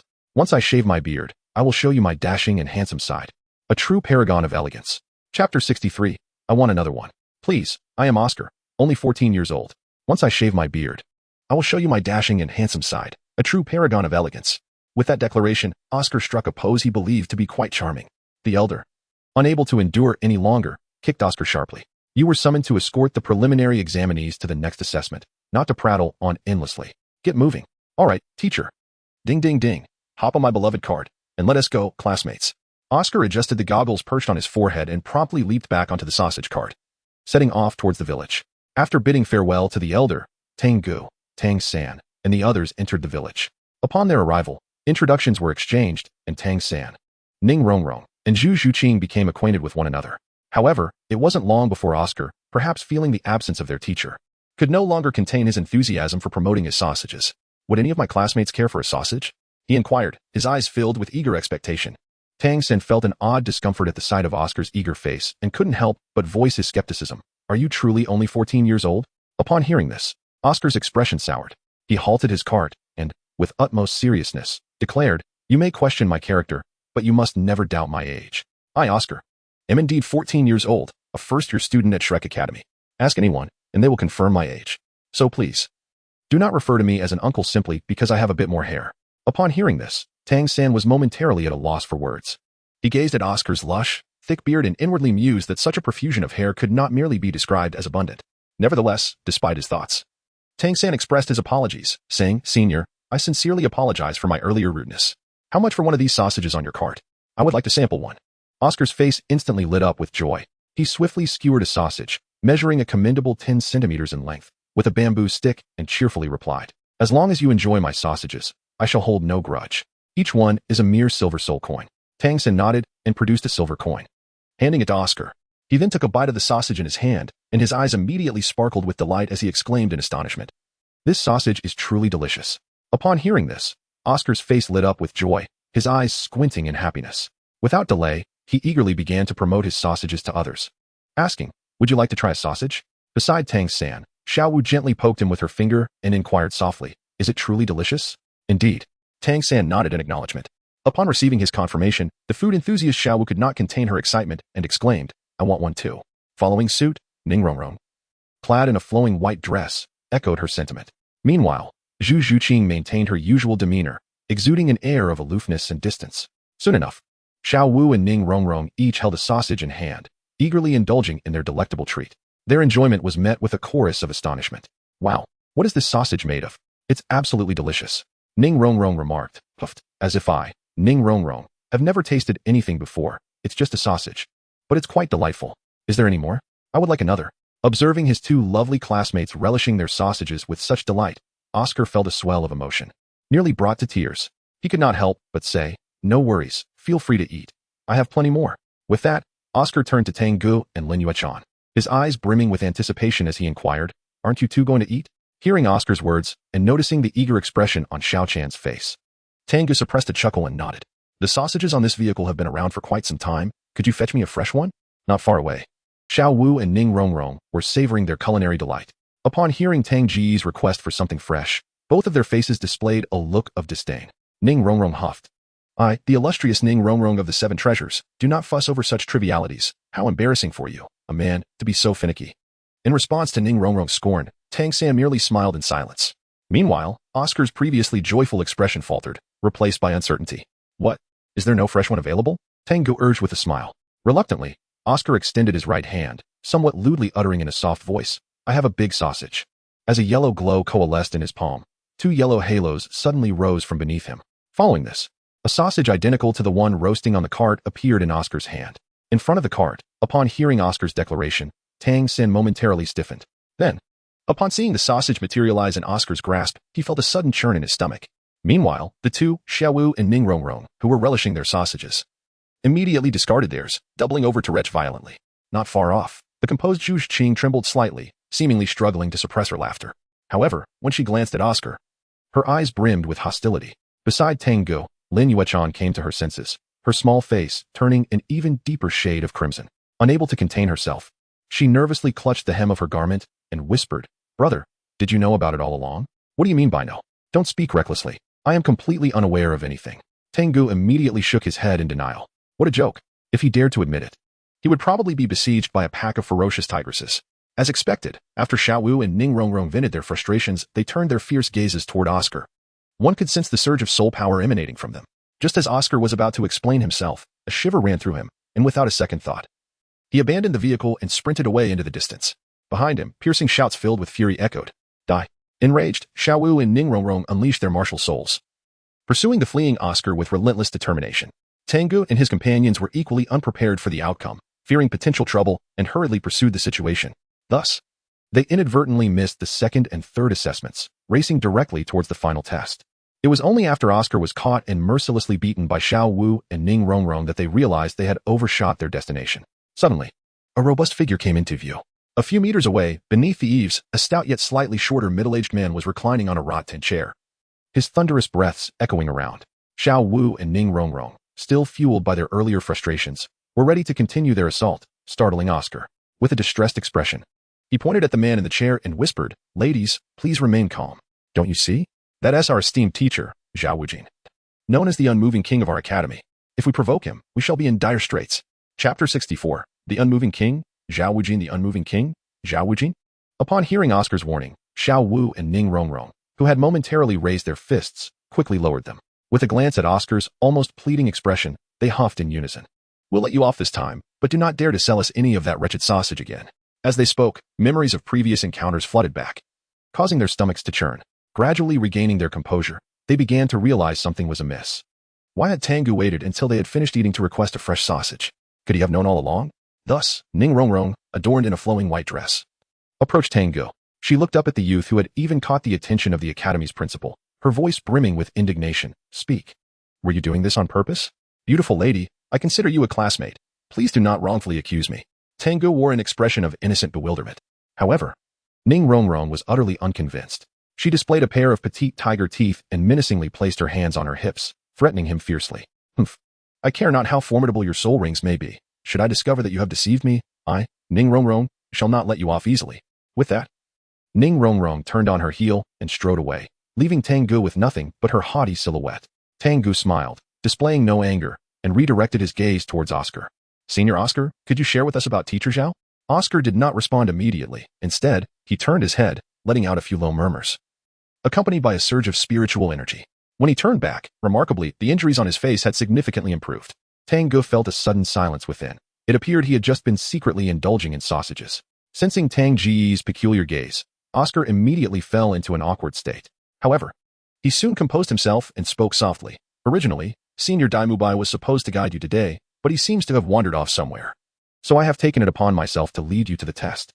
As far as I know, Teacher Zhao is in charge of supervising the fourth challenge, assessing the practical abilities of the newly admitted students. It's merely an assessment of practical skills. Xiao San and I have nothing to fear when it comes to real combat." Xiao Wu remarked nonchalantly upon hearing this. Tang San reached out to pull Xiao Wu, signaling her to remain silent, then turned to Oscar with a smile. "Senior, please continue." Oscar nodded. "The fourth trial assesses practical combat experience. Some students possess commendable martial souls and exhibit proficient control over them. However, having grown up in noble families, sheltered from the harsh realities of the world, they are utterly unacquainted with the concept of combat. Consequently, such candidates are not accepted by the academy.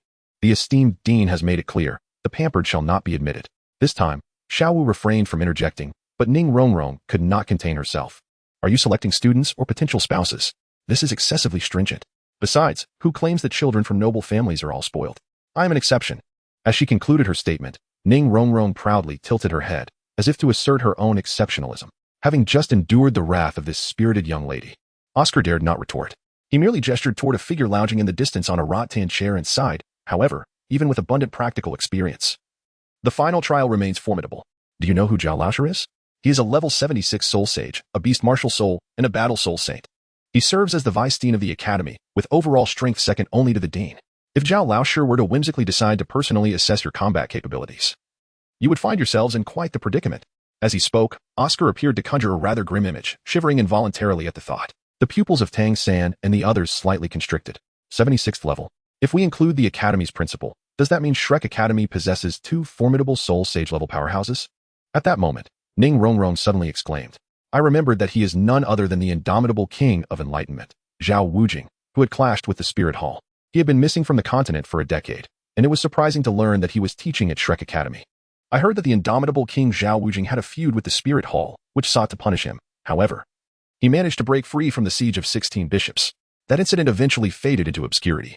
It is worth noting that the bishops of the Spirit Hall are all at least Soul Emperor level powerhouses, above level 60. At that time, Zhao Wujing was only in his 60s, and now he has reached Soul Sage level. It is truly remarkable. Little did we know, as Ning Rongrong finished her remark, a thunderous laughter erupted. Ha ha ha. Who would have thought that after 10 years of my disappearance, a little girl would know my past? Initially intending to feign sleep, Zhao Wujing decided to engage since they expressed such keen interest in him. I shall take charge of your final practical test. Not far away. The imposing figure that had been reclining in a chair stood up and strode towards them. Soon, the figure appeared before Tang San and his companions. It was indeed Zhao Wujing, known as the Indomitable King. Among them, Tang Ge stood the tallest, nearly reaching 1.70 meters. Tang San was slightly shorter, around 1.60 meters. Yet, to their surprise, Zhao Wujing was even shorter than Tang San, though his robust physique exuded a sense of grandeur. He scanned the five of them with a satisfied nod. Not bad, not bad. It seems you will provide me with a chance to warm up. Shouldn't Senior Dai Mubai be the one to handle the fourth challenge arranged by the principal? Tang Ge pondered, recalling that they had yet to visit the first 3 testing points. Hearing that Zhao Wujing was genuinely stepping onto the field, Oscar was taken aback and quickly exclaimed, urging Tang Ge and the others to leave. However, it was futile. Since Zhao Wujing had risen, he would not allow them to depart. He directly seized Oscar by the collar and flung him away, grumbling, why are you chattering so much? Since Dai Mubai isn't here, just go sell your sausages. With a thud, Oscar landed in a patch of grass several meters away, struggling to rise after a moment. Yet, he did not leave. Instead, he shouted loudly, classmates. When Teacher Zhao takes action, you must fend for yourselves.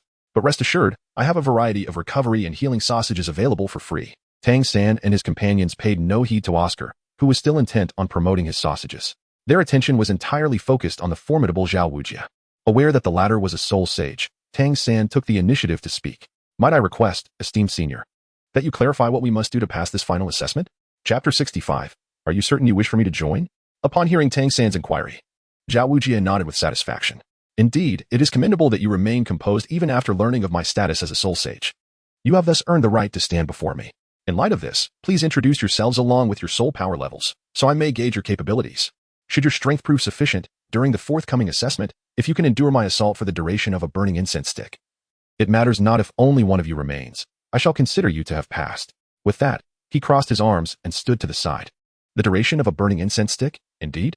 Tang San took a deep breath and was the first to speak. My name is Tang San, and my martial soul is Blue Silvergrass, a level 29 control system soul master. Xiao Wu, with her beast martial soul of a rabbit, followed suit, stating, I am Xiao Wu, a level 29 assault system soul master. Upon hearing Tang San speak, Xiao Wu felt compelled to introduce herself as well. Next came Lin Yuechan and Zhu Zhuqing. Lin Yuechan, with her beast martial soul of a forest spirit, is a level 31 assault system soul venerable. Zhu Zhuqing, with her beast martial soul of a nether spirit cat, is a level 27 agility system soul master. There is even a level 31 soul venerable among the students? And when did Blue Silvergrass reach level 29? Xiao Wu and Zhu Zhuqing's strengths and martial souls were rather average, but upon hearing about Tang San and Lin Yuechan, Zhao Wujia's thick brows involuntarily raised in surprise. Particularly, Lin Yuechan's level 31 soul venerable strength astonished him momentarily. In that instant, Zhao Wujia could not help but think, it seems that the academy has accepted quite a few promising talents this year. At that moment, Ning Rongrong, dressed in a flowing white gown, hesitated briefly before speaking. I am Ning Rongrong, with the 7 treasure glazed tile martial soul, a level 26 auxiliary system soul master. Just as her words fell, she felt all eyes turning toward her. Tang San exclaimed in astonishment, your martial soul is the 7 treasures glazed tower. Does this imply that you hail from the 7 treasures glazed sect? Under the gaze of so many, Ning Rongrong felt a twinge of embarrassment. She playfully stuck out her adorable tongue and replied, don't stare. I am no different from ordinary people. In a moment, I will provide you with support. and it should be manageable for the duration of an incense stick. The Seven Treasures Glazed Tower, a martial soul passed down through generations, is exclusively possessed by the direct descendants of the Seven Treasures Glazed sect across the entire Douluo Continent. The evaluation of this martial soul by soul masters is succinctly encapsulated in one phrase: the most powerful supporting martial soul in the continent. The finest companion for all battle-type soul masters. This attests to the immense esteem in which this sect is held throughout the continent. However, regrettably for Zhao Wujie, it posed no threat. He was merely surprised that the little princess of the Seven Treasures Glazed sect had managed to sneak away from home and directly join Shrek Academy. Finally, Zhao Wujie's gaze fell upon Tang Ge, the only one yet to introduce himself. "And you, young lad? Me? I believe I can forego that." Tang Ge was momentarily taken aback, then shook his head. Upon hearing Tang Ge's refusal, Zhao Wujie furrowed his brow, displaying evident displeasure. Fortunately, Tang San spoke up just in time to clarify. "Teacher Zhao, Tang Ge's situation is unique. He has already been personally admitted into the academy by the dean during the first assessment. He is merely accompanying us to familiarize himself with the environment and does not need to participate in the evaluation." What remarkable talent does this lad possess that warrants the dean's personal intervention for his admission? Upon hearing Tang San's words, Zhao Wujie recalled the earlier loud shout and could not help but cast several glances at Tang Ge. He chose not to pursue the matter further and nodded at Tang San and the others. "In that case, it will be the five of you. Additionally, to prevent any accusations of me bullying a child, let me first explain my abilities. My martial soul is the formidable beast martial soul, the mighty golden bear. Renowned for its defensive prowess, almost impervious to attacks. There is little else to say. It would be futile to elaborate, so do not harbor overly high hopes." Upon hearing Zhao Wujie's remarks, Tang San and his companions were left speechless. Was it really necessary to dampen their spirits so? Nevertheless, they refrained from voicing their thoughts. After receiving a brief moment of preparation time from Zhao Wujie, they hurriedly gathered to discuss their strategy. As for Zhao Wujie, who had nothing pressing at the moment, he continued to stare intently at Tang Ge, making him feel somewhat uneasy. Fortunately, the brief moment passed swiftly. Zhao Wujie finally diverted his gaze from Tang Ge. As Tang San and the others quickly dispersed, he planted a newly lit incense stick into the ground and proclaimed, "The assessment begins now." With these words, accompanied by a surge of soul power, the already imposing Zhao Wujie transformed into an immensely powerful bear. While Tang San and his companions wasted no time in launching their attacks from a distance of 7 to 8 meters away, Tang Ge had unknowingly appeared beside Oscar. Seated upon a stone, engrossed in the fierce duel unfolding between Tang San and his companions and Zhao Wujie in the vacant arena. Beside him, Oscar had come to realize that Tang Ge had gained admission without examination. Unable to contain his curiosity, he inquired, "Tang Ge, do you believe that Tang San and the others can endure against Teacher Zhao for the duration of a single incense stick?" "It seems unlikely." Tang Ge shook his head. Although the current situation had altered with the presence of Lin Weichan, Zhao Wujie had immediately activated his martial soul from the very beginning. Unlike the original plot, where he was unexpectedly caught off guard, he had instead transformed into the true embodiment of the unmoved king after unleashing the abilities of his first soul ring, seamlessly merging both offense and defense. The attacks of Tang San and his companions fell upon him, not only failing to inflict any harm but rather causing them to suffer from the rebound of their own force. An incense stick restoration? Unless, as in the original narrative, Tang San ultimately resorts to his hidden weapon, it would indeed be exceedingly difficult to endure for such an extended period. Oscar, of course, was unaware of this situation. However, he was well acquainted with Zhao Wujie's prowess and thus, upon hearing Tang Ge's words, he nodded in deep agreement. "Indeed, it is quite challenging. Although it is difficult, should I also take to the stage, the outcome would surely be different." Tang Ge chuckled and added, as expected. Not long after, with Zhao Wujie's relentless assaults, the four girls, including Xiao Wu, could no longer hold their ground and were swiftly eliminated, leaving only Tang San standing. At this point, the incense stick planted in the ground had barely burned halfway. However, perhaps having overheard the discussion between Tang Ge and Oscar, just as Xiao Wu fell unconscious and Tang San was about to unleash his full fury and anger, Zhao Wujie suddenly halted. He shouted directly in Tang Ge's direction, "Hey, Tang Ge, don't just stand there. I'm talking about you. Come over here, and let me gauge your strength." Tang Ge raised an eyebrow slightly and stood up. He let out a light chuckle. "Teacher Zhao, are you certain you wish for me to join?" Chapter 66. Tang Ge enters, the most powerful support. "Teacher Zhao, are you certain you wish for me to join?" Tang Ge rose from the ground, a light smile adorning his face. 7 or 8 meters away. Witnessing Tang Ge's nonchalant demeanor, Zhao Wujie was instantly filled with anger and couldn't help but shout, "At such a young age, you are so indecisive. When I ask you to come over, just do so without all this unnecessary chatter." Tang Ge couldn't help but roll his eyes at the remarks. Nevertheless, he lifted his foot and strode towards the opposite side, for one cannot expect a bountiful harvest of wool to descend from the heavens without any effort. Behind him, Oscar's voice echoed with eager encouragement. "Tang Ge, you can do it. Prepare the sausages." as it is likely that teacher Zhao will need a bite to eat once the battle concludes. Tang Ge chuckled, nonchalantly waving his hand without even glancing back. This remark instantly provoked Zhao Wuji, causing his chest to swell with rage, and the 7 soul rings symbolizing his soul sage status erupted uncontrollably around him. As Tang Ge approached, Zhao Wuji glared at him with wide eyes, his demeanor fierce as he declared, "You little rascal. Just wait. I shall beat you until your skin is torn and your flesh is shredded." "Not necessarily." Tang Ge smiled and replied, then turned to Tang San, who was cradling the unconscious Xiao Wu, and inquired, "How are you? Can we continue?" "We can proceed, but only with the 2 of us." Tang San's expression grew somewhat grave. However, before he could finish his sentence, Tang Ge abruptly interjected, "Who says it's only the 2 of us?" With that, amidst the puzzled gazes of Tang San, Ning Rongrong, and Zhu Qing, the martial spirit, the yin-yang diagram of life and death, manifested in Tang Ge's hands. While 2 soul rings, 1 purple and 1 black, materialized beneath his feet. Unaware of the events transpiring at the village entrance, Zhao Wuji, who had initially been furious, widened his eyes in disbelief upon witnessing the 2 soul rings emanating from Tang Ge. Could it be that this young man possessed a 1,000-year soul ring and a 10,000-year soul ring? This must be some kind of trick. Ding dong, congratulations to the host. Zhao Wuji is stunned, earning a shock value of 3,800 points. Oh, contributing his own gains so swiftly. Upon hearing the system notification in his mind, Tang Ge's eyes sparkled with excitement, and without hesitation, he proceeded to unleash his first and second soul skills. A column of milky white light suddenly emerged, pouring directly into the unconscious body of Xiao Wu, as her pale complexion gradually regained its rosy hue, indicating her imminent awakening. He proceeded to imprint his martial soul mark on several companions. Finally, upon the emergence of the life array within the death formation, it enveloped an area of 10 meters in radius. Within this space, whether it was Tang San, Ning Rongrong, or Zhu Yuqing and Lin Yuechan, they all sensed their injuries healing at an astonishing rate. In the blink of an eye, they were completely revitalized, even recovering a significant portion of their previously depleted soul power. Moreover, Tang San and his companions could distinctly perceive that as long as the white array on the ground remained intact, they would continuously receive healing. This revelation filled them with astonishment and delight. At that moment, the unconscious Xiao Wu began to stir, and, upon realizing she was nestled in Tang San's embrace, her cheeks flushed with a rosy hue.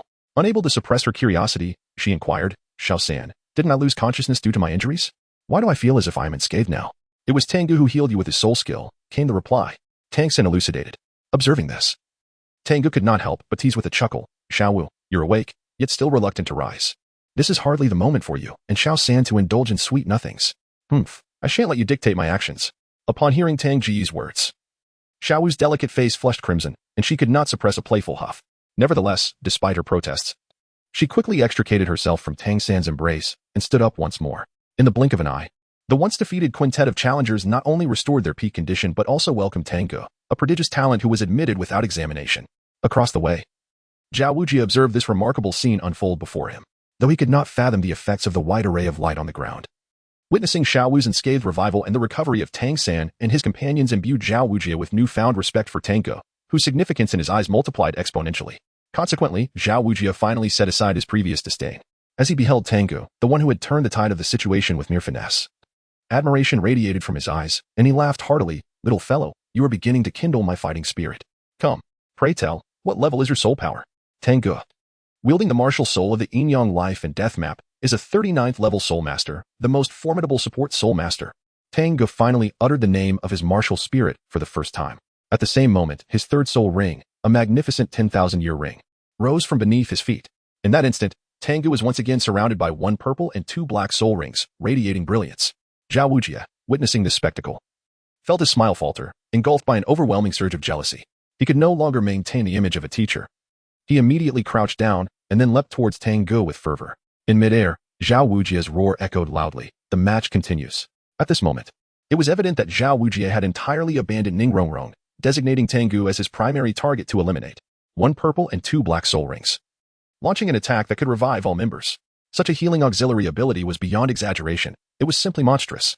Zhao Wuji sensed that if Tang Ge remained unhindered, he might very well face defeat today. Thus, he unhesitatingly chose to act against Tang Ge. However, as Zhao Wuji took to the air, the exceptionally experienced Tang San immediately grasped his intentions. He shouted urgently, "Everyone, exert your full strength to entangle teacher Zhao. Do not let him approach Tang Ge." Not far away, upon hearing Tang San's orders, Ning Rongrong felt a pang of reluctance. After all, she had been the strongest support in their team, the one who needed protection. Yet, in a blink, she found herself in the position of needing to protect others. This realization left her feeling quite uncomfortable. Nevertheless, she understood that this was not the time for hesitation. Gritting her teeth, she unleashed her 2 soul abilities. The 7 treasures glazed tower in her hand spun rapidly, and she proclaimed, 7 treasures, the first, strength. 7 treasures, the second, speed.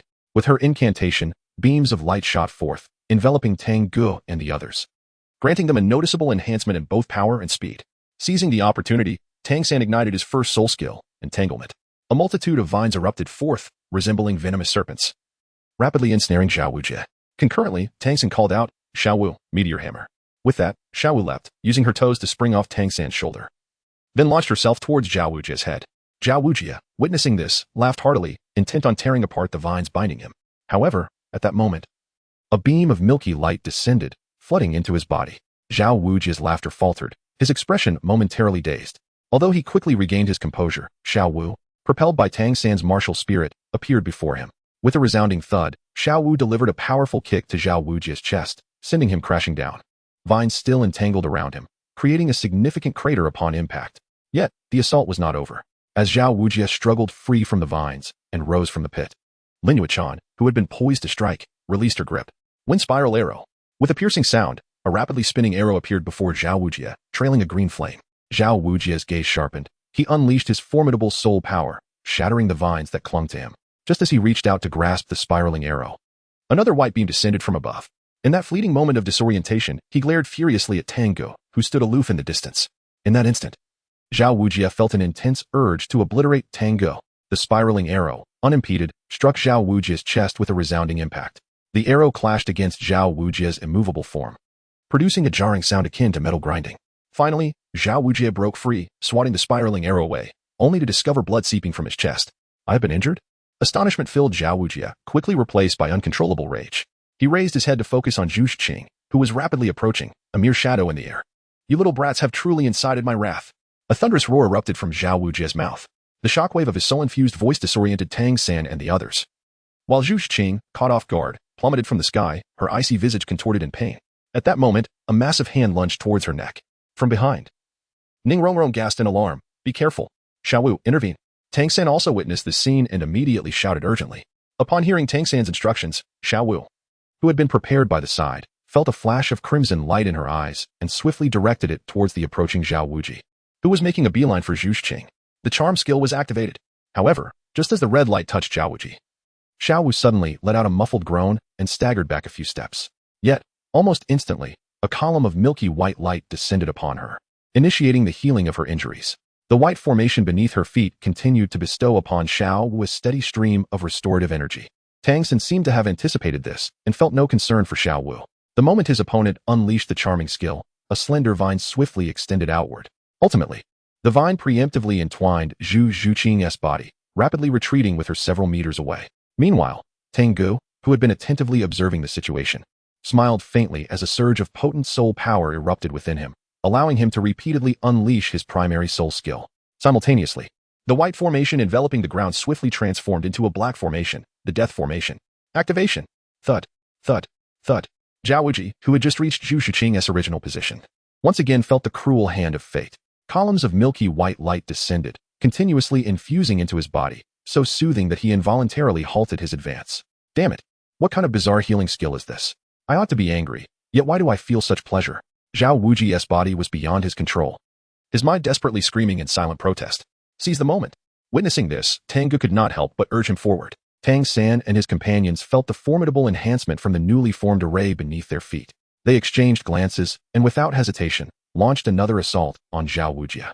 Due to the soul-eroding nature of the death array, Xiao Wujie's immovable king body was significantly weakened, rendering him unable to withstand the toxins inherent in Tang San's blue-silver grass.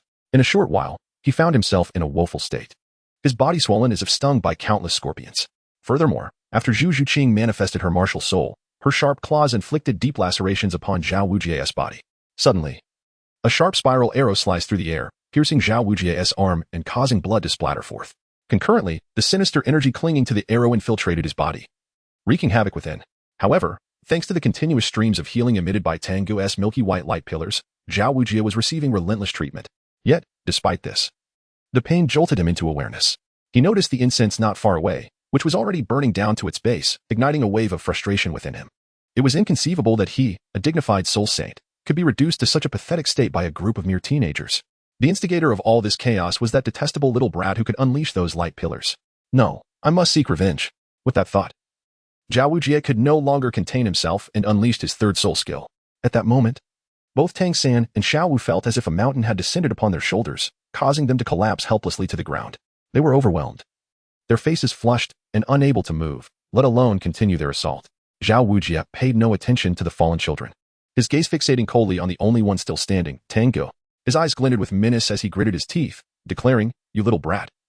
I have endured you for long enough. Now that your companions have fallen, let us see how you continue to hide behind them." Great strength diamond palm. As his voice thundered, Zhao Wujie abruptly raised his palm, condensing a golden hand that surged towards Tang Ge. However, instead of fear, Tang Ge wore a faint smile. Teacher Zhao, who said I was merely hiding. With that, he formed a hand seal, and amidst the undulating energies of the yin-yang life and death chart, conjured a colossal hand of shifting black and white in midair. In that instant, the clash of great strength diamond palm versus the life and death hand seal commenced. Since Tang Ge had entered the arena, his abilities, whether for healing or restriction, manifested through the black and white light formations, were entirely consistent with his proclaimed identity as a support soul master. Thus, aside from Lin Wuchan and Tang San, who had witnessed Tang Ge tear the mandragorous serpent apart with his bare hands, everyone else assumed he was merely a support-type soul master. Even Zhao Wujie, a soul saint, was no exception. Therefore, after using gravitational enhancement to subdue Tang San and the others, he believed it would be a simple task to deal with Tang Ge, whom he perceived as just a support soul master. As the great strength diamond palm was unleashed, Zhao Wujie could not help but laugh heartily. "You little brat. Today I will surely make you regret it." Yet, before his laughter could fade, the black and white radiance before his eyes abruptly widened his gaze in shock. Opposite him, the seemingly defenseless Tang Ge, with the manifestation of the yin-yang life and death chart, was suddenly enveloped by swirling energies, swiftly forming a hand that was half black and half white in the air. The life and death hand seal was born. The somber voice of Tang Ge resonated as the colossal hand he conjured collided fiercely with the descending titaness palm. A deafening sound akin to thunder erupted. Under the incredulous gazes of Tang San and his companions, the titan's palm was crushed within moments. Meanwhile, the black and white giant hand maintained its formidable force, enveloping Zhao Wujie and descending heavily upon him. Even before the palm imprint approached, Zhao Wujie felt his soul power depleting at an alarming rate, as if the very essence of life within him was being siphoned away, flowing outward incessantly. Damn it! What kind of soul beast did this kid slay to acquire such an enigmatic 10,000-year soul ring? Zhao Wujie could not help but roar inwardly. With no other option, he bypassed his fourth soul skill and unleashed his fifth gravitational compression. Accompanied by a roar, a black 10,000-year soul ring finally illuminated above him. Under the impetus of his immense soul power, the space above his head seemed on the verge of collapse, distorting violently. The life and death handprint that had just descended made contact, erupting in a blinding flash. Countless energies of yin and yang were continuously torn apart and dissipated, causing the yin-yang handprint to shrink progressively. However, due to the enhancement from Ning Rongrong's martial spirit, Tang Ge's yin-yang handprint wielded greater power than before. As the two 10,000-year soul skills clashed, Zhao Wujie's gravitational compression ultimately faltered. The remaining yin-yang handprint, under Zhao Wujie's furious gaze, struck him with tremendous force. With a resounding boom, dust billowed into the air, causing all present to shudder involuntarily. When they turned their eyes back to Tang Ge, astonishment and a complex array of emotions filled their gazes. When did support soul masters become so formidable? Tang Ge instinctively sensed the gazes of those around him, for the alert tone of the system echoed persistently in his mind. While a sense of joy flickered within, he also exhaled softly in relief. Despite his formidable prowess and having attained the esteemed rank of 39 as a soul master, the continuous release of soul abilities had left him considerably fatigued. The final technique, the yin-yang great hand seal, had nearly drained the meager remnants of his soul power. Yet, all of it was worthwhile. The shock value was finally nearing the monumental threshold of 30,000. Contemplating this, a smile graced Tang Ge's face as he sat cross-legged upon the ground. Not far away, shrouded in clouds of dust, a figure gradually emerged. It was none other than Zhao Wujie. However, in stark contrast to his previous imposing demeanor, Zhao Wujie now bore tattered garments and a swollen face smeared with grime. Upon spotting Tang Ge seated on the ground, he uttered not a word but raised his hand once more. Tang Ge was taken aback and quickly exclaimed, "Stop! Stop! Stop! What? Are you finally ready to concede?" Zhao Wujie replied, bearing a chilling smile. Tang Ge wore a look of helplessness as he pointed towards the ground not far away. "Teacher Zhao, you've misunderstood. I merely wish to inform you that the incense has burned for the allotted time." "Is the time up?" Upon hearing Tang Ge's words, both Zhao Wujie and Tang San could not help but turn their heads to look. Indeed, the incense that had been placed in the ground had burned down to its base, leaving only a faint flicker of flame. Witnessing this scene, Tang San and the others let out a collective sigh of relief. However, Zhao Wujia's expression darkened significantly. As a formidable soul saint at level 76, the thought of being defeated today by a group of youngsters in their 20s was utterly disgraceful. No, he absolutely could not allow this to end unsatisfactorily. With this in mind, Zhao Wujia's gaze shifted back to Tang Ge. With a cold sneer, he remarked, "You were never part of this assessment, so technically, those 5 youngsters have already lost. However, if you can withstand a single palm strike from me and remain standing, I might concede that they have passed." At this declaration, Tang San and his companions immediately changed their expressions. Xiao could no longer contain herself and exclaimed loudly, "You're being unreasonable." Indeed, the esteemed king of unmoved spirits dares not acknowledge his defeat. If this gets out, it will be your own shame. Ning Rongrong added, equally incensed. Zhao Wujia paid no heed to the outcry from the 2 girls. With a smirk, he responded, "In this academy, aside from the principal, I hold the highest authority. And thus my word is final. Of course, if you refuse, you may turn around and leave at once." Shrek Academy does not accept students who shy away from a challenge.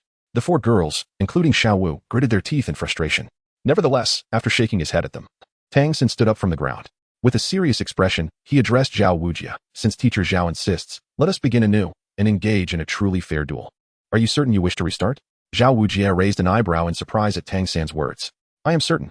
Tang San was resolutely determined. At this moment, when Zhao Wujia gazed at Tang San again, his eyes brimmed with admiration. He cherished students who were steadfast and unwilling to yield easily. Thus, Zhao Wujia was prepared to nod in agreement. However, before he could utter a word, a voice filled with helplessness suddenly echoed, "Have you too considered my opinion in all this?" As Tang San and Zhao Wujia turned towards the source of the voice, they realized that Tang Ge, who had been sitting on the ground recovering, had somehow risen to his feet. "Tang Ge, you." As Tang San regained his composure, he was about to speak. However, Tang Ge raised a hand to directly interrupt him, then turned to Zhao Wujia, a fearless smile gracing his face.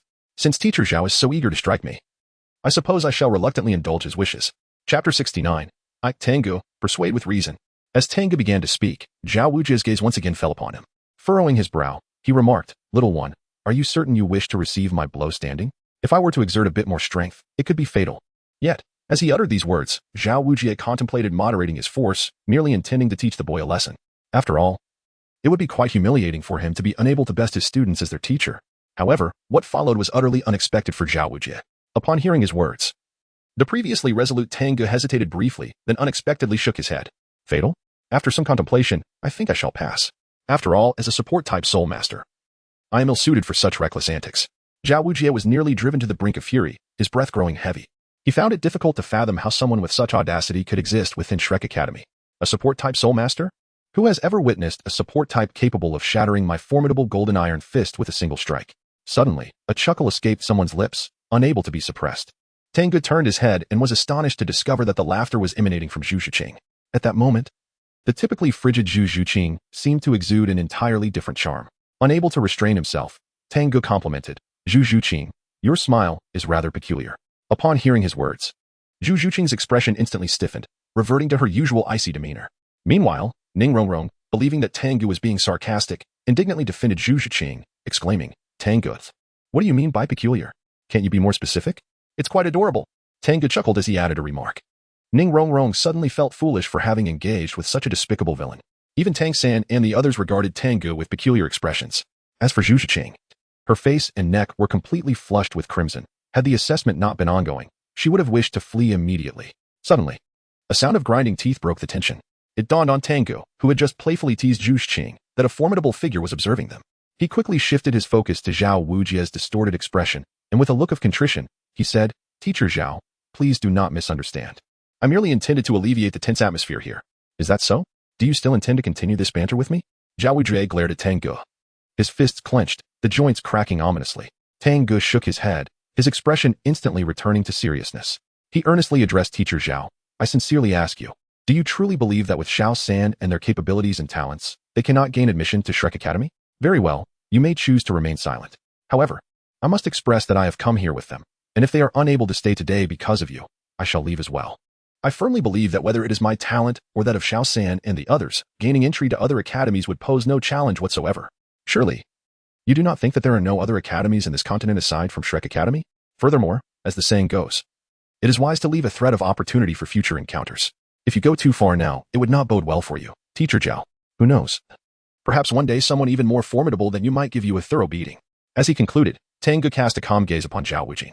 In that moment, Zhao Wujing, for the first time, felt an unexpected pressure emanating from this mere 12-year-old child. To be threatened with the prospect of being beaten was unsettling. Zhao Wujing felt uncomfortable, yet he could not deny the validity of the boy's words. However, he found himself in a quandary. Yielding to a group of children would irrevocably tarnish his esteemed reputation as the unmovable king. At that moment, Zhao Wujing was engulfed in turmoil. Perhaps sensing Zhao Wujing's internal conflict, Tang Ge's serious demeanor shifted to a smile as he spoke again. Of course. I also understand that the reason you are acting this way is for our benefit. After all, jade must be carved to become a gem, right? Xiao San. Isn't that so? Huh. Yes, that's right. Teacher Zhao is only acting in our best interests. Tang San, caught off guard by Tang Ge's sudden inquiry, paused momentarily before quickly nodding in agreement. Tang Ge silently chuckled to himself as he observed Zhao Wujie, whose expression had noticeably softened. He continued, Teacher Zhao, please reconsider. As the second in command of the academy, you will undoubtedly be tasked with teaching us in the future, correct?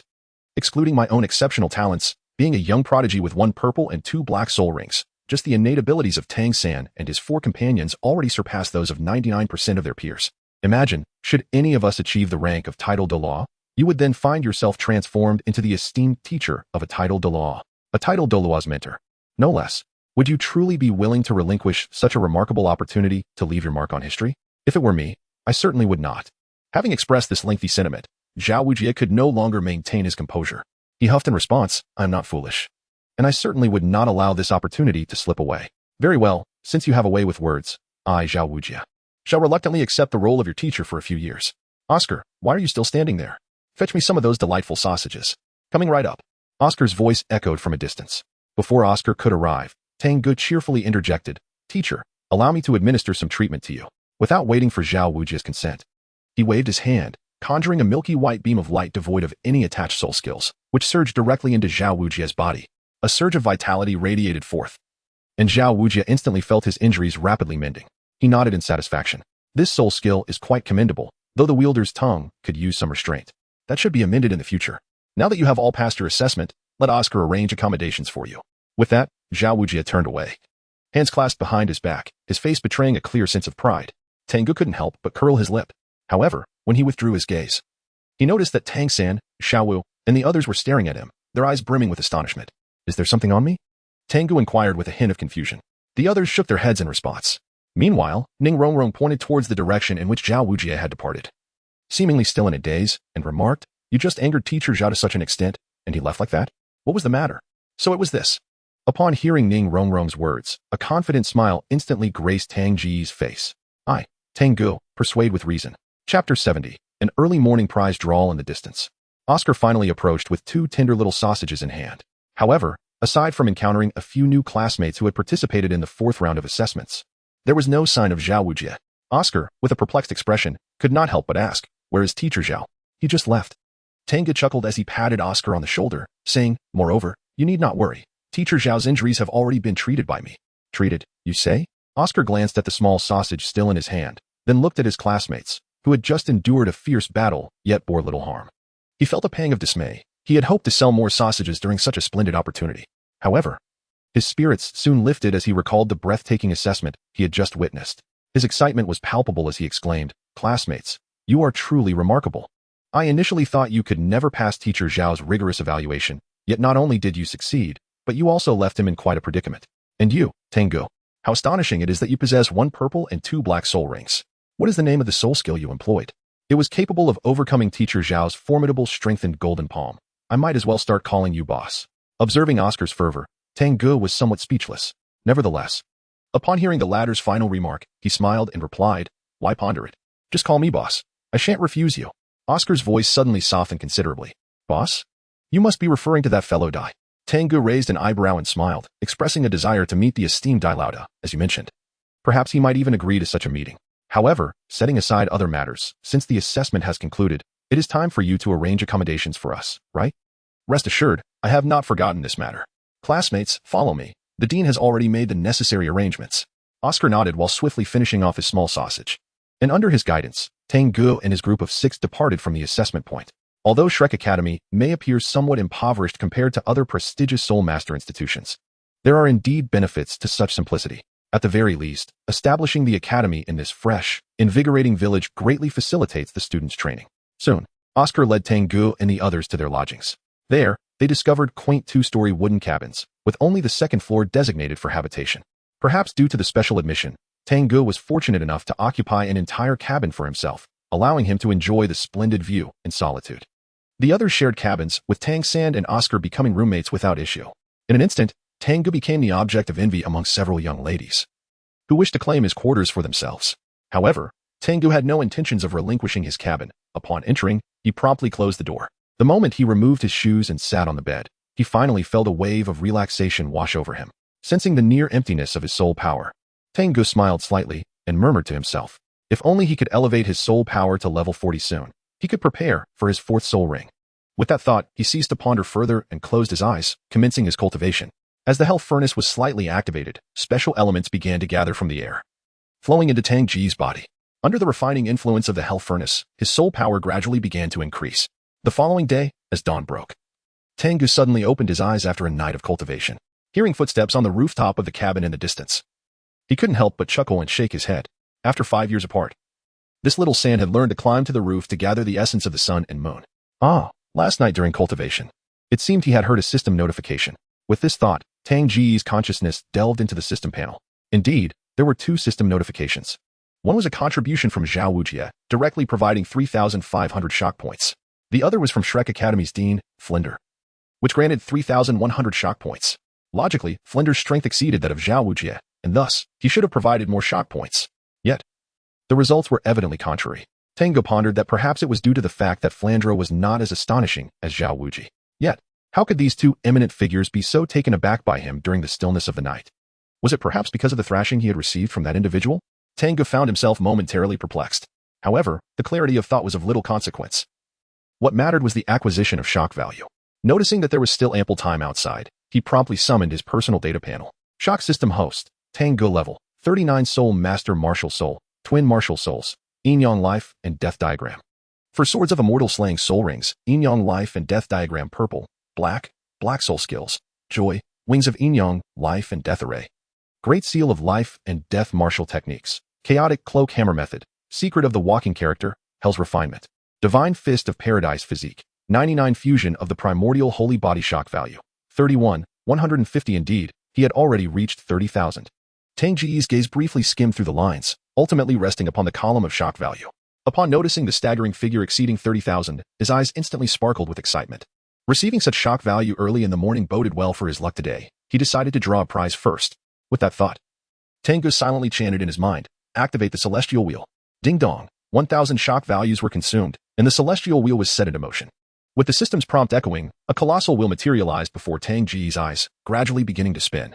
Tang Ge had long since grown accustomed to this, merely waiting in silence. After a while, the celestial wheel came to a halt, accompanied by a dazzling display of light, and the system notification chime echoed instantly. Ding dong, congratulations, host. You have successfully drawn a Thunder Calamity Pill. Thunder Calamity Pill? Tang Ge wore a perplexed expression, unable to resist the urge to examine the information of a lightning-infused elixir stored within the system's space. It was then that he realized the primary function of this Thunder Tribulation Pill was to enhance the success rate of transcending tribulations.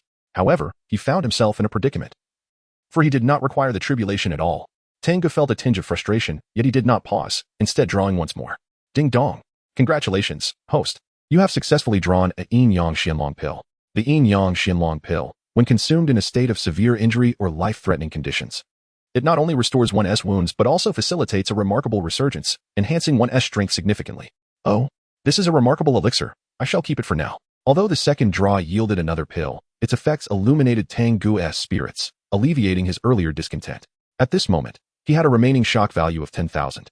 Allowing for one final draw, Tang Ge felt fortunate, and with a resolute determination, he decided to seize this final opportunity.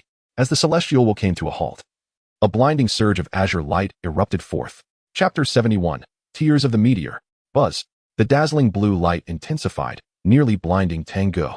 Yet, instead of lamenting, he was filled with exhilaration.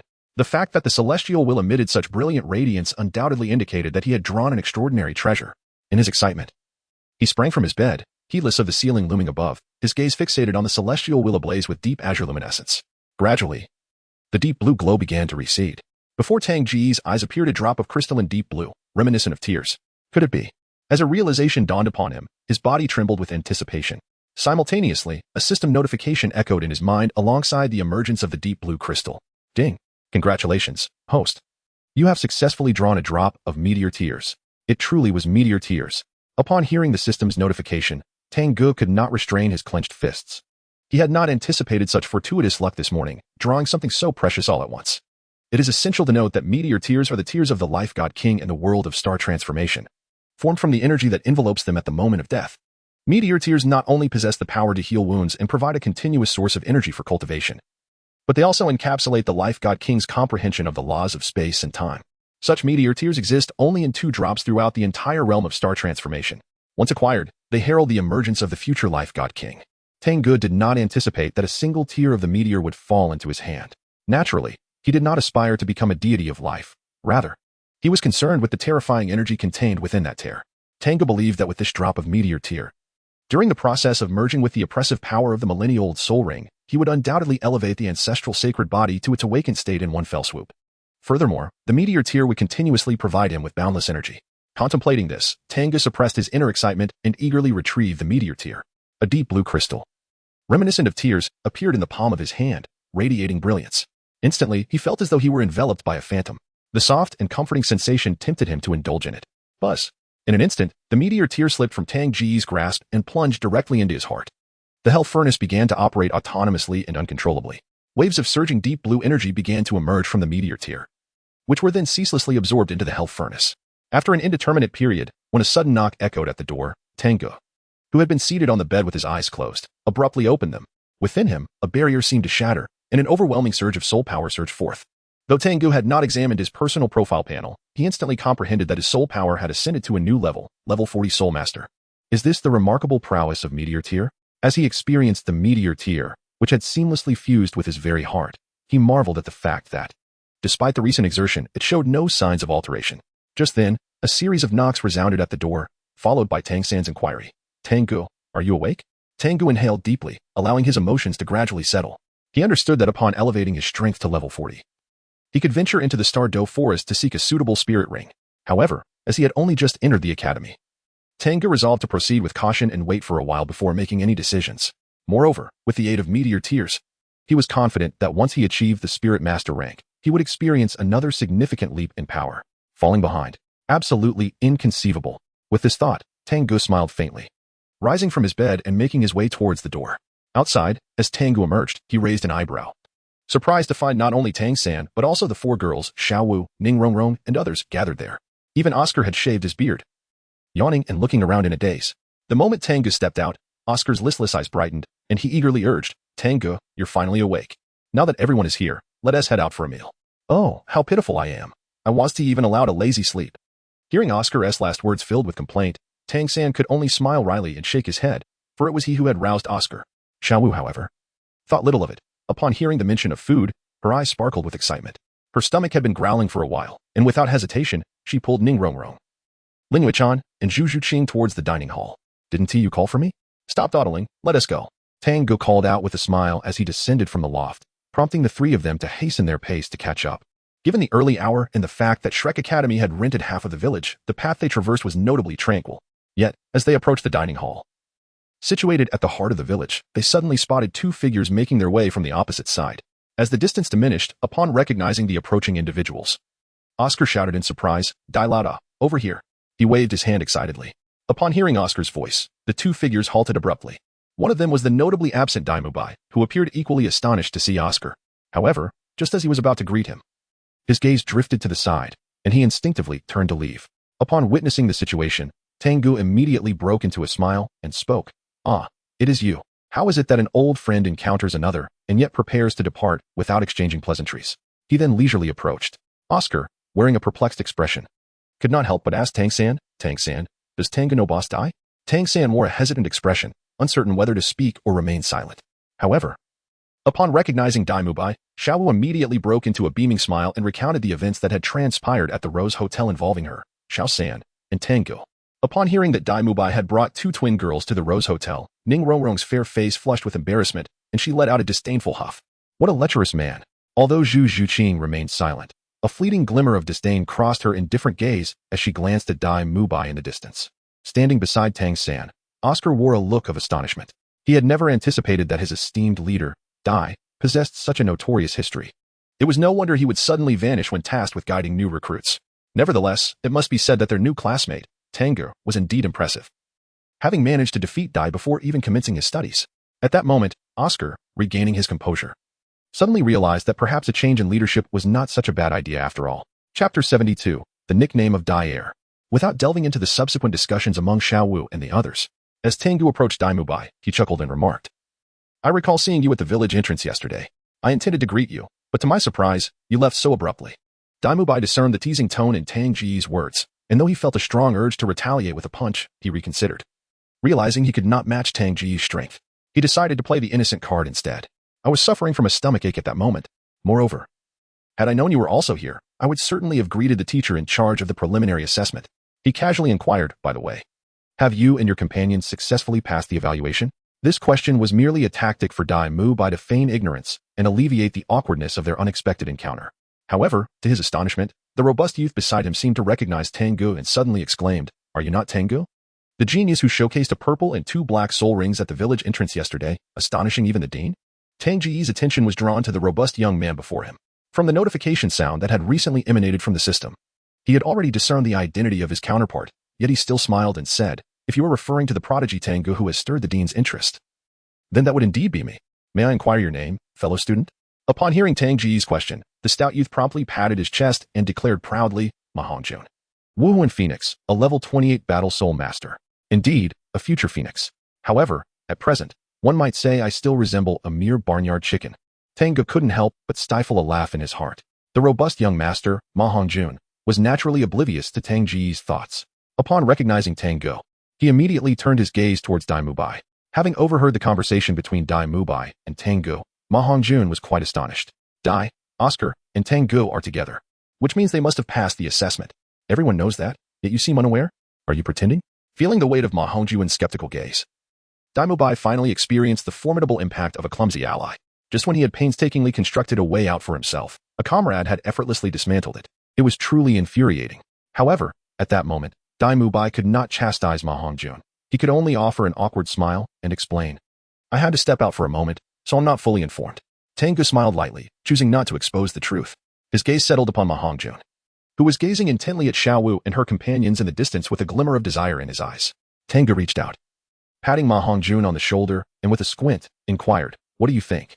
Are they beautiful?" "Indeed, they are," Ma Hongjun replied, unable to restrain his enthusiastic nod. Tang Ge's eyes narrowed to a mere sliver, a glint of cold light flashing through them, causing even Dai Mubai beside him to involuntarily shiver and take a few steps back. However, Ma Hongjun remained oblivious, awkwardly rubbing his hands together as he said, "Tang Ge, don't you know these lovely female classmates? Could you possibly introduce me to one?" "Sure," Tang Ge readily agreed. Ma Hongjun was taken aback by this outcome, but after a moment of surprise, he became instantly exhilarated. His face flushed, he eagerly exclaimed, "Then let us go over now. Hold on, come this way. Allow me to offer you some guidance first." Tang Ge smiled and walked directly towards a concealed object ahead. At that moment, Ma Hongjun's mind was entirely occupied with thoughts of women, leaving little room for anything else, so he quickly followed suit. However, before long, a series of loud thuds accompanied by piercing screams emanated from behind the concealment. Although Dai Mubai could not see what transpired, the sound of those agonizing cries conjured a grim scene in his mind. He shuddered involuntarily, too afraid to dwell on it any longer. After a brief interval, Oscar and Tang San approached from a distance. Coincidentally, Tang Ge and Ma Hongjun emerged from behind the cover. Upon seeing Ma Hongjun's face, swollen and red like that of a pig, everyone was momentarily taken aback. What had transpired? Tang San could not help but inquire. Tang Ge chuckled and remarked, "This is classmate Ma Hongjun, who has recently suffered from severe heat due to consuming some improperly prepared food. Am I correct, Ma Hongjun?" Yes. What Boss Tang said is right. I am indeed experiencing a bad case of heat." Upon hearing Tang Ge's words and recalling the events that had just transpired, Ma Hongjun's body trembled slightly, and he hurriedly nodded in agreement. The earlier thoughts he entertained were now banished from his mind. It truly could be life-threatening. However, Tang San and the others were skeptical of Tang Ge's explanation. Could one truly experience such extreme heat from bad food? It seemed like a far-fetched excuse. After all, Tang San and his companions had witnessed the mischievous Dai Mubai trying to suppress a chuckle as well. Tang Ge seemed to have noticed the situation as he shifted his gaze directly to Dai Mubai. With a gentle smile adorning his face, he inquired, "I have heard Oscar and Ma Hongjun refer to you as Boss Dai. Should we also address you as such from now on?" Upon hearing this, Dai Mubai who was barely suppressing his laughter, instantly froze with a stiff expression. He had an inkling that a careless response might lead to undesirable consequences. Therefore, he could only feign calmness, waving his hand dismissively and saying, "What boss Dai? That is merely an empty title. Besides, with you, Tang Ge, present, how could I dare to have you call me boss? I should rather be calling you boss and old too," Tang Ge suddenly exclaimed. Dai Mubai's voice came to an abrupt halt as he stared at Tang Ge, momentarily unable to comprehend the situation. What on earth? Witnessing the bewildered expression on Dai Mubai's face, Tang Ge felt an urge to laugh. Yet, he restrained his amusement and stepped forward, smoothing out the slightly wrinkled collar of Dai Mubai's shirt while earnestly stating, "Dai Lao Heir, although I will soon be your leader.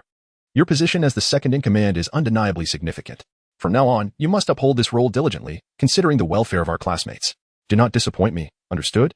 Dai Mubai was left speechless, his voice trembling and unable to articulate a response. Tang Ge patted his shoulder once more, then turned to face the equally astonished Tang San and the others. His gaze landed directly on Oscar, and with a smile, he inquired, "Oscar, do you now know what you should call me?" Oscar, coming back to his senses, glanced at Dai Mubai and then at Tang Ge. He tentatively replied, "Tang Ge, boss?" "Indeed, it's Tang Ge, boss," declared Ma Hongjun, who had just endured a beating. The girls, including Xiao Wu, were immediately filled with disdain upon hearing this. However, they preferred the notion of Dai Mubai, the playboy, being relegated to the second-in-command, ideally in a position that would last an eternity. Soon after, Tang Ge called out, and everyone proceeded toward the cafeteria together. In the end, only Dai Mubai remained behind, standing alone, his eyes devoid of expression. Who am I?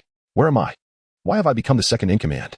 Chapter 73, accompanying you in eating and playing ding, ding, ding. In the morning, the sudden ringing of the bell resounded throughout Shrek Academy. After having breakfast, Tang Ge and his companions learned from Dai Mubai that the dean was summoning the students, prompting them to hurry to the academy's grand playground. Along the way, they had all become acquainted with one another's names and spirit power levels.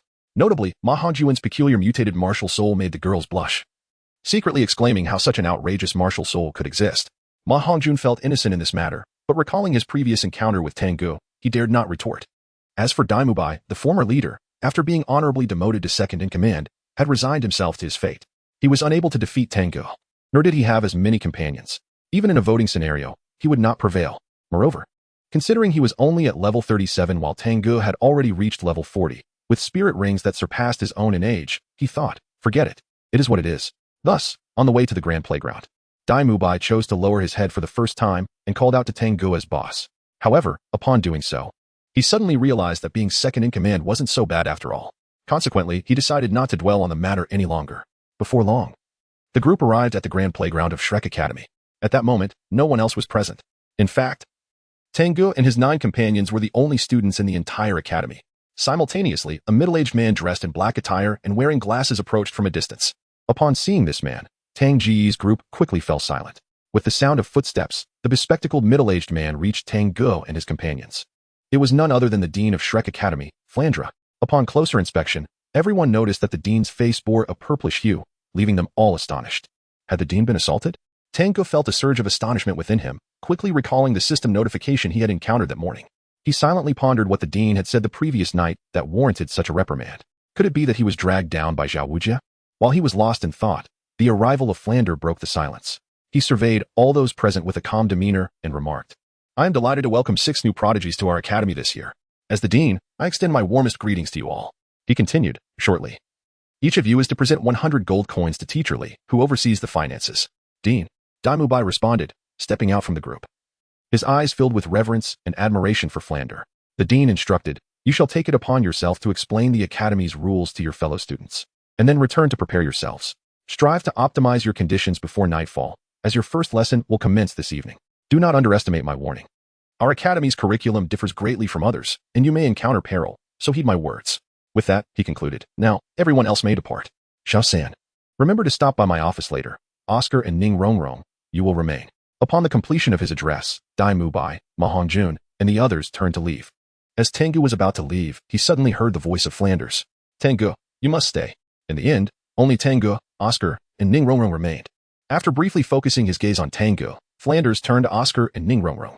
"The reason I have chosen to keep you 2 here is that you are both support soul masters. Although support soul masters do not need to engage in battle on the battlefield and are often protected by their comrades, it is precisely for this reason that they are in greater danger and become the first targets that enemies seek to eliminate. Therefore, as a support soul master, your foremost duty is to ensure your own survival before assisting your teammates. Your task today is to engage in physical training. From this moment on, you are to run 20 laps around the village. If you do not complete it by noon, you need not return for lunch. During this time, you may use your martial spirits to assist you. Now off you go. Upon hearing this, Oscar's face fell instantly. He knew that the 20 laps mentioned by the dean did not merely encompass the village but also included the fields beyond it. When calculated, 20 laps amounted to a daunting challenge. Even with his level 20 soul power, it would be a struggle. Nevertheless, Oscar dared not voice any complaints. The dean's orders were absolute. Meanwhile, Ning Rongrong glanced at Tang Ge, who was also present, unable to suppress her curiosity. Is he running with us? He will not run alongside you, but he will supervise your progress, Flanders replied coolly. What? You want me to stay here to supervise Ning Rongrong? Dean. You must be jesting. Upon hearing Flanders' words, Tang Ge inwardly scoffed. Others might not be aware, but he knew full well that Ning Rongrong was nothing short of a little witch. It was hard to imagine her completing even 2 laps, let alone 20. If Tang Ge were to insist on making Ning Rongrong complete those 20 laps, he would undoubtedly become her foremost adversary, earning her lasting resentment. After all, the little witch of the 7 treasure glazed tile school is not to be trifled with. With this thought in mind, a smile grazed Tang Ge's face as he nodded and spoke. Rest assured, Dean, I will diligently supervise them. Ning Rongrong pouted, clearly displeased. However, she turned on her heel and began to jog slowly away from the academy. Observing her departure, Tang Ge and Oscar followed suit, commencing their own run. Once everyone had left, Flinder, who remained behind, could not help but touch his still slightly bruised face. He winced slightly, murmuring, sometimes. It takes a villain to temper another villain. My old bones can hardly endure any more. Outside the village, Tang Ge and his companions were leisurely running forward. However, as they distanced themselves from the village, Ning Rongrong abruptly halted. She looked at Tang Ge and Oscar, her attention predominantly on Tang Ge, placing her hands on her hips. I'm not running anymore. You two go ahead. Is that really appropriate? The dean instructed us. Oscar attempted to persuade her, but before he could finish his sentence, Ning Rongrong shot him a fierce glare that silenced him instantly. Meanwhile, Tang Ge, who had also come to a stop, inquired with a smile. If you aren't going to run, where are you headed? I'm going to the city. I refuse to waste time here. Ning Rongrong replied, her pretty face filled with disdain, already plotting how to counter Tang Ge's objections. To her surprise, Tang Ge not only refrained from hindering her, but instead nodded in agreement. It's not very safe for a girl to venture into the city alone. In that case, I shall accompany you, leaving Oscar to run here by himself. Really? You're actually going to accompany me? You're not deceiving me, are you? Ning Rongrong asked, her voice laced with skepticism. However, at that moment, Tang Ge began to walk ahead, urging her with a cheerful tone, come on, today I shall reluctantly accompany you for some food and fun. I won't return until nightfall. Chapter 74. Her unexpected epiphany as she watched Tang Ge stride forward. A rosy hue spread across Ning Rongrong's cheeks. She stamped her foot, feigning displeasure. What do you mean by accompanying me for food and fun? Clearly, you just want to be lazy. With a huff, she added, however, considering you are my classmate, I shall begrudgingly agree. Hey, why are you walking so fast? Wait for me. In an instant, Ning Rongrong, holding up her white gown, hurried to catch up. Any previous impression of arrogance that Tang Ge had left on her was completely forgotten in that moment. Anyone who could join her in play was undoubtedly her good friend. Meanwhile, Oscar stood alone, dumbfounded, watching as Tang Ge and Ning Rongrong, who should have been running alongside him, gradually disappeared into the distance. He couldn't help but murmur to himself, is this how it ends? Have they really abandoned me? Gazing at the endless fields surrounding him, Oscar suddenly found running less appealing. Perhaps I should head to the city as well, he contemplated. Just then, a gust of wind swept through, scattering leaves and bringing a feather drifting into his line of sight. The feather exhibited a faint aura of soul power. Upon noticing it, Oscar felt a jolt of realization and, without a moment's hesitation, resumed his task of completing the 20 laps. At that moment, a fleeting shadow passed swiftly above him before vanishing into thin air. One cannot deny the pleasure of accompanying the affluent on their outings, especially when one is fortunate enough to be in the company of a charming young lady. After Tang Ge agreed to accompany the little princess Ning Rongrong from the 7 treasure glazed tile school to Soto City, she generously took on all expenses without hesitation. As the second largest city in the Barak Kingdom, Soto City boasts a remarkable level of prosperity. Within the span of a single day, Tang Ge proved to be true to his word, fully embracing the responsibilities of companionship during their meal and leisure activities, with Ning Rongrong shouldering the expenses entirely. The two indulged in exquisite dining and delightful entertainment, seemingly forgetting the laps assigned by the dean. As dusk approached, Ning Rongrong recalled that there were training duties scheduled for her and Xiao Wu that evening, prompting her reluctance to conclude their day trip to Soto City. Together with Tang Ge, she began their journey back towards the village where Shrek Academy is located. On their way back, the evening glow cascaded from the sky, casting a splendid light upon the two charming individuals, enhancing their beauty. As they walked, a vast expanse of fertile fields came into view, with the village housing the academy not far beyond. Suddenly, Ning Rongrong halted, turning to Tang Ge with a faint blush illuminating her cheeks. She softly spoke, Tang Ge, you must know that if we do not complete our running, the dean will undoubtedly be displeased and punish us. Yet, why did you choose to accompany me to Soto City today? Is it truly out of concern for my safety as a girl? Tang Ge also came to a halt. Facing the somewhat bashful Ning Rongrong at this moment, he offered a faint smile and asked, would you prefer the truth or a falsehood? The truth? A falsehood? Ning Rongrong was perplexed by Tang Ge's inquiry, yet she still provided her response. I wish to hear the truth. The truth is that I have already reached level 40. Tang Ge, with a hint of pride, remarked, 40 levels? Then the next step is becoming a soul master, isn't it? How did you get there so quickly? Ning Rongrong, upon hearing Tang Ge's words, couldn't help but exclaim in astonishment. She recalled that during the assessment yesterday, he had seemed to be merely at level 39, and now, after just one night, he had ascended yet another level. Reflecting on her own progress, she realized she was only at level 26. In that moment, Ning Rongrong felt a pang of discomfort and a sense of indignation. After all, she was the illustrious little princess of the 7 Treasure Glazed Tile School. How could someone without any sect background surpass her in soul power? As for Tang Ge, despite the system notification ringing in his mind, he couldn't help but roll his eyes at Ning Rongrong's description of him. What do you mean I got here quickly? I've always been fast. Ugh. I've been progressing rapidly in my cultivation. Regardless of Ning Rongrong's thoughts, Tang Ge continued with a smile. In addition to my soul power being at level 40, I possess 1 purple and 2 black soul rings, and if all goes as planned, I will soon acquire a 3rd black 10,000-year soul ring. At that point, I will effortlessly break through to become a soul master at the tender age of 12. Furthermore, you witnessed the assessment yesterday. My soul abilities can heal allies while also delivering formidable offensive capabilities, even causing trouble for Teacher Zhao, who holds the rank of Soul Sage. Therefore, the conclusion drawn from these advantages is, not only can I maintain my progress without running for a single day, but even if I were to refrain from running for a month, none of my peers can surpass me in soul power and soul rings. He added, when the dean learns of my soul power level, he will not reprimand me. Instead, he will commend my balance of work and rest, and will do everything in his power to assist me in acquiring my 4th soul ring. Ultimately, even if one day I find myself on the battlefield, and my exceptional healing abilities are discovered by the enemy, do they truly think they can eliminate me? This entire speech was delivered by Tang Ge in a self-congratulatory manner, yet every word rang true. However, to Ning Rongrong, each phrase struck her deeply, causing her body to tremble, and her once vibrant face grew increasingly pale. 2 shimmering tears slipped silently from the corners of her eyes, finally biting her pale lips. Ning Rongrong abruptly turned and ran into the distance.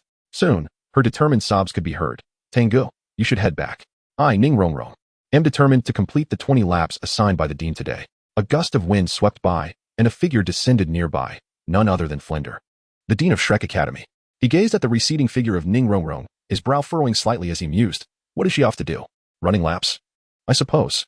Tang Ge seemed to have anticipated the arrival of Flandra, showing no signs of surprise. Did you not assign her a task of 20 laps today, Director? She has yet to complete them. Yet, hasn't the girl decided against running? You spent the entire day frolicking about the city with her. At this point, Flandra felt a wave of frustration wash over him. He had explicitly designated this young man to oversee Ning Rongrong and Oscar, only to find that he had gallivanted off to Soto City with Ning Rongrong instead. However, Flandra did not intervene. He chose to wait until this moment to make his presence known. Beside him, Tang Ge could easily decipher Flandra's thoughts. Yet, he offered no defense for himself and merely smiled, saying, isn't it the outcome you desired to see? Ning Rongrong persisting in her lapse? As for her sudden determination to continue, perhaps after a day of play, she has come to a realization. After speaking, Tang Ge resumed his journey toward the academy. Chapter 75, The Great Spirit Arena. She has come to a realization? Watching Tang Ge's departing figure, Flandra momentarily lingered in thought before he couldn't help but scoff. Did he truly believe I had not heard his earlier remarks? Consuming what others provide and yet bullying a young girl, such a cunning little rascal. However, this does save me the trouble of intervening personally. Moreover, he has already reached level 40 so swiftly. It seems I must return to devise a solid plan with Zhao Wujie. As he contemplated this, a satisfied smile crept upon the corners of Flandra's mouth. Without lingering any longer, he merged with his martial soul and soared into the air, pursuing the direction in which Ning Rongrong had just departed. As dusk settled and the sky dimmed slightly, Tang San, Xiao Wu, and the others emerged from their respective quarters after a day of rest. Gathering in the academy's large playground, Oscar was notably absent, as he was undoubtedly exhausted from his 20 laps and was currently snoring soundly in his bed. When Tang Ge approached from a distance, all eyes turned toward him, revealing a hint of peculiarity in their gazes. Tang Ge, I heard you spent the day accompanying Ning Rongrong to Soto City? Daimubai inquired as he stepped closer to Tang Ge, lowering his voice. Tang Ge smiled and nodded. Among everyone, I, Daimubai, yield to no one but you. Upon receiving confirmation, Daimubai looked at him with admiration. Even he would not dare to so openly defy the tasks assigned by the principal. Yet, Tang Ge not only did so, but also faced no repercussions. This was precisely what compelled Dai Mubai to acknowledge him. However, he soon seemed to recall something and couldn't help but add, "Since you, boss Tang Ge, have returned. What about Ning Rongrong who was with you? She must still be running laps, I presume." Tang Ge was perplexed. Running laps? Wait a moment. Weren't you just saying you were going to the city for some fun? How did it suddenly change to running laps? Upon hearing Tang Ge's words, Dai Mubai wore a look of utter confusion. Just as he was about to inquire further about what was happening, a figure in the distance began to approach them slowly. In no time, the figure stood before the group of 8, revealing none other than Dean Flander. However, in addition to him, the previously mentioned Ning Rongrong was also sprawled across his back, her eyes tightly shut, and her once fair face now marred with dust. Dean Flander. Dai Mubai wished to question. Yet, as he approached, Flander did not pause. He simply walked past the vast playground, heading towards the students' quarters. It wasn't until a little over a quarter of an hour later that he returned alone. Noticing the expressions of confusion and concern among the students, Flander began to explain. This girl exhausted herself from running and fell asleep, so I took her back to rest. Without revealing their destination, he seemed intent on testing the 8 of them. As he lightly tapped the ground with his toes and elegantly sprang forth. Once they exited the village, Flander maintained a remarkably swift pace, to avoid being left behind. Tang San and the others could only exert themselves to their utmost speed, resulting in a straight line formed by the disparity in their velocities. Tang Ge remained utterly unperturbed, leisurely trailing at the rear, fully aware of their destination. Lin Yuechan, despite her ability to keep pace with the group, deliberately slowed down to accompany Tang Ge, thereby lagging behind. Naturally, Flander, at the forefront, noticed this predicament. However, he found himself at a loss when it came to the exceptionally talented and powerful Tang Ge. Resigned. Flander redirected his frustration towards Tang San and his companions, nearly doubling his pace in response. Consequently, when the group finally arrived at their training destination, Soto City, Tang San and Dai Mubai were nearly exhausted. In stark contrast, the leisurely approach of Tang Ge and the blushing Lin Yuechan evoked a palpable sense of resentment among the 6, who lamented the unfair treatment from their dean. Fortunately, Flander soon recognized the fatigue etched on the faces of Tang San and his peers.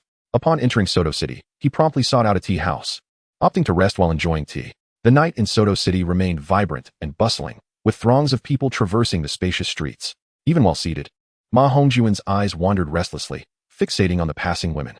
He nearly stumbled over himself in his eagerness to approach one of them. As the dean, Flander could no longer tolerate such behavior. With a huff, he admonished, "Sit still and refrain from gazing around." Startled by Flander's stern gaze, Ma Hongjun instinctively recoiled, reluctantly averting his gaze. After a while, observing that the students were sufficiently rested, Flander abruptly rose from his chair. He pointed to a location across the way and stated, "Do you see that? That is where you will conduct your first training session this evening." As Tang San and his companions followed the direction indicated by the dean, a vast expanse of towering edifices came into view, each reaching nearly 100 meters in height, imposing in their grandeur. Amidst the shroud of night, faint glimmers of light flickered within the structures. Upon beholding this monumental sight, Dai Mubai's expression shifted slightly, and he could not restrain himself from exclaiming, "Dean, are we sending Tang San and the others there on their very first day? Remember, you are all extraordinary beings, not mere mortals. As such, your training must reflect your extraordinary nature," the dean replied, observing the puzzled expressions on Tang San and Xiao Wu's faces. "That building is known as the Soto Great Soul Arena, a venue for soul battles, reserved solely for cities of the main city level. The academy will instruct you on how to wield your soul abilities and acquire superior soul rings, but practical combat experience must be garnered through your own endeavors. Therefore, your inaugural lesson will be practical combat, and that location shall serve as your classroom. Finally, I assign you the task of securing at least a silver soul badge before your graduation. Now, let us proceed. I will first lead you in familiarizing yourselves with the environment. The rest will be explained to you by Mubai regarding the levels and promotion rules of the badges." With that, he took the lead towards the colossal structure. "Let us follow, and I will elaborate on the intricacies of the badge system," Dai Mubai remarked, a hint of exasperation in his tone as he observed Tang San and the others still grappling with the daunting nature of the task assigned by the dean. Tang San and his companions nodded in agreement. Thus, during the subsequent journey, Dai Mubai, following Flander's instructions, elaborated on the various ranks of badges, ranging from the iron badge to the copper, silver, gold, purple gold, sapphire, ruby, and diamond levels. He then detailed the points required for each rank advancement, as well as the methods for point deduction and accumulation based on wins and losses. Initially, Tang San and the others remained indifferent. However, upon learning that Dai Mubai had achieved 29 victories and suffered 27 defeats, yet possessed only 2 points, they were taken aback, realizing the challenges inherent in this system. Chapter 76. I apologize. I truly did not intend to. The Soto Great Soul Arena is predominantly elliptical in shape, soaring to a height of 120 meters. It is divided into a main arena and 24 subsidiary arenas. This venue serves not only as a platform for soul masters to spar and exchange skills, but also as a stage for various factions to showcase their prowess. To accommodate spectators, the entire arena can simultaneously host up to 60,000 viewers, which includes 100 exclusive VIP boxes. As Tang San and his companions stepped inside, they were immediately struck by the overwhelming spectacle before them. It became clear why the dean had remarked that the scale of a grand spirit arena could signify the prosperity of a city or even a nation. Before them stood a colossal stone tablet, engraved with a multitude of names. To the side, Flender remarked nonchalantly, "Do you see? The names inscribed there belong to the fallen of the spirit arena. Thus, if you wish to avoid joining them, you must exert yourselves to the utmost." With that, he strode directly into the grand arena, leaving Tang San and the others behind. Sensing the somber atmosphere, Dai Mubai offered a reassuring smile and said, "There is no need for excessive worry. In this arena, battles are categorized into 3 types. The first is sparring, which involves mutual practice and prohibits lethal force. The second is life and death duels, designed to resolve irreconcilable disputes. The final category is wager battles, where the Grand Spirit Arena serves as the referee.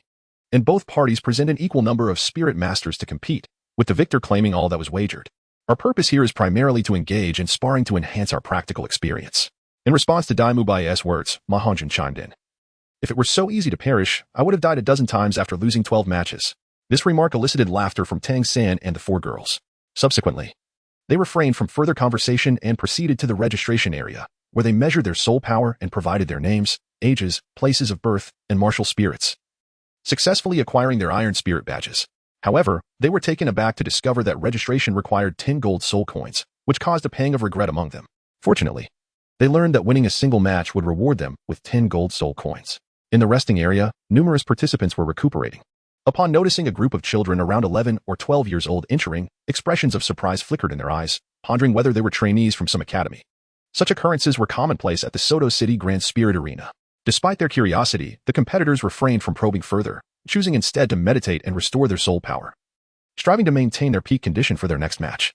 The newcomers were, of course, Tang San and his group of 8.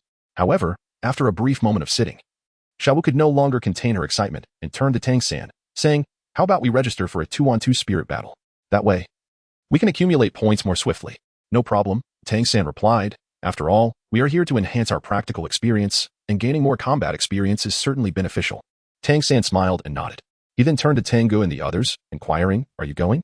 Dai Mubai was eager to join, his heart longing to team up with Zhu Qing. However, he was acutely aware that their soul power levels were mismatched, and for reasons unknown, she completely disregarded him. Instead, he noticed that Zhu Qing's gaze often lingered on Tang Ge, albeit driven more by curiosity than anything else. As a seasoned player in the realm of romance, Dai Mubai comprehended all too well that once a man piques a woman's curiosity, it inevitably leads to more profound developments. This realization filled him with a sense of frustration, despondency, and helplessness. For a moment, he dejectedly said, "You all go ahead. I've already reached the rank of Soul Master, so it would be of little use for me to join." "Tang Ge, what about you?" and Lin Yuechan. Upon hearing Dai Mubai's refusal, Tang San turned his attention back to Tang Ge and Lin Yuechan. Tang Ge initially held no interest, yet upon noticing the curious and expectant gaze of Lin Yuechan, he pondered for a moment before smiling and nodding in agreement.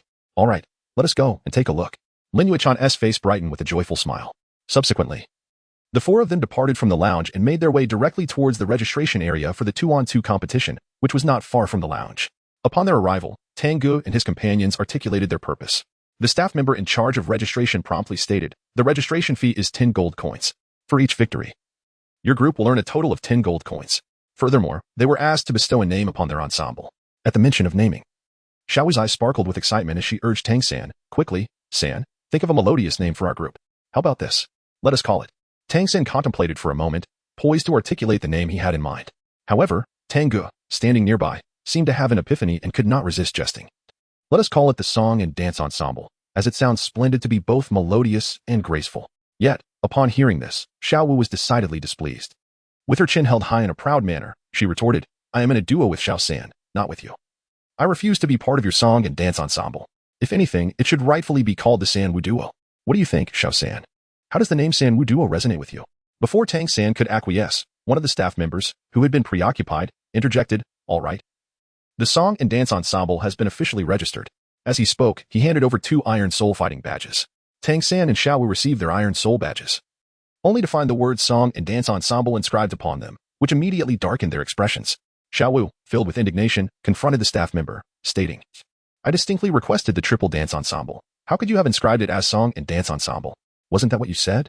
The staff member, slightly taken aback, pointed toward Tang Ge standing nearby.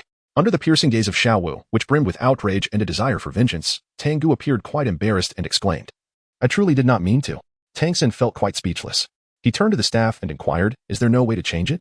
The staff replied nonchalantly, you can change it, but it requires a complete re-registration of the Iron Fighting Soul emblem. Moreover, all the achievements you have obtained will be entirely erased. Upon hearing this, Lin Wuchan gently tugged at Xiao Wu's hand and softly said, Little Wu, do not be upset. Names can be changed. Just then, a voice rang out from a distance, calling, Xiao Wu, your one-on-one battle is about to commence. Hurry over. With a huff, Xiao Wu declared, for Sister Yuechan's sake, I shall not hold a grudge against you. Hearing the urgency in the call, Xiao Wu shot a fierce glare at Tang Ge before dashing towards the one-on-one battle area. Upon witnessing the scene, Tang San had no choice but to reluctantly abandon his plan to re-register for the Iron Fighting Spirit badge. He, along with Tang Ge and Lin Wuchan, proceeded to the special viewing area prepared for the competitors. In Chapter 77, at last, it's my turn. The Great Fighting Spirit Arena is divided into the main battle stage and the sub-battle stages. However, only soul masters who possess a certain level of strength are permitted to compete on the main stage. Thus Tang Ge and his companions found themselves assigned to the sub-battle stage. Despite being a sub-stage, its dimensions were still considerable, boasting a diameter of 20 meters, providing ample space for the soul masters to showcase their abilities. Regrettably, the audience attending the 14 sub-battle stages was sparse, with only about 1/5 of the seats occupied. As it was finally time for Xiao Wu to take the stage, Tang Ge and his group made their way to a designated area in the front row of the audience. This section had been specifically arranged for the competitors. At that moment, as the host, a middle-aged man clad in a tailcoat, announced the commencement of the first match. A formidable great soul master named Qing Bao stepped onto the arena. With a beast martial spirit, the Iron Horn Bull, he possessed an imposing stature, standing nearly 2 meters tall. Furthermore, he was a 3-time consecutive champion. Consequently, when the newly entered contestant, Xiao Wu, took to the stage, murmurs of skepticism and concern rippled through the audience. Many spectators' eyes were filled with doubt, as they perceived that the newcomer not only was a girl, but also remarkably young. They questioned whether this young competitor could endure even a minute against a seasoned 3-time champion. In the competitors' viewing area, upon witnessing Xiao Wu's opponent, Ma Hongjun could not help but exclaim, this fellow looks quite powerful. Do you think your Xiao Wu can handle it? Hearing Ma Hongjun's words, Tang San responded with a calm smile, just wait and see. Xiao Wu's soul skills are particularly effective against strength-type soul masters, but only if her opponent's strength does not far exceed her own. When confronted with a strength-type soul master of the same rank, once they close the distance, she stands little chance of victory. At this moment, the match in the arena had already commenced. Tang San and his companions abruptly ceased their discussions and turned their full attention to the competition. Familiar with the unfolding plot, Tang Ge naturally anticipated that the victor would be Xiao Wu, and indeed, this proved to be the case. Under the overconfidence of the powerful contestant, Qing Bao, the seemingly delicate Xiao Wu swiftly approached him with remarkable speed. She executed a graceful kick, propelling her body off the ground, aiming directly at his neck. In an instant, the distance of several meters was traversed, and with a swift flick of her long leg, she launched her foot toward Qing Bao's neck. The sound of impact echoed. Yet Qing Bao remained rooted, unyielding, as Xiao Wu's kick did not falter. Instead, she ensnared his neck with one foot while raising the other to press against his sturdy chest. With a surge of pink light, 2 shimmering yellow rings materialized around Xiao Wu, affirming her status as a formidable soul master to all present. In the audience, upon witnessing Xiao Wu's foot deftly hook around Qing Bao's neck, Tang San could not suppress a quiet chuckle. The moment she activated her soul skill, the waist bow, Qing Bao found himself devoid of any opportunity to resist, as he was effortlessly lifted into the air. Xiao Wu followed up with another powerful kick, sending him hurtling off the soul fighting stage. The sound of his heavy fall resonated as the beast's spirit master, Qing Bao, crashed face first into the ground. In that instant, the arena surrounding the one-on-one soul fighting platform fell into a profound silence. Not only the audience but even the host stood agape, astonished that such a contest could conclude so swiftly, especially with a mere girl who appeared no older than her teens emerging as the victor. Remarkably, throughout the brief encounter, the brawny Qing Bao had not even had the chance to summon his spirit. However, a sudden roar of excitement erupted throughout the arena. Congratulations to Master Xiao Wu for winning the first soul fighting match. Let us all cheer for her. The host, microphone in hand, stood atop a rotating platform, fervently calling out. Gradually, the audience, regaining their composure, joined in the jubilant shouts. In an instant, Xiao Wu became the focal point of the arena, her slightly flushed face illuminated by the flickering lights. Below the stage, witnessing Xiao Wu's triumph, Tang San and his group wore smiles of satisfaction. The competition continued. And after witnessing Xiao Wu's prowess, the spectators, even upon seeing the younger Lin Yueling, Ma Hongjun, and Dai Mubai take the stage, no longer harbored any underestimation. In fact, these youthful contestants brought forth an immense surprise. Without delving into the participation data of Ma Hongjun and Dai Mubai, both seasoned in practical experience, they swiftly overcame their opponents. Lin Yueling's debut, embodying the ethereal image of a forest spirit, incited a chorus of squeals from the female audience. This persona was simply adored. The men were equally captivated by her appearance, yet upon witnessing her effortlessly shoot her opponents to the point of tears, they shuddered, abandoning any other thoughts. The only lament was, Tang San and Zhu Zhuqing found themselves in a fierce clash within Shrek Academy. Although Zhu Zhuqing possessed the spirit of the nether cat, granting her remarkable speed, she encountered the formidable Tang San. Surrounded by an abundance of blue silver grass, Zhu Zhuqing ultimately succumbed to Tang San after a valiant struggle. It can be asserted that with Tang San's current level of soul power and the resilience of the blue silver grass, unless their spirits bore an inherent counter, no one of the same rank could rival him. However, against the equally ranked Tang Ge, Tang San would find himself at a complete disadvantage. He even harbored doubts about whether he could inflict any harm on Tang Ge, even with the use of hidden weapons, given Tang Ge's extraordinary physical prowess. Unbeknownst to them, the match concluded, and both Tang San and Zhu Zhuqing descended from the battle platform to return to the spectator area. Observing Tang Ge, who remained seated calmly, Tang San's face lit up with anticipation as he inquired, Tang Ge, you were the last one left. Do you have confidence in your victory? At that moment, the announcer's enthusiastic voice echoed once more across the arena. The next competitors to take the stage would be two Soul Emperors, the auxiliary Soul Master Tang Ge, wielding the weapon spirit of the yin-yang life and death diagram, facing off against the seasoned battle master Quanzhan, who boasted an impressive record of 34 victories and wielded the weapon spirit of the Stone Blade. Now let us welcome these two Soul Emperors to the arena. Upon hearing the announcer's words, Tang Ge stood up from his seat with a smile. After waiting for what felt like an eternity, it was finally his turn. He then glanced at Tang San and raised an eyebrow, saying, earlier, you asked if I was confident in winning. Be more resolute, Xiao San. You should have said, Tang Ge. You are truly formidable. You will undoubtedly win. With that, amidst Tang San's wry smile and the excited cheers of the audience, Tang Ge confidently strode towards the battle platform. Chapter 78, A Single Blow, shocking the entire arena. On the battle platform, Tang Ge strolled leisurely forward, facing a young man clad in black attire, approximately 24 or 25 years of age. The young man's name was Quanzhan, and possessing the strength of a soul master at such a tender age was commendable, albeit not extraordinary. However, in contrast to the merely 12-year-old Tang Ge, the disparity between them was as vast as a chasm. Coupled with the frequent appearances and victories of Tang San and Xiao Wu, the audience had already discerned that Tang Ge was allied with them. Consequently, when they turned their gaze upon the young Quanzhan, their eyes were filled with sympathy. They believed that the impending defeat would undoubtedly be his. Quanzhan too. Sensed the waves of pity and sighs emanating from the crowd, causing his expression to darken instantly. The host had declared the duel commenced. As the fluctuations of soul power surged, Quanzhan's martial spirit, the Stone Blade, materialized in his grasp. Simultaneously, 3 soul rings, 1 white and 2 yellow, manifested, orbiting around his form in a slow, deliberate dance. They were merely a 10-year soul ring and 200-year soul rings. Upon witnessing the scene, Tang Ge immediately sensed that this battle held little merit. Merely by comparing the age of their soul rings, he could effortlessly overpower his adversary. The sole aspect that intrigued him was the stone knife martial soul wielded by Quanzhan. Thus, he inquired with a smile, has your martial soul undergone a mutation? Enough with the trivialities. Reveal your martial soul. I, Quanzhan, shall not show any mercy simply because you are younger, Quanzhan coldly retorted, refusing to address Tang Ge's question. Tang Ge remained unperturbed, chuckling as he shook his head. In that case, you may strike first. I fear that should I make a move, you might lose your chance. Such a brazen declaration. Upon hearing these words, Quanzhan was nearly driven to fury. Without further ado, he raised the 2-meter-long stone blade in his hand and charged towards Tang Ge with heavy footsteps. As he approached within mere meters of Tang Ge, Quanzhan suddenly leapt into the air, emitting a thunderous roar mid-flight.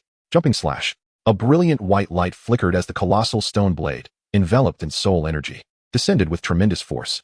The blade shimmered ominously, sending ripples through the air. The sound of air being violently displaced filled Tang Ge's ears, rendering him momentarily uncomfortable. Yet, in the face of the descending stone blade, he did not flinch. Instead, he extended his right hand to meet it, seemingly intent on blocking the strike with his bare hand. In midair, Quanzhan was taken aback by Tang Ge's audacious response to his assault. Astonishingly, the opponent had not even summoned his martial spirit or soul power. Such arrogance. It was utterly preposterous. Feeling a profound sense of insult, Quanzhan's expression twisted into one of fury. Just as the stone blade was about to cleave down upon Tang Ge, he roared once more. Second soul skill, double force amplification. Boom. In that instant, a tangible blade aura erupted from the stone blade. The stone blade continued its descent, merging with the blade aura, and struck Tang Ge's outstretched palm with ferocious impact. A terrifying force surged forth, creating ripples that radiated outward, accompanied by a blinding brilliance. All present were compelled to close their eyes.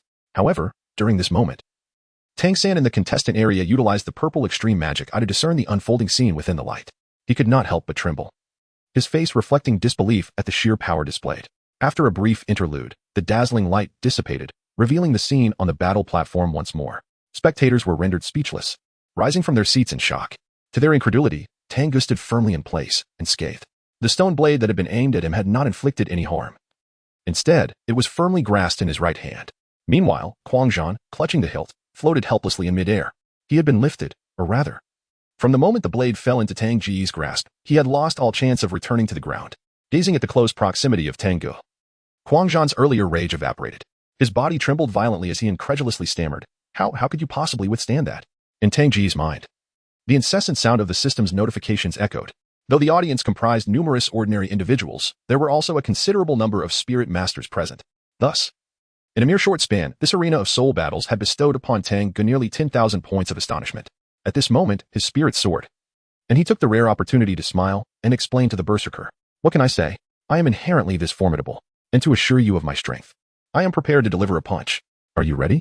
As he spoke, Tang Ge slowly raised his previously relaxed left hand, with a firm clenching of his fist. An overwhelming aura suddenly emanated from him. In that instant, the berserker felt every hair on his body stand on end.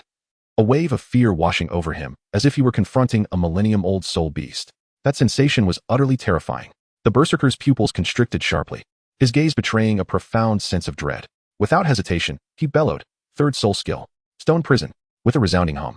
The luminous glow of a yellow 100-year soul ring surged forth, instantly materializing a stone prison.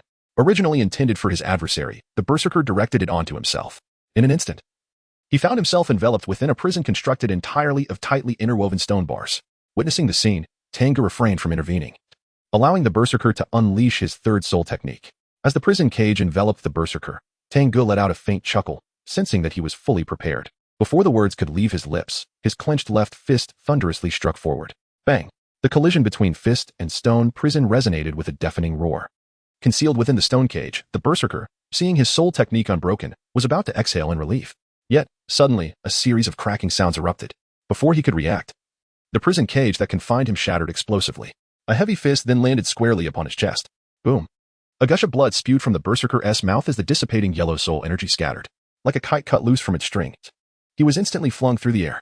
With a heavy thud, he crashed onto the ground outside the Do Soul arena, rendered unconscious.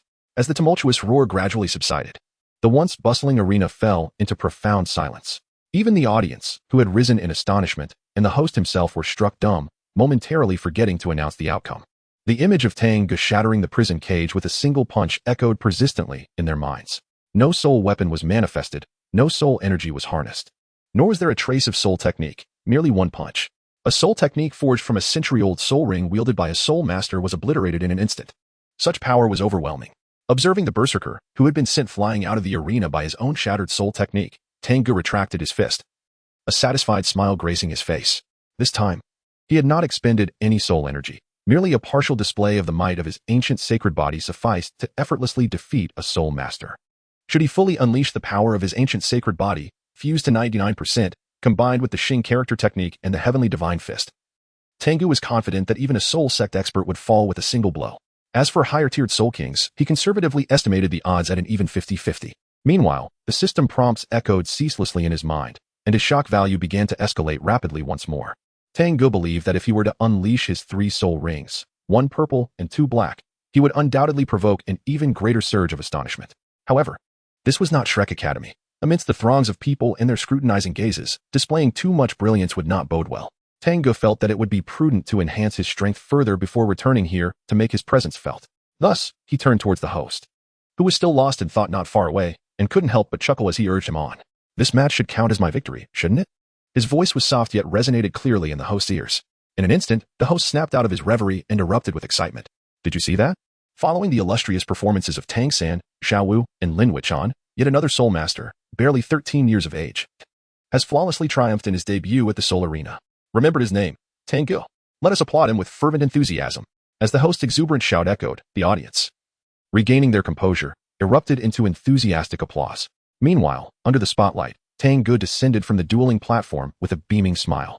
Upon his return to the viewing area, the gazes of his 7 companions, including Tang San and Xiao Wu, instinctively converged upon him.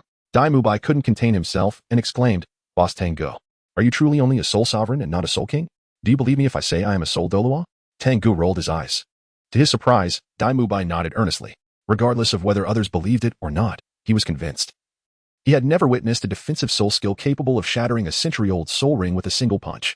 Moreover, the dean had declared that the students of Shrek were monsters, yet in comparison, you are the true embodiment of monstrosity. Upon hearing Dai Mubai's words, the others nodded in agreement, their memories of the recent battle on the stage still vivid. Subsequently, the soul battle in this division continued. Unfortunately, as each soul master was permitted to engage in only 1 battle per day, Tang Ge and his companions were unable to participate further. Coincidentally, Xiao Wu and Tang San were set to compete in a 2-on-2 match, and remaining there held little allure. Thus, Tang Ge and Dai Mubai accompanied Xiao Wu and Tang San to the 2-on-2 battle area.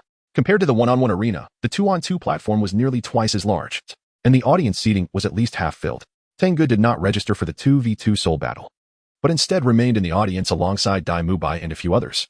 As for Tang San and Xiao Wu, they waited for nearly 2 matches before their soul power was almost fully restored, allowing them to ascend the soul arena upon the announcer's declaration. While seated in the audience, Tang Ge watched the battle between Tang San and Xiao Wu on the arena while retrieving his personal data panel. Shock System Host, Tang Ge Level 40 Soul Master Martial Spirit, Twin Martial Spirits, Yin-Yang Life and Death Diagram. For Swords of Extermination Soul Rings, Yin-Yang Life and Death Diagram Purple, Black Soul Skills, Joy, Yin-Yang Wings, Life and Death Formation. Life and Death Great Seal Martial Skills, Chaotic Cloak Hammer Method, Secret of the Walking Character, Hell Refinement. Heaven's Divine Fist Physique, Ancient Sacred Body Fusion Degree 99 Shock Value, 23, for 170 gazing at his current information, particularly the shock value, which had impressively risen from a mere 1,000 to over 20,000 in just one night.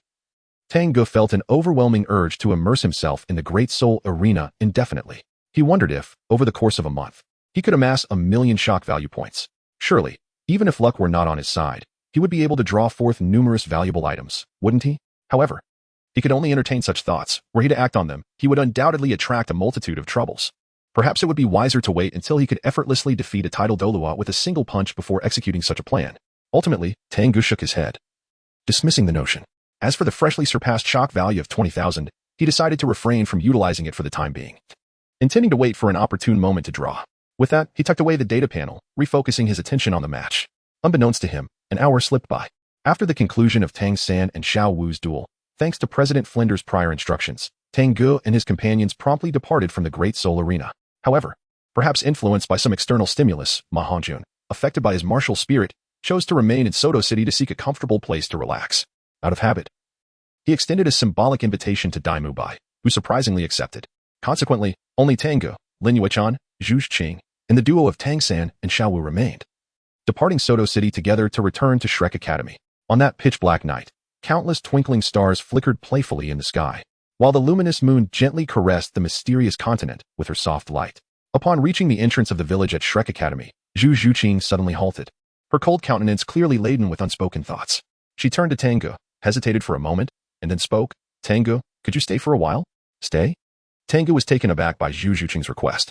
Looking around, he noticed that apart from Lin Wuchan, Tang San, and Xiao Wu, there were indeed no others remaining. Tang Ge was suddenly filled with anticipation. Thus, he refrained from inquiring further and, after a nod of agreement, addressed Tang San and the others. "Since that is the case, you may return for now." Lin Wuchan seemed poised to say something, yet Xiao Wu promptly took her hand, urging Tang San to hurry as they swiftly entered the village, gradually fading into the darkness. In an instant, only Tang Ge and Zhu Qing remained. Turning to Zhu Qing, Tang Ge smiled and inquired, "Pray tell, did you single me out for a specific purpose?" "I wish for you to apply some pressure on me," Zhu Qing replied, gently biting her lower lip as she articulated her intention. Chapter 80. An abundance of pressure. What? You wish for me to apply pressure on you? Upon hearing Zhu Qing's request, Tang Ge was taken aback, nearly biting his own tongue. He could not help but widen his eyes in astonishment, gazing at Zhu Qing as he continued. "While I find this setting quite agreeable, after all, sleeping under the heavens and resting upon the earth feels remarkably intimate and natural. With no one to disturb us, I must confirm, are you truly inclined to remain here, rather than accompany me back to Su Yuntao City to find a hotel? Moreover, if we were to seek lodging, I believe the Rose Hotel would be rather splendid. The beds are large and exceedingly comfortable. Should we choose to go there? I assure you, I would be capable of providing you with ample pressure." At this juncture, Tang Ge appeared to envision a delightful scenario, a look of eager anticipation blossoming upon his face. Initially, Zhu Yuqing struggled to comprehend the implications of his words. However, upon witnessing the expression upon Tang Ge's face, her once cold countenance flushed a vibrant crimson, akin to a ripened apple. Furthermore, with each quickened breath, her heart surged tumultuously, resembling a colossal wave rising and crashing, undulating in relentless rhythm. Tang Ge's gaze was irresistibly drawn in. "Where are you looking?" It felt as though her clothes had been stripped away. And Zhu Yuqing's face flushed crimson as she shot a fierce glare at Tang Ge, exclaiming in indignation. At that moment, she regretted having kept Tang Ge around. However, Tang Ge was no ordinary individual. Having cultivated the ancient sacred body, his strength was formidable and his physique was extraordinarily remarkable, including his visage. Thus, in response to Zhu Yuqing's gentle reprimand, he smiled and retorted, "I was peering into your heart." Strangely enough, had it been anyone else, Tang Ge would not have dared to jest in such a manner. Yet here stood Zhu Yuqing before him, not only breathtakingly beautiful, but also possessing an enviable figure. More importantly, her demeanor, always exuding an air of icy aloofness, made her all the more intriguing. Words unspoken, Tang Ge merely wished to experiment this evening. However, sensing they had exchanged enough banter, he swiftly altered his demeanor, adopting a serious expression. Observing Zhu Yuqing, who was poised to turn away in embarrassment, Tang Ge earnestly stated, "Do not let your thoughts wander. Since you desire me to challenge you, my earlier words were indeed meant to impart some pressure. However, I presume the pressure you seek is to engage in a duel, is it not? Could you enlighten me on the rationale behind this?" Upon hearing Tang Ge's remarks, Zhu Yuqing's tumultuous emotions gradually calmed. He was correct. She had indeed felt a sense of pressure. Yet, that alone was insufficient. Moreover, as she met Tang Ge's sincere gaze, she felt an unexpected urge to confide in someone. After a brief silence, she spoke softly, "Tang Ge, perhaps you may have the freedom to chart your own destiny. But for me, my path was predetermined from the moment I was born. Yet, I yearn for more. I refuse to diminish myself for others. Which is why I continuously impose pressure upon myself, striving diligently in my cultivation. I wish to prove that I am no less capable than anyone else. I thought I had worked hard enough in my training. Yet, it was only upon encountering you that I realized how far I still have to go. The pressure I place upon myself is far from sufficient." At this juncture, Zhu Yuqing's eyes were filled with determination and a thirst for strength. She fixed her earnest gaze upon Tang Ge and declared, "Therefore, I implore you to engage me in a full-fledged battle, that I may discern the true extent of the gap between myself and a genuine genius. Dear girl, the reality is quite harsh. If I were to unleash my full power, what I would deliver to you would not be mere pressure, but despair." Tang Ge mused silently, understanding that the chasm separating them was not merely two towering mountains and a deep ravine, but an entire world. Yet, the fact that this cold and distant girl had mustered the courage to voice a request to him, especially in this secluded rural pathway, was indeed a rare occurrence. Tang Ge, naturally reluctant to refuse the other party, contemplated whether to exert his full strength, a decision that ultimately lay in his hands.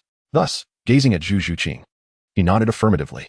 "We are classmates and friends, therefore, regardless of the reasons, I find no justification for denial. However, are you truly prepared?" As he spoke, Tang Ge's eyes deepened with seriousness. Without a trace of hesitation, Zhu Yuqing nodded. "I am ready." "Very well, unleash your power, and allow me to witness the might of your nether spirit cat." Upon witnessing this, Tang Ge swiftly retreated a distance of 7 or 8 meters, then beckoned to Zhu Yuqing with a gesture. Having previously observed Tang Ge's formidable prowess in the Grand Soul Arena, Zhu Yuqing understood the gravity of the situation. In that moment, she held nothing back. As her martial soul manifested, 2 yellow, century-old soul rings materialized beneath her feet. These rings circled around her form, and behind her, a shadowy silhouette of a pitch-black spirit cat became vaguely discernible. With a powerful push from her legs, she surged forward with remarkable speed, closing the distance to Tang Ge in an instant. Finally, when she was merely 2 meters away, Zhu Yuqing leapt into the air, unleashing her first soul skill, Ethereal Piercing Strike. With a swift motion, her hands transformed into lethal claws, striking fiercely towards Tang Ge's chest.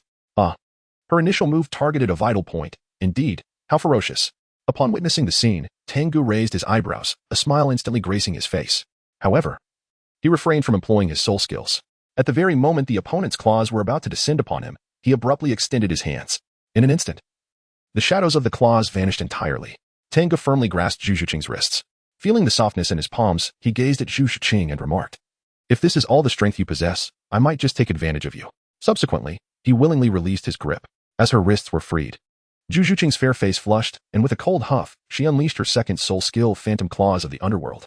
In a flurry, Zhu Yuqing transformed into a blur, circling Tang Ge and unleashing a barrage of sharp claw shadows. It appeared as though Tang Ge was caught off guard, allowing all the claw shadows to strike him. Within moments, his body had endured no fewer than 2 strikes from the phantom claws. After executing her technique, Zhu Yuqing swiftly leaped back several meters, fixing her gaze intently on the attacked Tang Ge. Under her expectant stare, with a tearing sound, Tang Ge's garments were suddenly reduced to tatters, scattering around him and revealing his well-proportioned and sculpted physique. As a chill night breeze swept by, Tang Ge involuntarily shivered. He looked up at Zhu Yuqing, an expression of helplessness upon his face. "My dear, even if you cannot defeat me, there is no need to shred my clothes. Now I am completely exposed." Chapter 81. The wildness hidden beneath the cold Zhu Yuqing was an agile attack-type soul master. Both her phantom thrust and phantom claws possessed remarkable speed and formidable penetrating power. Should an ordinary soul master encounter her, they would indeed struggle to withstand her onslaught. Yet Tang Ge was no ordinary opponent. Thus, the result of Zhu Yuqing's relentless assault was that all of Tang Ge's clothing, save for the close-fitting layer beneath, had been reduced to mere fragments. Remarkably, not a single scar marred his exposed, finely sculpted body. Even the faintest white mark was nowhere to be found. Tang Ge was exceedingly pleased with the situation.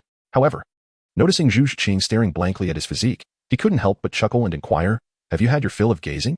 If not, I can take my time getting dressed later." His voice was soft, yet it pierced Zhu Yuqing's ears, causing her to snap back to reality. Instantly, her delicate face flushed a deep crimson. She hastily turned away, her voice trembling as she urged, You need to put on your clothes quickly, beautiful lady. In this desolate wilderness, where am I to find clothing?" Tang Ge could not help but silently scoff. Fortunately, he had access to the system space, which contained an ample supply of clothing, allowing him to promptly retrieve a garment and don it. Once dressed, he spoke, "It's all right now, you can turn around." Zhu Yuqing, with her eyes closed, slowly turned. Only when she opened her eyes a mere slit to confirm that Tang Ge was not deceiving her did she fully unveil her gaze. At that moment, she seemed to recall the flaw in her earlier words, and upon witnessing Tang Ge genuinely pull out a fresh outfit to wear, a trace of astonishment flickered in her eyes. However, regarding Tang Ge's secret, Zhu Yuqing refrained from further inquiry. As she recalled the nearly flawless physique she had just glimpsed, a blush crept across her delicate face. Yet, beyond her embarrassment, her heart was predominantly filled with shock and confusion. The second soul technique she had employed had inflicted no harm upon him, despite Tang Ge's lack of evasion. Was such formidable physical defense truly characteristic of a mere support soul master? No, he was not a support-type soul master at all. Zhu Yuqing could not help but reminisce about the assessment when Tang Ge had similarly utilized a soul technique to shatter Zhao Wujia's formidable golden diamond palm. Ding dong. Congratulations to the host for astonishing Zhu Yuqing, earning 700 astonishment points. Meanwhile, the system notification echoed in Tang Ge's mind. Observing the bewildered and shocked expression on Zhu Yuqing's charming face illuminated by the moonlight, he could not help but smile and said, "So, do you feel that my body is quite impressive?" Zhu Yuqing nodded, her beautiful eyes revealing a sense of curiosity. Tang Ge did not elaborate further but merely recounted an incident from his childhood at the tender age of 6. He spoke casually. "You are aware of the origin of Xiao San's first soul ring, I presume? It was derived from a 400-year-old mandala snake. And I, at the age of 6, killed that mandala snake with my bare hands." 6 years old? Slaying a 400-year-old mandala snake with bare hands? Zhu Yuqing was momentarily taken aback and could not help but draw a sharp breath. She was aware that Tang San's first soul ring came from a mandala snake. Yet she had never fathomed that it was Tang Ge who had vanquished it. Such an unfathomable revelation left Zhu Yuqing utterly astounded. Only now did she truly comprehend why Tang Ge had attained the status of a soul master with 1 purple and 2 black rings by the mere age of 12. Gazing at Tang Ge, Zhu Yuqing earnestly remarked, "Dai Mubai is correct. In comparison to us, you are indeed the true anomaly. Can I take that as a compliment?" Tang Ge wore a broad smile. However, he soon shifted his tone and continued, "Having witnessed my defensive prowess, do you still wish to challenge me?" Upon hearing this, Zhu Yuqing could not help but fall silent. After a moment, she reluctantly replied, "I acknowledge your strength, yet I still wish to experience your true capabilities, rather than merely observing your defense from a distance." Sigh. Indeed, all the girls are quite alike, unyielding and challenging. Upon hearing Zhu Yuqing's words, Tang Ge could only shake his head in resignation. Thus, he replied, "Even if I stand still, you cannot elicit any sensation from me. If I were to move even slightly, do you believe your body could withstand it? Nevertheless," he sighed, "since you insist on demonstrating your strength, allow me to truly showcase my prowess." With that, Tang Ge merely lifted his foot and took a gentle step forward, causing his figure to abruptly vanish from sight. Witnessing this spectacle, Zhu Yuqing's pupils constricted sharply, and without hesitation, she unleashed her phantom claw technique, manifesting a flurry of claw shadows around her. Yet, before she could breathe a sigh of relief, a gust of wind suddenly rushed towards her. In the next instant, a figure appeared nearly pressed against her. And it was none other than Tang Ge. Gazing at Zhu Yuqing, who was but a breath away, Tang Ge smiled lightly and inquired, "How do you find it? Shall we continue?" Zhu Yuqing seemed momentarily struck, lowering her head in silence as she dissipated the phantom claw. After a brief interlude, she lifted her gaze once more to behold this powerful and enigmatic companion, her eyes reflecting a hint of bewilderment. The once wildly beating heart seemed to find solace, gradually returning to a state of calm. Before Tang Ge could fully comprehend the situation, Zhu Yuqing unexpectedly leaned in and planted a kiss upon his cheek. Observing Tang Ge's expression of astonishment, Zhu Yuqing's previously aloof visage radiated with a bright smile, reminiscent of a blossoming flower. She spoke softly, Tang Ge, I am genuinely delighted that you can stay with me tonight. Although I am aware that you did not exert your full strength earlier, I have already felt the pressure. This weight will remain in my heart, driving me to strive harder, and I shall inevitably catch up to you one day. Tang Ge, I truly thank you.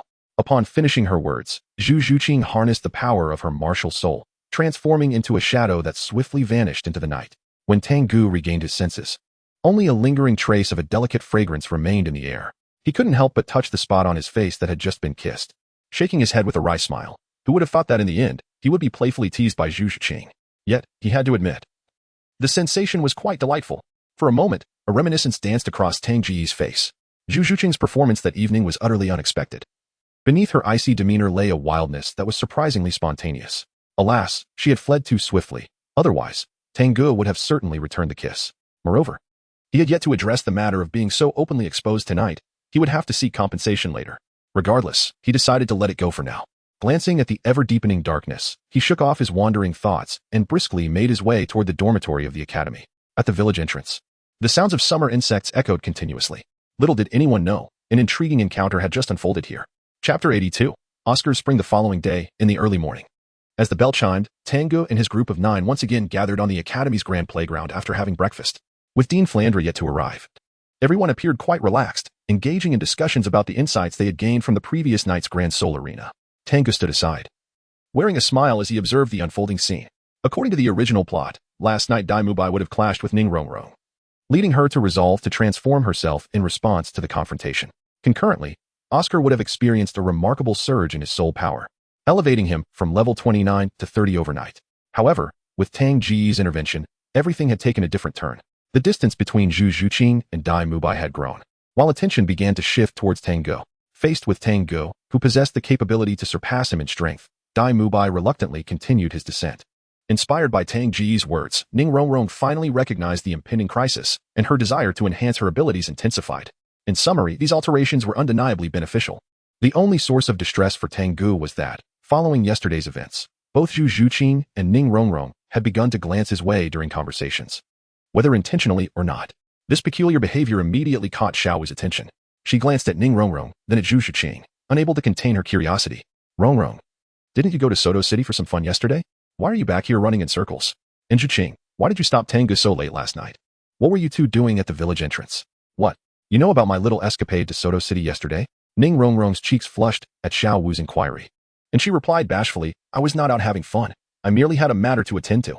As she spoke, she turned and shot a fierce glare at Tang Ge, suspecting that he had divulged her secret.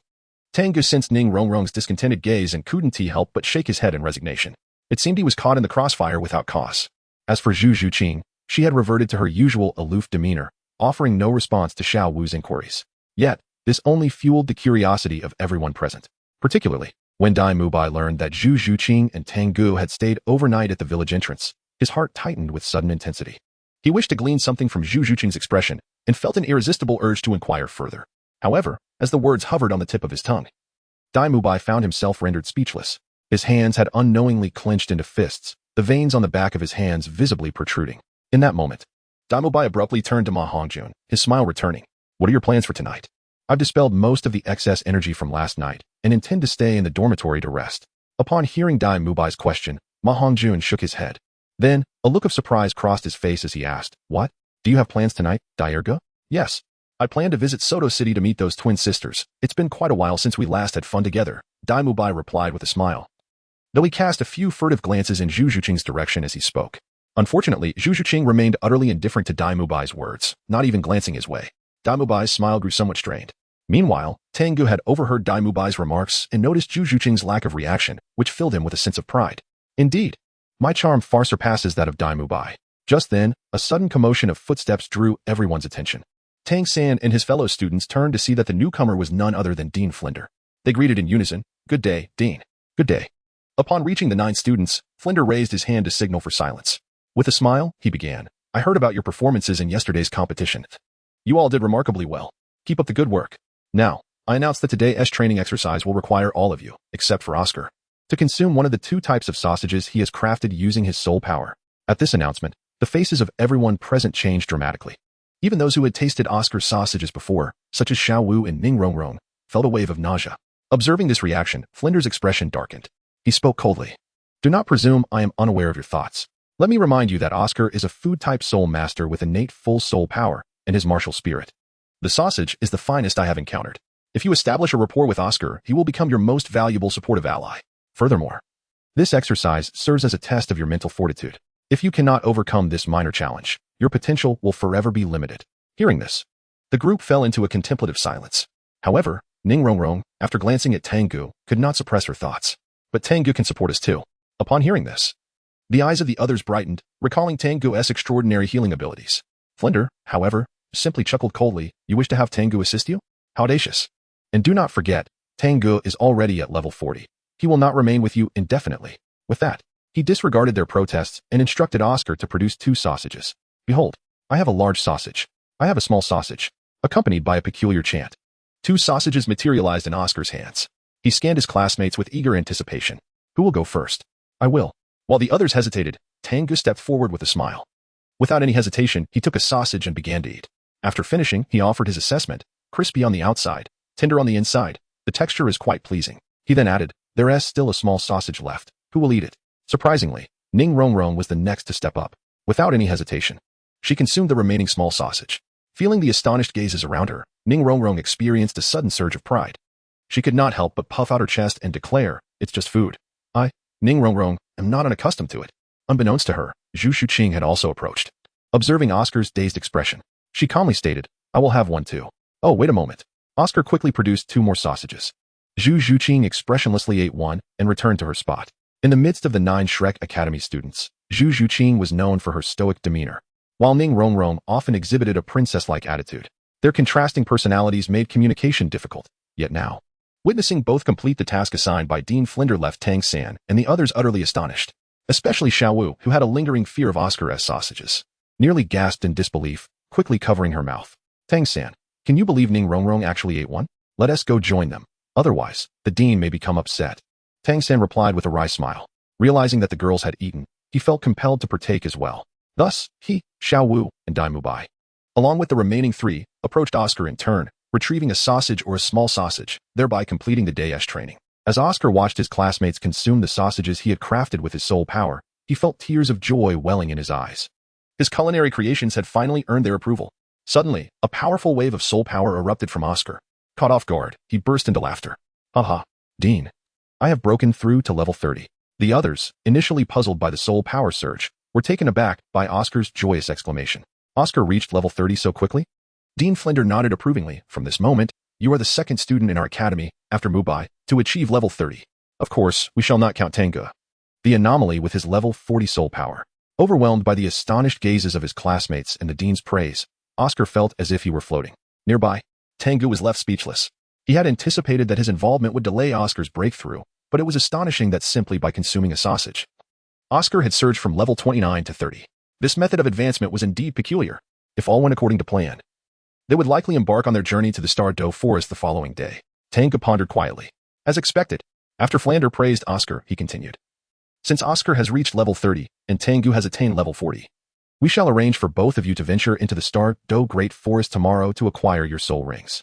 I will have Zhao Wujie lead the team. And this expedition to the Star Doe Great Forest will also serve as a trial for you. I hope you will take it seriously. At this point, Flander seemed to recall something and turned his gaze solely towards Tang Ge. Zhao Wujie and I possess similar strengths. How do you feel about him leading the team to assist you in obtaining your soul rings? Initially, when Tang Ge was specially recruited into the academy, Flander had promised to personally help him acquire soul rings. However, due to prior commitments, he could not leave and had to rely on Zhao Wujie to lead the mission. Thus, Flander specifically sought Tang Ge's opinion. To this, Tang Ge had no objections. He smiled and replied, I have faith in teacher Zhao Wujie's abilities. That will be perfectly fine. Flander nodded in agreement and then announced, today's training concludes here. Return and prepare. We shall gather here tomorrow morning. With that, he turned and departed. Once Flander left, Tang Ge also intended to head back to his dormitory. Suddenly, Ning Rongrong called out to him, Tang Ge. I plan to run 10 laps around the village. Will you accompany me? Why? Tang Ge wore a perplexed expression. Ning Rongrong, hands on her hips and reverting to her spoiled demeanor, declared imperiously, the dean instructed you to supervise me, so you must accompany me. How outrageous. Just yesterday, you mentioned wanting me to join you on a trip to Soto City. Why have you changed your tune now? Tang Ge was rendered speechless by Ning Rongrong's reasoning. However, what he did not anticipate next was that Lin Wuqian and Zhu Zhuqing seemed to have conspired, speaking in unison, I want to run laps too. Upon witnessing the resolute expressions of the two women, Tang Ge felt overwhelmed. He genuinely wished to assert that his physique was more than capable of handling 10 opponents simultaneously and that he had no need for such exertion. Nevertheless, he reluctantly nodded in acquiescence. Very well, I shall accompany you in your laps, but let it be known in advance that we must not overexert ourselves, as we are to venture into the Stardow Forest tomorrow. After speaking, he turned his gaze towards Tang San and the others who were merely spectators. What about you? Will you join us? Before Tang San could respond, Xiao Wu quickly interjected. You go ahead. Little San and I have other matters to attend to. With a playful grimace directed at Tang Ge, she promptly took Tang San's hand and hurried away. Oscar, Ma Hongjun, you two come with me. I shall assist you in some preliminary training for tomorrow's expedition. Dai Mubai suddenly chimed in. Ma Hongjun was indifferent, as he had no intention of running. As for training, he had long wanted to test the potency of his Phoenix martial soul against Dai Mubai's White Tiger martial soul. However, Oscar, surprisingly, wished to join Tang Ge in his laps. Sensing the barely concealed irritation emanating from Dai Mubai, he refrained from doing so. Thus, the three of them made their way into the distance. Eventually, only Tang Ge, Ning Rongrong, Zhu Zhuqing, and Lin Yuqian remained on the vast playground. What are you waiting for? Let us proceed, Tang Ge said with a hint of exasperation as he surveyed the three women, eager to commence. They immediately began to run at his urging, quickly transforming the path around the village into a vibrant spectacle of 4 figures in motion. Time flew by, and it was soon the morning of the following day. The 9 members of Shrek Academy, having finished their breakfast, arrived at the playground early. Prepared for their journey to the Stardow Forest, they carried small bundles containing essential supplies for their adventure. Shortly thereafter, the imposing figure of Zhao Wujie approached from afar. Despite having rested for 2 days, the wounds on his face had yet to fully heal, leaving remnants of bruises. Aware of his somewhat disheveled appearance, Zhao Wujie released his aura as a soul sage upon arrival. Observing the small figures before him, momentarily subdued by his presence, a glimmer of pride flickered in his eyes. Humph, can a mere soul sage not intimidate you little ones? Once he sensed that the effect had taken hold, Zhao Wujie retracted his aura. He scanned the group of 9, raising his hand dramatically. Since everyone is present, I declare that we shall now depart. Our destination is the Stardow Forest. Chapter 84. Conflict. The Stardow Forest lies in the southeast direction of the Barak Kingdom, with a minor section bordering it, while Soto City is conveniently situated in the southeast of the kingdom. Thus, the distance from Soto City to the Stardow Forest is a mere 500 kilometers. In order to maximize the training for Tang San and his 8 companions, Zhao Wujie opted for a journey on foot rather than hiring a carriage. Furthermore, taking into account the intricate and unpredictable environment of the Stardow Forest, he had arranged formations in advance to enhance the survival and teamwork skills of the group. However, Tang Ge was not included in this arrangement, as he accompanied Zhao Wujie. With the aid of the formations, the coordination among Tang San and the others improved significantly. Coupled with Oscar's assistance with the sausages, their speed remained unabated. Meanwhile, Ning Rongrong, as a supporting soulmaster, silently rejoiced at having trained by running laps over the past 2 days. Otherwise, despite consuming sausages to replenish her stamina and soul power, she would not have been able to endure for long. Reflecting on this, she couldn't help but glance back while running forward, only to feel a pang of jealousy as she muttered under her breath. Why don't I have that? Ning Rongrong, what are you daydreaming about? Watch where you're going. Don't run into a tree. Zhao Wujie's reprimanding voice suddenly rang out. Startled by his admonition, Ning Rongrong snapped back to attention and focused on her path. A short distance behind, Zhao Wujie was closely trailing the group. For him, with the assistance of his soul sage powers, traveling was as effortless as drinking water. With each stride, he covered several meters. Yet, above him, a figure nearly matching his height accompanied him. Upon looking up, he was astonished to see Tang Ge, who had been lost. Behind him, the yin-yang wings, formed from soul power, gently flapped, propelling him forward with each motion, perfectly synchronized with Zhao Wujie's pace. Since this was Tang Ge's relatively slow speed, it posed no burden on his soul power. Moreover, with the Hell Furnace cultivation method and the drop of meteor tears integrated into his heart, he continuously replenished his soul power with every breath he took. Competing in soul power consumption, Tang Ge was utterly unperturbed. As he soared gracefully through the air, he couldn't resist glancing down at Zhao Wujie, a playful smile dancing on his lips as he teasingly remarked, Teacher Zhao, your speed leaves much to be desired. Upon hearing Tang Ge's words, Zhao Wujie's expression twitched, a blend of envy and irritation flashing across his face. He had never anticipated that Tang Ge possessed the extraordinary ability to fly. A soul skill not easily bestowed upon just any soul master. Gazing up at Tang Ge, Zhao Wuji gritted his teeth and retorted, "You little rascal. It's merely a pair of flimsy wings. What is so impressive about that?" With a playful challenge, Tang Ge responded, "Ha. Having wings is impressive. What do you say? Teacher Zhao, are you brave enough to race me?" Tang Ge said with a smug expression. Zhao Wuji could not help but snort, as a dignified soul sage. "How could I be afraid of a little brat like you? Come on, let me see your speed." With those words, the fluctuations of his soul power caused his martial spirit, the mighty diamond bear, to merge seamlessly with his body. Boom, accompanied by a tremor in the ground. Zhao Wuji stomped his feet and leaped into the air. By the time he landed again, he had already covered a distance of 10 meters. After several consecutive jumps, Tang San and the other 7, who had initially been in the lead, were swiftly overtaken.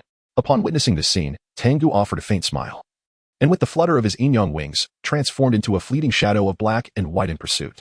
Unbeknownst to them, their silhouettes had morphed into 2 distant specks.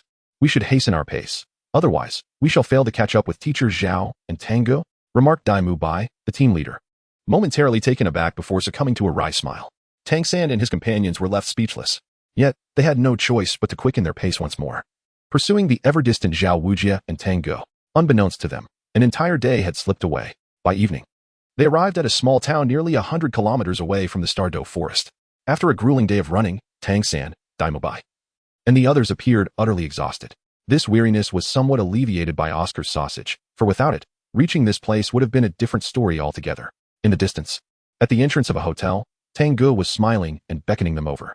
Upon witnessing the scene, Tang San swiftly approached. "Where is Teacher Zhao?" Dai Mu Bai inquired upon his arrival. Tang Ge pointed to the hotel behind him and said, "Teacher Zhao has already entered. I was asked to wait here for you all. Furthermore, we will be staying here for the night and will set off for the Starry Forest tomorrow. At last, I can take a breather." Upon hearing Tang Ge's words, everyone couldn't help but exhale a sigh of relief. Yet, the thought that their exhaustion was a result of the presence of the individual before them, who bore broken wings, filled Tang San and the others with a sense of resentment when they looked back at Tang Ge. Ning Rongrong could no longer hold back her complaints, exclaiming, "Tang Ge, you are simply too. What are you staring at? Keep it up, and I'll gouge your eyes out." Before Ning Rongrong could finish her words, a sudden outburst of curses erupted nearby. It turned out that, unbeknownst to them, a group of approximately 10 soul masters had approached from a distance, clad in matching uniforms. Both male and female, they wore expressions of haughty disdain. As soon as they arrived, Ma Hongjuan's wicked fire was ignited. His gaze openly fixated on one of the female soul masters. This very act prompted discontent among the female soul master's companions, who began to berate him. The middle-aged male soul master leading the group merely observed coldly, showing no inclination to intervene. The curses drew the attention of Tang Ge and his companions, and upon noticing the uniforms and insignia of these soul masters, disdain appeared on their faces. A mere insignificant Songhui Academy, dressing so ostentatiously, did they seek a beating? Dai Mu Bai snorted disdainfully. Ma Hongjun, who had just been insulted, retorted scornfully, "Gouging my eyes out? A bunch of softies. I alone could take you all down." Upon hearing this, the members of Songhui Academy were incensed. "What audacity! Which academy do you hail from? You are truly courting death. Enough of this nonsense. Let's just bring them down and make them beg for mercy." Tang Ge, witnessing the scene before him, could not help but shake his head. He was well aware of the unfolding drama. Although the setting had shifted from inside the hotel to its exterior, the outcome was already predetermined. The students of Songhui Academy were oblivious to the fact that they were not contending with mere ordinary soul masters, but rather a cadre of formidable beings. Chapter 85. Confrontation with the Soul King. The team of soul masters from Songhui Academy appeared rather ostentatious, yet when compared to some disorganized rogue cultivators, they certainly seemed superior. However, they had unwittingly encountered the little monsters from Shrek Academy. It is worth noting that Shrek Academy adheres to the principle that avoiding trouble is the hallmark of mediocrity, and they have no qualms about inviting chaos into their lives. Moreover, the journey had left Dai Mu Bai and his companions utterly exhausted, their spirits dampened and yearning for an outlet for their frustrations. Thus, when the soul masters from Songhui Academy presented themselves, they could hardly let such an opportunity slip by. As the Songhui Academy students brazenly hurled insults, Dai Mu Bai suddenly commanded, "Engage. Let us conclude this swiftly." With that, Tang San promptly summoned his blue silver grass, channeling his soul power to unleash a multitude of thick, serpentine vines that erupted from the earth. First soul skill, bind. In an instant, the vines, akin to serpents, ascended and ensnared the unsuspecting soul masters from Songhui Academy. The terrifying binding force immobilized them, while the paralyzing toxins infused within the vines rendered them incapable of resistance for a brief period. Another skirmish, how delightful. Seizing the moment, Xiaowu grinned. Activating her martial spirit, the rabbit, and leaped into the fray. Her lithe form danced gracefully, delivering a flurry of kicks that left afterimages in her wake. Bang, bang. Bang! Accompanied by resounding thuds, nearly 10 soul masters from Tang Hao Academy, entangled by the vines, cried out in agony as they were sent flying. With the grace of a shadow, Zhu Yuqing transformed into the phantom cat and followed suit, her agile form darting through the air as she unleashed a barrage of ethereal claws.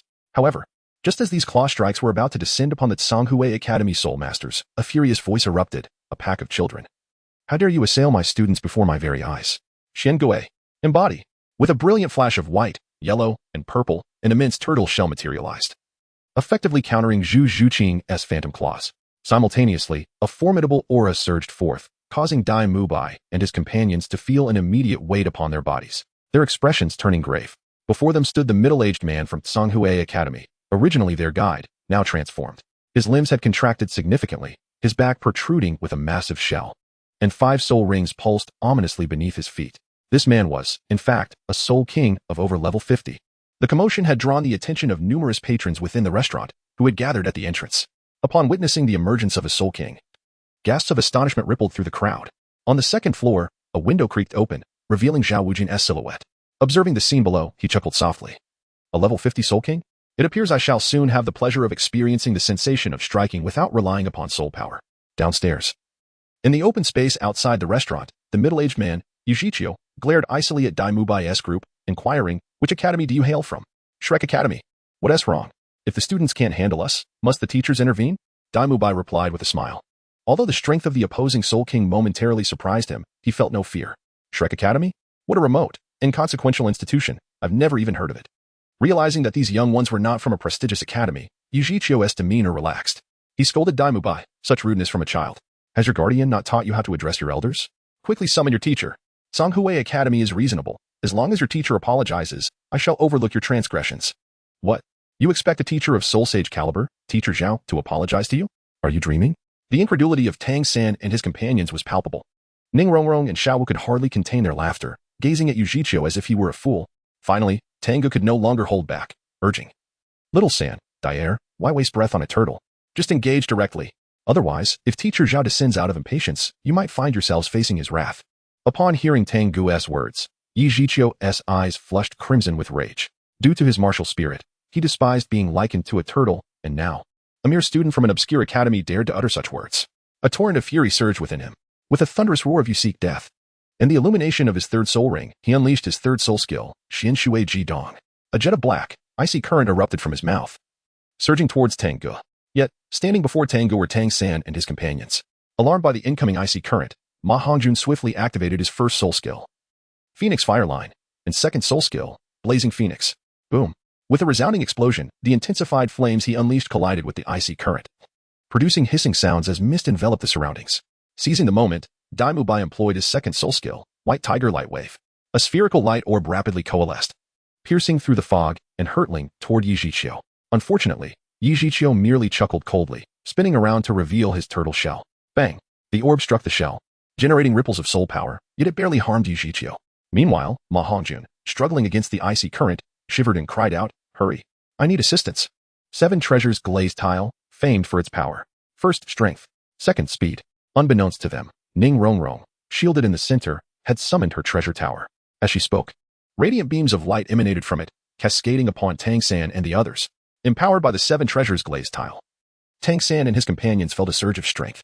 Dai Mubai, emboldened, issued commands. Little San, utilize your soul skill to help Ma Hongjun withstand the icy current. Xiao Wu and I shall charge forward to restrain this old turtle. Zhu Yuqing will provide support, while Yu Chan remains in the rear, preparing a decisive strike. And I? Having not heard his name called, Oscar couldn't help but inquire. Yet, confronted by a Soul King-level powerhouse, Dai Mubai had no inclination to respond after issuing his command. He charged directly towards Yujichio. Chapter 86. A single slap shatters the turtle shell as a Soul King exceeding level 50, Yujichio, the leading teacher from Tang Hao Academy, appeared outwardly at ease, yet inwardly he was in a state of turmoil. Previously, he regarded these youngsters as mere students from an ordinary academy. However, upon witnessing Ning Rongrong summon the 7 treasure glazed tile to enhance her comrade's soul abilities, cold sweat immediately broke out on his forehead. Such an unmistakable manifestation of the continent's premier support sect, the 7 treasure glazed sect, left him no choice but to acknowledge the gravity of the situation. How could individuals from the 7 treasure glazed sect possibly be present in this small town? Moreover, in addition to the members from the 7 treasure glazed sect, Yushichio felt immense pressure from the coordinated efforts of Dai Mubai and his companions. With two powerful assault-type soul masters, one agile combatant, and a ranged attacker working in unison, their collective might was brought to bear at maximum capacity, despite Yushichio's proficiency in defense. As exemplified by his Xian turtle martial spirit and his primary defensive soul skill, he still found himself reeling from the continuous assaults, his internal energy surging uncontrollably, and his soul power rapidly depleting. Furthermore, he observed that his recently employed third soul skill, Xian Shui Jidong, was thwarted by the numerous emerging blue-silver grass vines. Flames surged forth, igniting the vines and swiftly diminishing the potency of Xian Shui Jidong. Yushichio was astounded. What manner of institution was Shrek Academy that could cultivate so many young, yet formidable soul masters? He also realized that if this continued, even if he did not suffer defeat, it would be utterly humiliating for a soul king to be unable to contend with a handful of children. With this thought, Yushichio steeled himself, daring to endure an arrow shot from the distant Lin Yuechan, and leapt towards Ning Rongrong. Aware of Ning Rongrong's identity, he dared not harm her but aimed to disrupt the synergy among these soul masters. True to expectation, upon noticing Yushichio's intentions, Dai Mubai immediately shouted a warning. Stop him. Do not let him approach Ning Rongrong. He then unleashed a white tiger light wave. Hearing Dai Mubai's warning, Zhu Zhiqing and Xiao Wu also employed their respective techniques to thwart Yushichio's advance towards Ning Rongrong. In response, the dark Xian light surrounding Yushichio flickered as he let out a furious roar. With the chilling mist enveloping him, he opened his mouth and expelled numerous water orbs that, upon passing through the mist, instantaneously transformed into icy spheres. These spheres sped towards Dai Mubai and his companions. Bang, bang, bang, bang. The team was compelled to defend against the icy projectiles, yet the intense cold emanating from them immobilized their bodies, causing their speed to falter. Unimpeded, Yushichio's gaze, filled with icy intent, locked onto the increasingly closer Ning Rongrong, who turned pale with fright.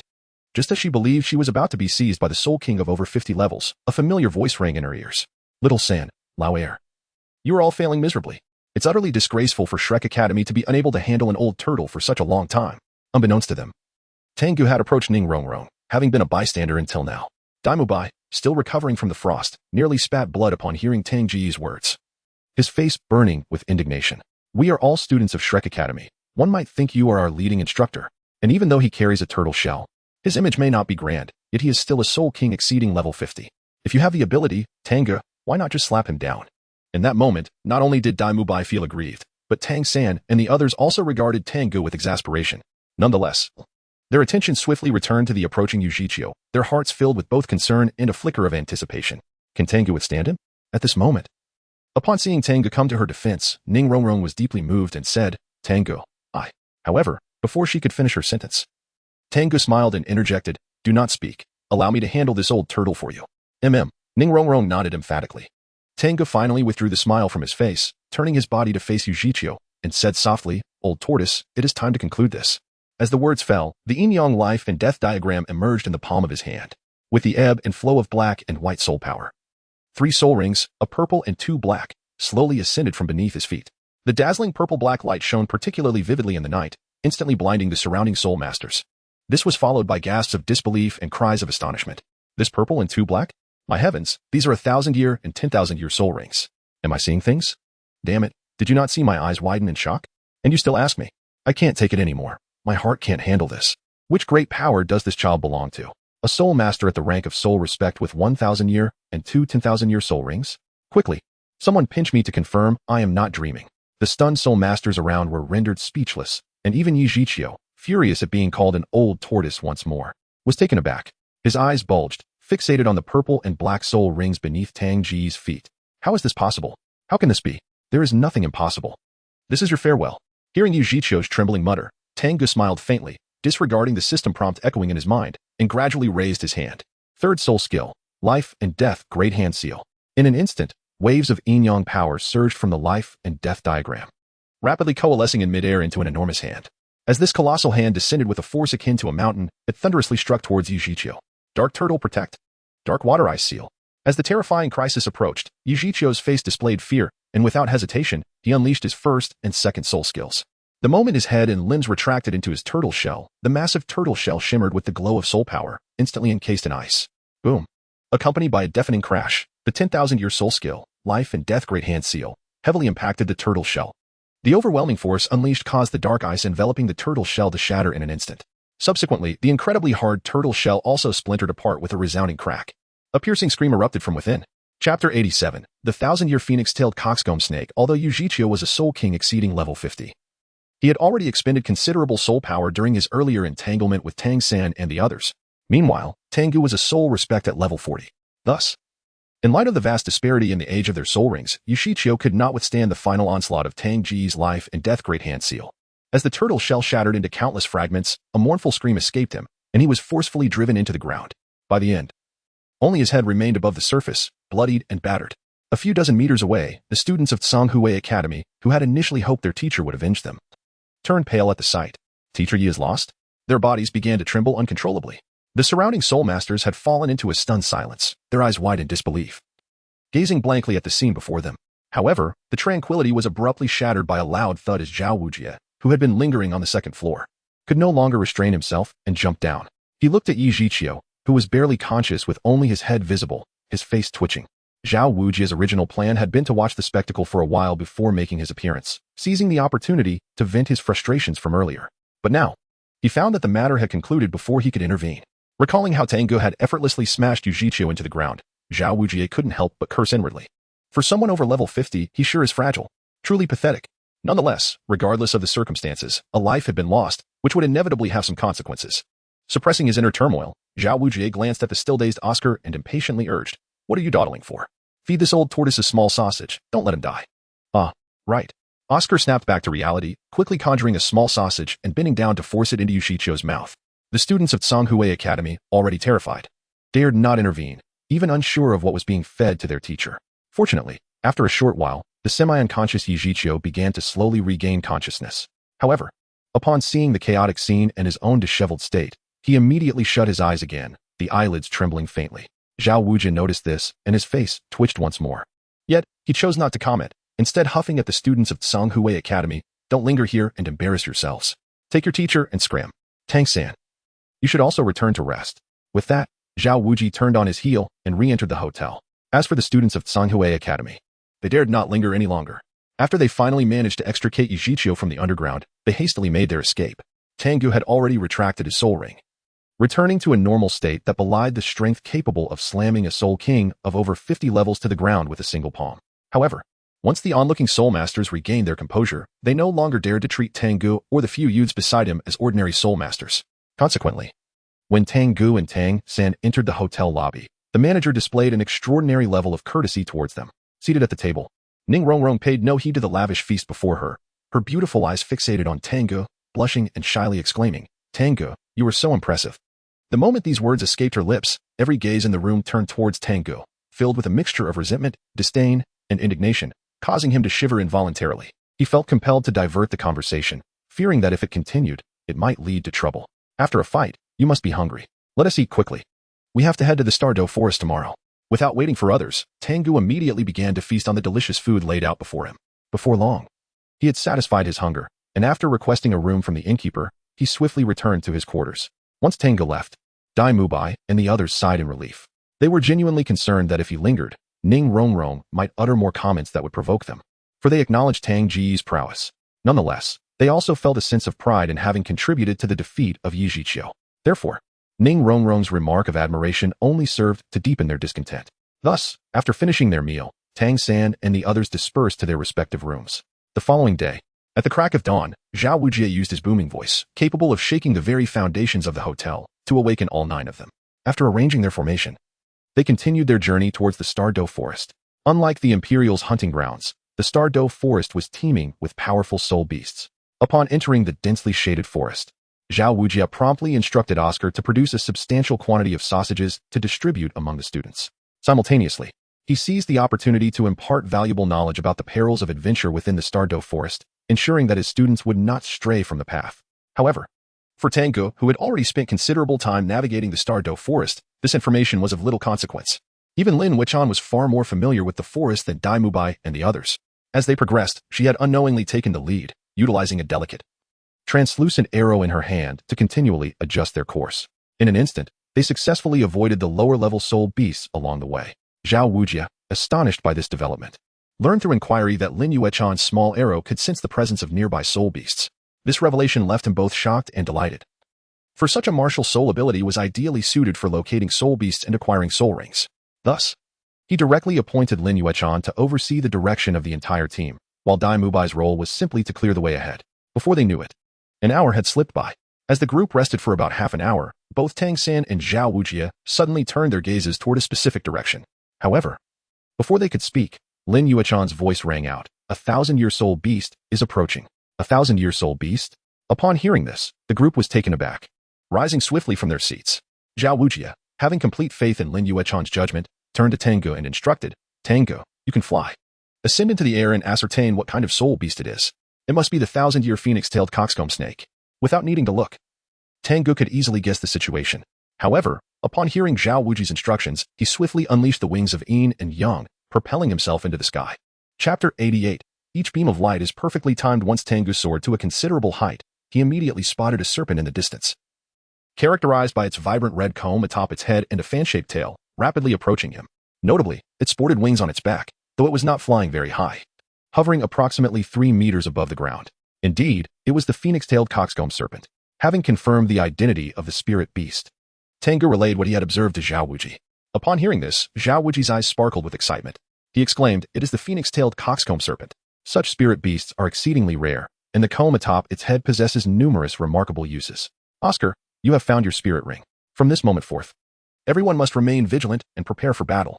At this moment, Tang Ge also descended from the heights. Seizing the opportunity, Tang San hastily inquired, Tang Ge, how long was the serpent with the phoenix tail and chicken comb that you saw? What color were its wings? The wings were a pale red, and their length was approximately between 6 and 8 meters. Tang Ge replied with a smile, is it about 7 meters? Tang San pondered silently for a moment before confidently declaring to everyone, this is undoubtedly a 1,000-year-old phoenix-tailed coxcomb snake. Its pale red wings signify its millennium of evolution. Listening to Tang San effortlessly deduce the age and cultivation of a soul beast, and even approximate the effects of the soul ring, everyone's gazed toward him transformed. With the exception of Xiao Wu, he was truly a living encyclopedia of the soul realm. Particularly, Zhao Wujie could not help but exclaim in admiration, Xiao San, you possess a wealth of knowledge. If it weren't for this expedition, I would have remained oblivious to the depth of your intellect. All of this is what my teacher has imparted to me. Tang San smiled shyly. However, feeling the admiration reflected in his companion's eyes, he couldn't help but feel a swell of pride within, stealing a glance at Tang Ge beside him. Tang Ge sensed the gaze of Tang San upon him. Though no words were exchanged, he could surmise the thoughts lingering in Tang San's mind. A bemused smile crossed his face as he pondered. It seems that Tang San has been overshadowed by my radiant brilliance for too long, and now seeks an opportunity to showcase his own strengths. Nonetheless, Tang Ge chose to remain silent. Gold will always shine. Yet not even the brightest gold can compare to the resplendent hues of my diamond that radiates a kaleidoscope of colors.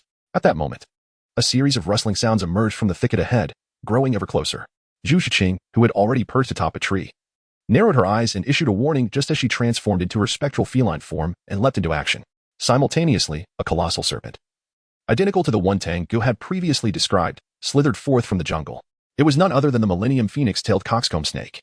Upon sighting this serpent, Zhu Shiqing was well prepared.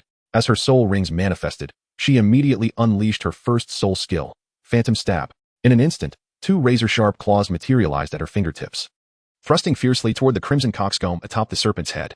However, being a Millennium soul beast, the phoenix-tailed coxcomb snake sensed the impending threat and swiftly evaded her lethal strike before it could land. Bang! Zhu Shiqing's claws ultimately struck the serpent's body, causing its speed to diminish momentarily. Startled and sensing multiple threats in the vicinity, the snake tilted its head and unleashed a torrent of vibrant mist. In the same breath, it opened its jaws, revealing its sharp fangs, and lunged toward Zhu Shiqing. Be careful, came Dai Mubai's warning from a distance.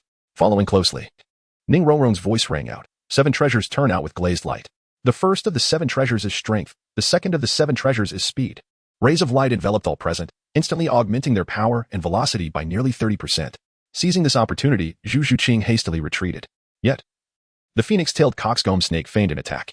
Upon noticing Zhu Shiqing's withdrawal, the blood-red crown atop its head gleamed with renewed vigor, causing its previously decelerated speed to surge once more. Without hesitation, the serpent changed direction and fled into the distance. The colorful mist it exhaled was intimidating but devoid of venom. At that moment, Tang San's voice rang out, it's not poisonous.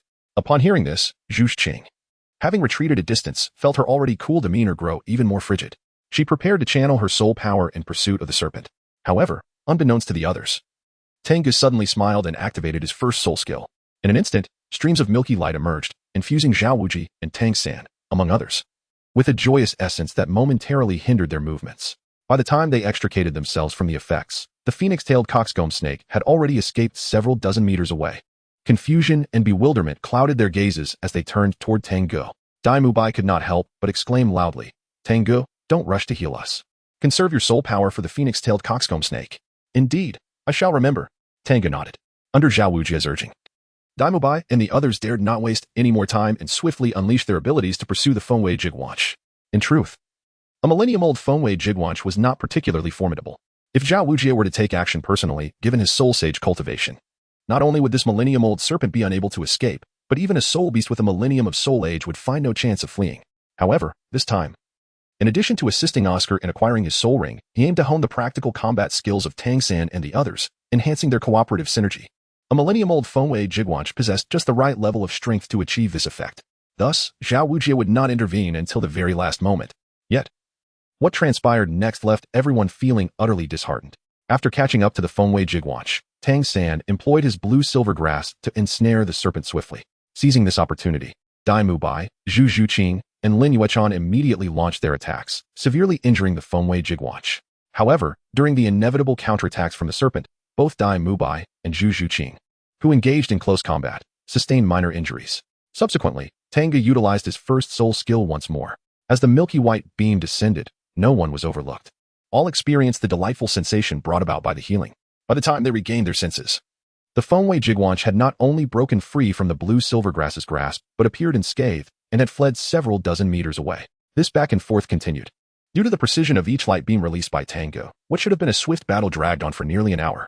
In the end, the millennium-old Fengwei Jigwanch remained vigorous, while Tang San and Dai Mubai emerged without a single injury. However, both the Fengwei Jigwanch and the 8 of them had become listless. Their expressions haggard, gazing at Tang Ge as if he were a demon. Unbeknownst to them, they had long since strayed far from the initial battlefield. Chapter 89, Slaying. Oscar's third soul ring.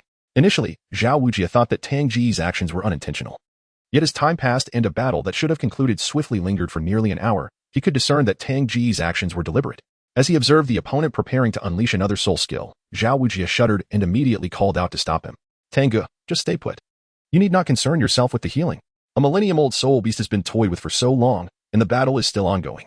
It looks like I must intervene." As he spoke, the formidable spirit of the great strength diamond bear materialized behind him. With 2 yellow, 2 purple, and 3 black soul rings rising from beneath his feet, he bellowed fiercely, "Great strength diamond palm." Bang! A golden hand materialized and struck the Fengwei Jigwanch with tremendous force. The serpent emitted a pained cry, its massive body crashing to the ground. Nonetheless, it continued to struggle, quickly writhing along the ground, attempting to burrow into the dense underbrush ahead. Observing this, Zhao Wujie smirked coldly. "If I let you escape today, I might as well change my name to Weeble." Third soul skill, Gravity Enhancement. Fourth soul skill, Locational Tracking. With a significant expenditure of soul power, an invisible force was released from Zhao Wujie's body. Instantly, the Fengwei Jigwanch, which had been attempting to flee, seemed to be pinned down by an unseen weight, collapsing helplessly to the ground. The intense sense of impending doom drove it to struggle desperately for escape. Unfortunately, Zhao Wujie had already soared into the air, transforming into a streak of light as he charged toward the Fengwei Jigwanch. Boom! With a deafening roar, Zhao Wujie struck the Fengwei Jigwanch with tremendous force. He then seized the serpent by its tail, whipping it mercilessly against the ground like a whip. In the distance, upon witnessing this scene, Tang Ge cast a sweeping glance around, and a subtle smile crept upon his lips. After prolonging the encounter and shifting locations multiple times, it seemed unlikely that he would cross paths with him again in the near future. As he pondered this, Dai Mubai and his companions approached with an air of indignation. As they drew near, Xiaowu, hands on her hips, exclaimed in an irritated tone, "Tang Ge, were you doing this on purpose?" "Oh, it appears you have forgotten the words I spoke when we first met." Hearing Xiaowu's accusation, Tang Ge raised an eyebrow, contemplating inwardly. Then, feigning disappointment, he remarked, "Alas, why can't you all understand? This is an invaluable trial that the Dean painstakingly arranged for you. If the battle were to conclude so easily, how would you enhance your practical experience and strengthen your team's synergy?" Yet Xiaowu remained somewhat dissatisfied, responding, "But you need not continuously employ your soul skill to heal us, right?" Tang Ge shrugged, his gaze settling upon Ning Rongrong, and with a smile, he inquired, "Rongrong, do you believe there was any mistake in the treatment I just administered?" "Not at all," replied Rongrong without hesitation. As a support soul master, she had merely stood in the background, enhancing her teammates' abilities, and had not actively participated in the pursuit of the phoenix-tailed coxcomb snake. Tang Ge smiled and turned his gaze towards Lin Yuechan. "Do you think I, your brother Tang Ge, have made a mistake?" Little Chan felt that her brother Tang was blameless. His treatment of us was truly for our own benefit. Linya Chan, her cheeks flushed, whispered softly.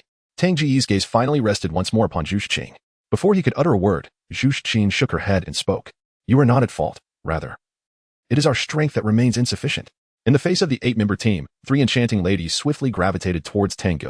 It was not just Xiao Wu, who was left speechless with indignation. Even Dai Mubai and Tang San found themselves at a loss for words. There was no remedy.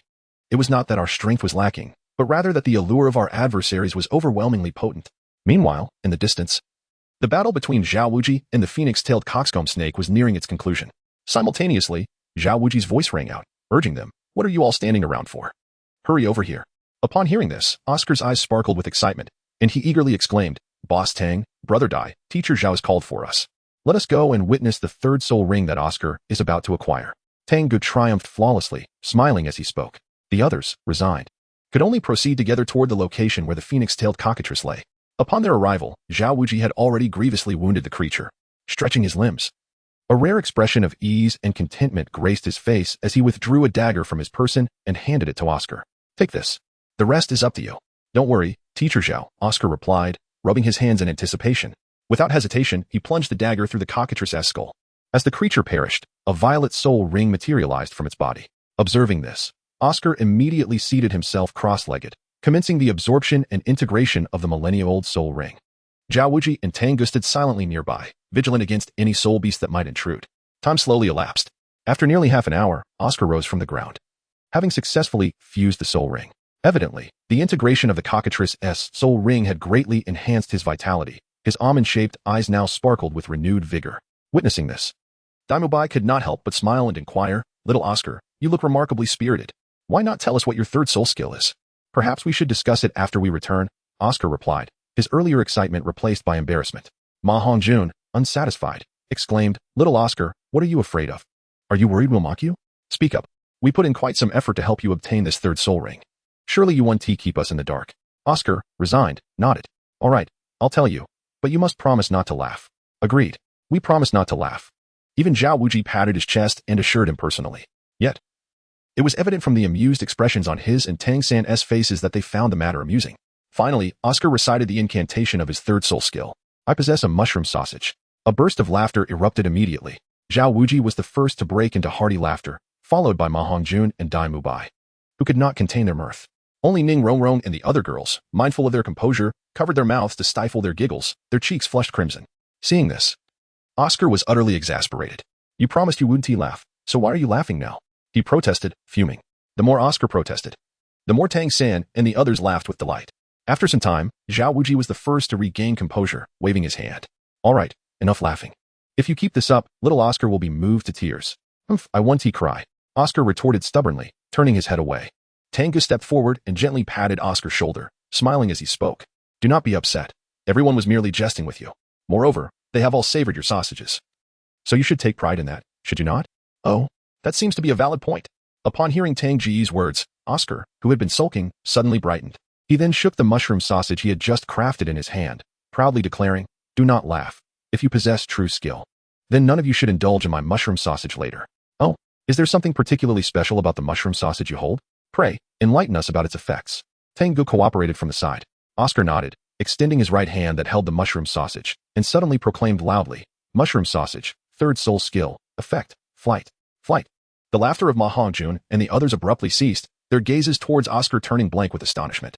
Once Dai Mubai regained his composure, he couldn't help but exclaim, "Little Oscar, you aren't trying to deceive us, are you?" Oscar, disinterested in explaining, swiftly consumed the mushroom sausage in his hand, accompanied by a surge of soul power. 3 pairs of translucent wings rapidly formed on his back. With a flap of these wings, Oscar was lifted off the ground, ascending into the air.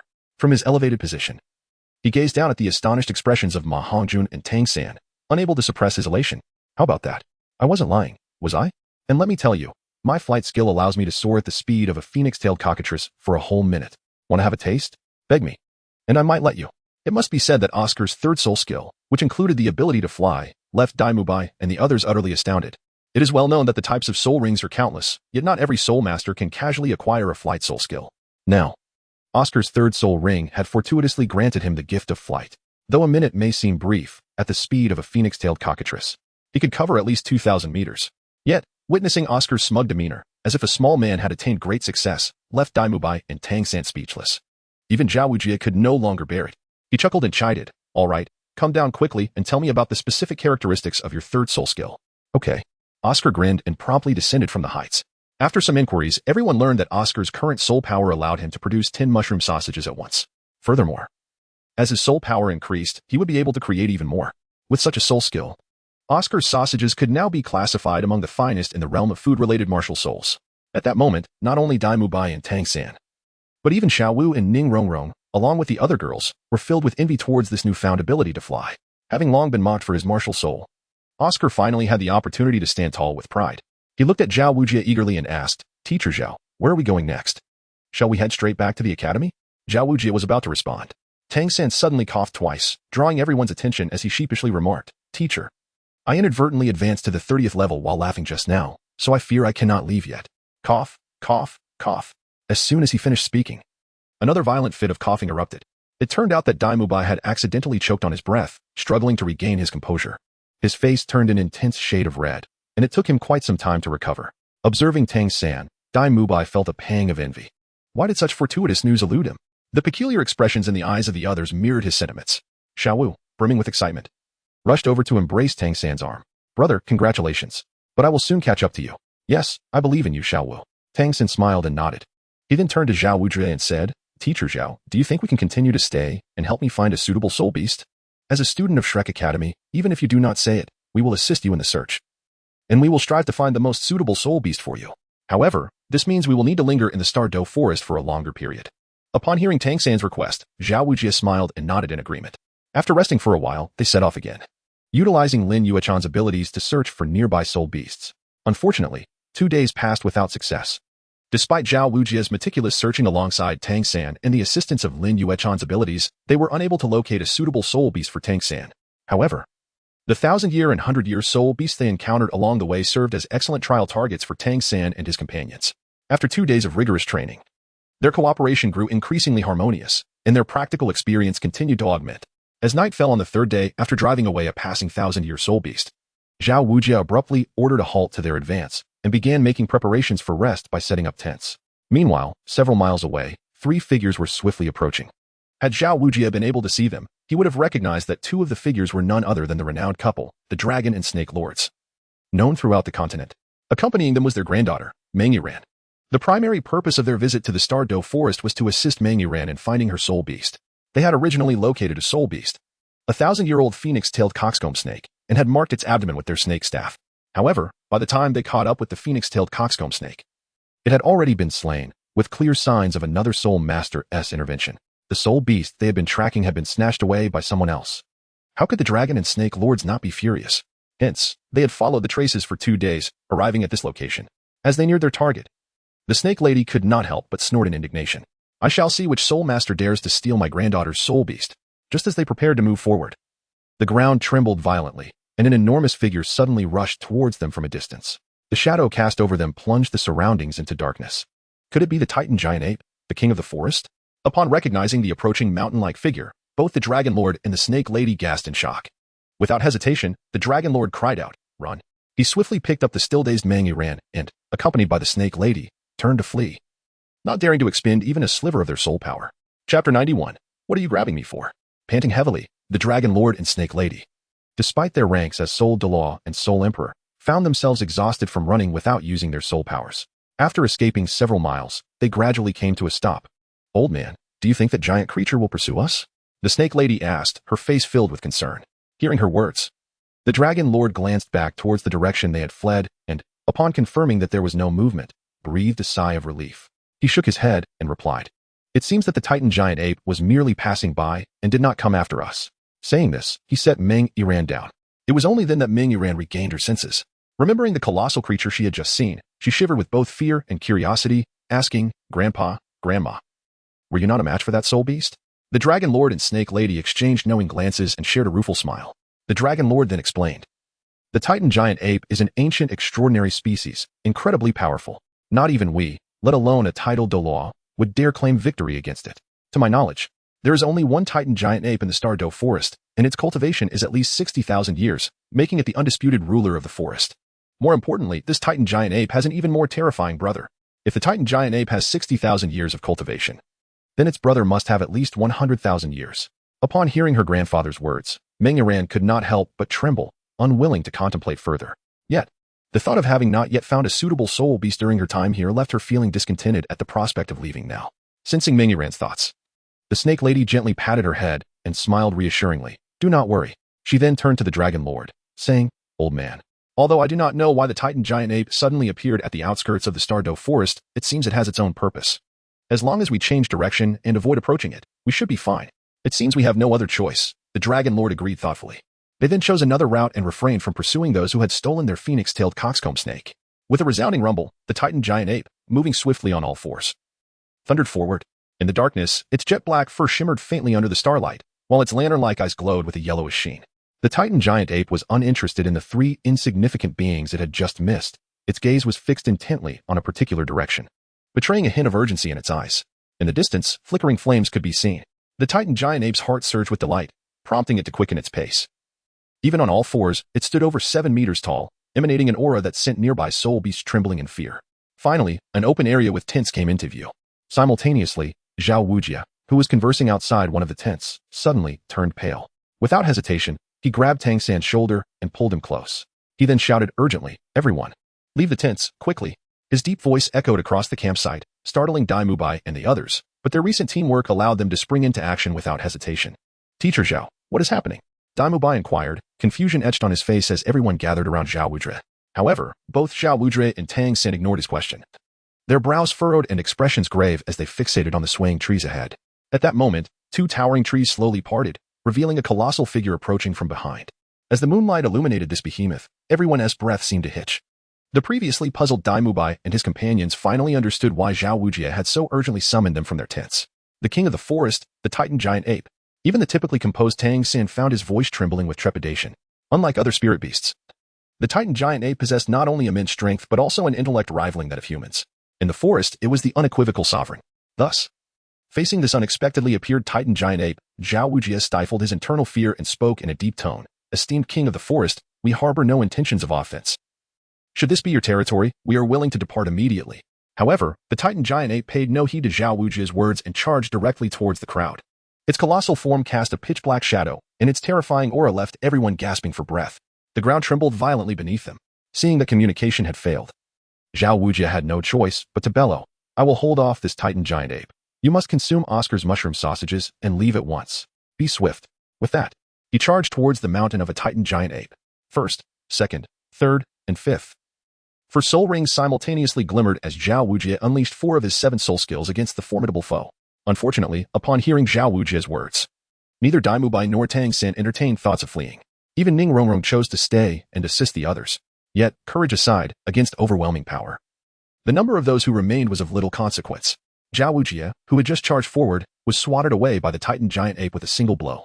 Ultimately, he was compelled to utilize his severely taxing martial soul manifestation. The outcome of this decision merely extended his endurance for a few seconds before he was once again sent crashing to the ground, his body nearly shattered, let alone able to rise again. As for Dai Mubai and Tang San, they could only evade the Titan giant ape's indiscriminate attacks, their movements clumsy and desperate. Eventually, the Titan giant ape, seemingly growing weary, abruptly lifted one of its forelimbs from the ground, seizing the airborne Xiaowu, who had been flung into the air by Tang San. Simultaneously, its other forelimb reached out towards Tang Ge, who had just prepared to retreat to a safe distance. This sudden turn of events caught Tang Ge off guard. By the time he reacted, it was too late to evade, and he found himself captured in the Titan giant ape's grasp, staring at the monstrous face before him, which could easily accommodate his entire being within its nostrils. Tang Ge was utterly bewildered. Why are you grabbing me? Chapter 92, advancing into the central region, understanding the narrative. Tang Ge realized that the Titan giant ape's appearance would not pose any real danger. It was merely a thrilling yet harmless experience for the students of Shrek Academy.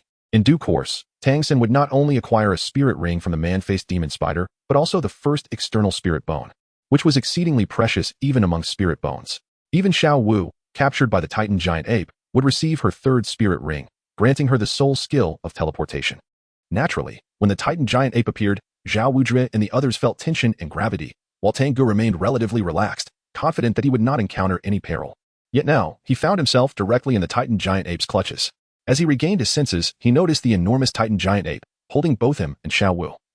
no longer engaged with Zhao Wuzhe and the others, swiftly darting deeper into the Stardow forest. Behind them echoed Tang San's anguished roar. No, let Xiao Wu go. In quick succession, a flurry of fine projectiles flew forth, resembling a torrential downpour, relentlessly striking the Titan giant ape's back. However, its back was as sturdy as iron, producing a cacophony of clanging sounds. With an enraged roar, the Titan giant ape turned its head, sending forth a wave of dark energy that propelled Tang San and his projectiles far away, crashing heavily into a great tree. No. As she witnessed Tang San being blown away, Xiao Wu could not suppress a cry of alarm. The Titan giant ape lowered its gaze towards Xiao Wu, emitting another low growl, and disregarding the humans behind it, suddenly leaped into the air. When it descended, it was already over 100 meters away, quickly vanishing into the depths of the forest. Meanwhile, Tang San, having just collided with the tree, had blood trickling from the corner of his mouth, and his body bore significant injuries. Yet, he paid no mind to his wounds and approached Oscar, whispering, "Little Oscar, give me a few sausages and a mushroom sausage." Oh. Without hesitation, Oscar hastily prepared 3 sausages and 1 mushroom sausage. Tang San took it without hesitation and consumed it entirely. Suddenly, 3 pairs of translucent wings emerged from his back, flapping as he swiftly ascended into the air. It was only at this moment that Oscar realized something was amiss. Unable to contain his anxiety, he exclaimed, "Third brother, please don't act impulsively. I'm sorry, but Xiao Wu and Tang Ge are my beloved kin. Now that they have been captured by the Titan Great Ape, how can I remain here in peace? Teacher Xiao, you need not search for me. If I am able to rescue Xiao Wu and Tang Ge, I will return to find you." Tang San's eyes glowed crimson, filled with a chilling intensity.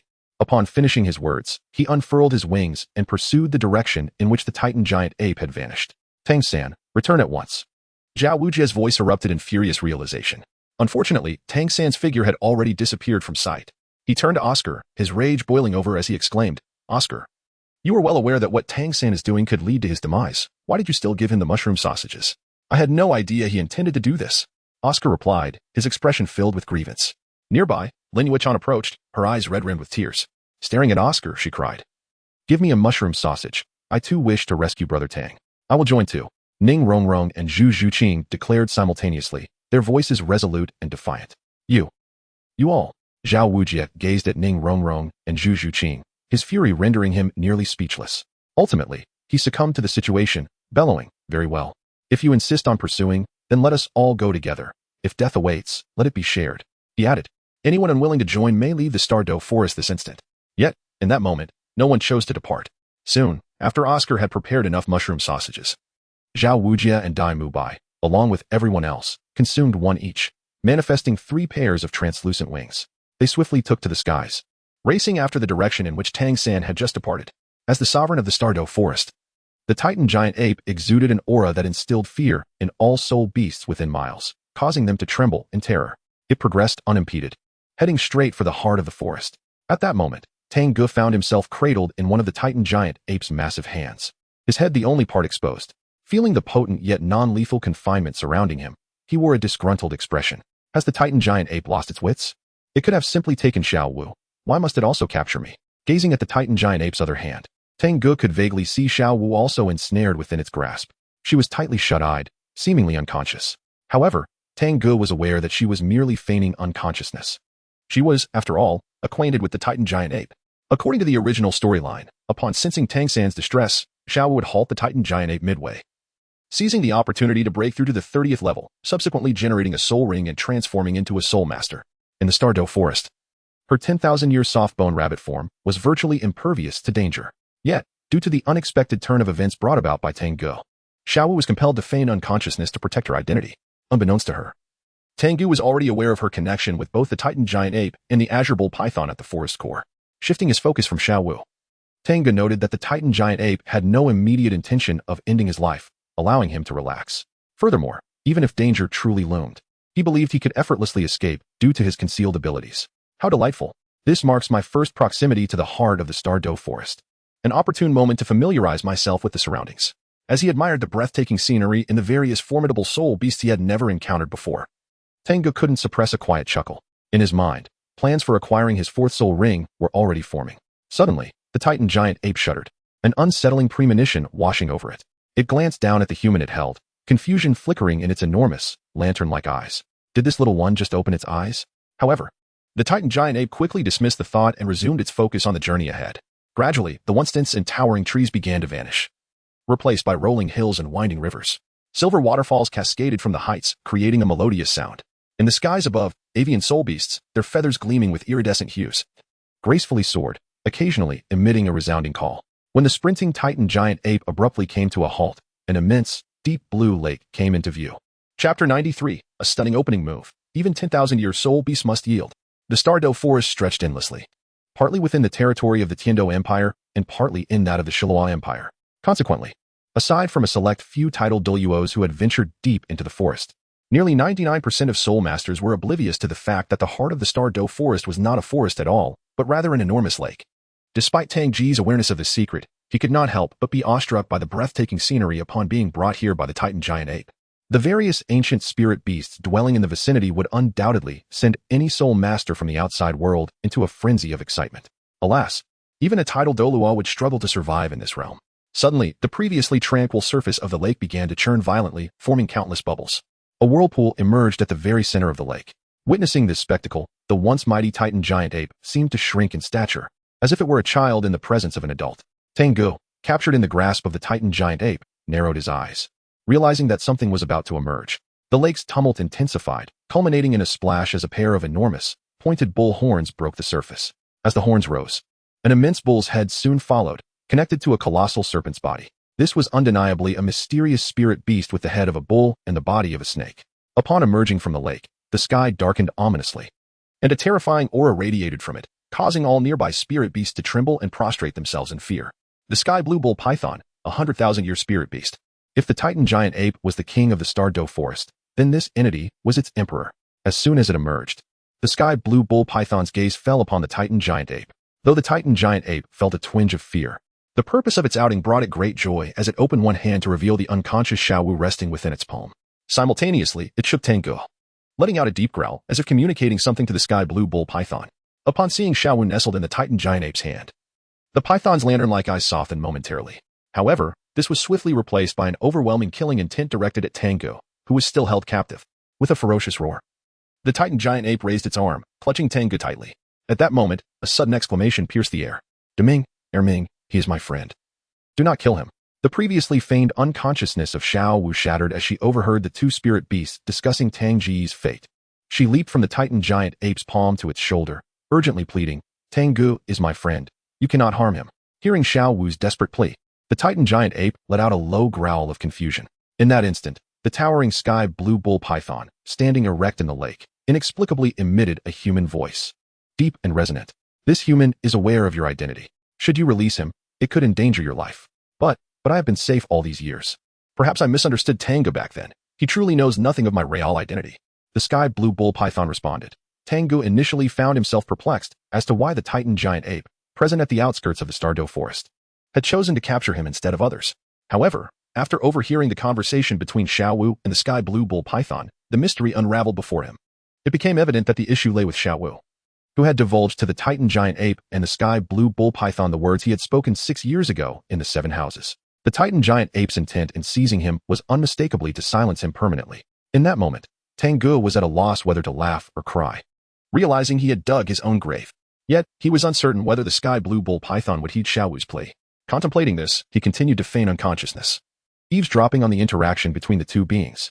Unbeknownst to him, Xiaowu, perched upon the Titan giant ape's shoulder, was oblivious to his awareness.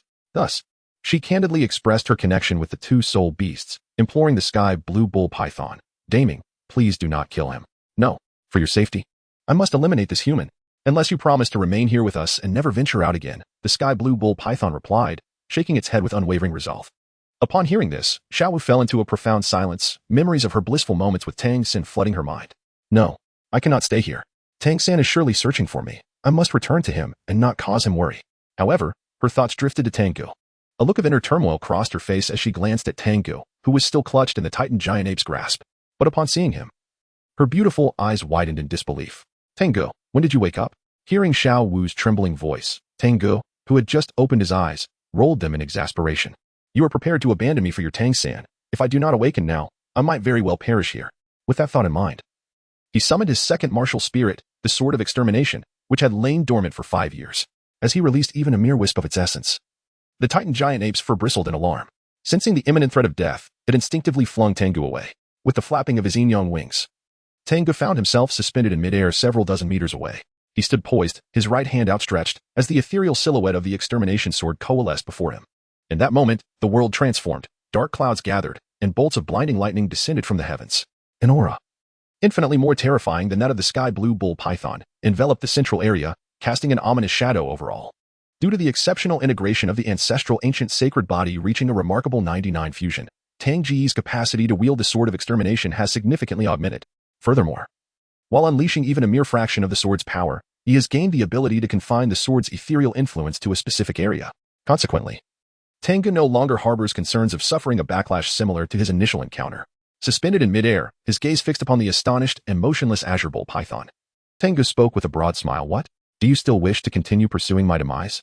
You have triumphed, human. Feeling the overwhelming and inescapable aura looming above. The azure bull python, despite its formidable status as an ancient soul beast exceeding 100,000 years, found itself hesitating. Even a titled Douluo would possess scant confidence in overcoming it. In this realm, the azure bull python reigned supreme as an emperor. Yet now, it bowed its head. Confronted by the terrifying presence emanating from Tang Ge's sword of extermination, the azure bull python acutely perceived the peril. Should it persist in its intent to slay him, the boundless malevolence hovering above could obliterate it in an instant. Furthermore, even Xiao Wu, the titan great ape, and other soul beasts present would not escape the impending doom, destined to vanish and dissipate alongside the vast lake. This was a fate the azure bull python was resolutely determined to avert. Abandoning its pride, it gazed at Tang Ge hovering in the distance and lowered its elongated serpent form. Human, I harbor no desire to be your foe.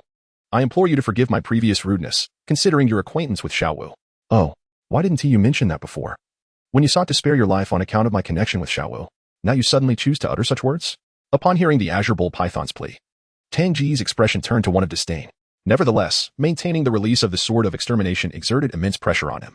Thus, having successfully intimidated the ancient soul beast, Tang Ge retracted the four swords. As the terrifying aura dissipated, not only did the azure bull python and other soul beasts breathe a sigh of relief, but Tang Ge also felt a significant weight lifted from his shoulders. He took a slight breath, and with the flap of his Enyong wings, gracefully descended onto the shoulder of the titan great ape. Had this occurred previously, any human daring to land on its shoulder would have faced the titan great ape's wrath, resulting in a swift and merciless demise. Yet now, it stood utterly motionless, paralyzed by fear. Tang Ge retracted his wings of yin and yang, reveling in the state of the titan great ape, his heart swelling with triumph. Behold, even a soul beast that had existed for 100,000 years had no choice but to submit to him. Meanwhile, standing upon the other shoulder of the titan great ape, Xiao Wu was engulfed in confusion, unable to comprehend how events had spiraled to such an extent. The memory of that terrifying aura sent a chill through her, causing her complexion to pale slightly, and as she gazed at Tang Ge, it was as though she were looking at a stranger. What is this? Have you forgotten me so soon? Upon witnessing this, Tang Ge couldn't help but chuckle and tease. Xiao Wu, upon hearing this, immediately became flustered, her speech faltering. I didn't expect you to be so terrifying just now. Terrifying is indeed the point. Otherwise, if I were to be captured this time without any skill, wouldn't I be doomed at the hands of the so-called Deming and Erming you mentioned? Tang Ge wore an expression of calm indifference. Upon hearing his words, the titan giant ape awkwardly scratched its head, resembling a child who had just committed a misdeed, furtively glancing at the azure bull python in the lake. After all, this fearsome and terrifying human was one it had personally brought back. The azure bull python, noticing the titan giant ape's gaze, shot at a fierce glare before turning its attention to Tang Ge. Human, state your purpose. As long as you do not reveal Xiao Wu's identity, I shall do my utmost to accommodate your reasonable requests. At this juncture, as the sovereign of the Stardow Forest, the azure bull python was fully prepared for a harsh reckoning. Truly, as a spirit beast of 100,000 years, it possessed intelligence comparable to that of humans, impressive indeed. Hearing the azure bull python's words, Tang Ge felt a sense of secret satisfaction. However, he outwardly maintained a righteous demeanor, stating, "What purpose? I am merely a victim who was captured by you. Moreover, Xiao Wu is my friend. Do you truly think I would endanger the life of a friend to threaten a friend of a friend? I, Tang Ge, am not that kind of person." The azure bull python was deeply moved by Tang Ge's proclamation, its originally fearsome visage softening. Unable to restrain itself, it offered praise. Human, you are the most righteous being I have encountered thus far. Wait, I have not finished speaking. Tang Ge interjected. While I am not one to act in such a manner, your capture of me has caused considerable distress. Surely, I deserve some form of compensation for my mental anguish. Upon the utterance of Tang Ge's words, the azure bull python, who had been in the midst of expressing its praises, abruptly halted, swallowing the remainder of its compliments. Compensation for mental anguish? The azure bull python was tempted to inform the human before it that it was the soul beasts who should be the ones traumatized. Yet, Upon reflecting on the harrowing aura that had penetrated to the depths of its soul, the azure bull python sensed that if it were to refuse, it might very well become the subject of the human's claim for damages. Thus, it could only suppress its agitation and respond in a subdued tone, inquiring gently, "What compensation do you require? Considering we are friends, I shan't make it difficult for you. I simply ask that this towering figure at my feet accompany me in locating a suitable 10,000-year-old beast," Tang Ge declared, having already devised a plan in his mind prior to his arrival. Therefore, upon hearing the azure bull python's inquiry, he smiled and articulated his desired recompense. The task of hunting a 10,000-year-old beast was, after all, a relatively effortless endeavor for both the azure bull python and the Titan giant ape. Consequently, upon hearing Tang Ge's request for compensation, the azure bull python exhaled a sigh of relief. Without hesitation, it nodded in agreement. "I accept this condition. Might I inquire when you intend to set off?" "Right now," replied Tang Ge. Tang Ge pondered for a moment and made his decision. The azure bull python did not respond, instead directing its gaze towards the Titan giant ape. Roar. The Titan giant ape could not suppress a discontented growl. Yet under the piercing stare of the azure bull python, it ultimately bowed its noble head. Tang Ge smiled faintly and addressed the little dancer perched on the shoulder beside him. "If I wished to divulge your secrets, I would have done so long ago, rather than waiting until now. Therefore, there is no need for you to worry. Just treat me a bit better in the future, and remember to call me Brother Tang, understood?" Brother Tang. At that moment, the little dancer was already in a state of turmoil, and upon hearing Tang Ge's request, she could only obediently respond. Tang Ge was exceedingly pleased after listening. He then reminded Xiao Wu to return early to reunite with Tang San and the others, while also conveying that he was safe. Subsequently, he urged the Titan giant ape to depart from the location. It was only when the colossal figure of the Titan giant ape had completely vanished from sight that Xiao Wu finally exhaled in relief. Yet, her face bore a lingering worry as she gazed at the Tianqing Niumang in the lake and whispered, "Daming, do you think Brother Tang Ge will reveal my identity?" "I do not know," the Tianqing Niumang replied, shaking its head. It continued, "However, I can sense that the human named Tang Ge possesses a terrifying power.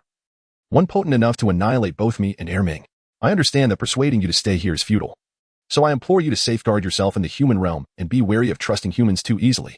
If possible, please keep your distance from that individual and avoid provoking him." Hearing the words of the Tianqing Niumang, Xiao Wu nodded. "Thank you, Daming. I will remember your advice." Chapter 95. Slaying and Acquiring the Fourth Soul Ring. The Douluo Forest is vast and boundless, making it exceedingly challenging for soul masters to locate a suitable soul beast. Often, it relies heavily on luck. Even for Tang San and Oscar from Shrek Academy, the situation was no different. Moreover, the Douluo Forest harbors not only century-old or millennia-old soul beasts, but also far more powerful 10,000-year soul beasts. This undoubtedly escalates the difficulty for soul masters seeking to acquire soul rings. Thus, when Tang Ge encountered the Titan giant ape and was captured, he instantly abandoned the idea of relying on Zhao Wujia and instead focused his attention on the Titan giant ape. With a 10,000-year kingly soul beast assisting him in the search for a suitable 10,000-year soul beast, it would surely be more effortless than depending on a soul saint. Furthermore, Tang Ge had long desired to experience the sensation of riding a 10,000-year soul beast, and now his wish was finally realized. While Xiao Wu remained by the lakeside conversing quietly with the Tianqing Niumang, Tang Ge was comfortably seated atop the Titan giant ape, meandering through the core region of the Douluo Forest. In the blink of an eye, 2 days had elapsed. 2 days later, at the entrance of a valley within the core area of the Douluo Forest, a tremendous tremor shook the ground as a massive creature emerged from the dense foliage. Appearing at the valley's mouth, this formidable being was none other than the 10,000-year soul beast, the Titan giant ape. At that moment, Tang Ge, seated nonchalantly on its shoulder, munched on fruit extracted from the system space while inquiring, "Have we truly been searching for 2 days, and you are certain there exists a 10,000-year soul beast here?" With the passage of 2 days, the Titan giant ape, having resided in the Douluo Forest for an extended period, was well acquainted with the 10,000-year soul beast within. With its guidance, Tang Ge had no reason to fret over failing to locate one. Unfortunately, despite finding several 10,000-year soul beasts, none were suitable for Tang Ge's martial soul, the yin-yang life and death diagram. However, Tang Ge merely observed these unsuitable soul beasts and allowed them to flee. Initially, the Titan giant ape was concerned that Tang Ge might indiscriminately slay soul beasts, but upon witnessing his restraint, its worries dissipated. Consequently, the Titan giant ape redoubled its efforts in assisting Tang Ge, hoping to find a suitable soul beast swiftly and escape the embarrassment of being a mount for a human, which was undeniably a disgrace to its lineage. Returning to a valley from its memories, upon hearing Tang Ge's skepticism, the Titan giant ape emitted a displeased growl and boldly strode into the valley. Once inside, with the aid of the Titan giant ape's towering 15-meter stature, Tang Ge was granted an unobstructed view of the valley's interior. There, on the innermost wall of the valley, a colossal flower resembling a parasol instantly captured his attention. Could this flower be As Tang Ge pondered, the titan ape that had just entered suddenly let out a thunderous roar, striking its robust chest with its powerful arms. In an instant, it charged towards the umbrella-shaped flower growing on the mountain wall. Thud, thud, thud, thud. Its massive form pounded against the ground, producing a deafening cacophony, while its ferocious aura stirred up gusts of wild wind. On the mountain wall, the once motionless umbrella-shaped flower appeared to be startled by the titan ape's imposing presence, causing its fibrous veins, akin to the ribs of an umbrella, to stiffen instantly.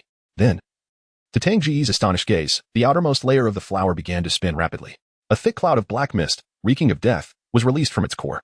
Following this, sharp, pointed thorns swiftly detached from the rapidly rotating flower's periphery, piercing through the inky shroud of death and shooting towards the titan ape with a series of muffled thuds.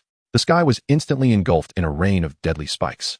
Upon witnessing this scene, Tang Ge hastily summoned the wings of yin and yang, swiftly departing from the shoulder of the titan great ape and retreating to a height of over 100 meters in the sky. Before his eyes, the titan great ape, in a frenzied sprint, collided violently with the barrage of incoming spikes. A thunderous roar erupted from the titan great ape, unleashing a surge of dark energy that swept away countless spikes. Nevertheless, a multitude of spikes penetrated through the energy wave, landing upon its form. An overwhelming aura of death manifested, corroding the titan great ape's body with numerous deep wounds, from which blood seeped forth.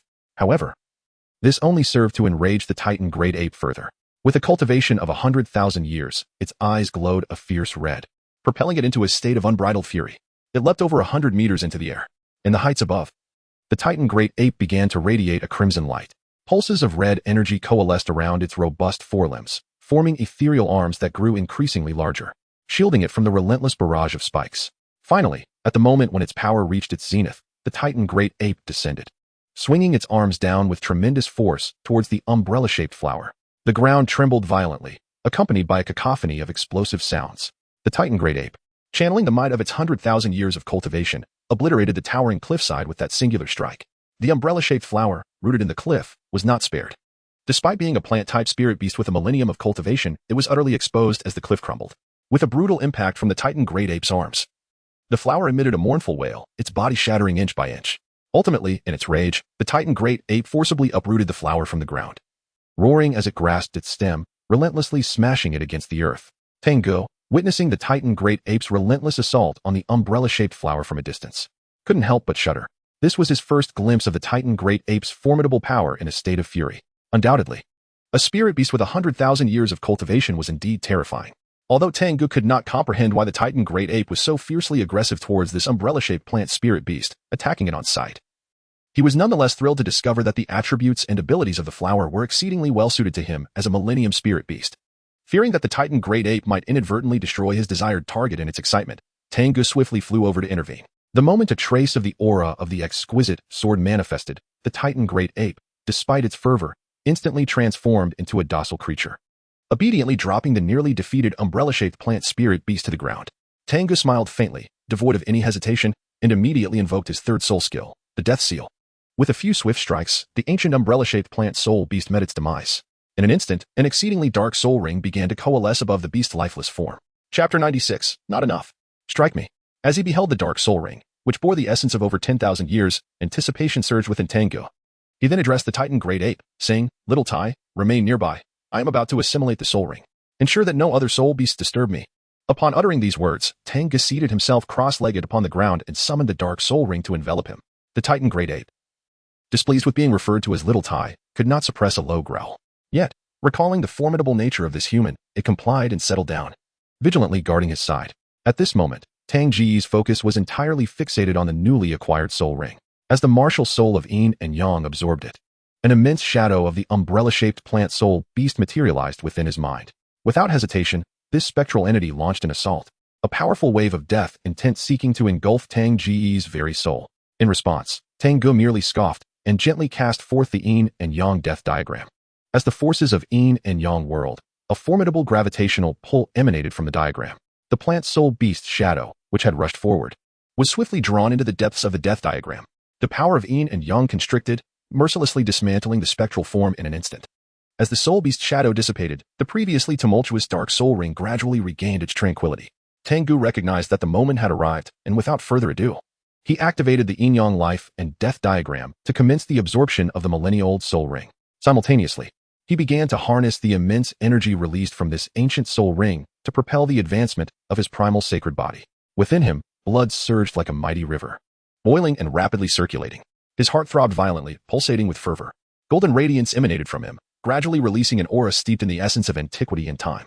The Titan great ape, stationed not far away, was immediately taken aback by this overwhelming presence, instinctively retreating several meters. Its lantern-sized eyes reflected both fear and curiosity as they fixed upon the golden glowing Tang Ge. Oblivious to the creature's reaction, Tang Ge's entire focus was directed inward. As the soul ring and his martial soul continued to merge, the energy released began to stimulate the growth of his soul power, which had reached level 40. However, the majority of this energy was directed toward the primal sacred body. Regrettably, the energy absorbed by the primal sacred body seemed to dissipate into nothingness, only creating ripples without altering the fusion degree of 99 in the slightest. Conversely, Tang Ge's soul power ascended from level 40 to 41, successfully merging the fourth millennia soul ring with the yin-yang life and death diagram. Subsequently, a torrent of information regarding the fourth soul ring and soul skill surged into his mind. No, this cannot continue. Sensing the colossal energy within him ebbing like a receding tide, Tang Ge felt not joy but a profound unwillingness. Moreover, the meteor tears, lying dormant within his heart, had yet to be fully activated. The gentle energy released from these tears was utterly insufficient to support the breakthrough of his primal sacred body. With this realization, Tang Ge's expression hardened, and he opened his eyes. Ignoring the information about the fourth soul ring, he rose from the ground and fixed his gaze intently on the Titan great ape not far away. Addressing the Titan great ape, Tang Ge spoke in a low voice. "Come, strike me." "What? You want me to strike you?" The Titan great ape, feeling a chill at Tang Ge's unwavering stare, stumbled slightly, nearly toppling over. It quickly shook its head, signaling its refusal. "Humph, cunning human, attempting to lure me into action. I, Ming, will not be so easily deceived." Seeing the Titan giant ape react in such a manner, Tang Ge could only shake his head in resignation and spoke once more. "Fear not, strike me as you wish. Should you break me, there is no need for you to compensate." With that, he opened his arms wide, puffed out his chest, and assumed a posture of complete submission. The Titan giant ape, though still a tad incredulous, extended a finger and prodded forward. It was firm, not yielding to the touch. Surprisingly, it seemed there were indeed no repercussions. Witnessing Tang Ge's demeanor, which suggested he was entirely at its mercy, the Titan giant ape, initially filled with trepidation, suddenly became exhilarated. This time, it refrained from merely poking. Instead, it clenched its right fist and brought it down with tremendous force. Bang! Accompanied by a thunderous impact. Even with Tang Ge's ancient sacred body as a foundation, he found his legs sinking into the earth up to his knees from the force of that blow. The terrifying might emanating from the Titan giant ape's fist, as formidable as a mountain, surged through him, penetrating his heart and causing it to throb violently. The once languid and gentle meteor tears were finally stirred, akin to a reversed black hole, erupting forth with an overwhelming surge of life energy. Tang Ge sensed the surge of energy, and in an instant, his eyes erupted with a blinding brilliance. Without hesitation, he summoned the Hell Forge to engulf and refine it. The long-silent ancient sacred body began to rise once more. Ha! In that moment, Tang Ge could not contain his exhilaration and burst into laughter. He gazed at the now upright Titan giant ape and provocatively taunted, "Little Tai, have you not eaten? Is this the extent of your strength? Come, continue to strike me. Let me see if your fists are as feeble as those of a female gorilla. You pathetic Titan. Worthless Titan. It's clear you're an unappreciated Titan giant ape. No wonder Xiao Wu would not agree to stay with you." However, Tang Ge had no opportunity to utter the latter words. In that instant, the Titan giant ape's eyes turned crimson, glaring at Tang Ge as if he were a sworn enemy from 10 lifetimes past. Then, it opened its mouth wide and unleashed a deafening roar. The dark roar unleashed a shockwave, toppling countless trees and enveloping the valley in a cloud of dust. Suddenly, a colossal figure burst forth from the cloud, leaping down with fury. It was the Titan giant ape, utterly enraged. Upon witnessing the scene, Tang Ge's pupils abruptly constricted, and without hesitation, he summoned the full power of the ancient sacred body, crossing his arms defensively before him. Boom! Accompanied by a thunderous explosion, the descending Titan giant ape smashed the ground, creating a deep crater. Cracks rapidly spread in all directions like a spider's web. More terrifyingly, Tang Ge found himself captured directly in the grasp of the Titan giant ape. It then raised its arm, seemingly venting its inner dissatisfaction, and began to pummel the ground relentlessly with Tang Ge's right hand transformed into a fist. Bang! Bang! Bang! Bang! In an instant, the entire valley began to tremble violently. Chapter 97. Awakening of the Sacred Body. Cataclysmic Thunder. If earlier, when caught in the Titan giant ape's grip, Tang Ge maintained a sense of leisurely detachment, now he could only curse vehemently. The Titan giant ape seemed genuinely incensed, and its assault, devoid of lethal intent, was executed with all its might. Each time its fist struck the ground, Tang Ge felt as if he had plunged into the sea, only to be harshly slapped by the waves. The pain surged through his body and soul, a fiery ache. He felt as though his bones might shatter.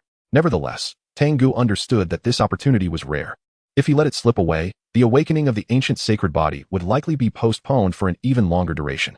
Thus, he had to endure. Fortunately, as the Titan giant ape continued its frenzied assault, Tang Ge could distinctly sense the meteor tears within his heart being stirred by his bodily injuries. Waves of surging life energy began to be released continuously by the meteor tears. The severity of Tang Ge's injuries intensified. The life energy, surging forth like meteor tears, became increasingly potent. At long last, when his body reached the brink of collapse, the meteor tears residing within his heart erupted in a blinding blue radiance. Accompanying this spectacle was an indescribable wave of life energy, nearly overwhelming Tang Ge entirely. On the verge of losing consciousness from the pain, he summoned the remnants of his awareness to activate the hell furnace, ravenously consuming this life energy. In the blink of an eye, he was enveloped in a sphere of tangible life energy. A terrifying sword aura, capable of annihilating worlds, suddenly leaped forth from within, startling the Titan ape into a tremor. Pulling it from its frenzied state, its fist, poised to strike again, froze mid-air as it beheld the figure of Tang Ge, cloaked in the blue light. The horrifying sword aura emanated from this very source. The Titan ape involuntarily recalled its encounter by the Great Lake at the heart of the forest, and a semblance of human-like fear flickered across its fearsome countenance. With a reluctant growl, it gently set the blue-encased Tang Ge upon the ground, retreating several meters away. There, the blue light grew increasingly blinding until Tang Ge's form was entirely obscured. Thump, thump. The sound of thunderous heartbeats echoed.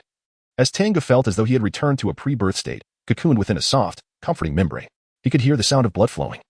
A rushing river akin to a torrent. He remembered striving to enhance the fusion of the primordial sacred body. Yes, the primordial sacred body. Suddenly, a blinding golden light pierced through the darkness, rending it apart and jolting Tang Ge from his chaotic state. Upon opening his eyes, he found a fearsome visage, adorned with lantern-like golden eyes, almost upon him. What manner of monstrosity is this? Startled, Tang Ge instinctively threw a punch. A howl of pain erupted, accompanied by a spray of crimson blood, reverberating through the air and leaving Tang Ge momentarily dazed. Only then did he fully regain his senses. When he looked again, he realized that the entity he had struck was none other than the Titan ape, whose bloodied face wore an expression of grievance and confusion. Why did you come so close? One might think you intended to devour me.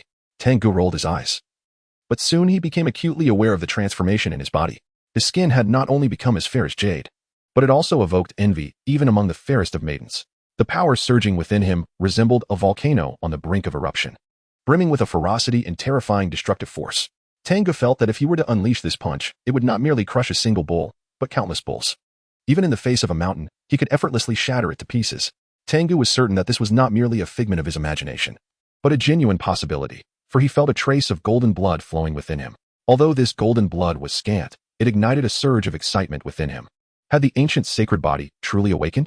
Just as this thought crossed his mind, a sudden system notification chimed in. Ding! Congratulations, host. You have successfully elevated the ancient sacred body to the awakening phase. However, due to the awakening stirring the consciousness of this world's rules, tribulation lightning is imminent. Please prepare yourself. The preceding notification unequivocally validated Tang Ge's conjecture. After enduring the recent ordeal, his ancient sacred body had finally ascended from a fusion degree of 99 to the awakening phase. The additional golden blood within him served as irrefutable proof.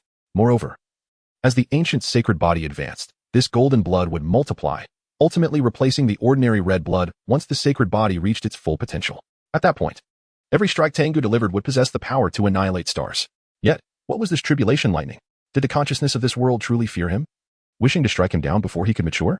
Just as Tang Ge reveled in his newfound strength, the subsequent system notification left him utterly bewildered. He was aware that the soul beasts here would face tribulation lightning at a threshold that had occurred 100,000 years ago. They could choose to transcend and become human or to endure the tribulation. Should they successfully endure, they could become soul beasts of 100,000 years. Both the Titan Great Ape and the Azure Bull Python belonged to this echelon of soul beasts. To his astonishment, Tang Ge found himself on the brink of experiencing the sensation of being struck by lightning. Suddenly, a fierce wind arose, and dark clouds gathered above the valley, coalescing into a dense tribulation cloud. Within the cloud, blue lightning flickered, accompanied by intermittent thunderous roars. The atmosphere grew oppressively tense. Even the Titan Great Ape, with its 100,000 years of cultivation, stood rigid with fear upon witnessing the gathering tribulation clouds above. Its fur bristled, and a look of terror contorted its fierce visage. It emitted a low, mournful growl, and disregarding Tang Ge, it swiftly fled the valley. At that moment, it was not only the Titan Great Ape. Every soul beast within several miles that sensed the aura of the tribulation cloud was in a state of panic, desperately seeking to escape. Though they could not comprehend the nature of this aura, an instinctual dread compelled them to distance themselves from it as far as possible. In the valley, as the Titan Great Ape fled mercilessly, only Tang Ge remained. As Tang Ge gazed at the ominous clouds swirling ominously overhead, brewing with impending catastrophe, he considered fleeing like the Titan Ape. However, the clouds seemed to possess a sentient awareness, relentlessly pursuing him. Resigned to his fate, he abandoned thoughts of escape and remained in the valley. Eventually, as if having accumulated sufficient energy, the tempestuous clouds unleashed a ferocious roar, striking down a blinding bolt of cerulean lightning towards Tang Ge. Chapter 98. The Tai Chi Sword Formation. The convergence of 1,000 swords. The descending lightning, though formidable in its ferocity, appeared rather unimposing, comparable in thickness to the little finger of an average person. Upon its descent, it seemed to possess a targeting mechanism, unerringly directed towards Tang Ge. What is this mere lightning? If you dare, strike me down today, with no means of evasion. Tang Ge gritted his teeth and boldly surged forward to meet it. Boom. The cerulean lightning unleashed a terrifying force, crashing violently into Tang Ge's form. Even with his ancient sacred body awakened to its fullest potential, he felt a wave of tingling numbness coursing through him, accompanied by a faint throb of pain. His short hair stood on end, resembling the quills of a porcupine. Yet, at that moment, Tang Ge was oblivious to such trivialities. His focus was entirely inward, concentrated on the surging tempest of energy within him. Lines of lightning, akin to serpentine bolts, darted through his body, wreaking havoc upon his muscles and blood. Yet, thanks to the assistance of meteor tears, these injuries were swiftly mended by the overwhelming vitality surging within, preventing any further spread of damage.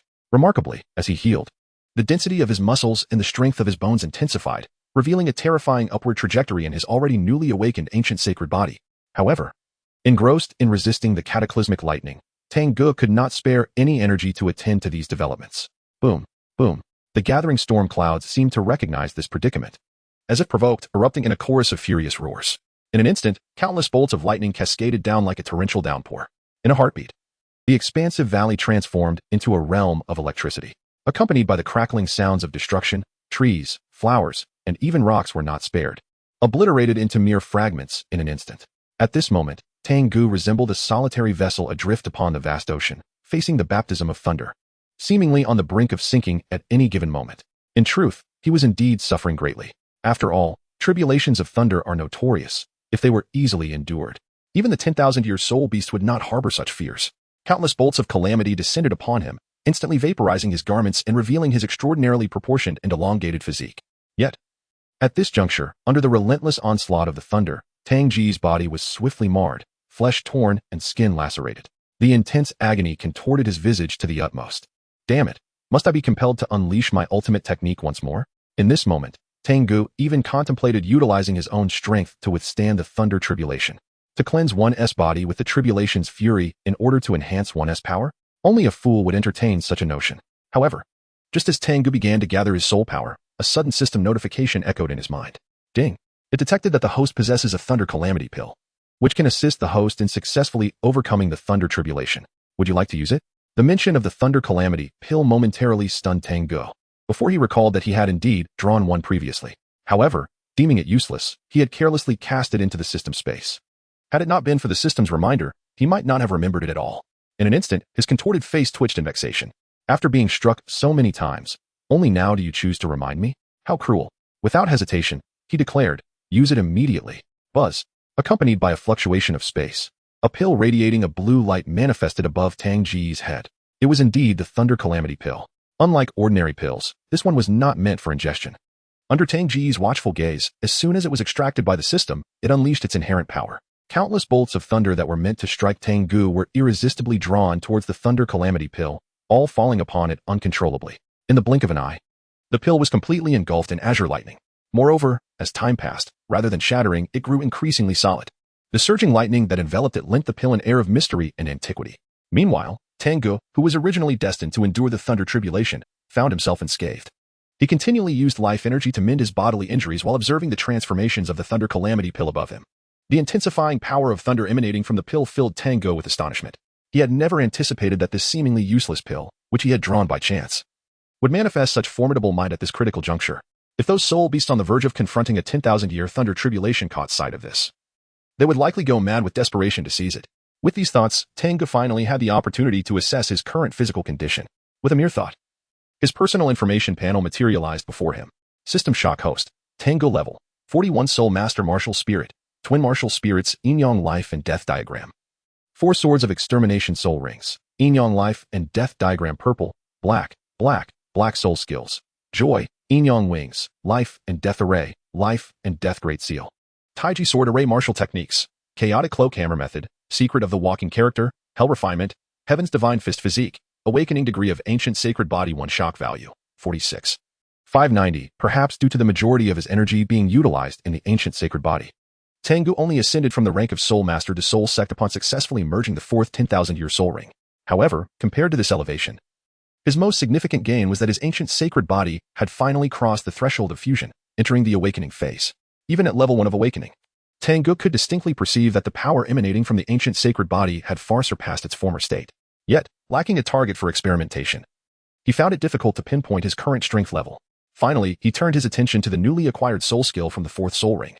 Observing the addition of the Taiji Sword Array in the soul skill section, Tang Ge focused his mind, and its information immediately surfaced in his consciousness. Taiji Sword Array. Yin-Yang rotates, transforming into a grand Taiji array beneath one's feet, generating a varying number of Yin-Yang swords based on soul power intensity. With a maximum potential of unleashing a myriad of swords simultaneously, the Taiji Sword Array can both attack foes and create a defensive barrier around oneself. Furthermore, enemies struck by the Yin-Yang swords will not only suffer the corrosive effects of death energy, but will also have their vitality devoured in return to the host wielding the Sword Array. It must be said, the Taiji Sword Array is undoubtedly the second area of effect attack soul skill Tang Ge has acquired since obtaining the Life and Death Great Seal. Fortunately, the bolts of calamity descending from the storm clouds above were all intercepted by the Thunder Calamity Pill, as Tang Ge's heart surged with anticipation. For soul rings, 1 purple and 3 black, manifested upon him, and beneath his feet, an intricate formation resembling interlocking yin-yang fish began to spin. This was the Taiji Sword Formation. Upon infusing it with abundant soul power, the formation trembled violently, and swiftly, numerous black and white small swords, each measuring about a foot in length, began to coalesce in rapid succession. In Chapter 99, it was I who dealt the blow. With the infusion of soul power, over 100 yin-yang swords materialized before Tang Ge in the blink of an eye, thanks to the Millennium Soul Ring. Each of these flying swords possessed the formidable strength of a full-force strike from a level 40 Soul Master. When 100 flying swords were unleashed, not even a soul sect could withstand them. Even a soul king, bereft of the support from a Millennium Soul Ring, would meet a bitter end. Only a soul emperor might be capable of fending them off. Yet, the 100 yin-yang swords were not Tang Ge's utmost limit. He sensed that should he expend all of his internal soul power, he could conjure at least 500. However, Tang Ge was reluctant to do so unless absolutely necessary. Nevertheless, he was thoroughly satisfied with the over 100 yin-yang flying swords that had formed before him. With a mere thought, these swords began to whirl around him at an alarming speed, creating a formidable screen composed entirely of flying swords. This was the defensive capability of the Taiji Sword Formation, impenetrable even to a mere fly. Subsequently, as the sword screen dissipated, the swords rapidly rearranged themselves into various shapes, squares, spirals, and more. Finally, with a sudden flourish of his hand, the multitude of flying swords transformed into fleeting black and white phantoms, hurtling towards the ominous storm clouds above. Puff, puff, puff, puff. Accompanied by the deafening roar of the air being sliced, countless beams of sword light erupted, forming an expansive net of blades that obscured the sky. The storm clouds, which had nearly exhausted their thunderous might due to the thunderbolt pill, could no longer sustain themselves and were torn asunder by the celestial sword net. As the sword light wreaked havoc, all dark clouds were obliterated. Once the last vestige of thunder was absorbed by the thunderbolt pill, the storm clouds hovering above the valley gradually dispersed. Sunlight re-emerged, instantly dispelling the oppressive atmosphere that had enveloped the valley. Upon witnessing this scene, Tang Ge exhaled a heavy sigh of relief. Surely, there would be no further complications now. His gaze then fell upon the Calamity Thunder Elixir, which was still suspended in mid-air, spinning incessantly. Compared to its initial state, this elixir had become thoroughly infused with the power of thunder, with arcs of electricity continuously erupting from within.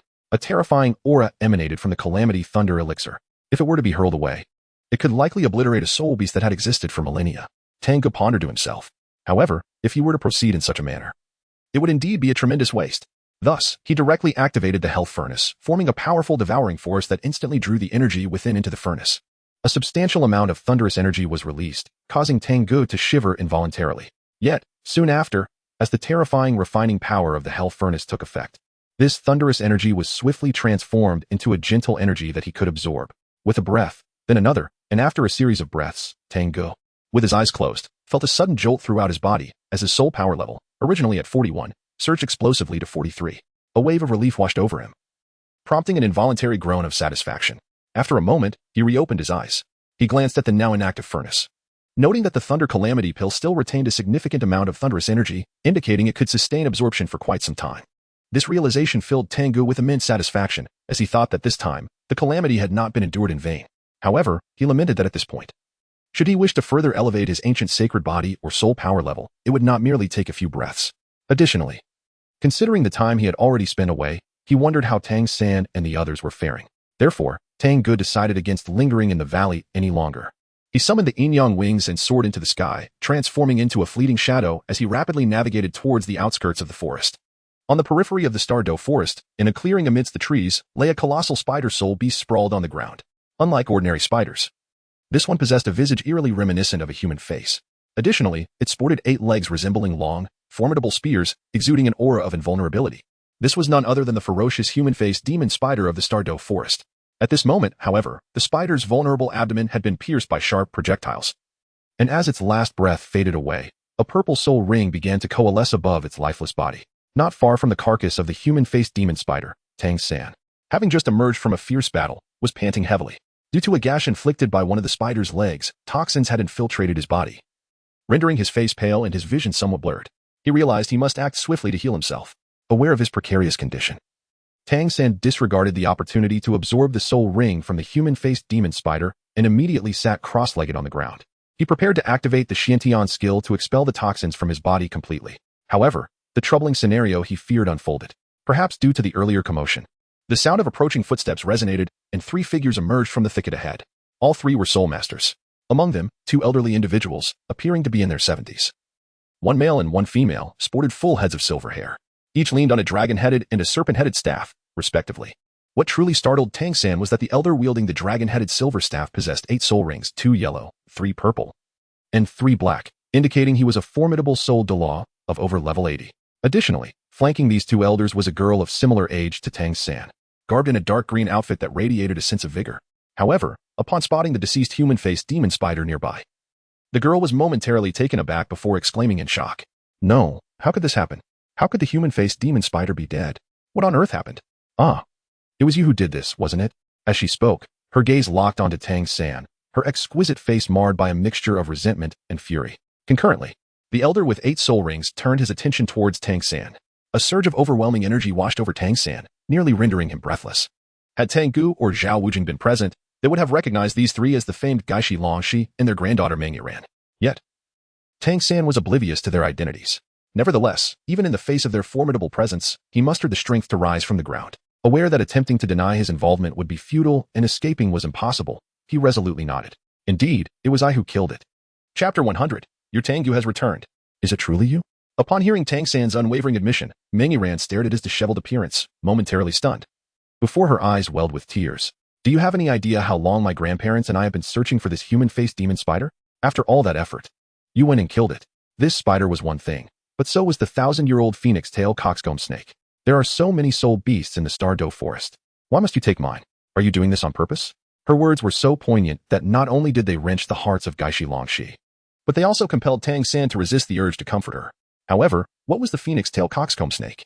Was it possible that it referred to the one they had encountered previously with Xiao Ao and the others? With this thought, Tang San felt a wave of awkwardness wash over him. Fortunately, his pale complexion effectively concealed this embarrassment, preventing the Gaishi Longxi from noticing. Tang San endeavored to calm his tumultuous emotions, shaking his head as he spoke.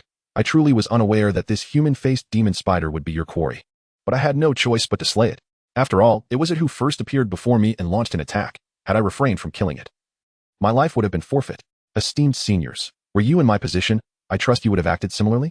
Upon finishing his statement, Tang San's gaze fell upon the elder opposite him, who held the dragon-headed silver medal.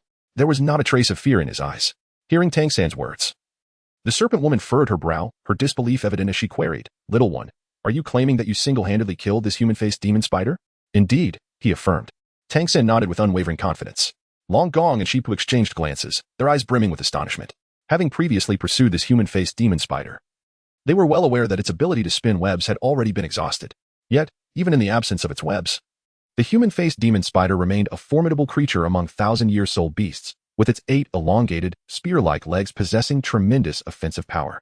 Now, to their utter disbelief, such a creature had met its demise at the hands of a mere child, scarcely in his teenage years.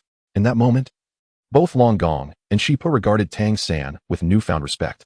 After employing soul power to turn the fallen human-faced demon spider onto its back, revealing its abdomen, they beheld the 8 eyes that had been brutally smashed. This sight elicited a subtle nod of approval from them. To maintain composure amidst such peril and to discern the creature's vital weakness, ultimately vanquishing it, was no feat that just any soul master could achieve. Nevertheless, accolades aside, accountability must still be addressed. Thus, under the gaze of his granddaughter Meng Yiran, whose eyes were red and filled with a sense of grievance and vulnerability, Long Gong first offered her some words of comfort before solemnly inquiring, "What is your name?" "Tang San." Tang San did not attempt to conceal the truth, speaking candidly. Long Gong nodded slightly. "Tang San, I now present you with 2 choices. After all, I, Long Gong, have traversed the world of soul masters for many years and am not one to act irrationally. In the face of the man-faced demon spider, it is understandable that you would kill it to preserve your own life. However, the matter of you snatching my granddaughter's soul rings on 2 separate occasions cannot simply be overlooked." "Twice? Senior, I am unaware of what you mean by twice." Tang San feigned ignorance upon hearing Long Gong's latter statement, yet a sense of unease began to creep into his heart. Long Gong let out a dismissive snort. "Although there were some unforeseen circumstances, the moment I arrived here, I detected the same aura emanating from you as the one left behind on our previous journey. Do not think you can deceive me. That 1,000-year-old phoenix-tailed coxcomb snake was also slain by you and your companions, was it not?" "What? My phoenix-tailed coxcomb snake was also taken by him?" Upon hearing her grandfather's words, Meng Yiran, already distressed by the theft of her spirit beast, nearly fainted from anger. Casting a look at Tang San that seemed more akin to that of a sworn enemy, were it not for her grandparents' presence, she might have been unable to restrain herself from rushing at Tang San to confront him fiercely. Feeling the fiery wrath in Meng Yiran's gaze, Tang San's countenance became somewhat unnatural. He knew he was unlike Tang Ge, possessing neither such audacity nor thick skin, even if he attempted to argue. It was unlikely the other party would believe him, and it might even backfire. Thus, Tang San simply nodded in acknowledgement and calmly inquired, "May I ask what the 2 choices you offer me are, senior?" However, as he posed this question, he understood that the matter would not be easily resolved, and so he endeavored to restore his soul power and physical strength while gently manipulating the black box, which measured over a foot in length. This black box was known as the Zhuge Divine Crossbow. Tang San previously triumphed over the formidable face-splitting demon spider precisely due to its immense power. Now, Tang San prepared to wield the Zhuge Divine Crossbow once more against soul masters far superior to himself. Unbeknownst to Long Gong, or perhaps indifferent to it, was Tang San's intention. He regarded Tang San with a grave demeanor and spoke, "The first option is to join my family and become a member of my clan.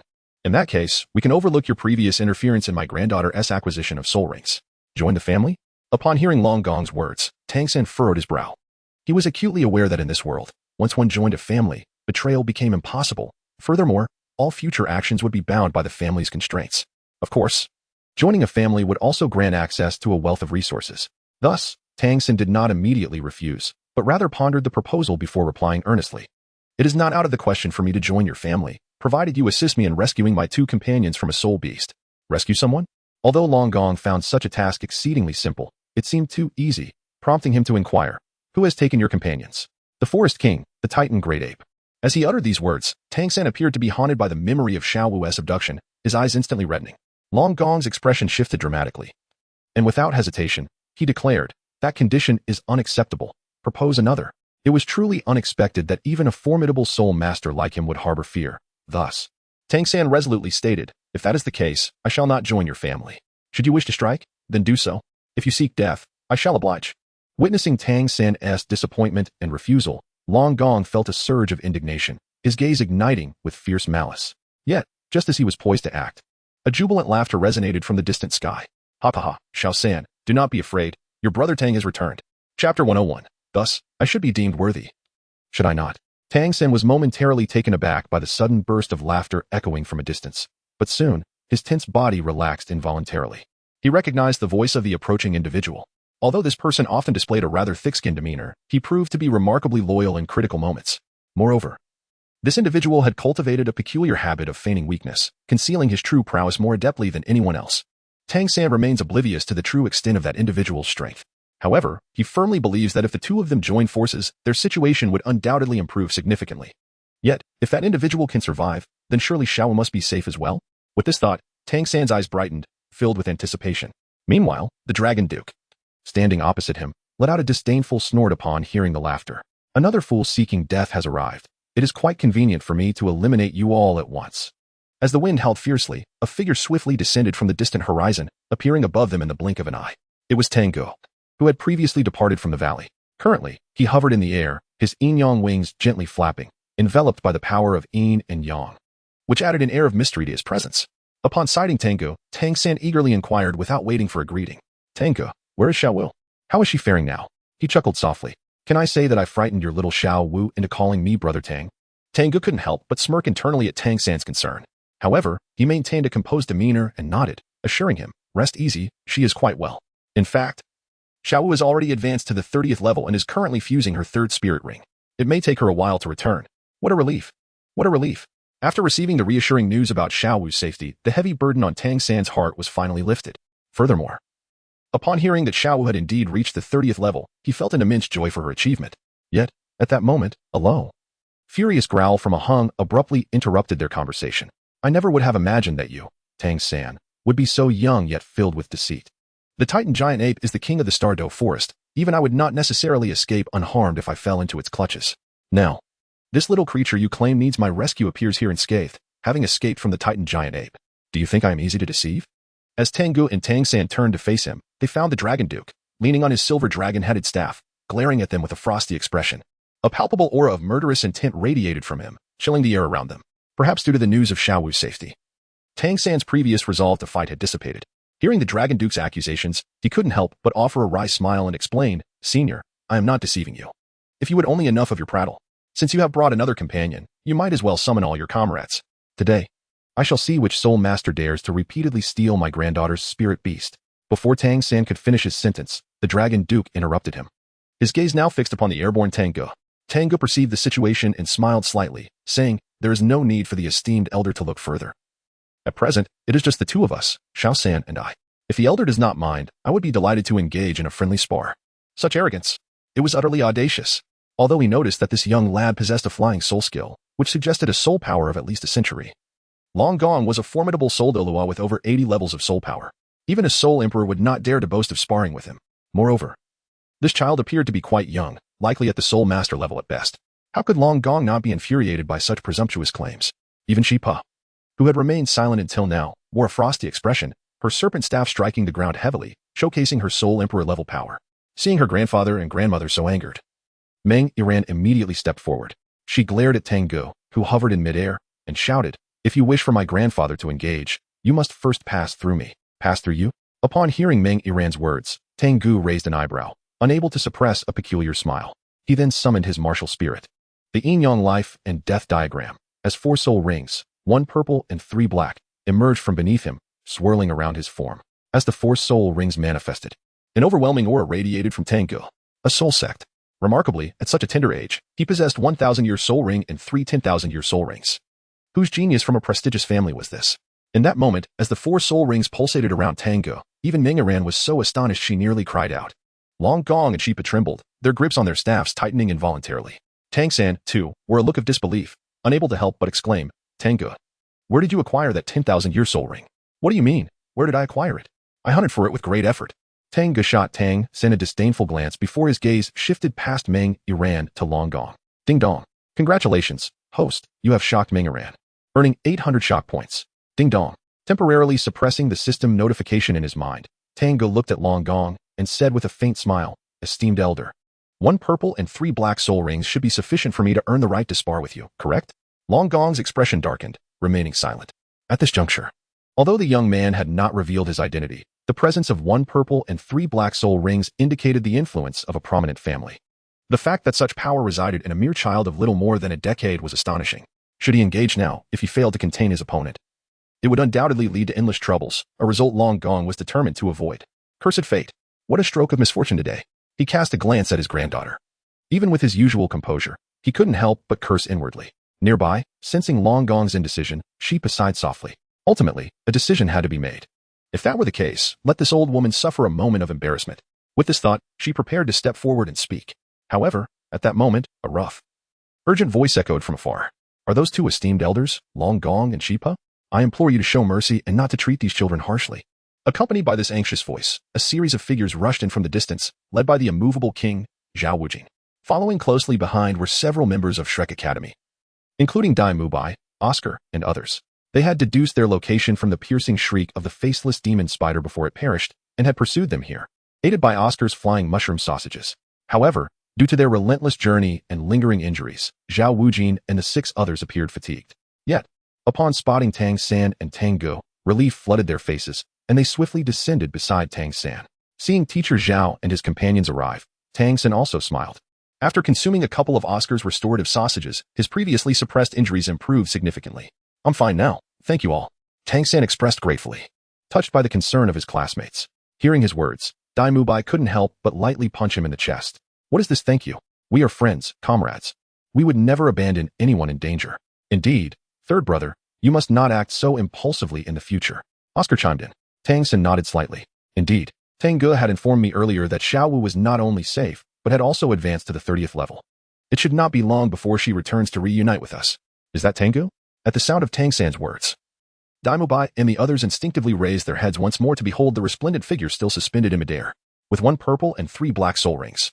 This soul master under the age of 13 was truly a prodigy of extraordinary caliber. Dai Mubai, Oscar, and Ma Hongjun could not help but feel a twinge of envy and jealousy.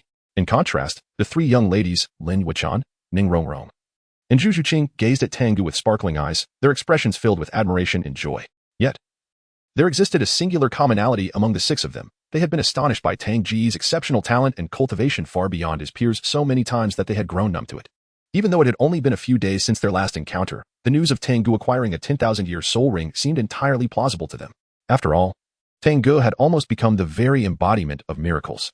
Thus, as they watched him flamboyantly display the 1 purple and 3 black soul rings, Dai Mubai and the others felt little genuine surprise. In the sky, observing the approaching Zhao Wujia and a group of classmates, Tang Ge chose not to retract his soul rings, seizing the opportunity to amass a wave of astonishment. However, after waiting for a moment, he found that aside from Zhao Wujia, no one else contributed even a hint of shock value. Tang Ge, filled with perplexity, could not help but lower his gaze. He then noticed within the eyes of his 6 classmates, including Dai Mubai and Oscar, a mixture of envy, jealousy, admiration, and reverence. Yet, conspicuously absent was the astonishment he so desperately sought. Moreover, Tang Ge sensed an unsettling emotion emanating from their gazes, an emotion he recognized as familiarity. "Please, dear friends, if you grow accustomed to this, how shall I find the motivation to elevate my prowess and astonish you further?" Tang Ge was suddenly engulfed in a profound sense of gloom. However, before he could devise a means to salvage this unfavorable predicament, Zhao Wuji, who had been straining his neck to gaze upwards, could no longer contain himself and urged, "Tang Ge, quickly retract your soul rings and descend." Tang Ge's train of thought was abruptly interrupted as he caught sight of Zhao Wuji's darkened expression. With a smirk, he activated his yin-yang wings and swiftly descended. Upon landing, he was immediately surrounded by the eagerly chattering Lin Wuchan and her companions, who bombarded him with questions. Zhao Wuji, stretching his sore neck, shifted his gaze from Tang Ge to the formidable duo of Long Gong and Shi put across from him, having previously inquired about the illustrious reputations of these 2 elders. Zhao Wuji felt immensely honored to encounter them today. However, he thought to himself, enough of this small talk. You, the esteemed immovable king, are hardly an inconspicuous figure. Are you here to obstruct my wife and me? At Zhao Wuji's words, Long Gong's brow furrowed, and he slammed his dragon staff heavily onto the ground, his expression icy. Witnessing this, Zhao Wuji couldn't help but feel a pang of despair. Long Gong was a soul Douluo with 8 soul rings. Given that Zhao Wuji had already exhausted much of his strength, he stood little chance against such a formidable opponent, even in his prime. Moreover, with both Long Gong and Sheepa present, should they unleash their soul fusion technique, their combined power could rival that of a tidal Douluo, rendering Zhao Wuji a half-exhausted fighter, virtually insignificant. However, upon casting a glance at Tang San in the distance, an idea flickered in Zhao Wuji's mind. He lowered his voice slightly and proposed, "Elder Long Gong, might we converse privately for a moment?" Long Gong's earlier bravado was merely a facade to maintain his dignity, and sensing Zhao Wuji's sudden air of mystery, he hesitated before ultimately nodding in agreement. Their conversation appeared tranquil and unassuming, masking any underlying tension. Yet, upon returning to his original position, Long Gong addressed Shi Po and Meng Iran, stating, "There is nothing further to discuss here, let us depart." With that, he turned and walked away. Meng Iran, snapping back to reality, displayed a sense of reluctance, as if she wished to voice her thoughts. However, Shi Po tenderly ruffled her hair and sighed softly, "Let us go. We must not burden your grandfather." Suppressing her urge to cry, Meng Iran cast a lingering glance at Tang Ge, who was now encircled by Lin Wuchan and her friends, as if to engrave his image in her memory. Then, she allowed herself to be led by Shi Po, hurrying to catch up with Long Gong. Meanwhile, Dai Mubai and the others noticed the departing figures of Long Gong and Shi Po. Ma Hongjun could not contain himself, exclaiming, "Teacher Zhao, Are they just leaving like that? Zhao Wuji, his face stern, retorted, "What? Do you wish to challenge an over 80-level soul Douluo?" His gaze then shifted to Tang San, who was inspecting the purple Millennium Soul Ring atop the corpse of the man-faced demon spider, his brow slightly furrowed. "Tang San, that soul ring may prove difficult to absorb. Are you certain you wish to select it? I want to give it a try." Tang San's voice was remarkably resolute. Chapter 103, Fusion. External Soulbone. Observing Tang San's unwavering determination, Zhao Wujin refrained from offering further counsel and could only address Oscar, saying, "Oscar, please prepare another sausage for Tang San." "Certainly." Oscar nodded in agreement, and with the whimsical incantation of "I have a big sausage," a sausage materialized and was promptly handed to Tang San. Tang San, undeterred, consumed the sausage without hesitation. Feeling the rapid restoration of his soul power within, he stepped forward to the corpse of the faceless demon spider. At that moment, the rich purple soul ring interspersed with flecks of black light had gathered above the creature's remains, marking the optimal moment for absorption. "I appreciate your assistance," he remarked to his companions before settling into a meditative posture. Summoning the blue silver grass, he drew the soul ring towards him, concentrating on the process of absorption and integration. Observing Tang San begin the absorption, Zhao Wujin promptly waved his hand, signaling everyone to disperse and encircle Tang San. As long as they remained standing, no one or soul beast could disrupt him. Seizing this opportunity, Zhao Wujin finally had a chance to inquire of Tang Ge about the events that transpired during his absence. Upon hearing Zhao Wujin's question, Tang Ge couldn't help but chuckle inwardly, promptly regurgitating the narrative he had crafted for Ning Rongrong and the others, when he revealed that the Forest King, the Titan Great Ape, had fled in terror at the sound of a cow's roar, leaving both Tang Ge and Xiao Wu behind. Zhao Wujin was astonished yet relieved for their safety. Furthermore, both had successfully obtained their third and fourth soul rings amidst the crisis, a fortunate turn of events. Of course, with Oscar having already broken through and Tang San currently absorbing a soul ring, their journey through the Star Doe Forest had culminated in a triumphant completion for Shrek Academy. In that moment, even as a soul sage at 76th rank, Zhao Wujin felt a swell of pride. A smile crept onto his face as he nodded in satisfaction, reassured that all that remained was to await Xiao Wu's return, while Tang San successfully absorbed and integrated the soul ring. "Teacher Zhao, look at Tang San. What is happening to him?" Suddenly, a startled exclamation interrupted Zhao Wujin's thoughts. It was Ning Rongrong. Her eyes wide with shock and concern as she gazed upon Tang San, who was in the throes of absorbing the soul ring. The others were drawn to the scene, and upon witnessing Tang San's condition, they too were momentarily taken aback. In that brief interval, the intense purple-black radiance emitted by the faceless demon spider's soul ring had completely enveloped Tang San's form. A powerful surge of soul power emanated from him. Yet that was not all. At that moment, it appeared as though he was enduring excruciating torment during the integration process, his pallid face contorted in agony. Suddenly, he coughed up a mouthful of blood, startling Daimubai and the others. They had all absorbed soul rings before, but this was a first for them, and their gazes instinctively turned towards Zhao Wujin. Oscar, clearly anxious, exclaimed, "Teacher Zhao, what is happening to third brother? Is he in danger?" Sensing the violent energy radiating from Tang San, Zhao Wujin's brow furrowed in deep concern. He spoke gravely, "If I am not mistaken, the reason for Tang San's distress is the overwhelming nature of the faceless demon spider's soul ring. It will not be an easy task for him to absorb and integrate it." The gravity of Zhao Wujin's explanation deepened the anxiety etched on the faces of the others. Daimubai could not contain himself. "Are we to simply watch? Is there no way we can assist Tang San?" "Unfortunately, no. At this juncture, he must rely solely on himself. The absorption of a soul ring cannot be aided by external forces, otherwise it would yield counterproductive results. We can only trust that Tang San possesses the fortitude to claim it for himself," Zhao Wujin replied, shaking his head solemnly. Tang Ge stood nearby, observing Tang San's condition and swiftly comprehending that the latter was struggling due to absorbing a soul ring that exceeded his maximum capacity. Furthermore, the human-faced demon spider was inherently ferocious and domineering, far surpassing other soul beasts of comparable rank. Thus, despite Tang San's cultivation of the Xiantian skill and his physical prowess being significantly superior to that of other soul masters, it remained a formidable challenge for him to absorb the soul ring of the human-faced demon spider. Were it anyone else, they would likely have been overwhelmed and their body shattered by the unleashed violent power of the soul ring from the outset.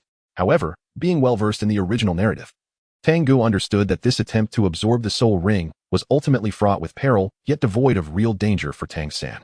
Even without intervention, Tang San would prevail and reap substantial benefits. Nonetheless, Tang Ge suddenly stepped forward, and under the puzzled gazes of everyone, smiled as he addressed Zhao Wujin. "Teacher Zhao, the soul skill of my first soul ring operates on both the soul and physical levels. It should be able to assist Tang San." Upon hearing Tang Ge's words, the eyes of all present gleamed with newfound hope. Zhao Wujin furrowed his brows, expressing his concern. "Are you certain?" "Absolutely certain," Tang Ge replied confidently. "Moreover, if we simply wait here, what if little San is unable to return safely?" Tang Ge nodded thoughtfully and then posed a counter-question. Zhao Wujin remained silent. After a moment, he replied, if that is the case, give it a try. However, should anything go amiss, cease immediately. Upon receiving his consent, Tang Ge acted without hesitation, summoning a pillar of milky light that descended upon Tang San. The sight sent a shiver of apprehension through Dai Mubai and the others, tightening their hearts involuntarily. Yet, to their astonishment, as Tang Ge activated his first soul skill, Tang San's previously anguished expression began to ease. Even the ferocious aura emanating from him was subdued, becoming more docile. Had they been able to glimpse into Tang San's spiritual realm, they would have seen a colossal, human-faced demon spider enveloped by the milky light, instantly finding comfort and ceasing its struggles. Nevertheless, it was the first time Dai Mubai and the others realized that Tang Ge's first soul skill could indeed assist others in absorbing formidable soul rings that were difficult to merge. In that moment, their hearts were profoundly shaken. Even Zhao Wujin, seemingly struck by a revelation, regarded Tang Ge with a gaze that flickered with fervent light. Ah, so you truly can heal. As for Tang Ge, the persistent sound of system notifications resonating in his mind lifted his previously gloomy spirits considerably. Thus, as time progressed, with the aid of several pillars of milky light from Tang Ge, Tang San, who had been quietly merging his soul rings, suddenly gasped and sprang to his feet. With a sound akin to tearing fabric, his shirt was instantly shredded, revealing 8 legs resembling long spears that swiftly extended from his back. An external soul bone. 8 spider lances. Chapter 104. I am enough. Tang San's sudden rise startled everyone, particularly as 8 spider-like legs extended from his back following the rupture of his clothing, leaving the onlookers in a state of astonishment. At that moment, accompanied by hurried footsteps, a voice filled with surprise and skepticism suddenly emerged from behind. San Ge? Upon regaining their composure, Dai Mubai and the others turned to see Xiao Wu, who had been captured alongside Tang Ge, returning. Before long, Xiao Wu approached the group. Upon witnessing Tang San's torn attire and the 8 spider legs protruding from his back, concern etched itself across her delicate features. However, as Tang San still had his eyes closed, Xiao Wu dared not disturb him. Instead, she turned to Zhao Wujin, inquiring, Teacher Zhao, what has happened to San Ge? Why has he grown these things on his back? They resemble the legs of a man-faced demon spider. Is he about to transform into a monster? At that moment, Ma Hongjun seemed to have realized something, exclaiming in surprise. The instant his words escaped, Dai Mubai and Ning Rongrong shot him disapproving glares. Xiao Wu, her voice laced with indignation, retorted, what nonsense are you spouting? San Ge would never turn into a monster. You talk too much. From now on, you're not allowed to speak. Zhao Wujin similarly reprimanded Ma Hongjun. He then shifted his gaze back to Tang San, observing that the 8 spider-like appendages on his back appeared to quiver slightly with each breath he took. After a moment of contemplation, he spoke. Though I cannot discern what these are, it is likely due to Tang San absorbing the soul ring of the man-faced demon spider. He is on the verge of awakening. We shall understand once he regains consciousness. Xiao Wu nodded in agreement, her eyes brimming with concern, never straying from Tang San's form. Time passed. And after nearly half an hour, Tang San, who had kept his eyes shut, finally opened them. Upon seeing Xiao Wu so close, a look of confusion crossed his face, only to be swiftly replaced by excitement. Xiao Wu, is it really you? Tang San yearned to rush forward and embrace Xiao Wu. But as if struck by a sudden thought, he paused, inhaling deeply. As he activated his Xiantian skill, the 8 spider legs that had manifested on his back began to retract gradually. Soon, they completely vanished, leaving no trace of injury upon his back. This astonishing spectacle left everyone in awe. Unable to contain her curiosity, Xiao Wu dashed over, examining Tang San's body with wide-eyed wonder. Brother San, what was that just now? How could you make it disappear? Xiao Wu, I am truly delighted to see you. Tang San exclaimed, suddenly enveloping her in his arms, his voice tender as he vowed. I promise I will never let you face danger again. Yes, and I will never leave Brother San. Xiao Wu replied earnestly, her gaze fixed upon him. The onlookers shuddered at the intimacy of their exchange, while Lin Yuechan, Ning Rongrong, and Zhu Qing couldn't help but direct their attention toward Tang Ge. Tang Ge sensed a chill run down his spine and quickly shook his head. No matter the circumstances, he resolutely refused to utter such words. Therefore, observing the 2 individuals who were still entwined in their embrace, he promptly interjected. Enough of this, you two. In broad daylight, to be so unabashedly affectionate. Have you not noticed how some are drooling? Upon hearing Tang Ge's remarks, all eyes unconsciously shifted to Ma Hongjun. Furious, Ma Hongjun retorted, why are you staring at me? Am I drooling? Meanwhile, Oscar, seated beside him, awkwardly turned his head away, hastily wiping his mouth with his hand. Regardless, thanks to Tang Ge's timely interruption, Xiao Wu blushed and extricated herself from Tang San's embrace. Seizing the opportunity, Tang San retrieved a garment from the moonlit scene by the 24 bridges and donned it. He then turned to Tang Ge, expressing his gratitude. Thank you, Tang Ge. Had it not been for your intervention, I doubt I would have so easily absorbed the soul ring of the man-faced demon spider. Clearly, during his struggle against the lingering brutal consciousness within the soul ring, Tang San had remained aware of his surroundings. It was indeed Tang Ge's assistance that enabled him not only to successfully absorb the man-faced demon spider's soul ring, but also to gain preliminary control over the 8 spider legs behind him. His ability to reintegrate them into his body through the Xiantian skill was testament to this. Hearing Tang San's gratitude, Tang Ge smiled and shook his head. While I aided you in the successful absorption of the soul ring, the additional external soul bone requires your own familiarity and mastery. External soul bone? This term was novel to everyone present, leaving them perplexed. Zhao Wujing could not contain his curiosity and asked, Tang Ge, do you know what that thing on Tang San is? It is a type of soul bone that is produced only in a select few soul beasts, functioning similarly to a soul ring. However, what Tang San possesses is even more precious, a rare external soul bone. Tang Ge chuckled, expressing profound sentiments as he spoke. It is worth noting that he had once vanquished a millennium-old soul beast and a 10,000-year soul beast. Yet he had not even laid eyes on a fragment of soul bone. In contrast, Tang San had just slain a faceless demon spider and was rewarded with the exceedingly rare external soul bone. Such is the privilege of the chosen one. Fortunately, Tang Ge remained unfazed by this, for he considered himself to be an even more formidable entity than the chosen one. The others, upon hearing Tang Ge's remarks, were filled with envy. Meanwhile, Ning Rongrong's beautiful eyes sparkled with admiration as she could not help but exclaim, Tang Ge, you possess such vast knowledge. Hee. You will one day understand as much as I do. Tang Ge rolled her eyes and replied to Ning Rongrong before turning her gaze towards Tang San. As for the rest, you shall inquire with the master upon your return, and all will become clear. Indeed, Tang San nodded in acknowledgement. At that moment, Zhao Wujie spoke up. Tang San, since you have already integrated the 3rd spirit ring, what insights have you gained? Just as Tang San was about to respond, a sudden rustling of leaves broke the silence. In the next moment, a multitude of humanoid spiders, significantly smaller than the one previously slain, emerged from the woods. Upon their arrival, these creatures swiftly encircled Zhao Wujie's group.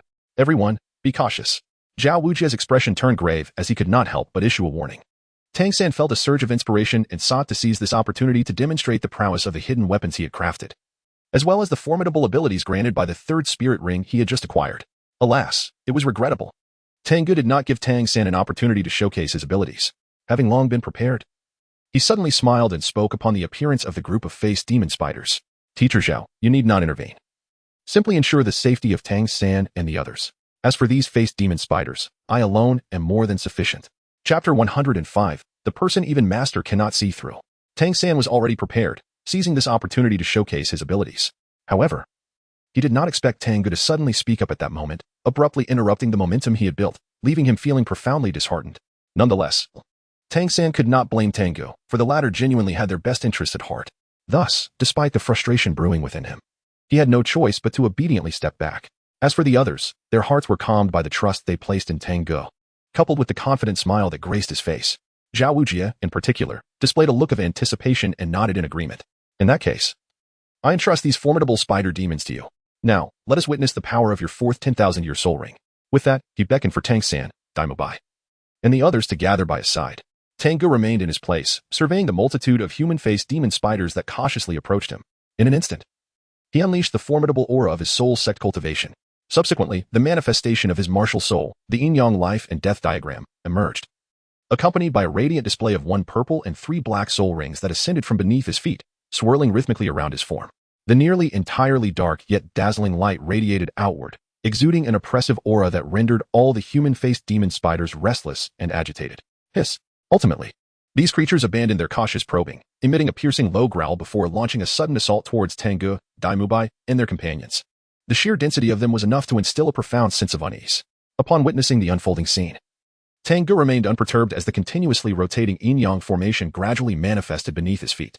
Subsequently, with the vigorous expenditure of his soul power, numerous swords, each approximately a foot in length, swiftly coalesced, and in the blink of an eye, nearly 100 had formed. The dense array of yin-yang swords gathered before him, exuding an extraordinary aura. Zhao Wujie and the others were momentarily taken aback, pondering the essence of Tang Ge's 4th soul skill when a low, commanding voice suddenly emerged from his lips. Taiji sword formation.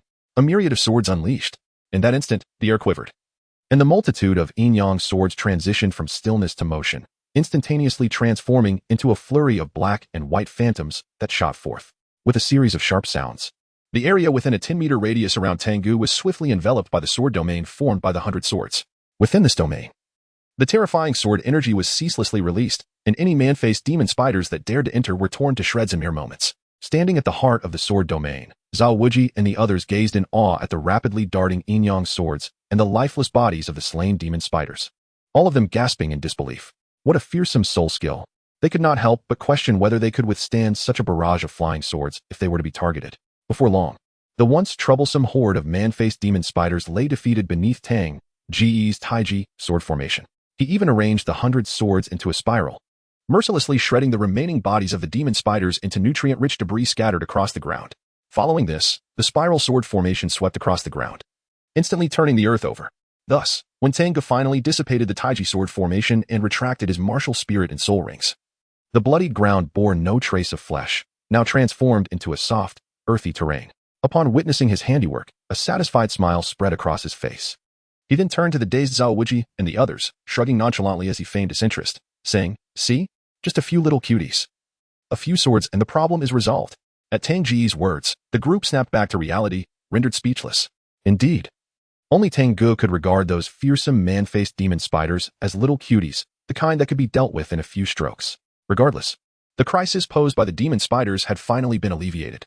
Moreover, having witnessed the extensive and terrifying destructive power of Tang Ge's fourth soul skill, Tang San and Daimubai, among others, realized that they were still insufficiently strong in the presence of such genuine talent and needed to strive tirelessly to improve. Thus, in that moment, all were compelled by an urge to return immediately to Shrek Academy and undertake the new training tasks assigned by the principal. Seemingly attuned to the students' sentiments, Zhao Wuji took a deep breath to calm his emotions before speaking. Since Oscar and Tang San have all acquired their soul rings, our trial task in the Star Dough Forest concludes here. Oscar, please prepare mushroom sausages for everyone. We shall return to the academy with the utmost speed and take some time to rest. All right, come forth, dreamy mushroom sausage. Upon hearing Zhao Wuji's instructions, Oscar promptly summoned his soul power to create 10 mushroom sausages, nearly exhausting his energy reserves. Once he had regained some of his soul power, the others eagerly consumed the mushroom sausages, and 3 pairs of translucent wings sprouted from their backs. Tang Ge wished to experience the formidable power of the mushroom intestines, so he partook of one as well. Let us go. With the fluttering of translucent wings, Zhao Wuji soared into the sky first. Heading towards the outskirts of the starry forest, Tang San and the 9 others exchanged glances, their faces lighting up with relaxed smiles, and then they took to the air, swiftly pursuing Zhao Wuji. Outside Soto City, at Shrek Academy, there stood a notably tall 2-story pavilion at the rear of the academy. From the second floor of this pavilion, one could behold the entire Shrek Academy in all its splendor. This was the residence of the esteemed Dean Flinder. However, on this day, in the living room on the first floor, aside from Flinder, there sat the renowned master Yu Xiaojiang, who was supposed to be in Nodding City. As former members of the Golden Iron Triangle, the reunion of these old friends brought them both joy. Flinder sipped his tea and could not help but chuckle. With your presence at Shrek Academy, the burden on my shoulders will surely lighten considerably. Yu Xiaojiang, however, replied nonchalantly, do not overthink it. I am here primarily for the sake of this child, Tang San. Aware of his old friend's stubbornness, Flinder refrained from further argument and curiously inquired, and what of Tang Ge? What are your thoughts on this child? Tang Ge? Although it was already known that this young man had also joined Shrek Academy, the content of the letter from Flanders still lingered in Yu Xiaojiang's mind, leaving him in a state of astonishment. 12 years old. With 1 purple and 2 black soul rings, he had reached the rank of 39 Soul Master. He could hardly fathom how, in just 5 years, the young man had grown to such an unimaginable level. For a moment, Yu Xiaojiang could only shake his head bitterly. Frankly speaking, this little fellow Tang Ge had become inscrutable, even to me. Chapter 106. I enjoy watching you be astonished. Seeing the rare bitter expression on Yu Xiaojiang's face, Flanders could not help but chuckle, saying, if you could see through him, you wouldn't have hesitated to take him as your disciple back then. Brother, life is tough enough without adding to it. At Flanders' teasing, Yu Xiaojiang's face twitched. Moreover, he could argue that it was not he who rejected Tang Ge as a disciple. Rather, the young lad had deemed his master unworthy at the tender age of 6. Indeed, if Yu Xiaojiang believed that fate could grant him another chance, he would not hesitate to beg Tang Ge to be his apprentice. At 12, possessing 1 purple and 2 black soul rings, and at the rank of 39, the boy's future was limitless, barring any unforeseen circumstances. Tang Ge would undoubtedly secure a place among the titled Douluos of the Douluo Continent. When that time came, as a titled Douluo's mentor, Yu Xiaojiang would see his theories on martial souls recognized by the world. Alas, missed opportunities are irrevocable, and regret brings no solace. Yu Xiaojiang could only sigh in resignation. Flanders, noticing his old friend's gloomy demeanor, after sharing a laugh, attempted to console him. Regardless, once you assume the training responsibilities, you will still be the nominal teacher of that little rascal. He then changed the subject. Let us not dwell on Tang Ge. I recall you mentioned in your letter that Zhao Wujin from your academy was beaten up because of Tang San. Yu Xiaojiang shook his head, willingly shifting the topic to Zhao Wujin's incident. Upon hearing Yu Xiaojiang's inquiry, Flanders' expression became somewhat awkward, due to certain circumstances at the time.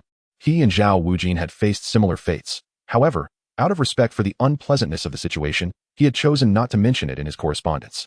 Quickly masking his discomfort, Flanders nodded. Yes, he was indeed beaten by a title de law.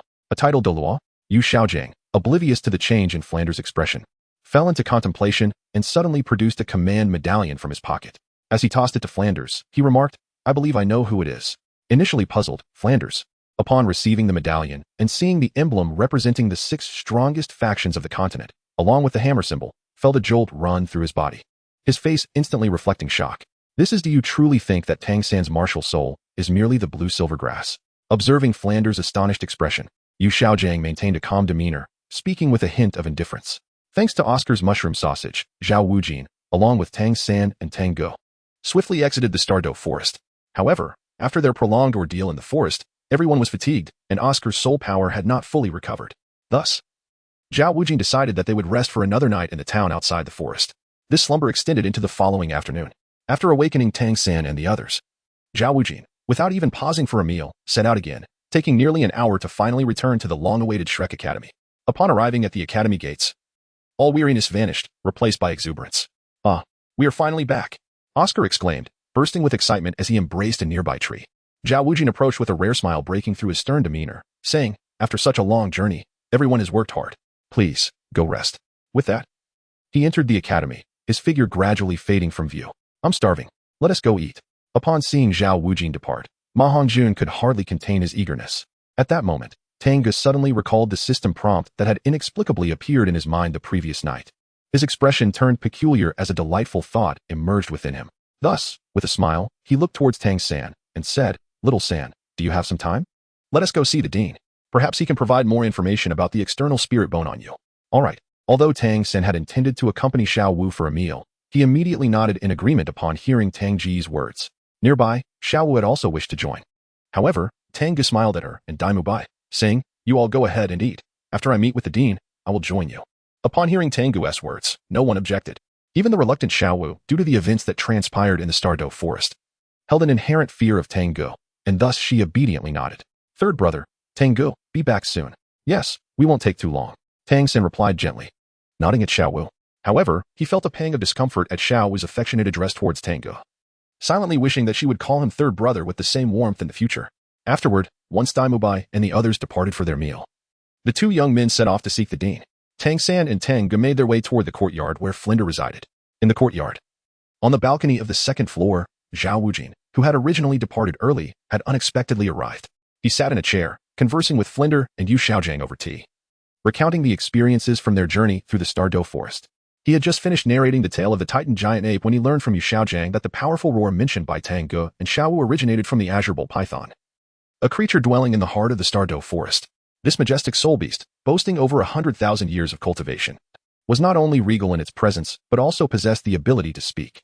This revelation left Zhao Wujin astounded, significantly altering his understanding of soul beasts. Just as he was about to continue with his narration, a voice filled with surprise rang out from below the loft. Teacher, is that you? Zhao Wujin turned to the staircase and saw Tang San and Tang Ge standing below. At that moment, Tang San's attention was entirely focused on Yu Xiaojiang, his face alight with astonishment. He had not anticipated encountering his teacher in this place. Yu Xiaojiang, upon rising, leaped from the loft and approached Tang San, affectionately squeezing his shoulder with a proud smile. It has been a while. You've grown stronger. Teacher, I am now a soul master. Eager to demonstrate his progress before his elder, Tang San promptly unleashed his 3 soul rings, 2 yellow and 1 purple, confirming his status as a soul master. Yu Xiaojiang, taken aback by this revelation, momentarily stood in stunned silence before bursting into joyous laughter. Excellent. Truly excellent. Little San, you have not disappointed me. Tang Ge stood aside, observing as Tang San unleashed his formidable abilities upon their first encounter, unable to suppress a smirk. Without hesitation, he too unleashed his ultimate move. As 4 dazzling soul rings, 1 purple and 3 black, rose from beneath his feet, even Flinder on the 2nd floor was taken aback, nearly shattering his teacup. While Yu Xiaojiang's boisterous laughter abruptly ceased. Ding dong. Congratulations, host. You have astonished Flinder, earning 3,000 points of shock value. Ding dong. Congratulations, host. You have astonished Yu Xiaojiang, earning 1,000 points of shock value. Hearing the system's prompts in his mind, and witnessing Yu Xiaojiang's astonished expression, Tang Ge couldn't help but smile with a hint of pride. Master, did you know? I simply adore seeing you in such a state of shock. Chapter 107. I admitted I reflect. Third update. Subscription requested. Master, did you know? I simply adore seeing you in such a state of shock. Tang Ge remarked, unable to contain his delight at Flinder's astonished expression. Though his voice was not loud, it resonated clearly among the soul masters present. Consequently, Zhao Wuji, who had appeared composed on the second floor, could not restrain himself and spat out his tea. With a sharp crack, Flinder's teacup was ultimately crushed in his grip. Yet, regardless of Zhao Wuji or Flinder, they both gazed at Tang Ge below with incredulity. Did this little rascal harbor a deep-seated grudge against Master? Even Tang San, who had just released his soul rings to impress his mentor, now felt a pang of regret. He had never anticipated that Tang Ge would follow suit and unleash his own soul rings, nor did he expect him to utter such words. In fact, Tang San began to suspect that Tang Ge had orchestrated their visit to the dean, perhaps having foreseen the master's presence here. Contemplating this while observing the master's twitching expression, Tang San's eyes filled with remorse. After a moment, Yu Xiaojiang finally regained his composure. Suppressing his urge to strike, he looked at Tang Ge, adorned with 1 purple and 3 black soul rings, and managed a strained smile. I truly did not expect that in 5 years, you have grown to such an extent. Tang Ge, even among your peers, few could surpass you. Thank you for the compliment, Master. If there is nothing else, I shall take my leave now. Farewell, Dean. Goodbye. Teacher Zhao. Upon hearing Yu Xiaojiang's words, Tang Ge grinned widely. He promptly retracted his soul rings and bid farewell to Flinder and Zhao Wuji before turning away without hesitation. His objective had been achieved, and remaining would only squander time. After all, wouldn't it be more delightful to dine with a few charming young ladies? As for Tang San, he was ruthlessly abandoned by Tang Ge. Watching Tang Ge depart without a backward glance, Tang San's emotions became exceedingly complex. Indeed, I have been used. Seemingly sensing Tang San's disheartened mood, Yu Xiaojing couldn't help but pat his shoulder, offering words of comfort. Little San, do not be disheartened. Tang Ge has his own opportunities, which are incomparable to others. Moreover, throughout the annals of history, it may take centuries to produce an extraordinary talent like Tang Ge. Most soul masters possess talents akin to your own. Furthermore, achieving soul master rank with the blue silver grass at such a young age already places you above many. Teacher, are you comforting me? Why do I feel increasingly pained the more I hear? Tang San felt an overwhelming complexity within. Yet he maintained a serious demeanor as he nodded earnestly. Rest assured, Master, I shall double my efforts and will not let you down. Indeed, as my student, one should possess such unwavering determination and resilience in the face of adversity. Upon hearing Tang San's words, Yu Xiaojiang felt an immense satisfaction. However, he soon inquired, by the way, you have just returned from the Stardow Forest. Why have you come here instead of resting? Master, I came here primarily to inquire with the dean about matters concerning external spirit bones.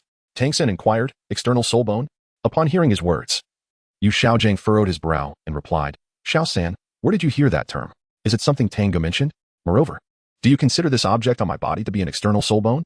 As Tang San spoke, he activated the Xiantian skill, concentrating the soul rings on his back. With a sound resembling the tearing of fabric, the 8 spider legs, previously retracted within him, extended once more.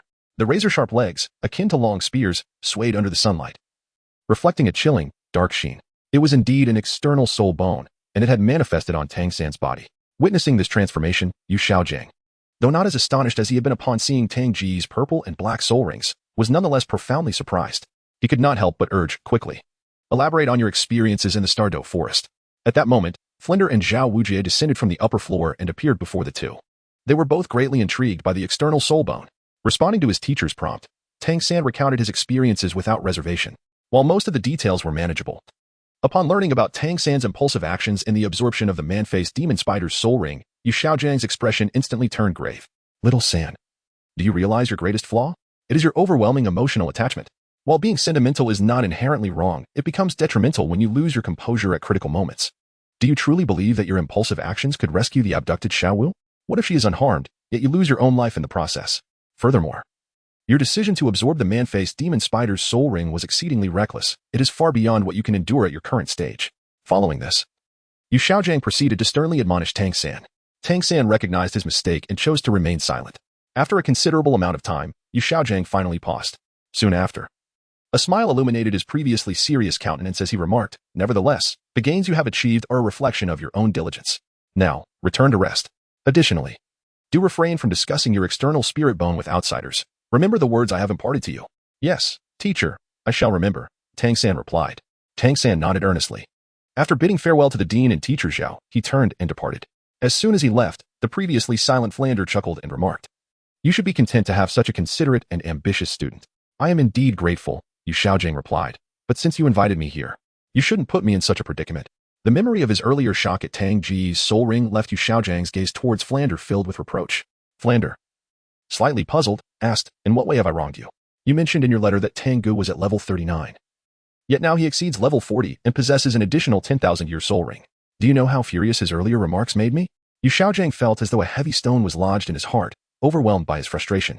Upon hearing this, Flander finally understood but maintained his stance, stating, "You cannot hold me accountable for this. When I wrote to you, Tang Ge was indeed at level 39. As for the current situation, you should direct your inquiries to Zhao Wujie.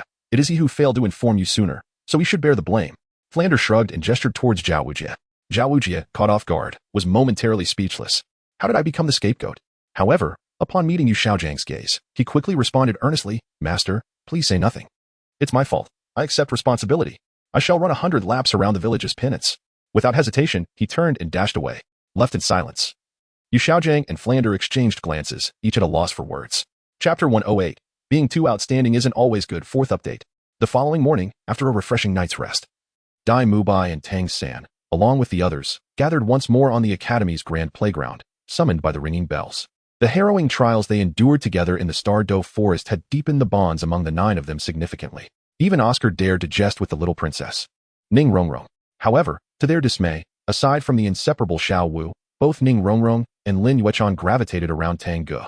Even Zhu Zhuqing, who typically exuded an air of aloofness, occasionally seized the opportunity to engage Tang Ge under the pretense of discussing soul skills. Tang Ge initially intended to comfort the lonely Dai Mubai, who was awkwardly standing on the sidelines, but his overwhelming charm proved to be a hindrance. Even Xiao Wu affectionately called him Brother Tang, rendering any attempts to displace Ning Rongrong and the other girls futile. Thus, Tang Ge resigned himself to the situation, allowing Dai Mubai and his companions to continue their plight. Fortunately, the torment did not persist for long. When Dean Flander and Yu Xiaojiang arrived at the playground, the gathered group of 9 dispersed. Dai Mubai, Oscar, and Ma Hongjun, who were on the verge of despair, finally breathed a sigh of relief. Their attention soon shifted to the unfamiliar Yu Xiaojiang. Who was this person? Could he be a newly appointed teacher at the academy? In contrast, Xiao Wu, having spent time with Tang San the previous day, did not appear surprised by Yu Xiaojiang's arrival. Just as everyone was lost in their thoughts, Flander finally spoke. His gaze swept over the 9 students, and he remarked with a smile, "I am delighted that all of you have safely completed your missions during the Stardow Forest trial and returned to the academy. Moreover, congratulations are in order for Oscar, Tang San, and Xiao Wu for successfully finding soul rings suitable for them, becoming the new soul elders following Dai Mubai and Lin Yuechon. Therefore, Ma Hongjun, Ning Rongrong, and Zhu Zhuqing, you must continue to strive for a breakthrough to become soul elders soon. Yes, we will work hard." Upon hearing Flander's words, Ning Rongrong and Zhu Zhuqing exchanged determined glances and nodded resolutely, while Ma Hongjun bashfully lowered his head. Flander, unfazed, shifted his focus back to Tang Ge. He continued, "Of course, I must particularly commend Tang Ge. Not only has he advanced to the Soul Master rank, but he also remained calm in the face of formidable opponents, never abandoning his teammates. This spirit should be promoted within our Shrek Academy, and everyone ought to learn from it. Now let us applaud Tang Ge." As Flander led the applause, Dai Mubai and Tang San joined in, clapping enthusiastically. Feeling the warm welcome from his peers, Tang Ge humbly waved his hand. "Please, a mere gesture will suffice. I prefer to remain low-key." "Is that so? You prefer to be low-key?" At this remark, not only did Dai Mubai and the others nearly burst out laughing, but even the previously silent Yu Xiaojiang's expression twitched in surprise. He had not anticipated that in the 5 years apart, Tang Ge's strength had not only increased, but his audacity had grown thicker as well. Before Flander could continue, Yu Xiaojiang stepped forward, requesting silence from the applauding crowd.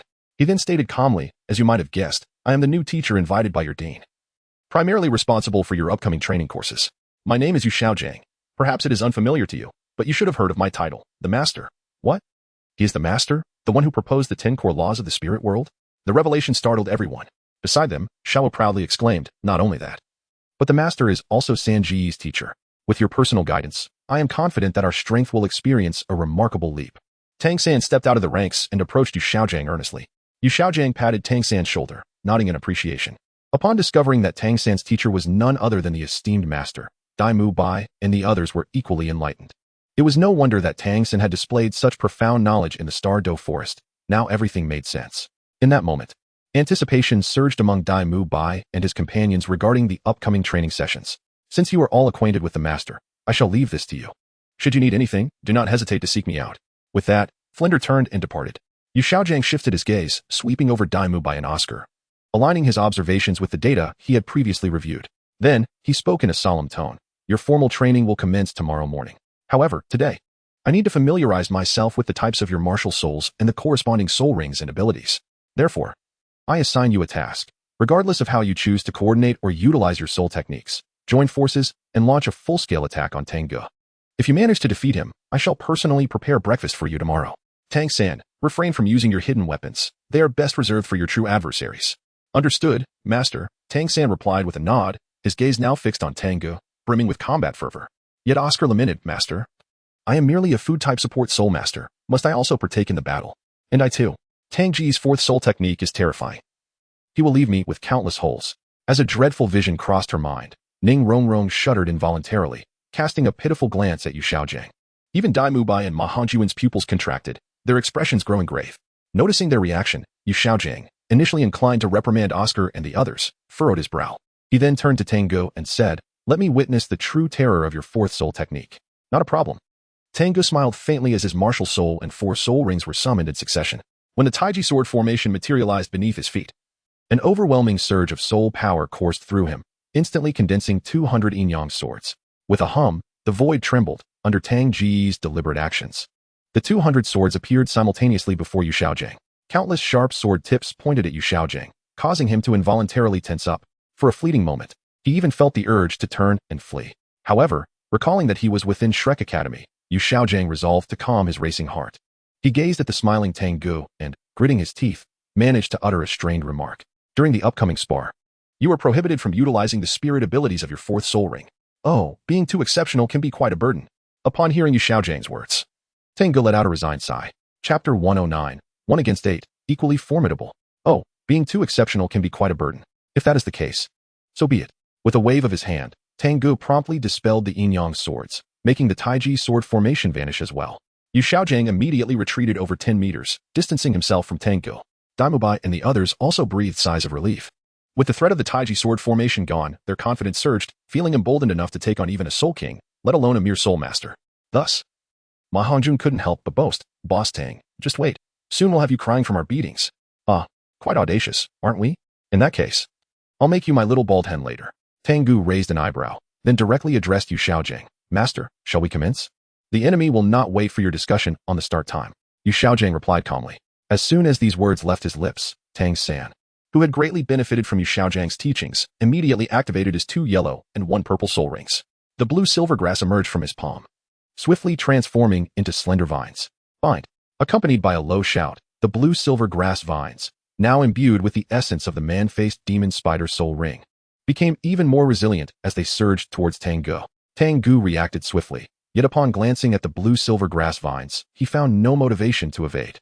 They were merely a group of kindergarten children. After all, he believed that once these children had made their moves, he could unleash his power and vanquish them all at once, demonstrating that the disparity between individuals cannot be bridged by a mere soul ring. However, upon witnessing Tang Ge's lack of evasion, Tang San's expression darkened. He couldn't help but snort, arrogant. Ning Rongrong, enhance our soul skills. The 7 treasure glazed tile spun, releasing vibrant beams of light that enveloped Tang San and Dai Mubai, significantly augmenting their strength and speed. Seizing the opportunity, Tang San clenched his fist without hesitation. The blue-silver grass vines he summoned rapidly ensnared Tang Ge, wrapping him tightly like a rice dumpling. The vines then began to constrict inward, seemingly intent on choking him to death. Brother Tang Ge. Lin Yuechan's delicate face betrayed her concern at this sight, wishing to intervene. However, Zhu Shiqing beside her shook her head. Sister Yuechan, have faith in Tang Ge. He will be fine. Boss Tang Ge. I recently discovered that the Phoenix Fire line unleashed in the Fiery Phoenix state is even more potent, so do be cautious. At this moment, Ma Hongjun couldn't suppress his laughter. Taking advantage of Tang Ge's entanglement, his phoenix spirit enveloped him, and he unleashed a torrent of flames, transforming into a fiery line directed towards Tang Ge. With a crackling sound, the flames ignited the surrounding vegetation, and in an instant, Tang Ge became engulfed in fire. Ning Rongrong, who had just activated her spirit-enhancing skills, was taken aback by the spectacle. Tang San, will Tang Ge be all right? Despite his belief that Tang Ge would not be easily defeated, Tang San pondered for a moment before addressing Oscar, the designated protector. Oscar, be ready to prepare sausages at any moment. If Tang Ge, before he could finish, a resounding explosion interrupted him, drawing the attention of everyone present. Emerging from the sea of flames with a smile, Tang Ge appeared completely unscathed, his attire intact despite the blue-silver grasses paralyzing toxins and the burning flames. A swirling aura of black and white soul power enveloped him, exuding an enigmatic presence. Even the master, observing from a distance, was astonished. This little fellow has become remarkably formidable in just 5 years. However, A commanding shout abruptly interrupted his thoughts. White Tiger Possession. White Tiger Radiant Wave. White Tiger Diamond Transformation. Upon witnessing Tang Ge emerge unscathed, Dai Mubai resolutely activated his second and third soul skills. A blinding golden sphere erupted from his mouth, radiating a powerful aura as it surged towards Tang Ge, who followed closely behind, his fierce white tiger spirit exuding a commanding presence. Yet, as the golden sphere approached, Tang Ge merely raised his hand and lightly slapped it. With a sound akin to bursting bubbles, the golden sphere was instantly shattered into sparkling motes, barely lifting the corner of Tang Ge's garment. Dai Mubai, who had charged forward, felt his pupils constrict in shock. How could he shatter my white tiger radiant wave without using soul power? Is this even humanly possible? Cursing inwardly, he swiftly shifted to a defensive stance, deploying his first defensive soul skill, the White Tiger Protective Shield. Give up. It's futile. As the golden barrier appeared around Dai Mubai, Tang Ge couldn't help but chuckle and shake his head. He stepped forward once more, unleashing a surge of power that elicited a pained scream from Dai Mubai. With a swift motion, Dai Mubai transformed into a golden afterimage, hurtling backward until Tang San caught him with the blue-silver grass, preventing him from being flung out of Shrek Academy. Similarly, Zhu Qing, who had launched her attack after merging with the ghostly feline spirit, was startled into halting her advance midair. However, this caused a disruption in her soul power, leading her to plummet uncontrollably towards the ground. Observing this, Tang Ge shook his head slightly and utilized his yin-yang wings to ascend, catching Zhu Qing in his embrace. He then turned to see Lin Yuechan, who had drawn back her about to shoot him, raising his right hand in a mock gesture of striking. Her face flushed crimson as she hurriedly lowered her bow. You let me go? Suddenly, Zhu Qing's voice reached Tang Ge's ears, tinged with a mix of embarrassment and irritation. Turning to her, he was momentarily distracted by her proximity, and without thinking, he playfully slapped her on the rear. The sound echoed, and Zhu Qing fell silent. Don't be silly. I'll set you down shortly. As Tang Ge regained his composure, he beheld Zhu Qing, whose face was crimson, resembling a ripe apple, savoring the sensations of the recent encounter while maintaining an air of calmness. His gaze then shifted to the distant figure of Yu Xiaojiang. Master, did you see that? I, Tang Ge, can take on 8 without faltering. Had this proclamation been made at the outset, neither Tang San nor Dai Mubai would have acquiesced. It is essential to recall that in the town outside the Star Do Forest, the 8 had once fought in unison, even managing to withstand an onslaught from a Soul King of the Tsanghui Academy, who was over level 50. Moreover, Tang San had since ascended to the rank of Soul Ancestor, rendering the might of his blue-silver grass more formidable than ever before. They were confident that, united, they could easily subdue Tang Ge without the need to draw upon their 4th Soul Ring's abilities. However, the current scenario was starkly different. They had just witnessed Tang Ge effortlessly dismantle the combined assault of Tang San and Ma Hongjun, subsequently shattering Dai Mubai's White Tiger Lightwave with his bare hands, sending the latter flying. As for Zhu Qing and Lin Yuechan, their presence was utterly inconsequential. It was better to remain unmentioned. In that moment, both Tang San and Dai Mubai comprehended that even if they truly combined their strengths, they were no match for Tang Ge. Astonishingly, Tang Ge had yet to unleash any of his formidable soul skills. This realization left a bitter taste in their hearts, revealing just how vast the chasm between them had become. A dozen meters away, sensing the despondency of Tang San and Dai Mubai, and observing Tang Ge in the sky still taking liberties with the young girl, Yu Xiaojiang felt an urge to roll up his sleeves and join the fray. Yet, considering the limitations of his martial spirit, the 3 cannons of Luo, he felt a slight twitch at his cheek. He then adopted a serious tone and addressed Tang San. It is not the strength of the opponent that is frightening. What is truly terrifying is the lack of courage to confront a formidable adversary. Little San, as your teacher, I do not wish to see you yield out of fear. Therefore, as long as you do not fall, continue to unleash your full might against Tang Ge. And you all, I do not expect you to defeat Tang Ge. I merely hope you learn the values of perseverance and resilience. Do not abandon. Do not give up. In the face of a strong opponent, you must possess the courage to fight to the end. Each of Yu Xiaojiang's words resonated like thunder in the ears of Tang San and Dai Mubai, leaving them momentarily stunned.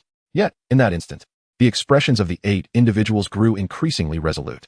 Tang San suddenly raised his head, gazing at Tang Ge, who was embracing Zhu Qing in midair with a beaming smile. He spoke earnestly. Tang Ge, I acknowledge that your strength surpasses that of the 8 of us. However, as our teacher rightly said, we cannot concede defeat so easily. Even if you were to defeat us all, we shall rise again to continue the fight. And as for me, Tang Ge, there will come a day when I reclaim the position that rightfully belongs to me. Dai Mubai, enduring the pain emanating from his abdomen, gritted his teeth and resolutely affirmed. And I too. Ning Rongrong, Oscar, Ma Hongjun, Xiao Wu, and Lin Yuechan all stepped forward in unison. Even Zhu Qing, whose fair face had initially flushed with color, regained her composure.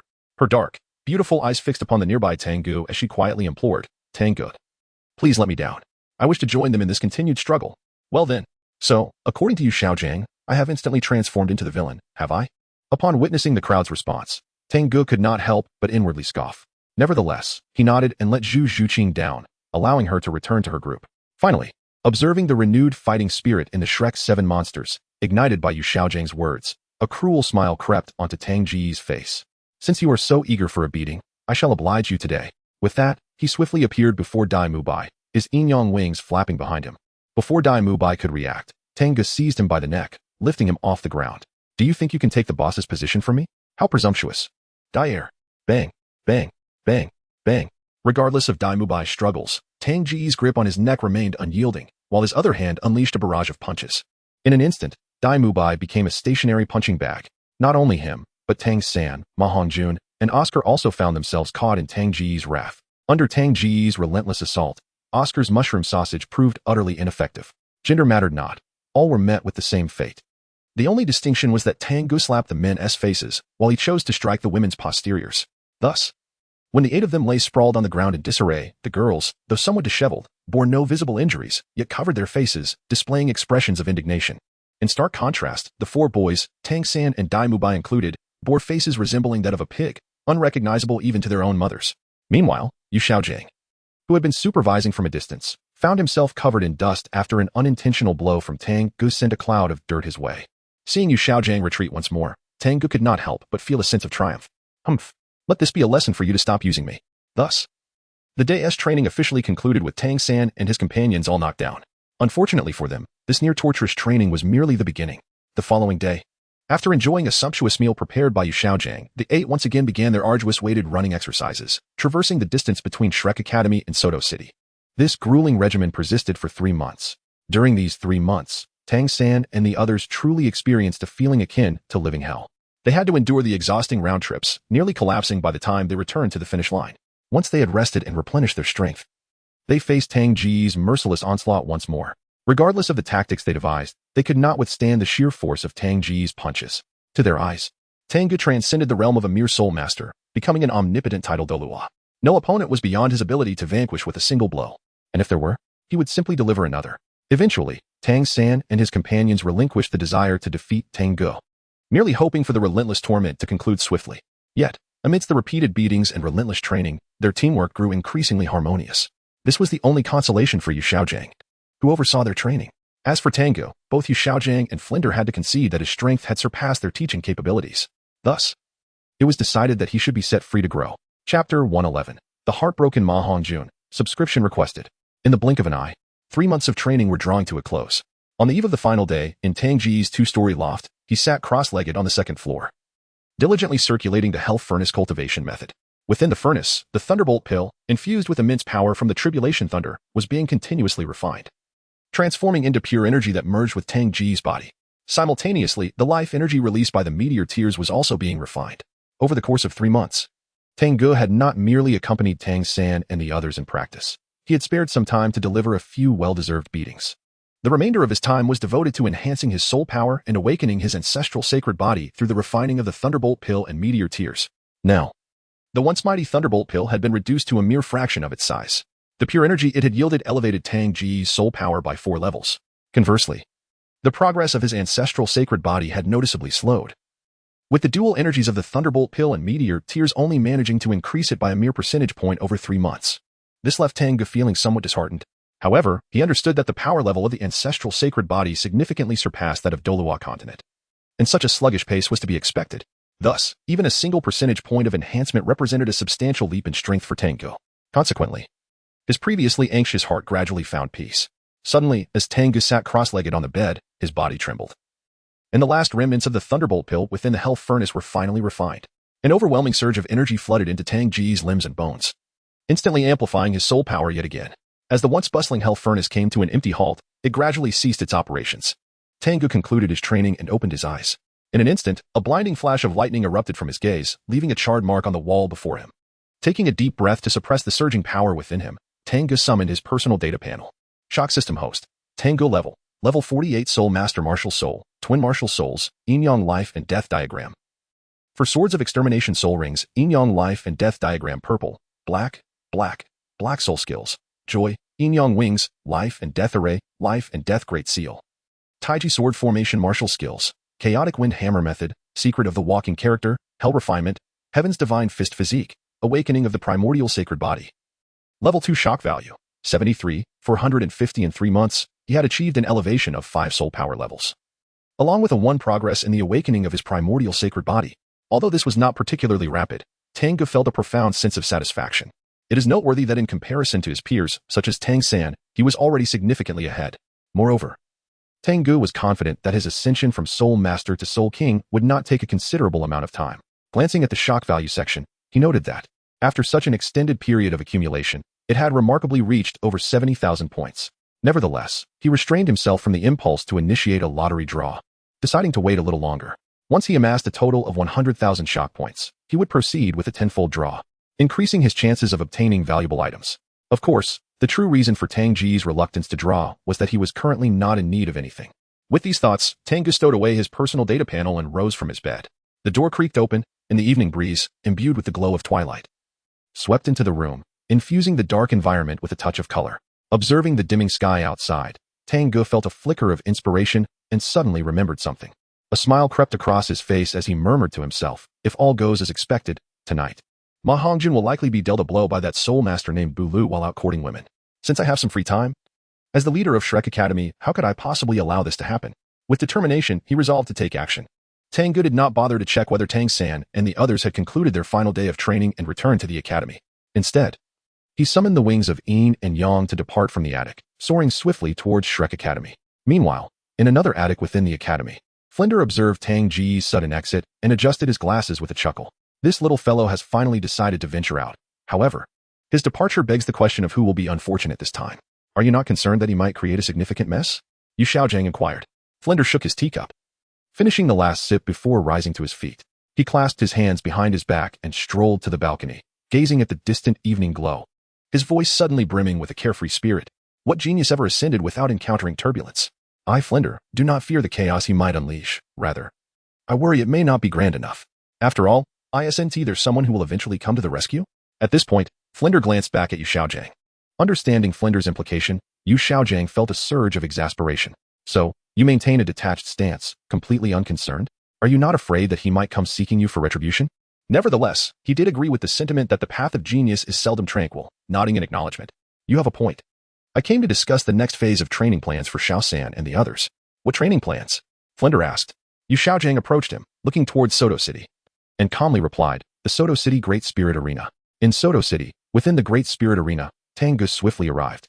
Aided by the speed of the wings of Yin and Yang, spotting a tall, long-haired beauty in lace stockings at the reception desk, he approached with a smile. Excuse me. Beautiful, do you have a moment? Would you care to join me for a meal? Presenting a rose from his hand, Tang Ge extended it towards her, inviting her with a warm smile. Having undergone continuous transformation through the ancient sacred body, Tang Ge's physique had become tall and well-proportioned, and his appearance remarkably handsome. Consequently, as the long-haired beauty lifted her gaze, her cheeks flushed instantly. Overwhelmed by the fragrant aroma of the rose, she shyly accepted it and nodded in response. As the long-haired beauty stepped out from behind the counter, Tang Ge took her soft, fair hand, leading her outside the Great Spirit Arena. At the same time, in the plaza outside the arena, Ma Hongjun, having just completed his training, was fixing his attire and hair while hyping himself up. Ma Hongjun, you are handsome. You can do this. You will win her heart. Bolstered by his self-encouragement, Ma Hongjun felt a surge of confidence as he prepared to enter the Great Spirit Arena. However, as he raised his head, he caught sight of 2 familiar figures, and in that instant, his heart shattered. Chapter 112. Life has become intolerable. Subscription requested. Upon seeing the 2 familiar silhouettes emerging from the Great Spirit Arena, the bouquet of roses in Ma Hongjun's hands fell to the ground. A crackling sound echoed in his ears, the sound of his heart breaking. How can this be? How could Tang Ge do this? She was the woman I had my sights set on. Why is she with him? Why is this happening to me? Ma Hongjun's expression was filled with despair, as if a vast green meadow had suddenly descended upon him. He could see it clearly. The 2 familiar figures were Tang Ge and the long-haired beauty he had been pursuing at the Great Spirit Arena. Her name was Ding Dang. Ma Hongjun had resolved that once training concluded, he would muster all his sincerity to confess his feelings. Yet now, he witnessed the object of his affection, Ding Dang, following Tang Ge away. She was with Tang Ge. Gone. Ma Hongjun's eyes turned crimson, and he could no longer hold back the tears streaming down his face. Master Tang, you may have ravaged my body, but why must you also trample upon my heart in the end? Ultimately, Ma Hongjun could no longer bear it. He suddenly cried out, his voice resonating with anguish. Master Tang, I hate you. His words, both piercing and sorrowful, drew the attention of passers-by in the square. They glanced at the weeping Ma Hongjun and then at the bouquet of roses at his feet, and in an instant, realization dawned upon them. Ah! Yet another pitiful soul ensnared by love. In the distance, a long-haired beauty named Ding Dang, who was walking alongside Tang Ge, also heard the mournful cry. Curiosity flickered across her face as she contemplated turning to look. However, Tang Ge swiftly encircled her in his embrace, chuckling. Just a little chubby boy who knows nothing of love. There's nothing worth seeing. Well, then where are we headed now? Cradled in Tang Ge's arms. The masculine scent enveloped Ding Dang, causing her cheeks to flush crimson. Her eyes grew somewhat dazed as she tremulously inquired, uncertain of her surroundings. Tang Ge lowered his gaze upon the utterly enchanted Ding Dang nestled in his embrace, unable to resist the impulse to gently pat her on the backside. Of course, we shall indulge in delicious food and partake in delightful activities, he proclaimed, followed by a hearty laugh as he proudly wrapped his arms around her slender waist. Striding towards the bustling streets ahead, Brother Ma Hongjun, you must be open-minded. Your brother Tang is engaging in this frivolity for your own good. Otherwise, not only would that beating be in vain, but this charming young lady could also fall victim to nefarious hands due to your lack of prowess. Thus, on the final day before the conclusion of 3 months of rigorous training, Tang Ge, having experienced a breakthrough in strength, seized an opportunity to revel in the vibrant city of Soto. With a beautiful companion to dine and drink with, and moments of sweet affection exchanged, the night swiftly deepened. Eventually, as they departed from the lively district, Tang Ge guided the entranced Ding Dang, whose long hair seemed to surrender entirely to his whims, towards a dimly lit area devoid of illumination. The further they ventured, the more secluded their surroundings became, almost devoid of any human presence.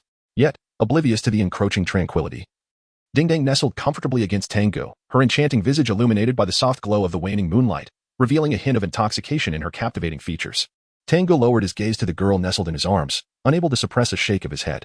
How foolish. One could easily imagine her being deceived. Perhaps even losing a kidney, only to count the spoils for someone else. Fortunately, he was not a malicious individual. He had no intention of engaging in such nefarious acts.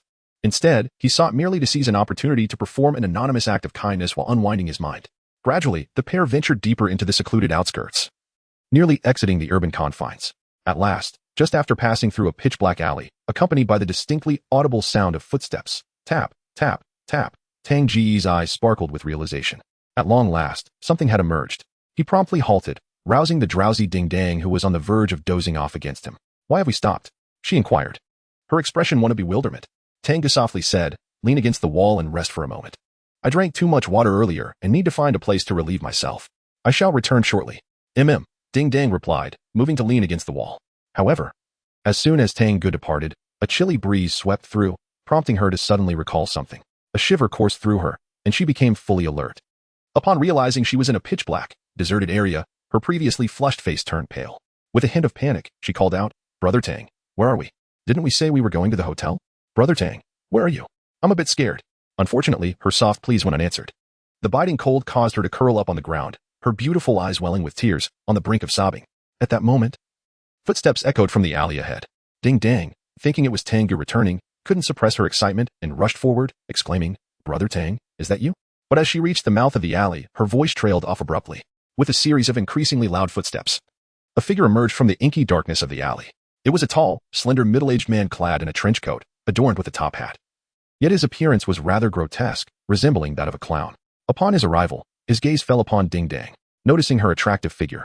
He couldn't help but lick his lips, exclaiming with delight, Little girl, Brother Tang is not here, but Brother Bulu has arrived. It's quite perilous to be out here at night. What if you encounter a bad person? How about I take you away? As he spoke, the man named Bulu reached out towards Ding Dang's arm. Faced with such an unattractive man making advances, Ding Dang, momentarily stunned, quickly regained her senses and let out a piercing scream. Ah! The horrifying sound wave struck Bulu, distorting his features. He sensed the disdain in her eyes and felt a surge of anger, growling, If you refuse my hospitality, let us see how I deal with you tonight. Just as Bulu's hand was about to grasp Ding Dang's arm, another hand suddenly appeared from the side, seizing his wrist. A cold, menacing laughter echoed in Bulu's ear. How dare you lay a hand on my woman? You must be tired of living. With a sharp crack. Before Bulu could comprehend the situation, an overwhelming force shattered his wrist bone. A scream, more haunting than Ding Dang's earlier cry, reverberated through the night. Chapter 113, Double Shields? Omen. Caught off guard, the excruciating pain from his shattered wrist elicited a shriek from Bulu. He quickly summoned his soul power to his wrist, attempting to heal the broken bone while struggling to free his right hand from the stranger's grasp. Alas, the grip was unyielding. Even with his soul power, he was unable to break free. Cold sweat beaded on his forehead as he realized the dire predicament he was in. This was not an ordinary encounter. Meanwhile, Ding Dang, her face pale with fright, saw the figure that had appeared to thwart Bu Li's advances and instinctively threw herself into his embrace, sobbing, "Wah, Brother Tang. You scared me to death.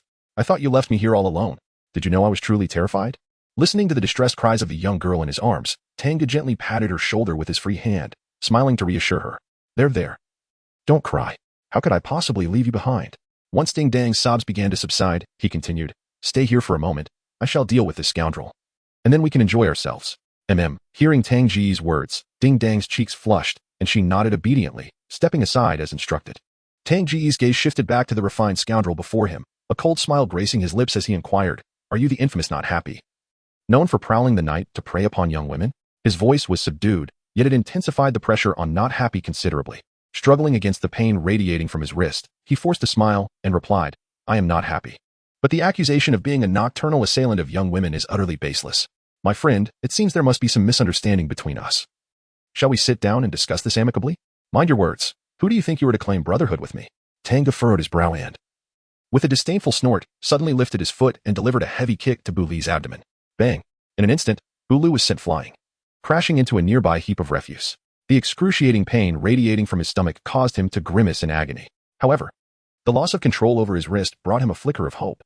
Quickly rising from the ground, he intended to summon his martial spirit and flee, all the while silently memorizing Tang Ge's appearance. "Damn it, just you wait. Once I, Bu Li, gather my two companions, I shall exact vengeance for this night." "What? Are you attempting to escape and summon others to seek revenge on me?" Just as this thought formed in Bu Li's mind, a chilling voice, so cold it threatened to sever his very soul, echoed suddenly in his ear. Immediately thereafter, a hand reached out, gripping his neck and lifting him off the ground. Suspended in midair, unable to touch the ground, his soul power was suppressed, causing his complexion to rapidly turn a shade of purple. He kicked desperately, struggling and emitting pain cries. "Let us talk this over. If you release me, I will comply with anything you desire. Please." "Very well, I shall let you go." Upon hearing Bu Li's pleas for mercy, Tang Ge merely smiled faintly and relinquished his grip. "Huh? You really let me go?" Bu Li, caught off guard by this unexpected turn of events, fell from midair after being released and, without a moment's hesitation, shouted loudly, "Heavenly Trap Dual Shield." Buzz! As 4 soul rings materialized beneath his feet, a pink dual shield, reminiscent of those wielded by women, emerged behind him, releasing a mist of pink vapor. This was Bu Li's martial spirit, the Heavenly Trap Dual Shield. As soon as the martial spirit was summoned, the pink mist enveloped him entirely, causing his figure to vanish from sight. Then, his exhilarated laughter echoed in all directions. "Ha ha ha, I have never encountered such a foolish soul master like you, who would actually let me go. So, to show my gratitude, I, Bu Li, shall grant you another night of life. As for this girl, I shall take her away." The pink mist gradually expanded, threatening to envelop the entire area. Tang Ge remained composed, first sensing the intoxicating aura permeating the mist, then casting his gaze upon the elusive pink dual shields. "Ah, indeed, what a wicked martial spirit." A smile crept upon his face as he remarked, "You must be mistaken. I merely wish to observe your intriguing martial spirit before rendering you powerless." With that, the yin-yang life and death diagram manifested in Tang Ge's hands. One by one, soul rings began to rise beneath his feet. A purple ring accompanied by 3 black rings emitted a dazzling radiance that swiftly dispelled the pink fog. The boisterous laughter was abruptly silenced, replaced by incredulous exclamations. "You possess 3 10,000-year soul rings. Ding. Congratulations, host." Shocked the unamused, earning 500 shock points. "Oh, how delightful to reap such rewards." As the system's notification echoed in his mind, Tang Ge's eyes sparkled with excitement. Without further ado, he raised his hand and unleashed a formidable life and death palm. Boom! With a resounding thud, a figure materialized before being forcefully slammed into the ground. When Tang Ge approached after retracting his martial spirit and soul rings, he found the unamused sprawled in a handprint-shaped pit, convulsing uncontrollably. That strike had not only depleted his soul power, but also rendered his bones nearly to dust. Upon seeing Tang Ge approach, fear etched itself onto the unamused's face. "Spare me." "Spare you? Just lie there for a while." Upon hearing the plea, Tang Ge scoffed, and with a stamp of his right foot, the deep pit he had just created collapsed in an instant. The unamused was promptly buried beneath the rubble. Satisfied that no one would discover him there for the time being, Tang Ge turned to leave. As he reached Ding Yang, who had succumbed to slumber from inhaling the pink mist, he couldn't help but chuckle and shake his head. "Encountering me must be your stroke of luck." With that, he hoisted her into his arms, and with the emergence of his yin-yang wings, he soared toward a distant area illuminated by lights. However, it wasn't long before Tang Ge returned. Yet, do not misconstrue this. He had merely gone to a hotel to ensure Ding Dang was settled before promptly returning. Just the thought of the sympathetic gazes from the long-legged waitresses as he departed the hotel made him wryly smile. Enough of that. I must prioritize important matters. Shaking off his melancholic thoughts, he approached the spot where the unamused had been buried.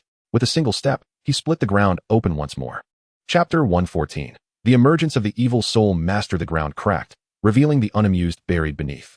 As air rushed in, nearly suffocating, the unamused gasped deeply, inhaling with fervor. He then turned to Tang Ge, gazing at him as though he were a demon. Thus, even as Tang Ge casually emitted a milky beam of light to mend his injuries, the unamused remained motionless, too terrified to stir. He feared that once healed, Tang Ge might entomb him alive again. Just the thought of it sent a shiver down the unamused spine, causing his throat to constrict as he emitted a faint whimper. What do you want from me? I've heard you have 2 accomplices. Take me to them, and I will spare your life. Tang Ge gazed with a hint of melancholy and spoke softly. Shall I lead the way to find my companions? Tianya and Ikao? Upon hearing Tang Ge's request, Douluo felt a jolt of surprise, instinctively preparing to decline. Yet, upon further reflection, he realized the absurdity of his initial reaction. Why should he refuse? Why should those 2 continue to roam freely while he had fallen into such despair? No, it was imperative to locate them, even if it meant facing death. They would meet their end together. With this thought in mind, Douluo nodded resolutely. Very well, I shall guide you. With newfound determination, he climbed out of the pit and confidently led the way. Tang Ge ambled leisurely behind, maintaining a suitable distance from his companion. This was not due to a fear of startling the proverbial snake by approaching too closely, but rather because the pervasive stench of urine mingled with feces emanating from his companion had nearly induced nausea. Had it not been for the usefulness of the individual, Tang Ge would have long since dispatched him with a single blow. Thus, the 2 traversed in this manner for nearly half an hour, having completely exited Sotoa City. They only came to a halt when a small hollow appeared ahead, revealing the faint outline of wooden structures within. My 2 companions reside in those wooden huts, though I am uncertain if they have ventured out to hunt tonight, Nelle whispered fearfully, gesturing towards the hollow. Out to hunt.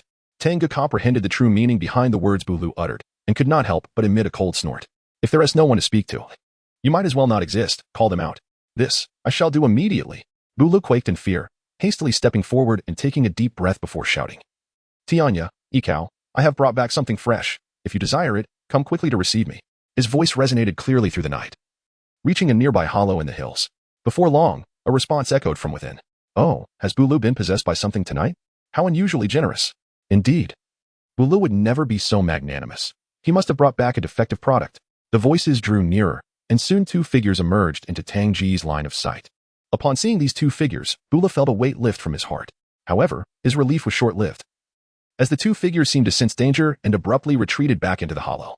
Douluo's heart tightened, and he could not help but shout, What are you doing? Didn't you say you would come to receive me? Hearing Douluo's cry, one of the retreating figures halted and unleashed a stream of curses. You, Douluo, have been utterly defeated and still dare to deceive us? Do you really think Ikao and I are fools? You may perish, but to bring others to ensnare us while we considered you a brother is unforgivable. Regardless of who that person is beside you, since you've arrived, you shall not leave alive. Yet, before he could finish his sentence, his voice abruptly ceased. A dazzling purple-black light surged forth, compelling everyone to widen their eyes in astonishment. Unbeknownst to them, Tang Ge had summoned forth 4 soul rings, 1 purple and 3 black, surrounding him in a rhythm that exuded a formidable aura. In tandem, 3 system notifications resonated in his mind. Congratulations, host. Shock Tianya, gained 2,000 shock points. Congratulations, host. Shock Ikao, gained 1,500 shock points. Congratulations, host. Shock Douluo, gained 700 shock points. 700 points? The final notification caused Tang Ge to furrow his brow, turning to glance at Douluo, who stood not far away. The purple-black light flickered in his eyes, and as it fell upon Douluo, the latter was instantly paralyzed with fright, collapsing to the ground. Believing Tang Ge intended to kill him, Douluo rolled his eyes back and fainted. Witnessing this scene, Tang Ge felt speechless. However, having already lost consciousness, he chose to disregard Douluo and advance towards the 2 figures ahead. A few dozen meters away stood Douluo's 2 companions, Tianya and Ikao. Ikao, a soul master with the spirit of a duck, possessed a soul rank of Soul Zone. Meanwhile, Tianya wielded a green kitchen knife as his martial spirit. Yet his soul power exceeded level 50, marking him as a soul king. Yet at this moment, Tianya displayed none of the awareness expected of someone who could dominate the underground world of Soto City. Upon regaining his senses, he not only continued fleeing towards the hollow but did so even faster than Ikao. What a joke. With Tang Ge revealing 1 purple and 3 black soul rings from the outset, even if his opponent was merely a soul zone, he was no match for Tianya, whose highest soul ring was merely purple. Approaching such an adversary would be akin to courting death. Simultaneously, Tianya cursed Douluo in his mind, wondering how he had attracted such a formidable enemy. Nonetheless, he believed that once he reached the hollow, everything would come to an end. Hao, who was closely trailing behind, seemed to share this sentiment. The two exchanged glances and quickened their pace. Could it be that these two have hidden trump cards in the hollow? Meanwhile, Tang Ge, who had initially intended to eliminate Tianya and Hao with a single strike, furrowed his brow upon witnessing their desperate flight into the hollow. He decided to temporarily abandon the notion of killing them and follow them directly into the hollow. As soon as they arrived, the fleeing Tianya and Hao suddenly halted, dropping to their knees in a display of desperation. Master, someone wishes to kill us. They prostrated themselves, emitting anguished cries for help. Boom. A terrifying aura erupted from the house ahead, sending Tianya and Hao flying. A middle-aged man with a dark expression emerged slowly. Upon seeing this man, Tang Ge's pupils constricted, and a sense of alarm surged within him. It was not only the powerful aura he sensed emanating from the man, but also the fact that he was holding a soul master in his grasp. The soul power and vitality of this soul master were continuously siphoned away, flowing toward the middle-aged man. This man was undeniably an evil soul master. In the blink of an eye, the soul master in the man's grip transformed into a lifeless husk. Casually discarding the corpse, the man's gaze fell upon Tang Ge. Upon noticing the dazzling 4 soul rings, 1 purple and 3 black, dancing around Tang Ge, the middle-aged man's eyes lit up with a burning greed. He could not restrain a hoarse chuckle. I never expected someone would deliver themselves to my doorstep. 1 purple and 3 black soul rings. Little fellow, I must say your talent truly astonishes me. However, it is a pity that here, everything you possess shall belong to me. Once I devour you, my soul power shall ascend even further. Evidently, the middle-aged man immediately discerned that Tang Ge was not particularly old, and he appeared utterly unconcerned about Tang Ge's background. As his words fell, a martial spirit resembling a leech emerged, and 6 soul rings materialized beneath his feet. 1 white, 2 yellow, 2 purple, and 1 black. This middle-aged man was, in fact, a soul emperor with soul power exceeding level 60. Tang Ge felt a twinge of surprise, yet fear eluded him. Instead, a burgeoning excitement began to swell within him. The last time, due to the confluence of the dragon sovereign and the serpent matron, he had been deprived of the opportunity to test the limits of his current strength. Now, before him stood a living soul emperor, all alone. Tang Ge felt that if he did not eliminate his opponent tonight, he would be remiss in squandering such a splendid opportunity. With this thought in mind, he cast a glance at the middle-aged man across from him, a smile gracing his face. You wish to devour me? Then you must first reveal your name. Remember, my name is Dong Yuang, and should you meet your demise, do not forget to send a dream to your family seeking vengeance on my behalf.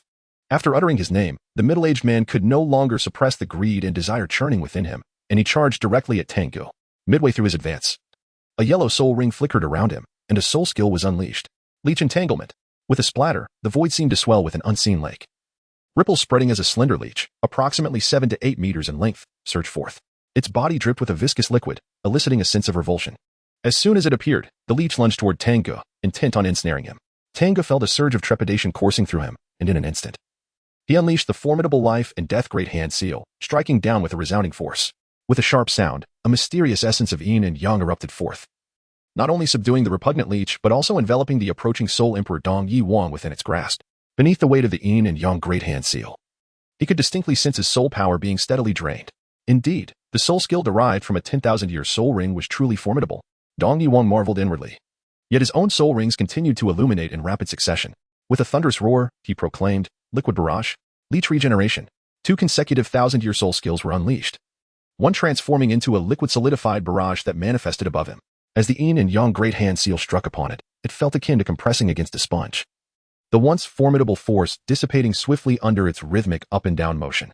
Following the release of the second 1,000-year soul skill, from the spot where the leech had been vanquished, numerous tiny leeches, only a few inches long, began to materialize at an astonishing pace.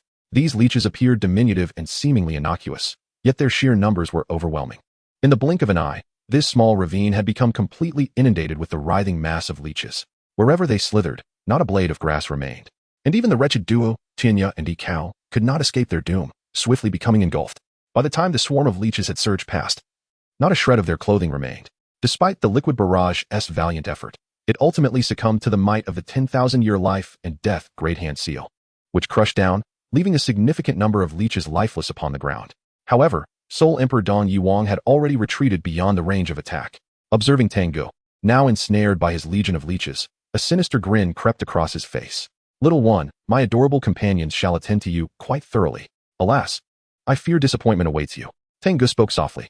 Instead of soaring into the air with the wings of yin and yang, he summoned a profound darkness as the 4th soul ring glimmered to life, and the Taiji sword array materialized beneath his feet. In the blink of an eye, This array enveloped a 10-meter radius around him. A razor-sharp sword aura, potent enough to rend the very fabric of space, gradually emanated from within. Even from a distance of over 10 meters, the Soul Emperor Tang Ge felt the sheer terror of this sword energy. His pupils constricted. A foreboding sensation creeping into his heart, prompting him to command the swarm of leeches around him to surge forward without hesitation. In an instant, Tang Ge was engulfed by them. Yet, at that moment, a resounding sword cry echoed across the heavens and the earth.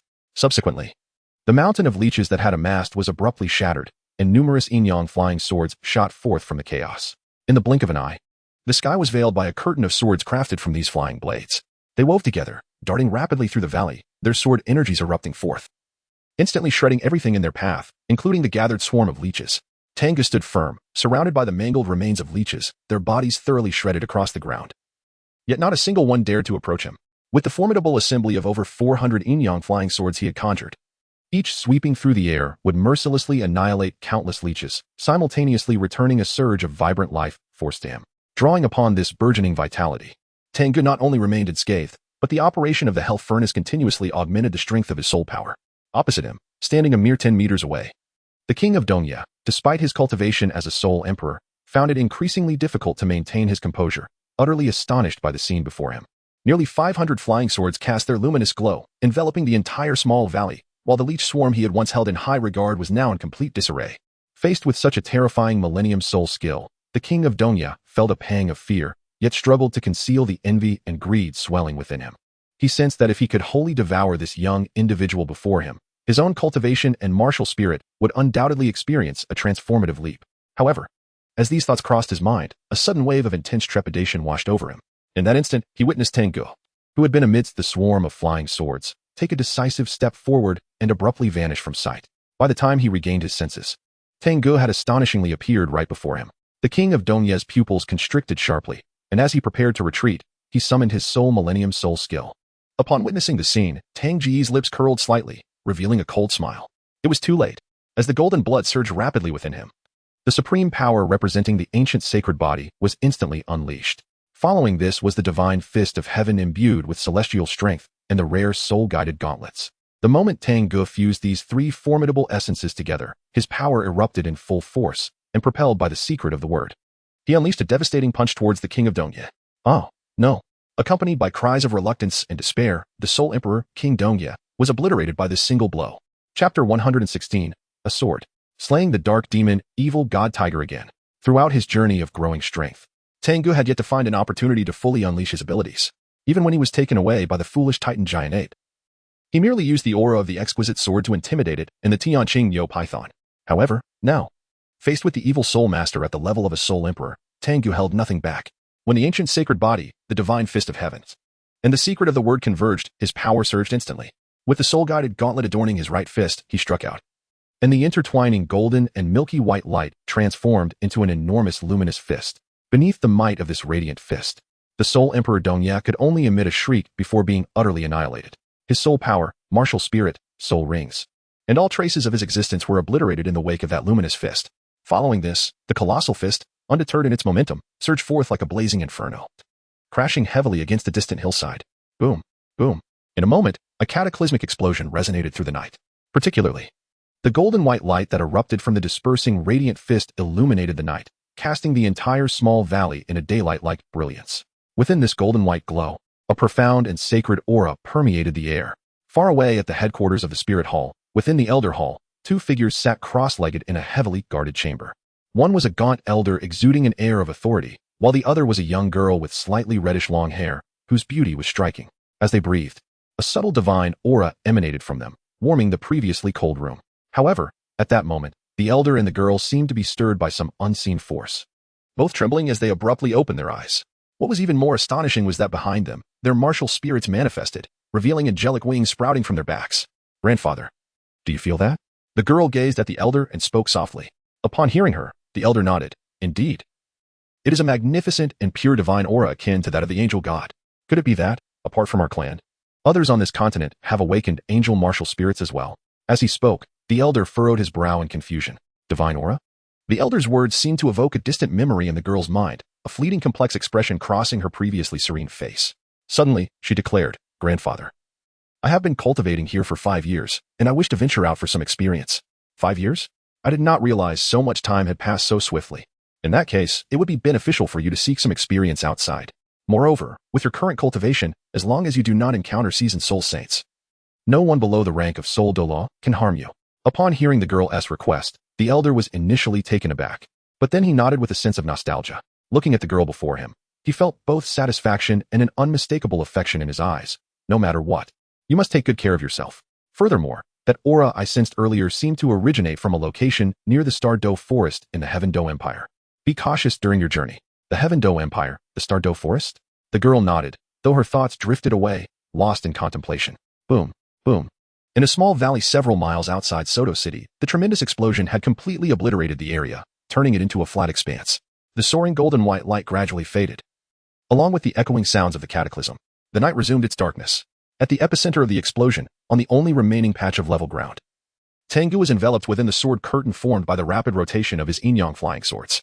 Only after all the residual energy dissipated did he retract the sword curtain, reclaim his martial spirit and soul rings, and take a deep breath. Damn, that felt exhilarating. Feeling the nearly depleted soul power within him, Tang Ge could not help but plop down on the ground, his pale face revealing an unmistakable excitement and satisfaction. At that moment, he was finally certain that once he unleashed all his latent powers, even a soul emperor would struggle to withstand his assault. Just as the evil soul master Tang Ge had been obliterated without a trace. As for those at the level of soul saint, Tang Ge felt that, without resorting to the Zhuxian sword, the odds between both parties should be evenly matched. This realization bolstered his confidence, allowing him to approach future endeavors with greater audacity, free from excessive concern. However, he was oblivious to the fact that within the massive pit created by a powerful punch just moments ago, dark shadows were swiftly converging from all directions. These shadows seemed to possess a consciousness of their own, gradually coalescing into a distinct form.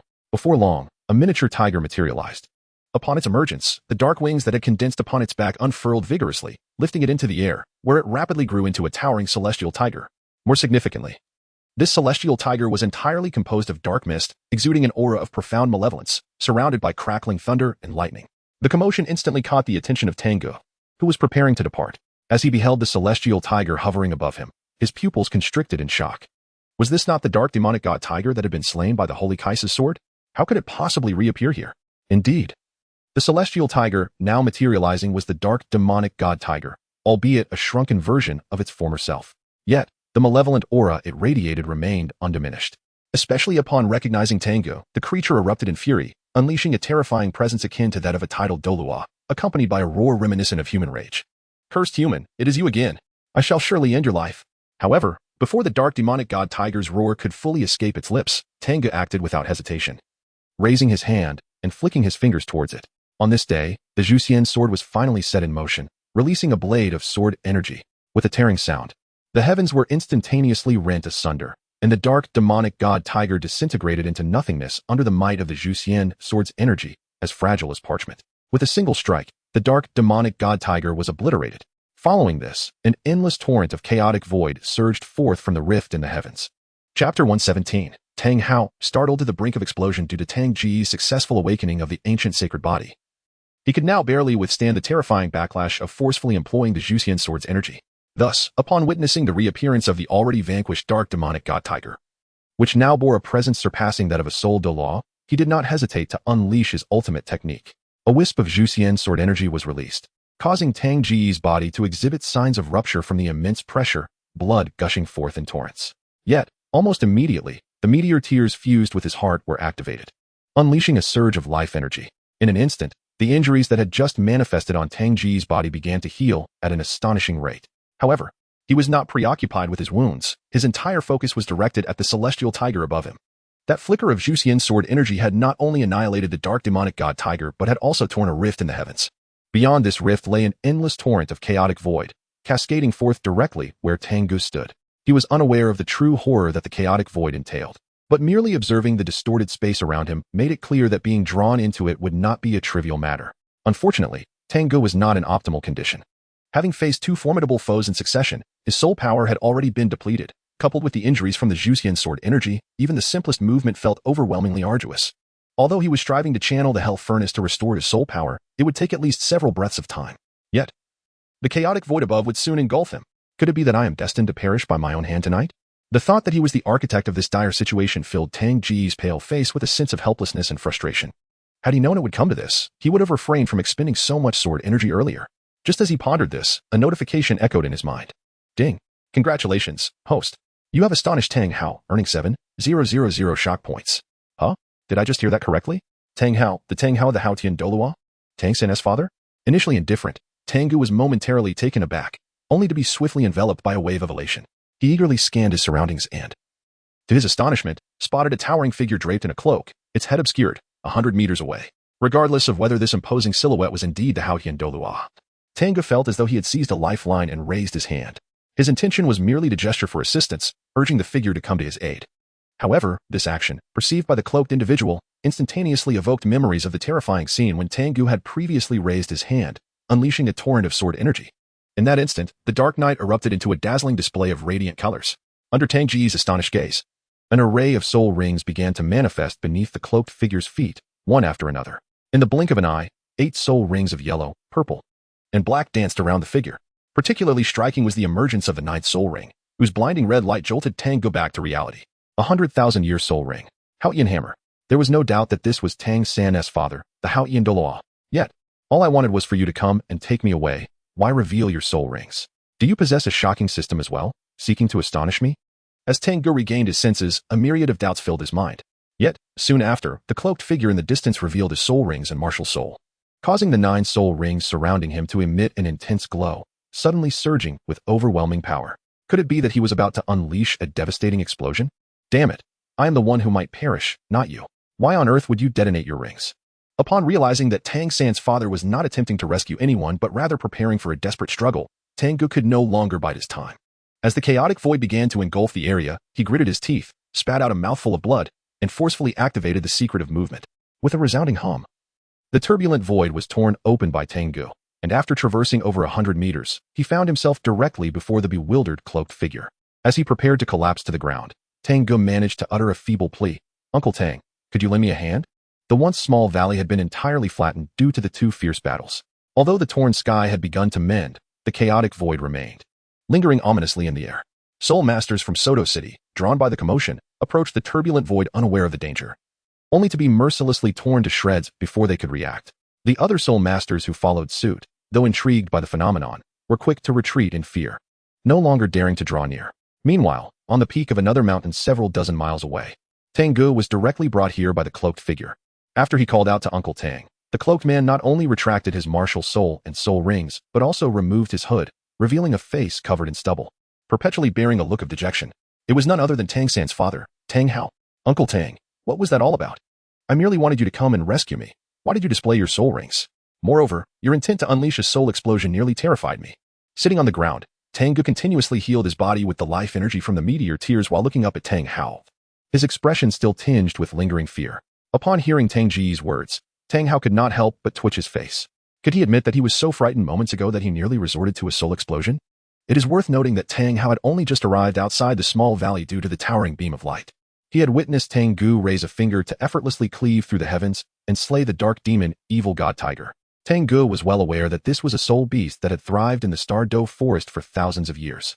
Thus, despite not having experienced it firsthand, Tang Hao understood the terror of that rending sword aura. Furthermore, in his haste, Tang Hao had not clearly seen Tang Ge's appearance. Therefore, when Tang Ge raised his hand again, he instinctively felt compelled to counter the impending dread with a potential soul explosion. Yet, it was evidently all a misunderstanding. At this moment, as Tang Ge brought up the earlier incident, even as a titled Douluo, Tang Hao couldn't help but feel a flush of embarrassment wash over him. Fortunately, it was nighttime, and the darkness provided some solace. He quickly regained his composure, cleared his throat, and calmly stated, "The chaotic void turbulence is perilous.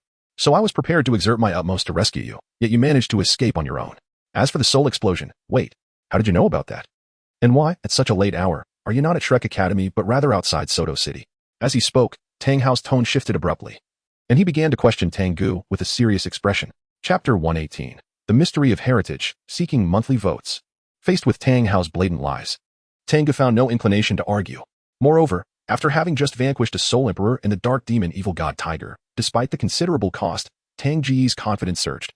Thus, when confronted by Tang Hao's attempts to divert the topic, he remained unperturbed and replied with a smile, "Isn't there, master? He knows a great deal. Whether it pertains to the soul explosion or other matters, I learned all of this from him. Besides, I have been adventuring since I was 6. It is quite normal to be privy to a few secrets and encounter some fortuitous events.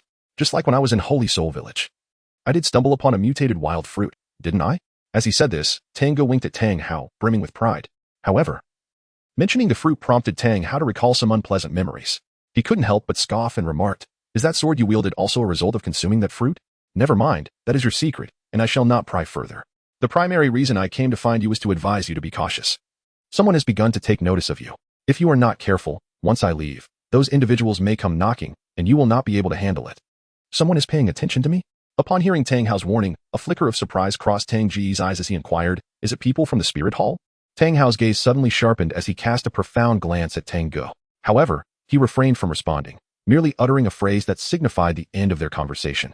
Before leaping directly from the mountaintop, witnessing Tang Hao's reckless descent, Tang Ge could not help but murmur under his breath, expressing his concern for Tang Hao's safety.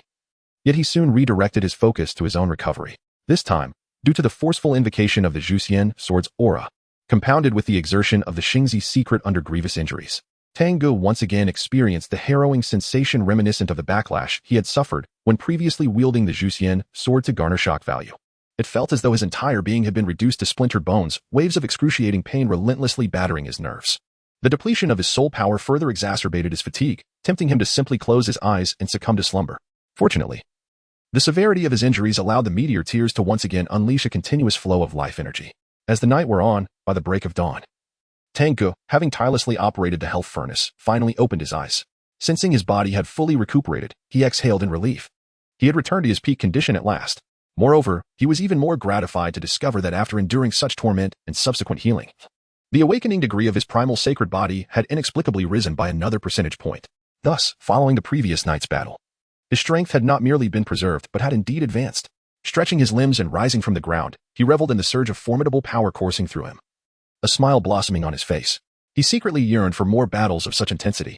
After indulging in a moment of self-satisfaction, he decided not to linger, instead employing the wings of yin and yang to soar towards the location of the previous night's conflict. The emergence of the evil soul master and the resurrection of the dark demon, evil god tiger, had piqued Tang Ge's curiosity, prompting him to investigate whether the latter had met his demise.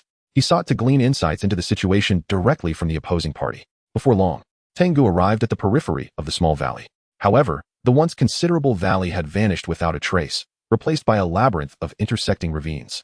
Surrounding the area, in addition to various soul masters eager for information, soldiers dispatched by the kingdom had arrived, preparing to cordon off the site. Tang Ge glanced briefly at the surroundings before departing, soaring toward another direction.